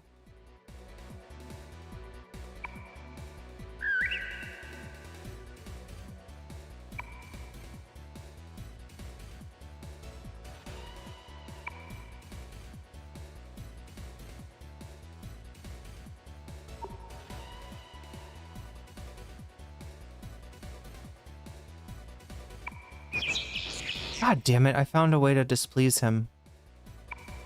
Oh my god, I did it again. God damn it, fuck. No. Oh. That is me hitting, like, you know, to make the battle go faster. I'm hitting the L button, but it's also, okay, he's gonna like this though. He's gonna respect me for saying that. Great. Because we want your cards. We definitely want your cards. All right, chat, we got it. You can still love your parents even if they're gone. It's true, Dad. Even if they're freaking dumbasses. 18 free cards, 30 of the Arcana cards. We are trying to find our way to... Yes, the stairwell right there. Not the down, but the up. And see what's on the floor. Banchan... Banchan Sam. Alright. So what lives on... That's Trish's fountain.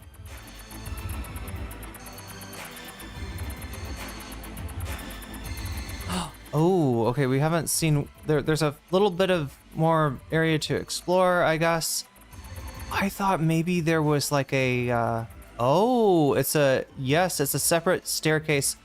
Okay, I think that's where we're gonna go. That's where we gotta go.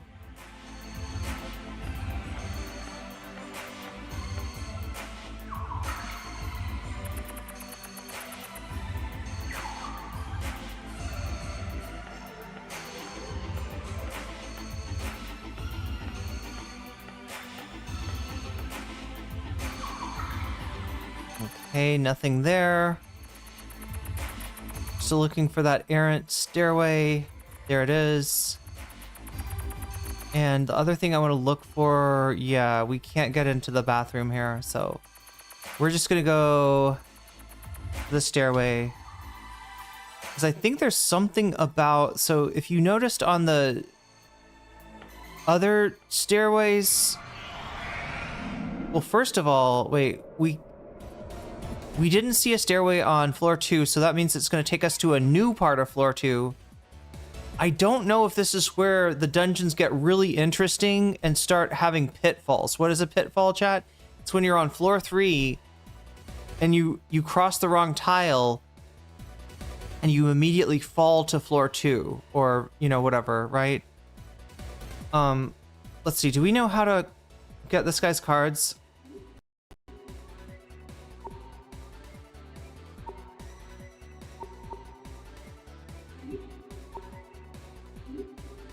I can't remember, chat. Is it this? Scared him. Family talk. Okay, but that's the gold. That's gold. He's gonna ask a question. Are you married yet?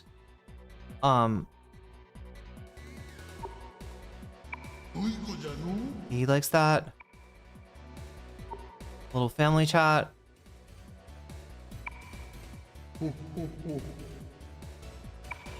No follow-up. God damn it, why you always gotta follow up? How old do I look in human years? You don't look human at all, I think is the last thing I said. Uh-oh, did I just earn a friend? No, I didn't. Okay. Family chat, because we want his cards, chat. We don't want to make friends. We just want the cards. We're also gonna make him cry. 30 magician cards. Don't spend them all in one place. Good. Okay, okay, okay.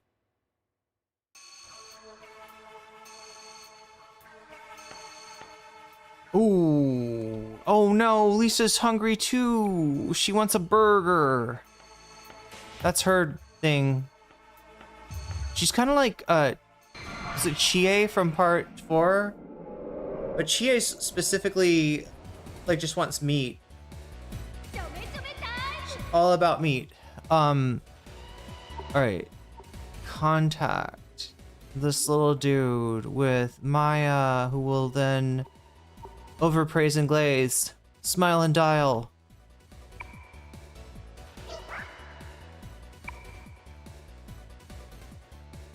Because you're so cute, that's why. What? Okay, sometimes that's the wrong answer, I guess. Okay. It's hard to make little Jack Frost mad, but I managed it. Overpraise, and we got your cards. We got your cards. We got your cards. All right, give us the cards.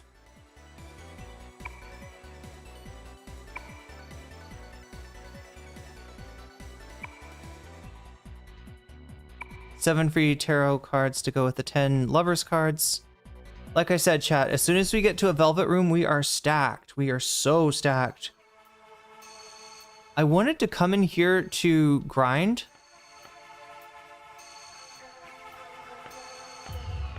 And there we go. All right, so this is gonna be something special, I think. Okay, it's a whole new floor too, isn't it? Let's take a look. So there's the up, there's the down, and there's the rest of it. Let's take a look.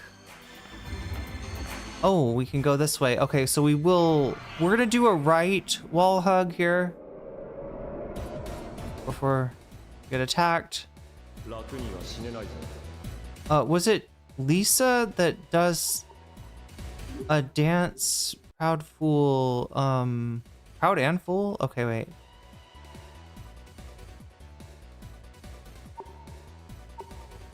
Wait, shouldn't it just be Maya and overpraise then?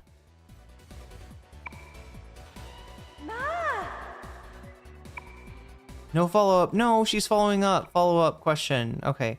When do you think a woman becomes a lady? At age 20. Depends on her feelings. So we gotta not make her look old after having a child?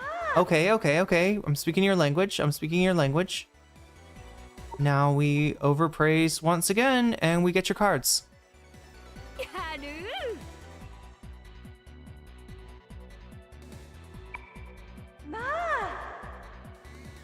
It's funny, chat. Most of these kinds of games, they're all about you know, leveling up by getting in as many fights as you can. This game, you're kind of rewarded to stay out of fights. I mean, there's some situations you're gonna have to fight. Some situations you're gonna want to fight. But I like that there is a reward literally for de-escalating a situation. That's kind of cool. That's kind of rare. I'm guessing this part of the level maybe not as big as the... Ooh. Okay, well, I guess that was just, wow. Okay. Awaken G. All right, look one more time and make sure that we're covering this whole level. It looks like we did. Yeah, really small part of the level.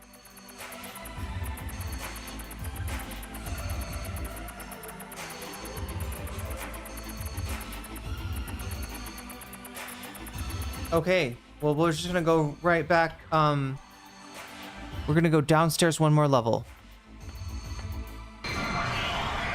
First, we're gonna get attacked by monsters. I feel like as we linked up with contact you using Maya, accept, and overpraise. As we got more people back, it's like the levels of the monsters, like it feels like the monsters that are here are like a lot easier. Are you praising me because you're so cute? It made you mad.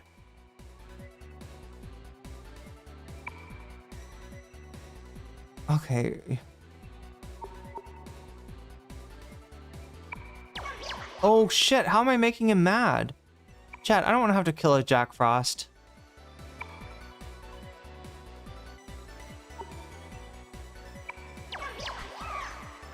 I swear to God, that's so weird.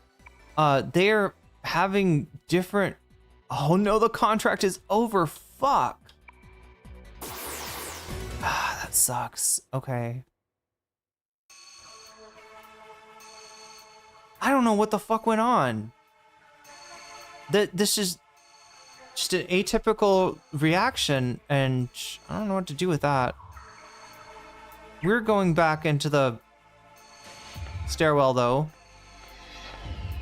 We're gonna proceed downstairs. Because there's a area of level 2 that we haven't seen yet.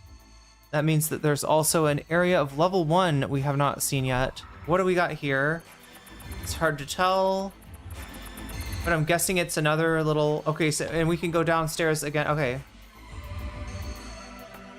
So we're still making progress here. We're taking the right side and doing the stick to the wall thing.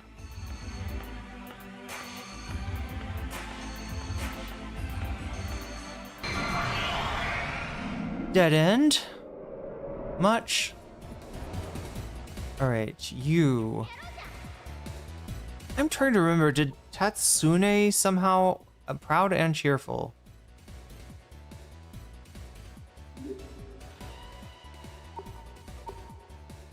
Somehow I think Ginkgo with her dance.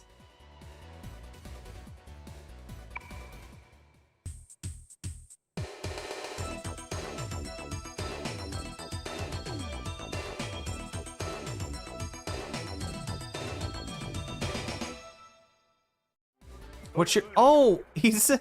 Oi, oi, oi. Love story. Can I interest you in a love story? A little bit, a little bit. Well, we do need a new, God, are you gonna follow up? No, you're not. Love story. I kind of want his cards, but... Oh my god, chat, I'm running out of juice for real here.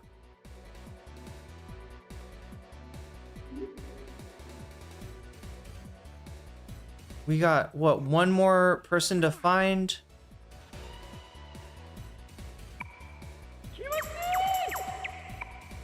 Okay, contract with me. Oh, a level is too low. He's just gonna give us money. That's okay. Money is also good. All right.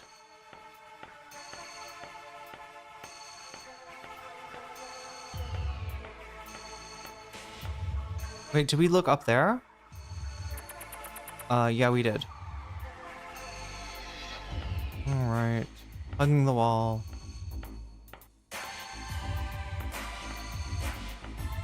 What? Is there seriously like nothing on this floor? That's crazy. There's nothing on this floor. Oh my god. Okay. And I don't see anything to like read or secrets to find. Let's go downstairs once more into the basement. The second compartment of the basement. Oh, it's like the basement storeroom. What do we got in here? Just a wait, what? No, that's an upstairs. That's an up. Okay, we saw the other side of this, remember? Are we in the storehouse? I think we're in the storehouse. There better be something stored away in this house or else, I don't know. It's gonna be all for nothing.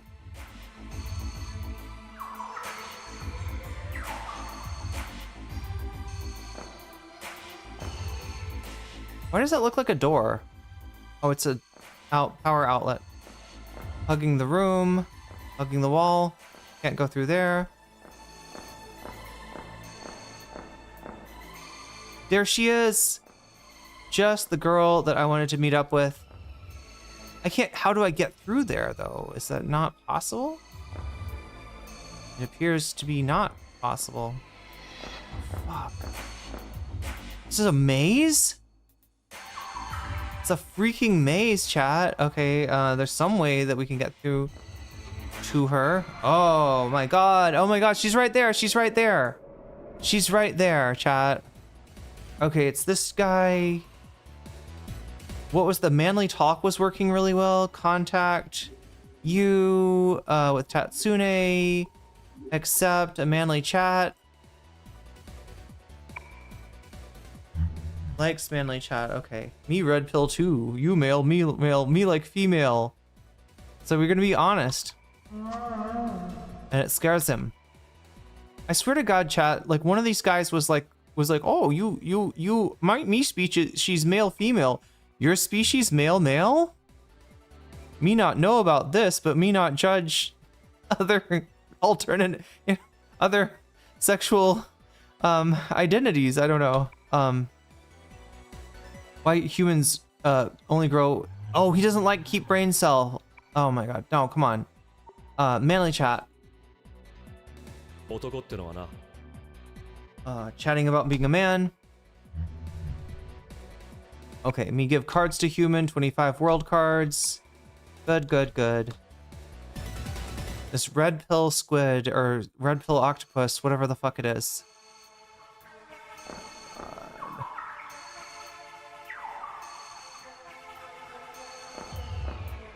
I don't like the way that we can see Yukino, but cannot quite get to her. She's right down there. What the fuck? Yeah, how do we get over here? Because these like seemed for the most, yeah. It's gotta be like right there. It's gotta be right there that we gotta go. Okay, let's go up a little bit, just to see all of this. And yup. How do I get down here again? Okay, around here, and then through here. Okay, so just there we go.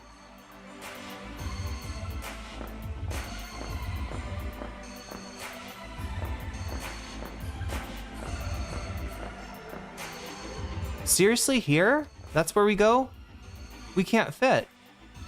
Can we fit here? We can't? Okay, this is so freaking annoying.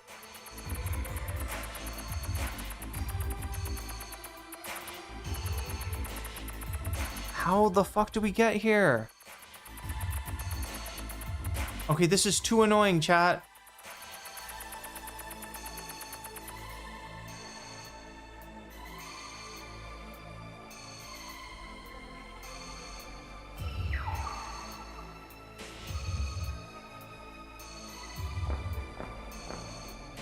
Get through there.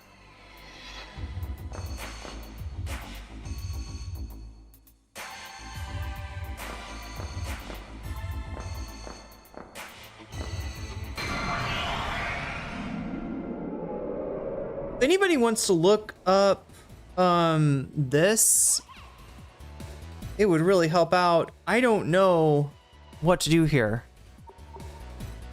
Contact you.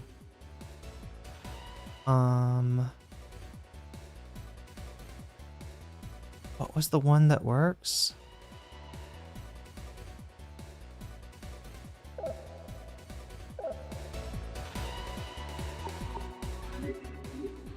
Oh yeah, I think it's Ginkgo and her dance.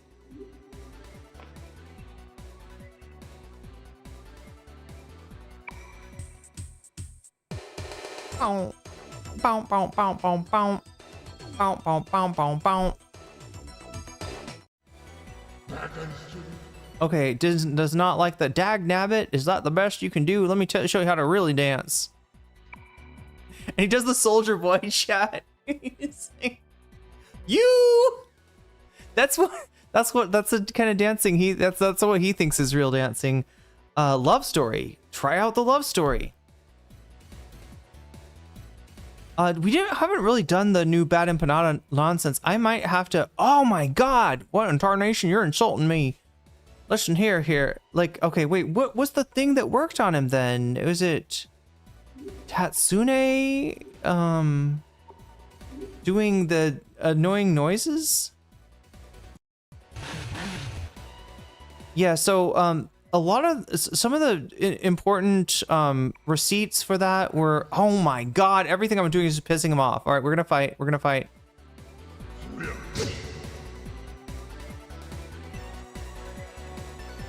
All right, let's try strategy and switch this to the aqua. Try it out. Confirm. Oh wait, this guy's like weak against. Oh wait, I forgot. I think this guy is weak against physical attacks. Oh no, he got hurt by that. I guess we'll just like. I thought for some reason like he had like magic protection and. Oh, that's not good. Discuss parents. Oh, for this guy, you discuss family chat with Maya. Now I remember.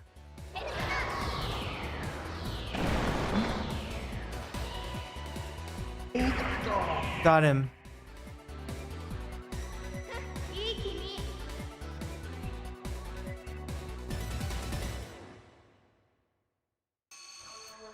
But the real question, chat, is how do I deal with this? Let's look one more time. All right, so I'm here. She's down there. I can't get through there. And believe it or not, I can't even get through here where it looks like you should be able to get through. Can't get through any of this shit, right? I don't know how else to get down there. What have we missed, chat? What have we missed? What am I not seeing? Yeah, the only way would be if I... Oh! Okay. Somehow I wasn't getting through there before, but it looks like I am now. All right. We're good, we're good. We've got an appointment with a friend. Are you serious? That's so persnickety. Okay.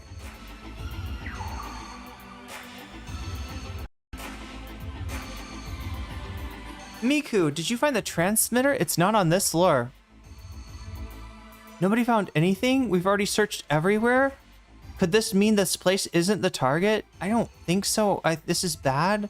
We've got to hurry and meet up with Aikichi. Wait, I thought we found him. What? He's still in the fucking toilet, isn't he?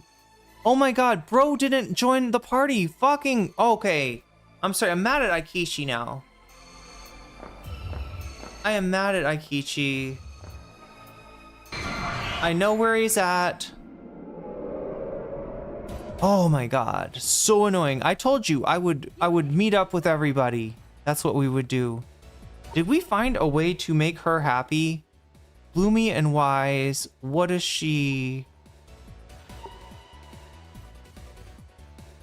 Family chat, maybe? I don't know.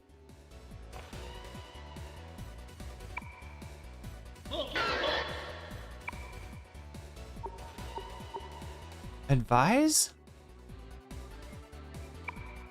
I can't remember.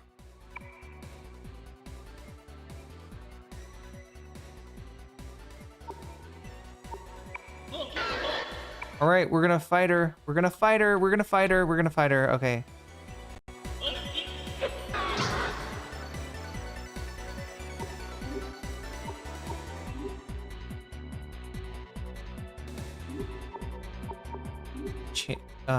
Do I need to? No, I probably can just go here and do something like that.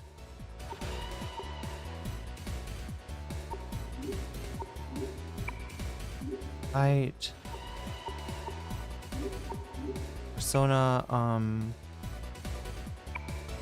wait, what persona is she even on?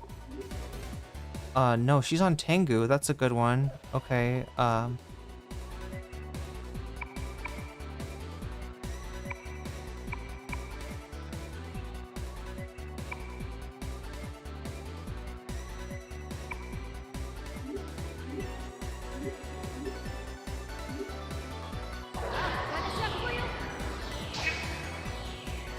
that hurts. Can we bite you? We can bite you. Can we use a rock on you? You can use a rock on you. God, I gotta, oh shit.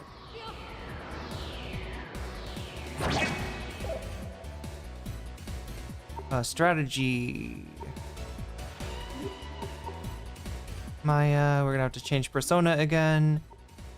Back to Maya, and we're gonna have to heal. There's the healing. And we're just gonna stick with, okay, Yuki, Heat Wave was not good. Persona and Killer Wind. We'll try that again and confirm and start battle. Yes. Oh my god, I can't believe, chat. We gotta... So that's the whole deal, is no matter what, Aikichi will join us last, right? We can only bring Aikichi along if we get everybody else.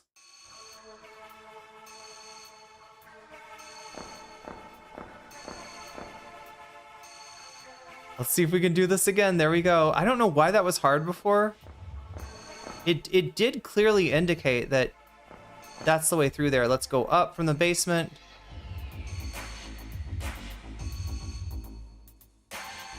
Okay, Aikichi's on the 4th floor.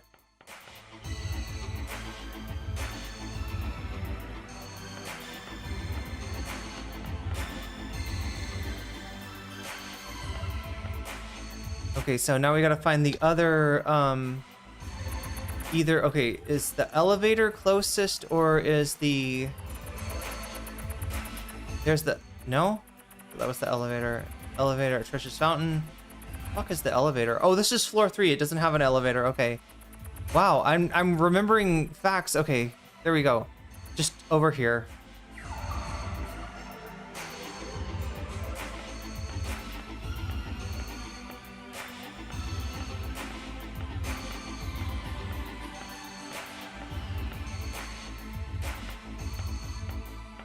Chat, with a name like Smile Hirasaka, would I be like wrong to think it's a dental office or some kind of a professional park?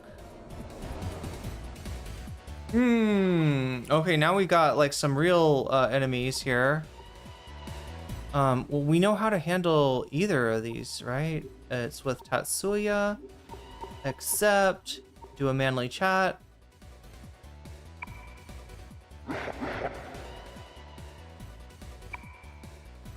Do a manly chat.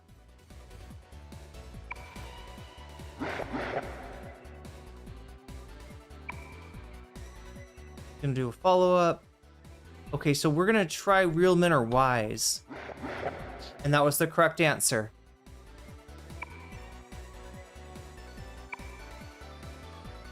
$30 devil cards. Don't let it go to waste. I'll try not to.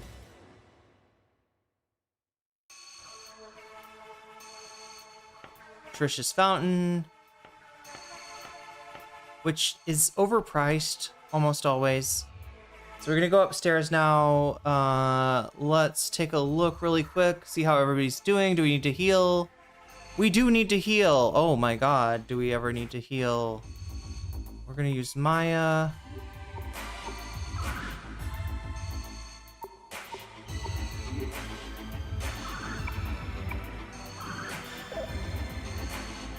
All right. So now we go upstairs. Gotta locate the men's bathroom. Not usually an issue. Oh, wait, what is that? Like, why does it is that...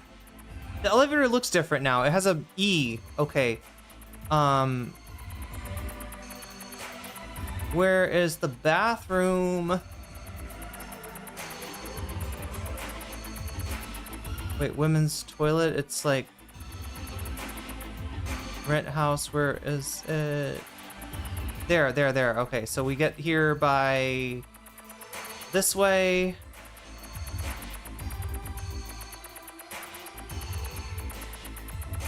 Okay, this way, and then... That way. There we go. Got it.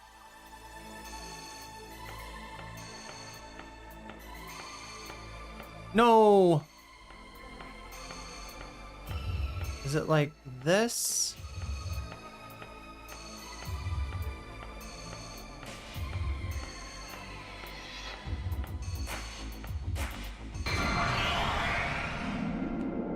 All right, we're almost there. We're almost there. Oh my god, more shit. I still can't figure out what it is that the dude in the middle responds to.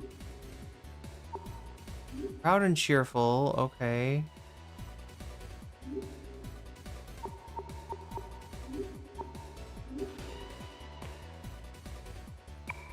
I feel like he's not... Oh, he likes it, okay.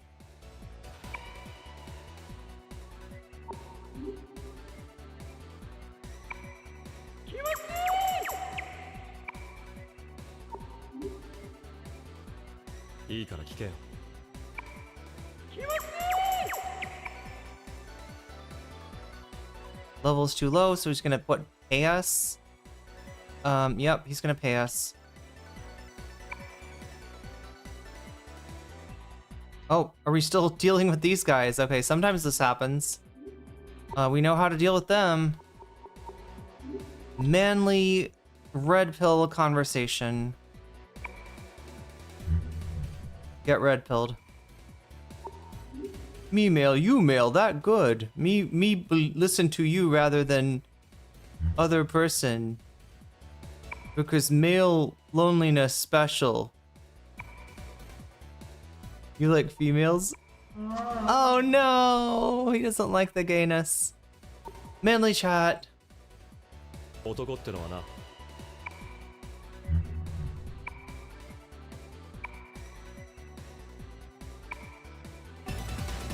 All right, we got your cards. We got your cards. Now we will proceed. Wait, we can't get in there, can we? What's that place? No. That's the rent house. Is it down here? Down and around. Okay, got it. We're so close, chat. We're so close to the women's restroom where we began. And that's the exciting progression of this stream. Oh, please, no, I shouldn't have. Oh, no, chat. Oh, no. I just realized something. I might have just fucked up here. Oh, my God. Okay. Putting on makeup and sneaking into the ladies' room, so that's how you operate. Well, you're not fooling me. Oh, my God. Please tell me there's no boss battle. Come on, baby. How many times do I have to tell you? I'm not a pervert. I'm a musician. Are you still going on about that? You hear the TikTok? Something wrong, Miku? What's that sound? It would be a bomb. The bomb was in the fucking bathroom the whole time? That is so ridiculous and terrible. Here it is. It's the Oracle. What? I'm sorry. The Oracle of Maya? Did we just find the Oracle of Maya? Oh no, chat. How much time is left? All right, Omega Star, if you're in the chat, or if anybody who's in the chat who's inclined to look up guides, this might really help me out, right? I may be fighting a boss battle. Why didn't you notice it earlier? Yeah, really. Hey, it's no use yelling at me. It's not like I knew it would be there. Cleaning lady, you certainly are a strange bunch of kids. What are you making such a fuss about? The fucking bomb, lady. The fucking bomb. That transmitter in the bucket. What is it doing in there? Oh, you mean this clock? I found it in the trash while I was cleaning up the men's room. No wonder we didn't find. Oh my God, who would throw it away? It still works. That is not a clock. It's a time transmitter that triggers a fucking bomb to detonate. It's dangerous. Hurry, hand it over. Please hand it over. Do you take me for a fool? You just want this clock for yourself. You really shouldn't try to trick your elders. You Yankee northern aggressionist. You leave us with no choice. We're gonna have to force your oh no. We're gonna have to fight the cleaning lady. Oh no, is it not the cleaning lady? Is it a monster? Oh my God. Oh, monster dump being taken right there. Oh geez, what's with all these guys being in the ladies' room? Get out of there this instant. Oh my God, it is, chat. It is. Somebody help me. It's a monster. It's gonna be a boss battle. I fucking knew it. Okay, give us the alarm, the alarm clock. I almost am falling into her. This was sent to by the masquerade to kill us. Everyone, be careful. Oh my God. Oh my God. My name is Bjelfrigor. But to those of you who seek peace on Earth, I am the Duke that governs. Okay, so if anybody wants to look up Bjelfrigor boss battle, Persona 2, Innocent Sin, that's important, right? Because maybe this person appears again in the second game. Persona 2 Innocent Sin, PSX version, not the PSP version. That transmitter must not be turned over to you. Everyone, come forth. Come. Oh no! Oh no, he's fucking summoning more mass circle dipshits. Oh, I hate you. I hate you. Chat, and I didn't save it. I should have thought. I thought we were just gonna go in here and Aikichi was gonna be flirting with the cleaning lady. And that, Bjelfrigor and 5 Fire Mask Circle members. There's an, oh no, chat, this is a really hard boss battle. I have lost to this shit so many times. I think we might still have like a saved state or something if we need to use it. This is bad though. This is bad. And if anybody's in chat, if anybody gives a fuck, if anybody's still here, this is the time that I need your help more than anything. Cosplay girl / eek squick is, I think, the name of this boss battle. Try looking up eek squick or cosplay girl. Maybe that's the eek squish. The masquerade persona user who serves King Leo. At first glance, she's a spunky little cosplayer, but she's deluded herself into being a goddamn reincarnated warrior. Fuck her. Oh, I need some strategies. I need some stat. Hey everybody, it's just, as our comrade Master Leo had said, here before us, the wicked demon users, the demon summoners, I believe is what you're supposed to be.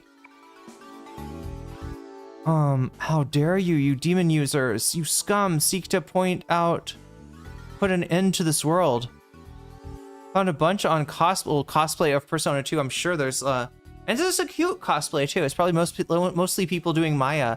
Although I would love to see some Aikichi cosplayers or even cross players. I think cross players of Aikichi would be very interesting. Hey Belle, how are those letters pronounced? Perpetuity. It's pronounced perpetuity. Oh, is she trying to read the fucking Oracle of Maya here? I, Squick, the Mage Warrior, am gonna whoop your ass in the name of all that is just. You demon users, recoil into the darkness from whence you came. God, what is he doing? What are any of these assholes doing? I would love a chance to save. Belphegor, Master, it seems that we are being completely ignored. You can only use magic. Okay, that's useful. I usually do only use magic, if you've noticed. Demon summoners, you mustn't ignore the reincarnated warrior of the masquerade. I mean, like, I wish we could ignore her. Be a good girl and don't bother us now. Let's a positive thinking. You and your friends should get out of here, okay? Belphegor is weak to fire, and then the rest of these guys, I'm guessing, are weak to water, which we have some water. Did you hear that, Belle? This old lady's treating us like a mage warrior as a child. Old lady, huh? Like, you chose violence. Ixquick.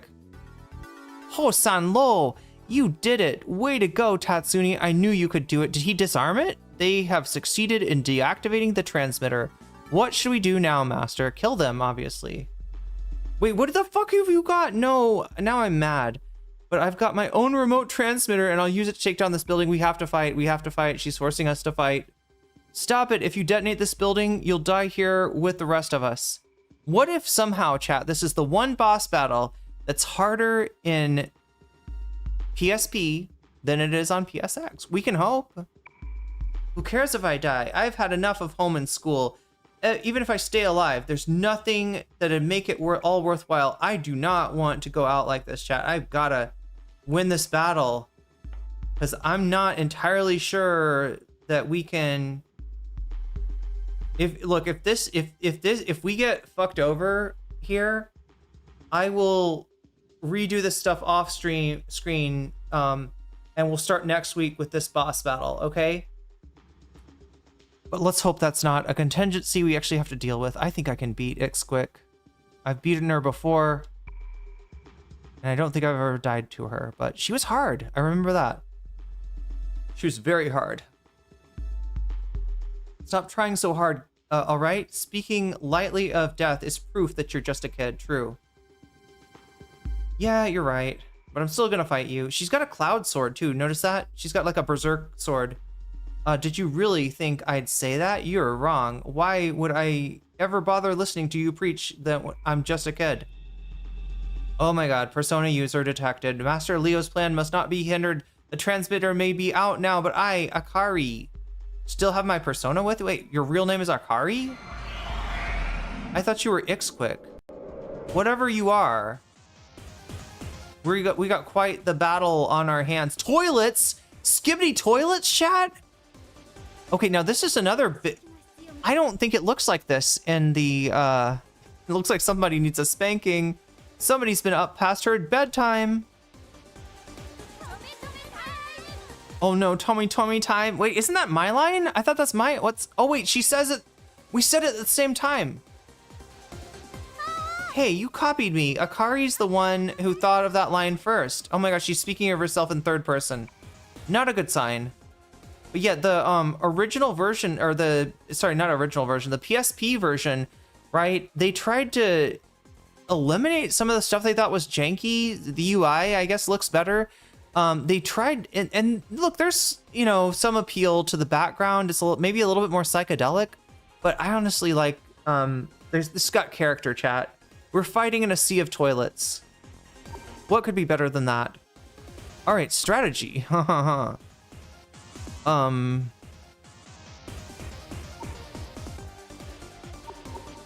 Michelle, what do you got? Enhances the character's attack? Like magic? No, it's got to be the physical attack. Okay, we got to use magic, right? So we're not fucking around. I'm going to persona change you back to Radmanthes. Although I could do Angel or Parika. Wait, what were you on before? You must have been on an Angel. We're gonna do Radmanthes. Persona.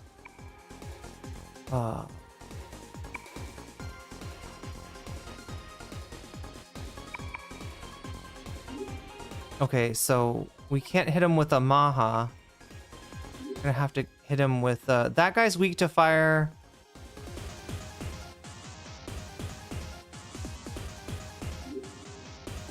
She's weak to water. Yuki, what do you got for me? Heat wave, that's a sword attack. Killer wind, that's a wind attack.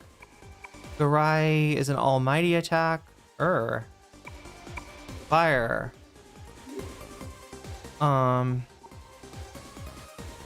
Maya. Ufu. Which I'm guessing might work against you. Tatsune. Aqua against you. I hope I'm not fucking around too much by...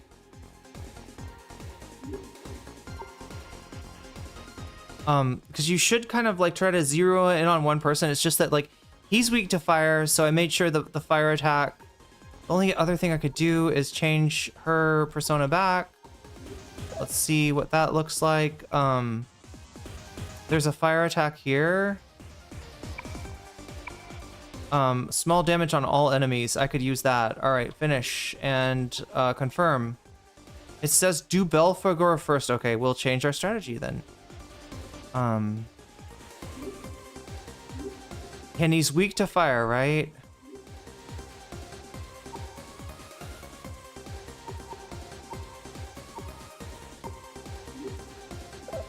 Do we have any fire?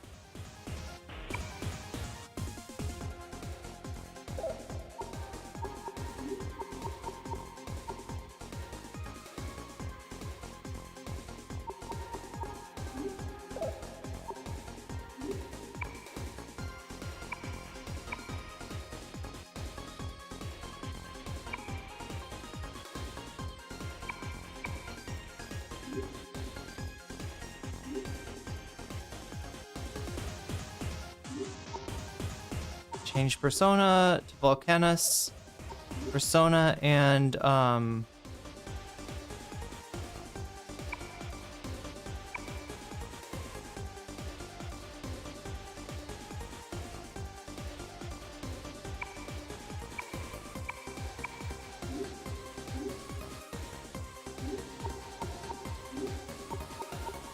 Maya,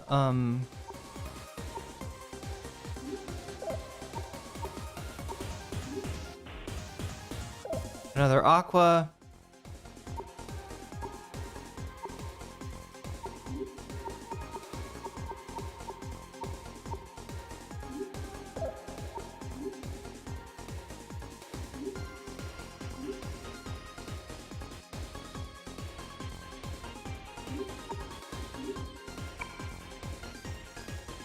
Maha Agi at you. Okay, so we got a lot of fire attacks. Michelle's got a water attack. Mudo. No.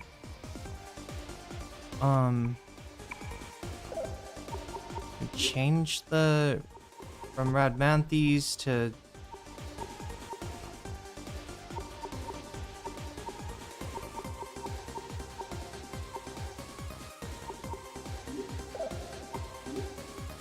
Agi. Yes, we can do fire. Okay, so for sure Ilfigor is weak to fire because we got a full course meal of fire coming up for him, if that is the truth. Okay.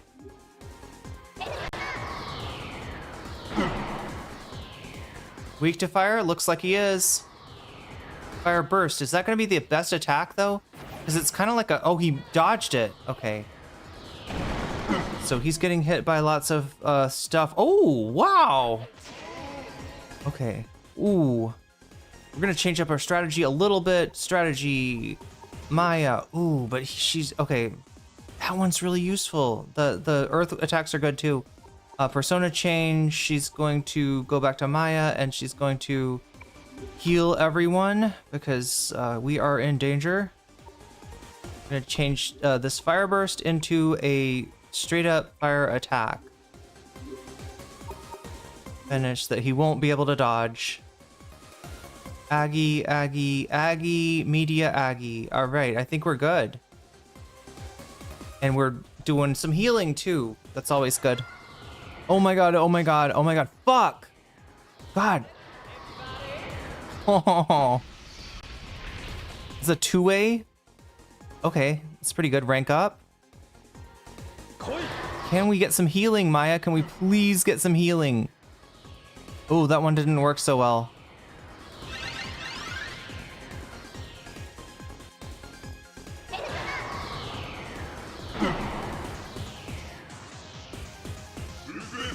Yay!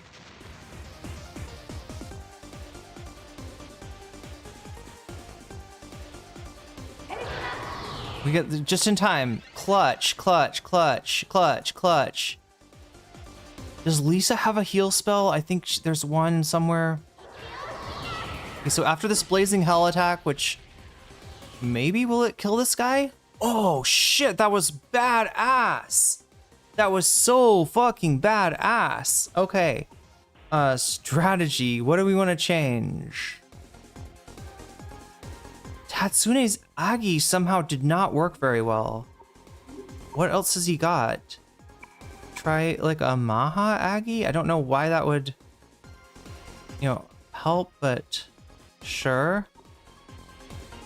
And then finish and confirm and start battle. Oh no, don't like it. Don't like it at all. Oh no, Maya got poisoned. Oh god. Oh fuck, fuck, fuck, fuck, fuck. Heal, please heal, please heal, please heal. Okay, that should finish this fucker, right? That's a lot of fucking damage that you just ate. No! Media, heal.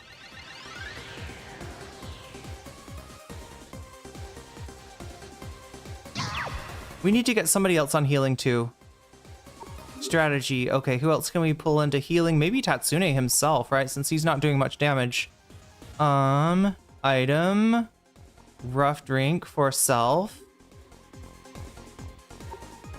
Maya's gonna continue to do media, which I guess is gonna be counteract the poison damage, hopefully. We don't want to see her get knocked unconscious though. Yeah, drink your big rough drink and get out of here. Strategy and change Tatsune to using a antidote on Maya. Finish. Confirm. Start battle.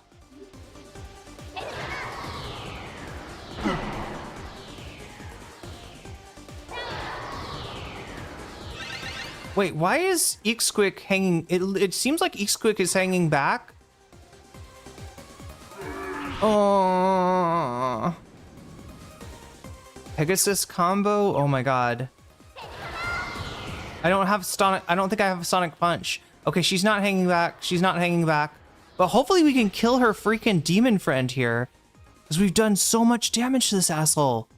What is up with him?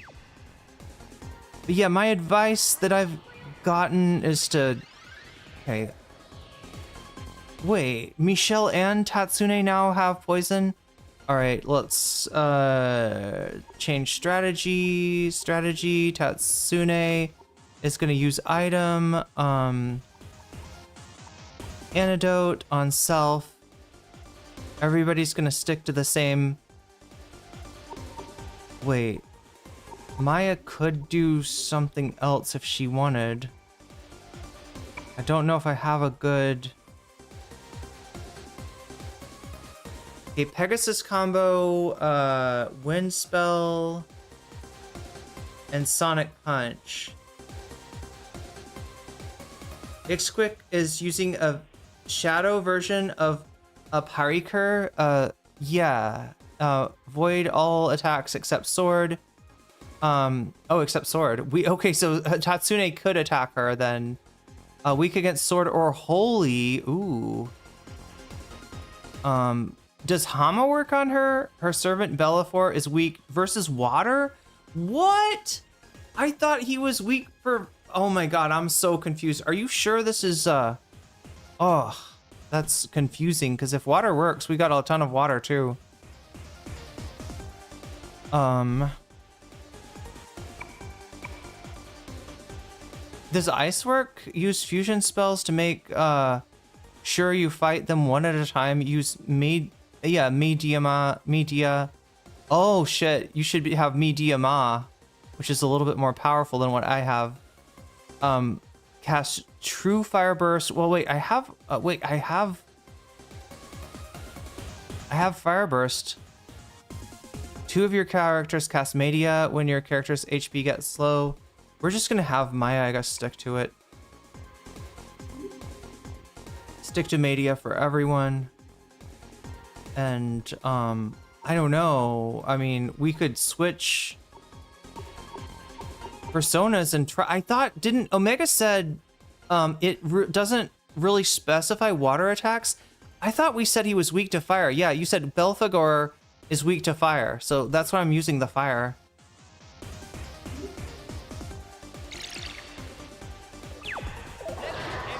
All right, Blazing Hell, can we take him out? Can we take him out? Can we at least get him?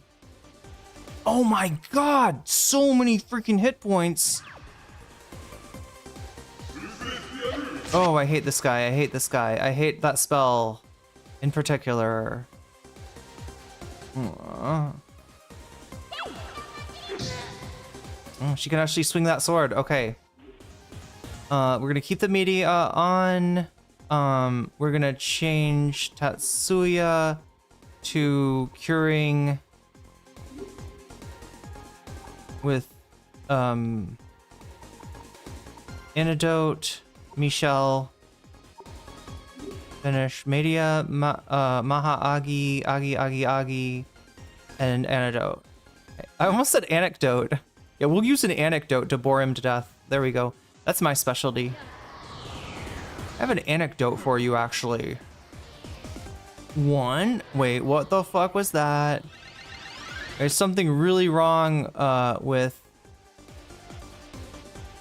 what Yuki was using. Strategy.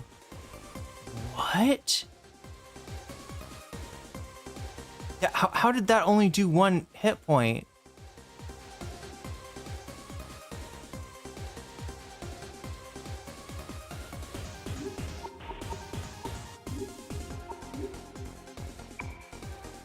We'll just try... See how this works. Because we can hit both of them at the same time with that.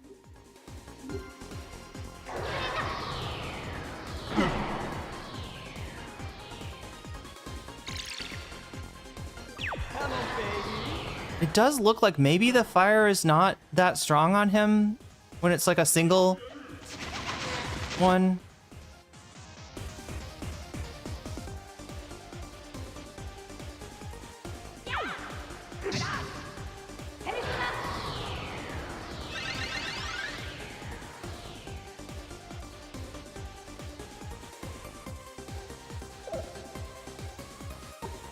Okay, so we're gonna change strategies. Strategy for Tatsune, switch persona.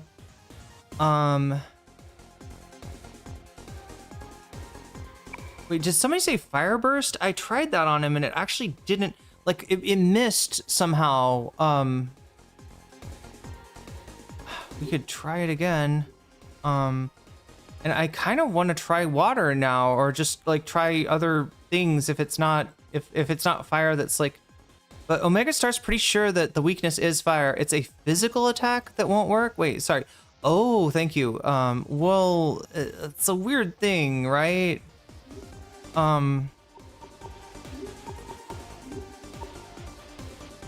It's a sword attack combined with a fire attack, but it's a special, yeah, I guess it is a special physical attack.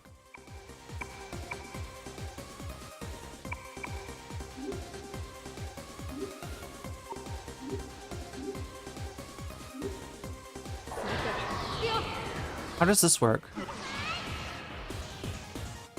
Not great.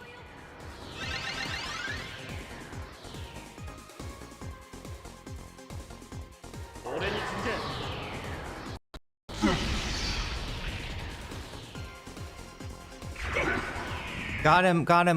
Okay. So I think it's gonna be a little bit easier now. Okay, so let me get this correct. She is immune to all attacks, all physical attacks except for sword. So maybe we could try using that sword thing on her. Fire burst, sword attack with fire. Change this Frey persona. I feel like I should be using this, but this did such little damage the one time I used it. Try one more thing, an electric attack, see if that's... We haven't really attacked her much though, so we don't know necessarily what works on her, but good advice to Omega Star on taking down Bellafor first. We were kind of low on... Ginkgo could use a chewing soul. Oh, he dodged it.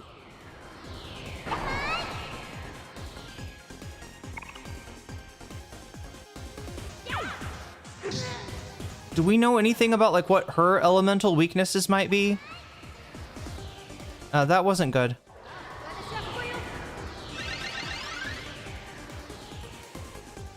My your SP are going strong. Good. Strategy. Should we switch up? Yeah, switch up our okay, so don't do that. You could do this. This one wasn't working, so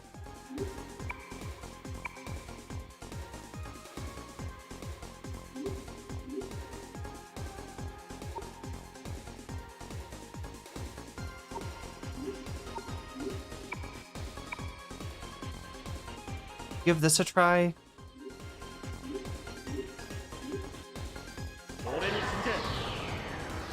So does Blazing Hell work on her? That's the question. Kind of? A little bit? I hate that it's so easy for them to cast like multi... Oh wow, we're pretty immune to that, I guess.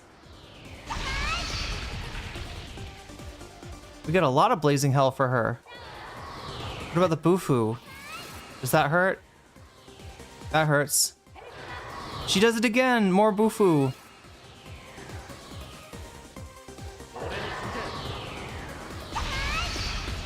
Alright, this is a lot of DPS? DPT? Is that one gonna hurt? Is that one gonna hurt? Yeah, that hurts. Okay, we're gonna get Maya back on healing strategy, even though her Bufu worked really well. We'll do more media, and we gotta get Ginkgo some Chewing Soul.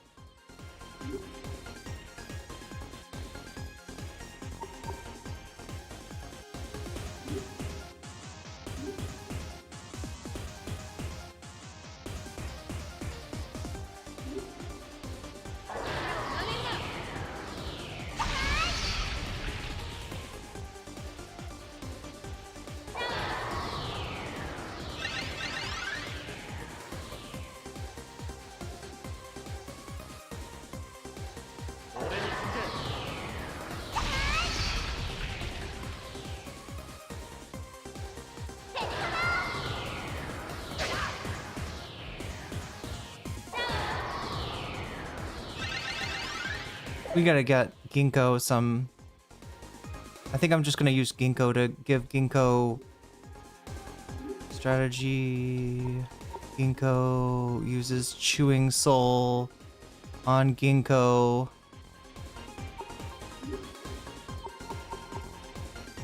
Confirm.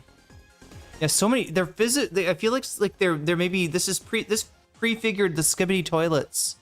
People never knew toilets could be dangerous until they found skibbity toilets coming out of their bathrooms.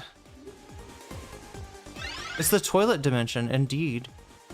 Oh, a chewing soul only does half? Let's go, everybody.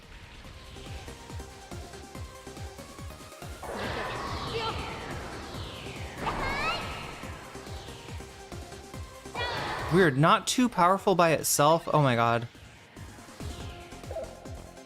Alright, strategy. Ginkgo, you will use another chewing soul, this time on Michelle. And we'll finish there and start battle. Oh, I didn't need that. It's a little bit wasteful. What was that? Oh, that was the chewing soul. Oh, the timing is... Well, actually, that one didn't hurt too bad.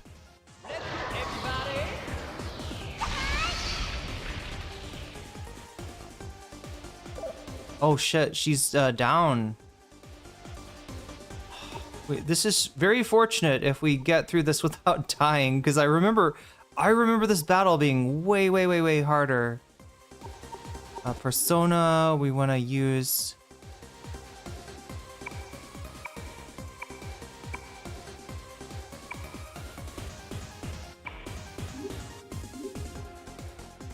Yeah, everybody's on Augie, Augie, Augie. Confirm, start battle.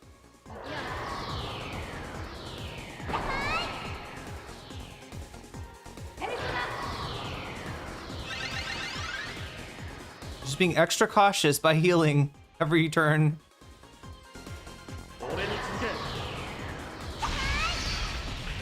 I'm guessing just a few more rounds of this,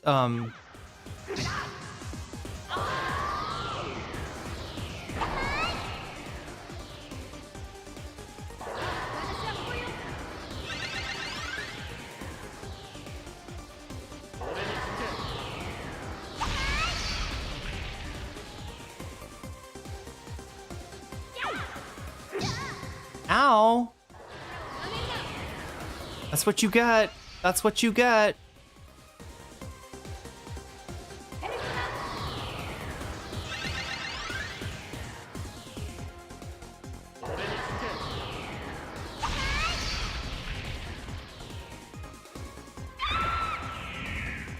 Oh. Oh. All right, we should maybe level up. That's a lot of money too. Level up, level up. Let's do that. Tatsune has leveled up. Always want to make the tech keep going up.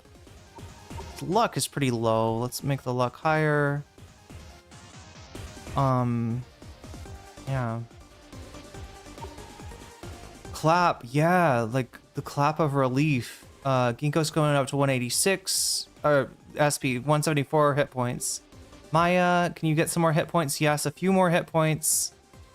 Oh, I wish I could yeah, I mean, look, when we feed her the, what was it? Oh my god, chat. Was it like a burger or something? I can't remember. Was it ramen?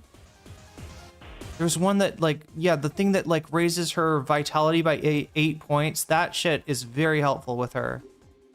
Anything we could, okay, so we didn't level everyone up. I guess only the people that were with us for a little while. This is serious. We might have gone too far.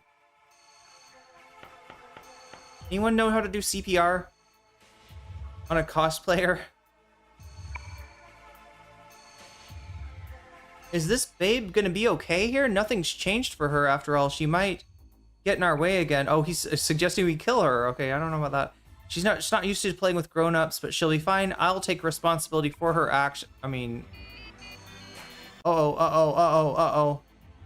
Oh, it's her her ringtone was her theme song, chat. I'll show you maybe in a second. Hey, Yukino, did you find the second article of the There's multiple articles of this fucking oracle? Is that you, Eriko? Yes, we found it. This part of the oracle says, okay, 12 beasts partake in the ascension when both death and rebirth spring forth from the fountain. Wait, is this a clue for the next place where the bomb is? When both death and rebirth spring forth from the fountain, the road to El Dorado shall be open before none other than the Cape of Dreams. Is that a reference to her since she has a cape? The road to El Dorado the golden one? The rebirth spring forth from the fountain, Trish's fountains? Yeah, death and rebirth. Well, I mean, no death there, but 12 beasts partake in the ascension. That's the Zodiac. Okay, got it. That's the freaking Zodiac right there.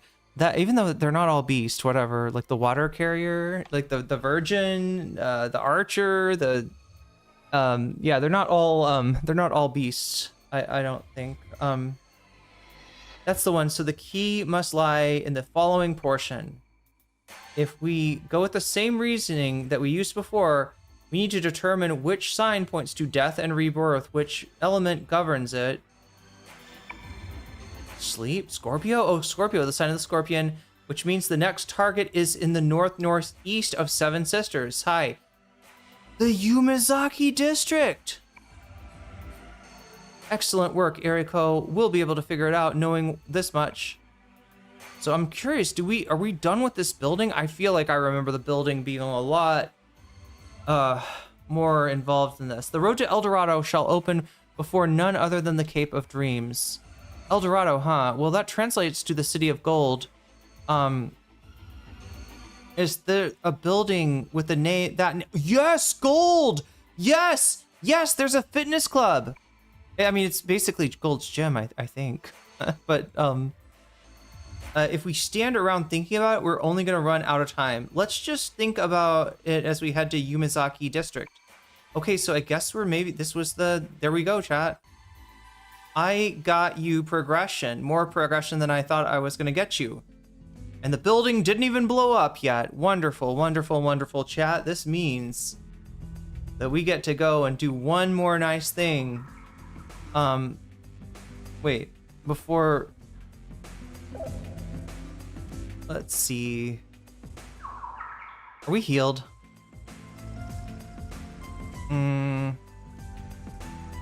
We can get healed, I think. Velvet Room. I'm a little bit hyped for this, chat. We got so many personas that we can summon. We might set a record.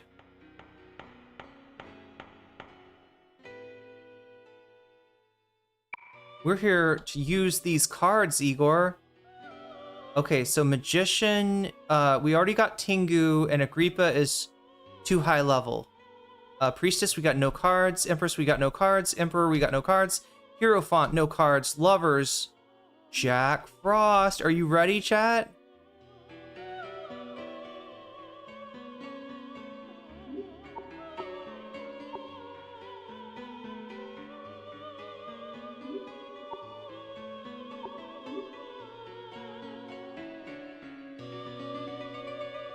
Now we're gonna have Sonic Punch. Yes. Oh my god, chat, we got our first Jack. We got our first Jack. Now we gotta get his brother, the Pyro Jack. I think there's one more Jack brother too. Or no, there's actually a lot of these like dudes. There's like a Chungus Jack, I think. Chungus Jack is really cool. Yeah, Pyro Jack and Jack Frost, they're like my favorites in the series. Hee ho, I'm Jack Frost ho, you're my friend ho. Yeah, Pyro Jack is the pumpkin. There we go, Jack Frost it is. All right, summon some more.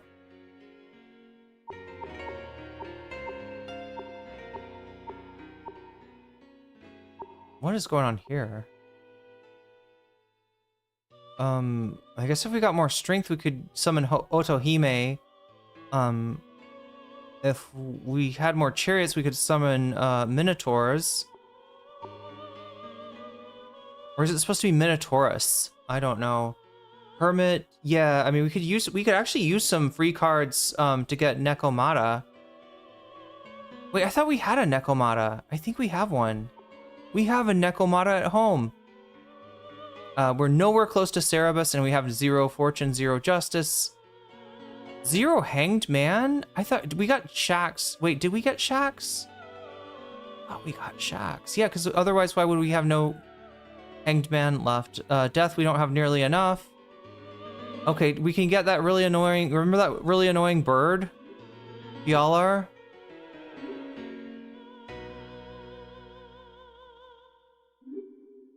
Is adding Maha Agi good for this one? Let's see. Maha Gero, sure. Adding fire to that is okay. Yep, there we go. They're all Jack X, Jack Y, Jack Z. Then Chungus Jack. It's not actually called Chungus Jack. I just can't remember what it's called. It's the big one though. It's like a heavyweight Jack, kind of. I think it's like a king too. Isn't it like a, does it have a crown? Yeah, Chungus Jack kind of breaks the mold. I think there might be a Darkness Jack too, if I remember correctly. There's our Fjalar. I am Fjalar, the one who speaks of the twilight of the gods. Whence my voice rings, the world will cease to exist. Yeah, wouldn't it be cool? So cool if it was actually called Chungus Jack. If this game from 1999 prefigured the whole Bugs Bunny meme. All right. Don't tell me that's all that we can summon. Oh, we've got so many devil cards, chat, but not quite enough, and we're not high enough level for cert. Tower cards, I don't even know if we're high enough level to get a Kanaloa. Star, we don't have enough of those. Moon, we can't summon the succubus yet. Sun, we got none. Judgment, we already have an angel. Yeah, we're nowhere near principality. We're near Demet. We got enough. Yeah, that's the annoying one, chat. We got a ton of world cards. Nowhere near Demeter. All right, so two summons. What there's got to be a few. I said like there's some that we're like really close to. Let's look at those. Which ones? Okay, we can't get Agrippa. Too high level. Priestess, no cards. We got Jack Frost. Jack-o'-lantern, yeah, we don't have enough free cards to do Jack-o'-lantern. Chariot, we're 40 away from Minotaurus. Strength, we could maybe, we get 84 strength and we can do Otohime. Is that like Otohime?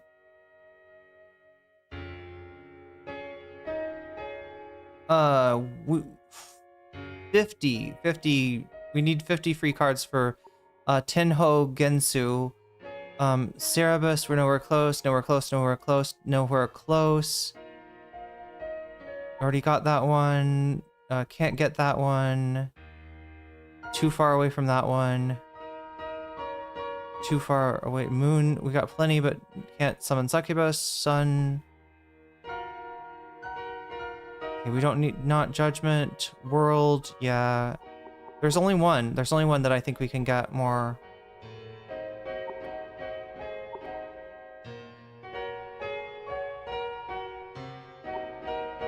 Is it strength? Yeah, strength. If we can get to 84, that's 24, 27. We get 27 strength cards, then we can summon Otohime.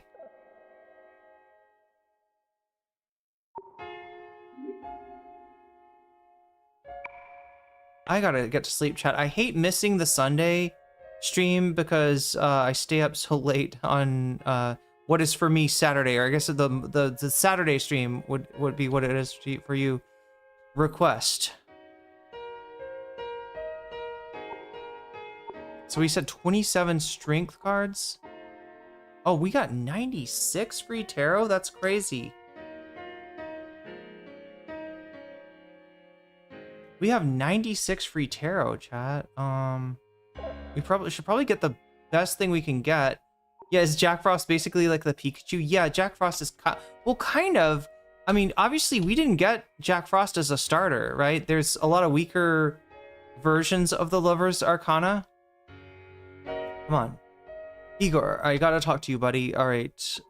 So 96 is what we got. Summon.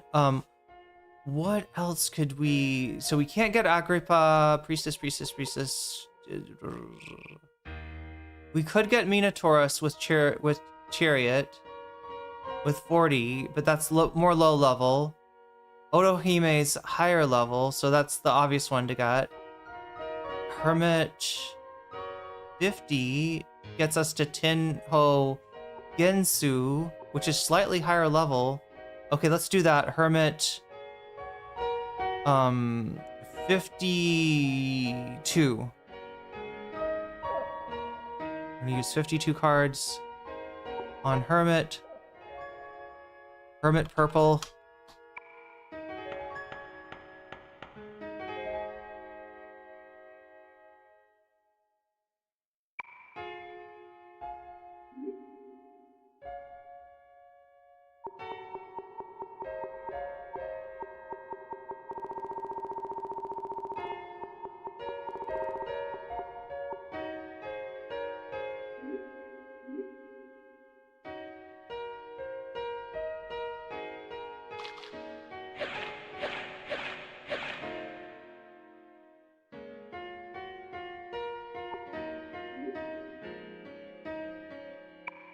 And this kind of gives you a sense of what the actual creators of SMT and Persona are like. You know, the guy, the smoking artist guy with the sunglasses.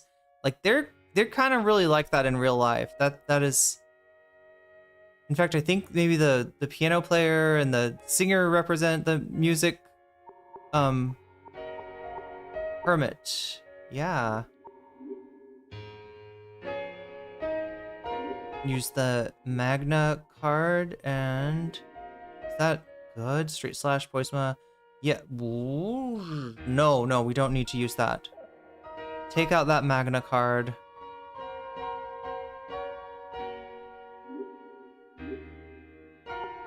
Next, and summon.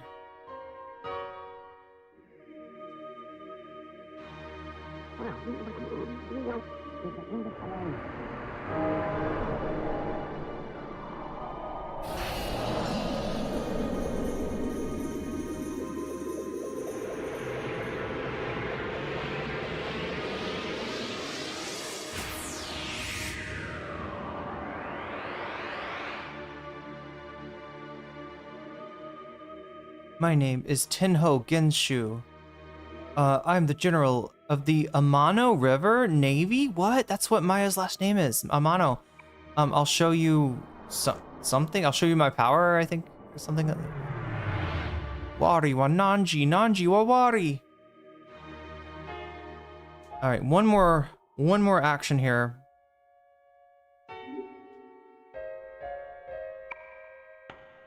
Going over to use some more free tarot cards.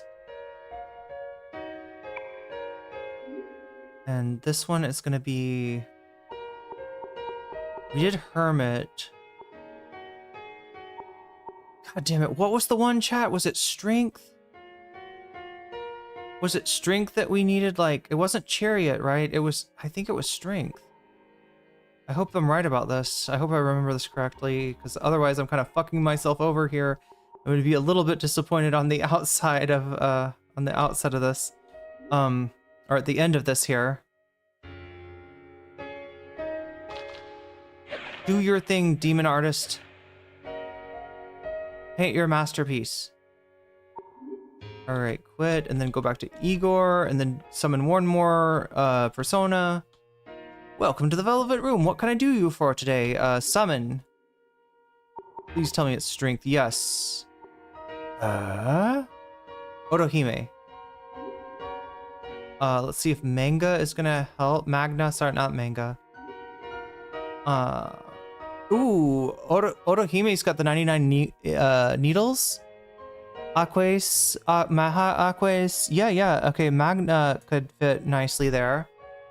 All right, we'll do it. Yes. We're gonna summon one more, chat, and then I am gonna get the fuck out. Right.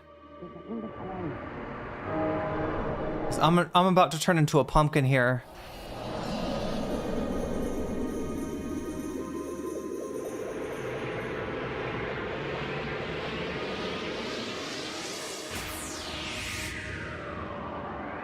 Gotta figure out something to eat. I am Otohime. I am you. You are. I am thou, and thou art I. I shall protect you with all of my strength.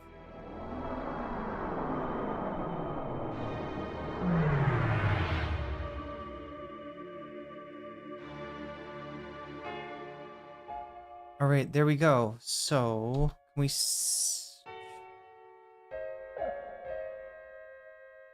Why does Igor always have, like, bloodshot eyes? Wait, there's a thing. There's, like, a... I think that's, like, a... There's, like, a pathology or something. Bulging eyes. Oh my god, chat, what is it? Fuck. Oh, I should know what this is. Cushing syndrome? Is it Cushing syndrome? Does Igor have Cushing syndrome by chance? Maybe I'm mixing it up with a different one. I think that's the one where the eyes bulge. Okay, we're gonna save this here because we did a good job. We got through this.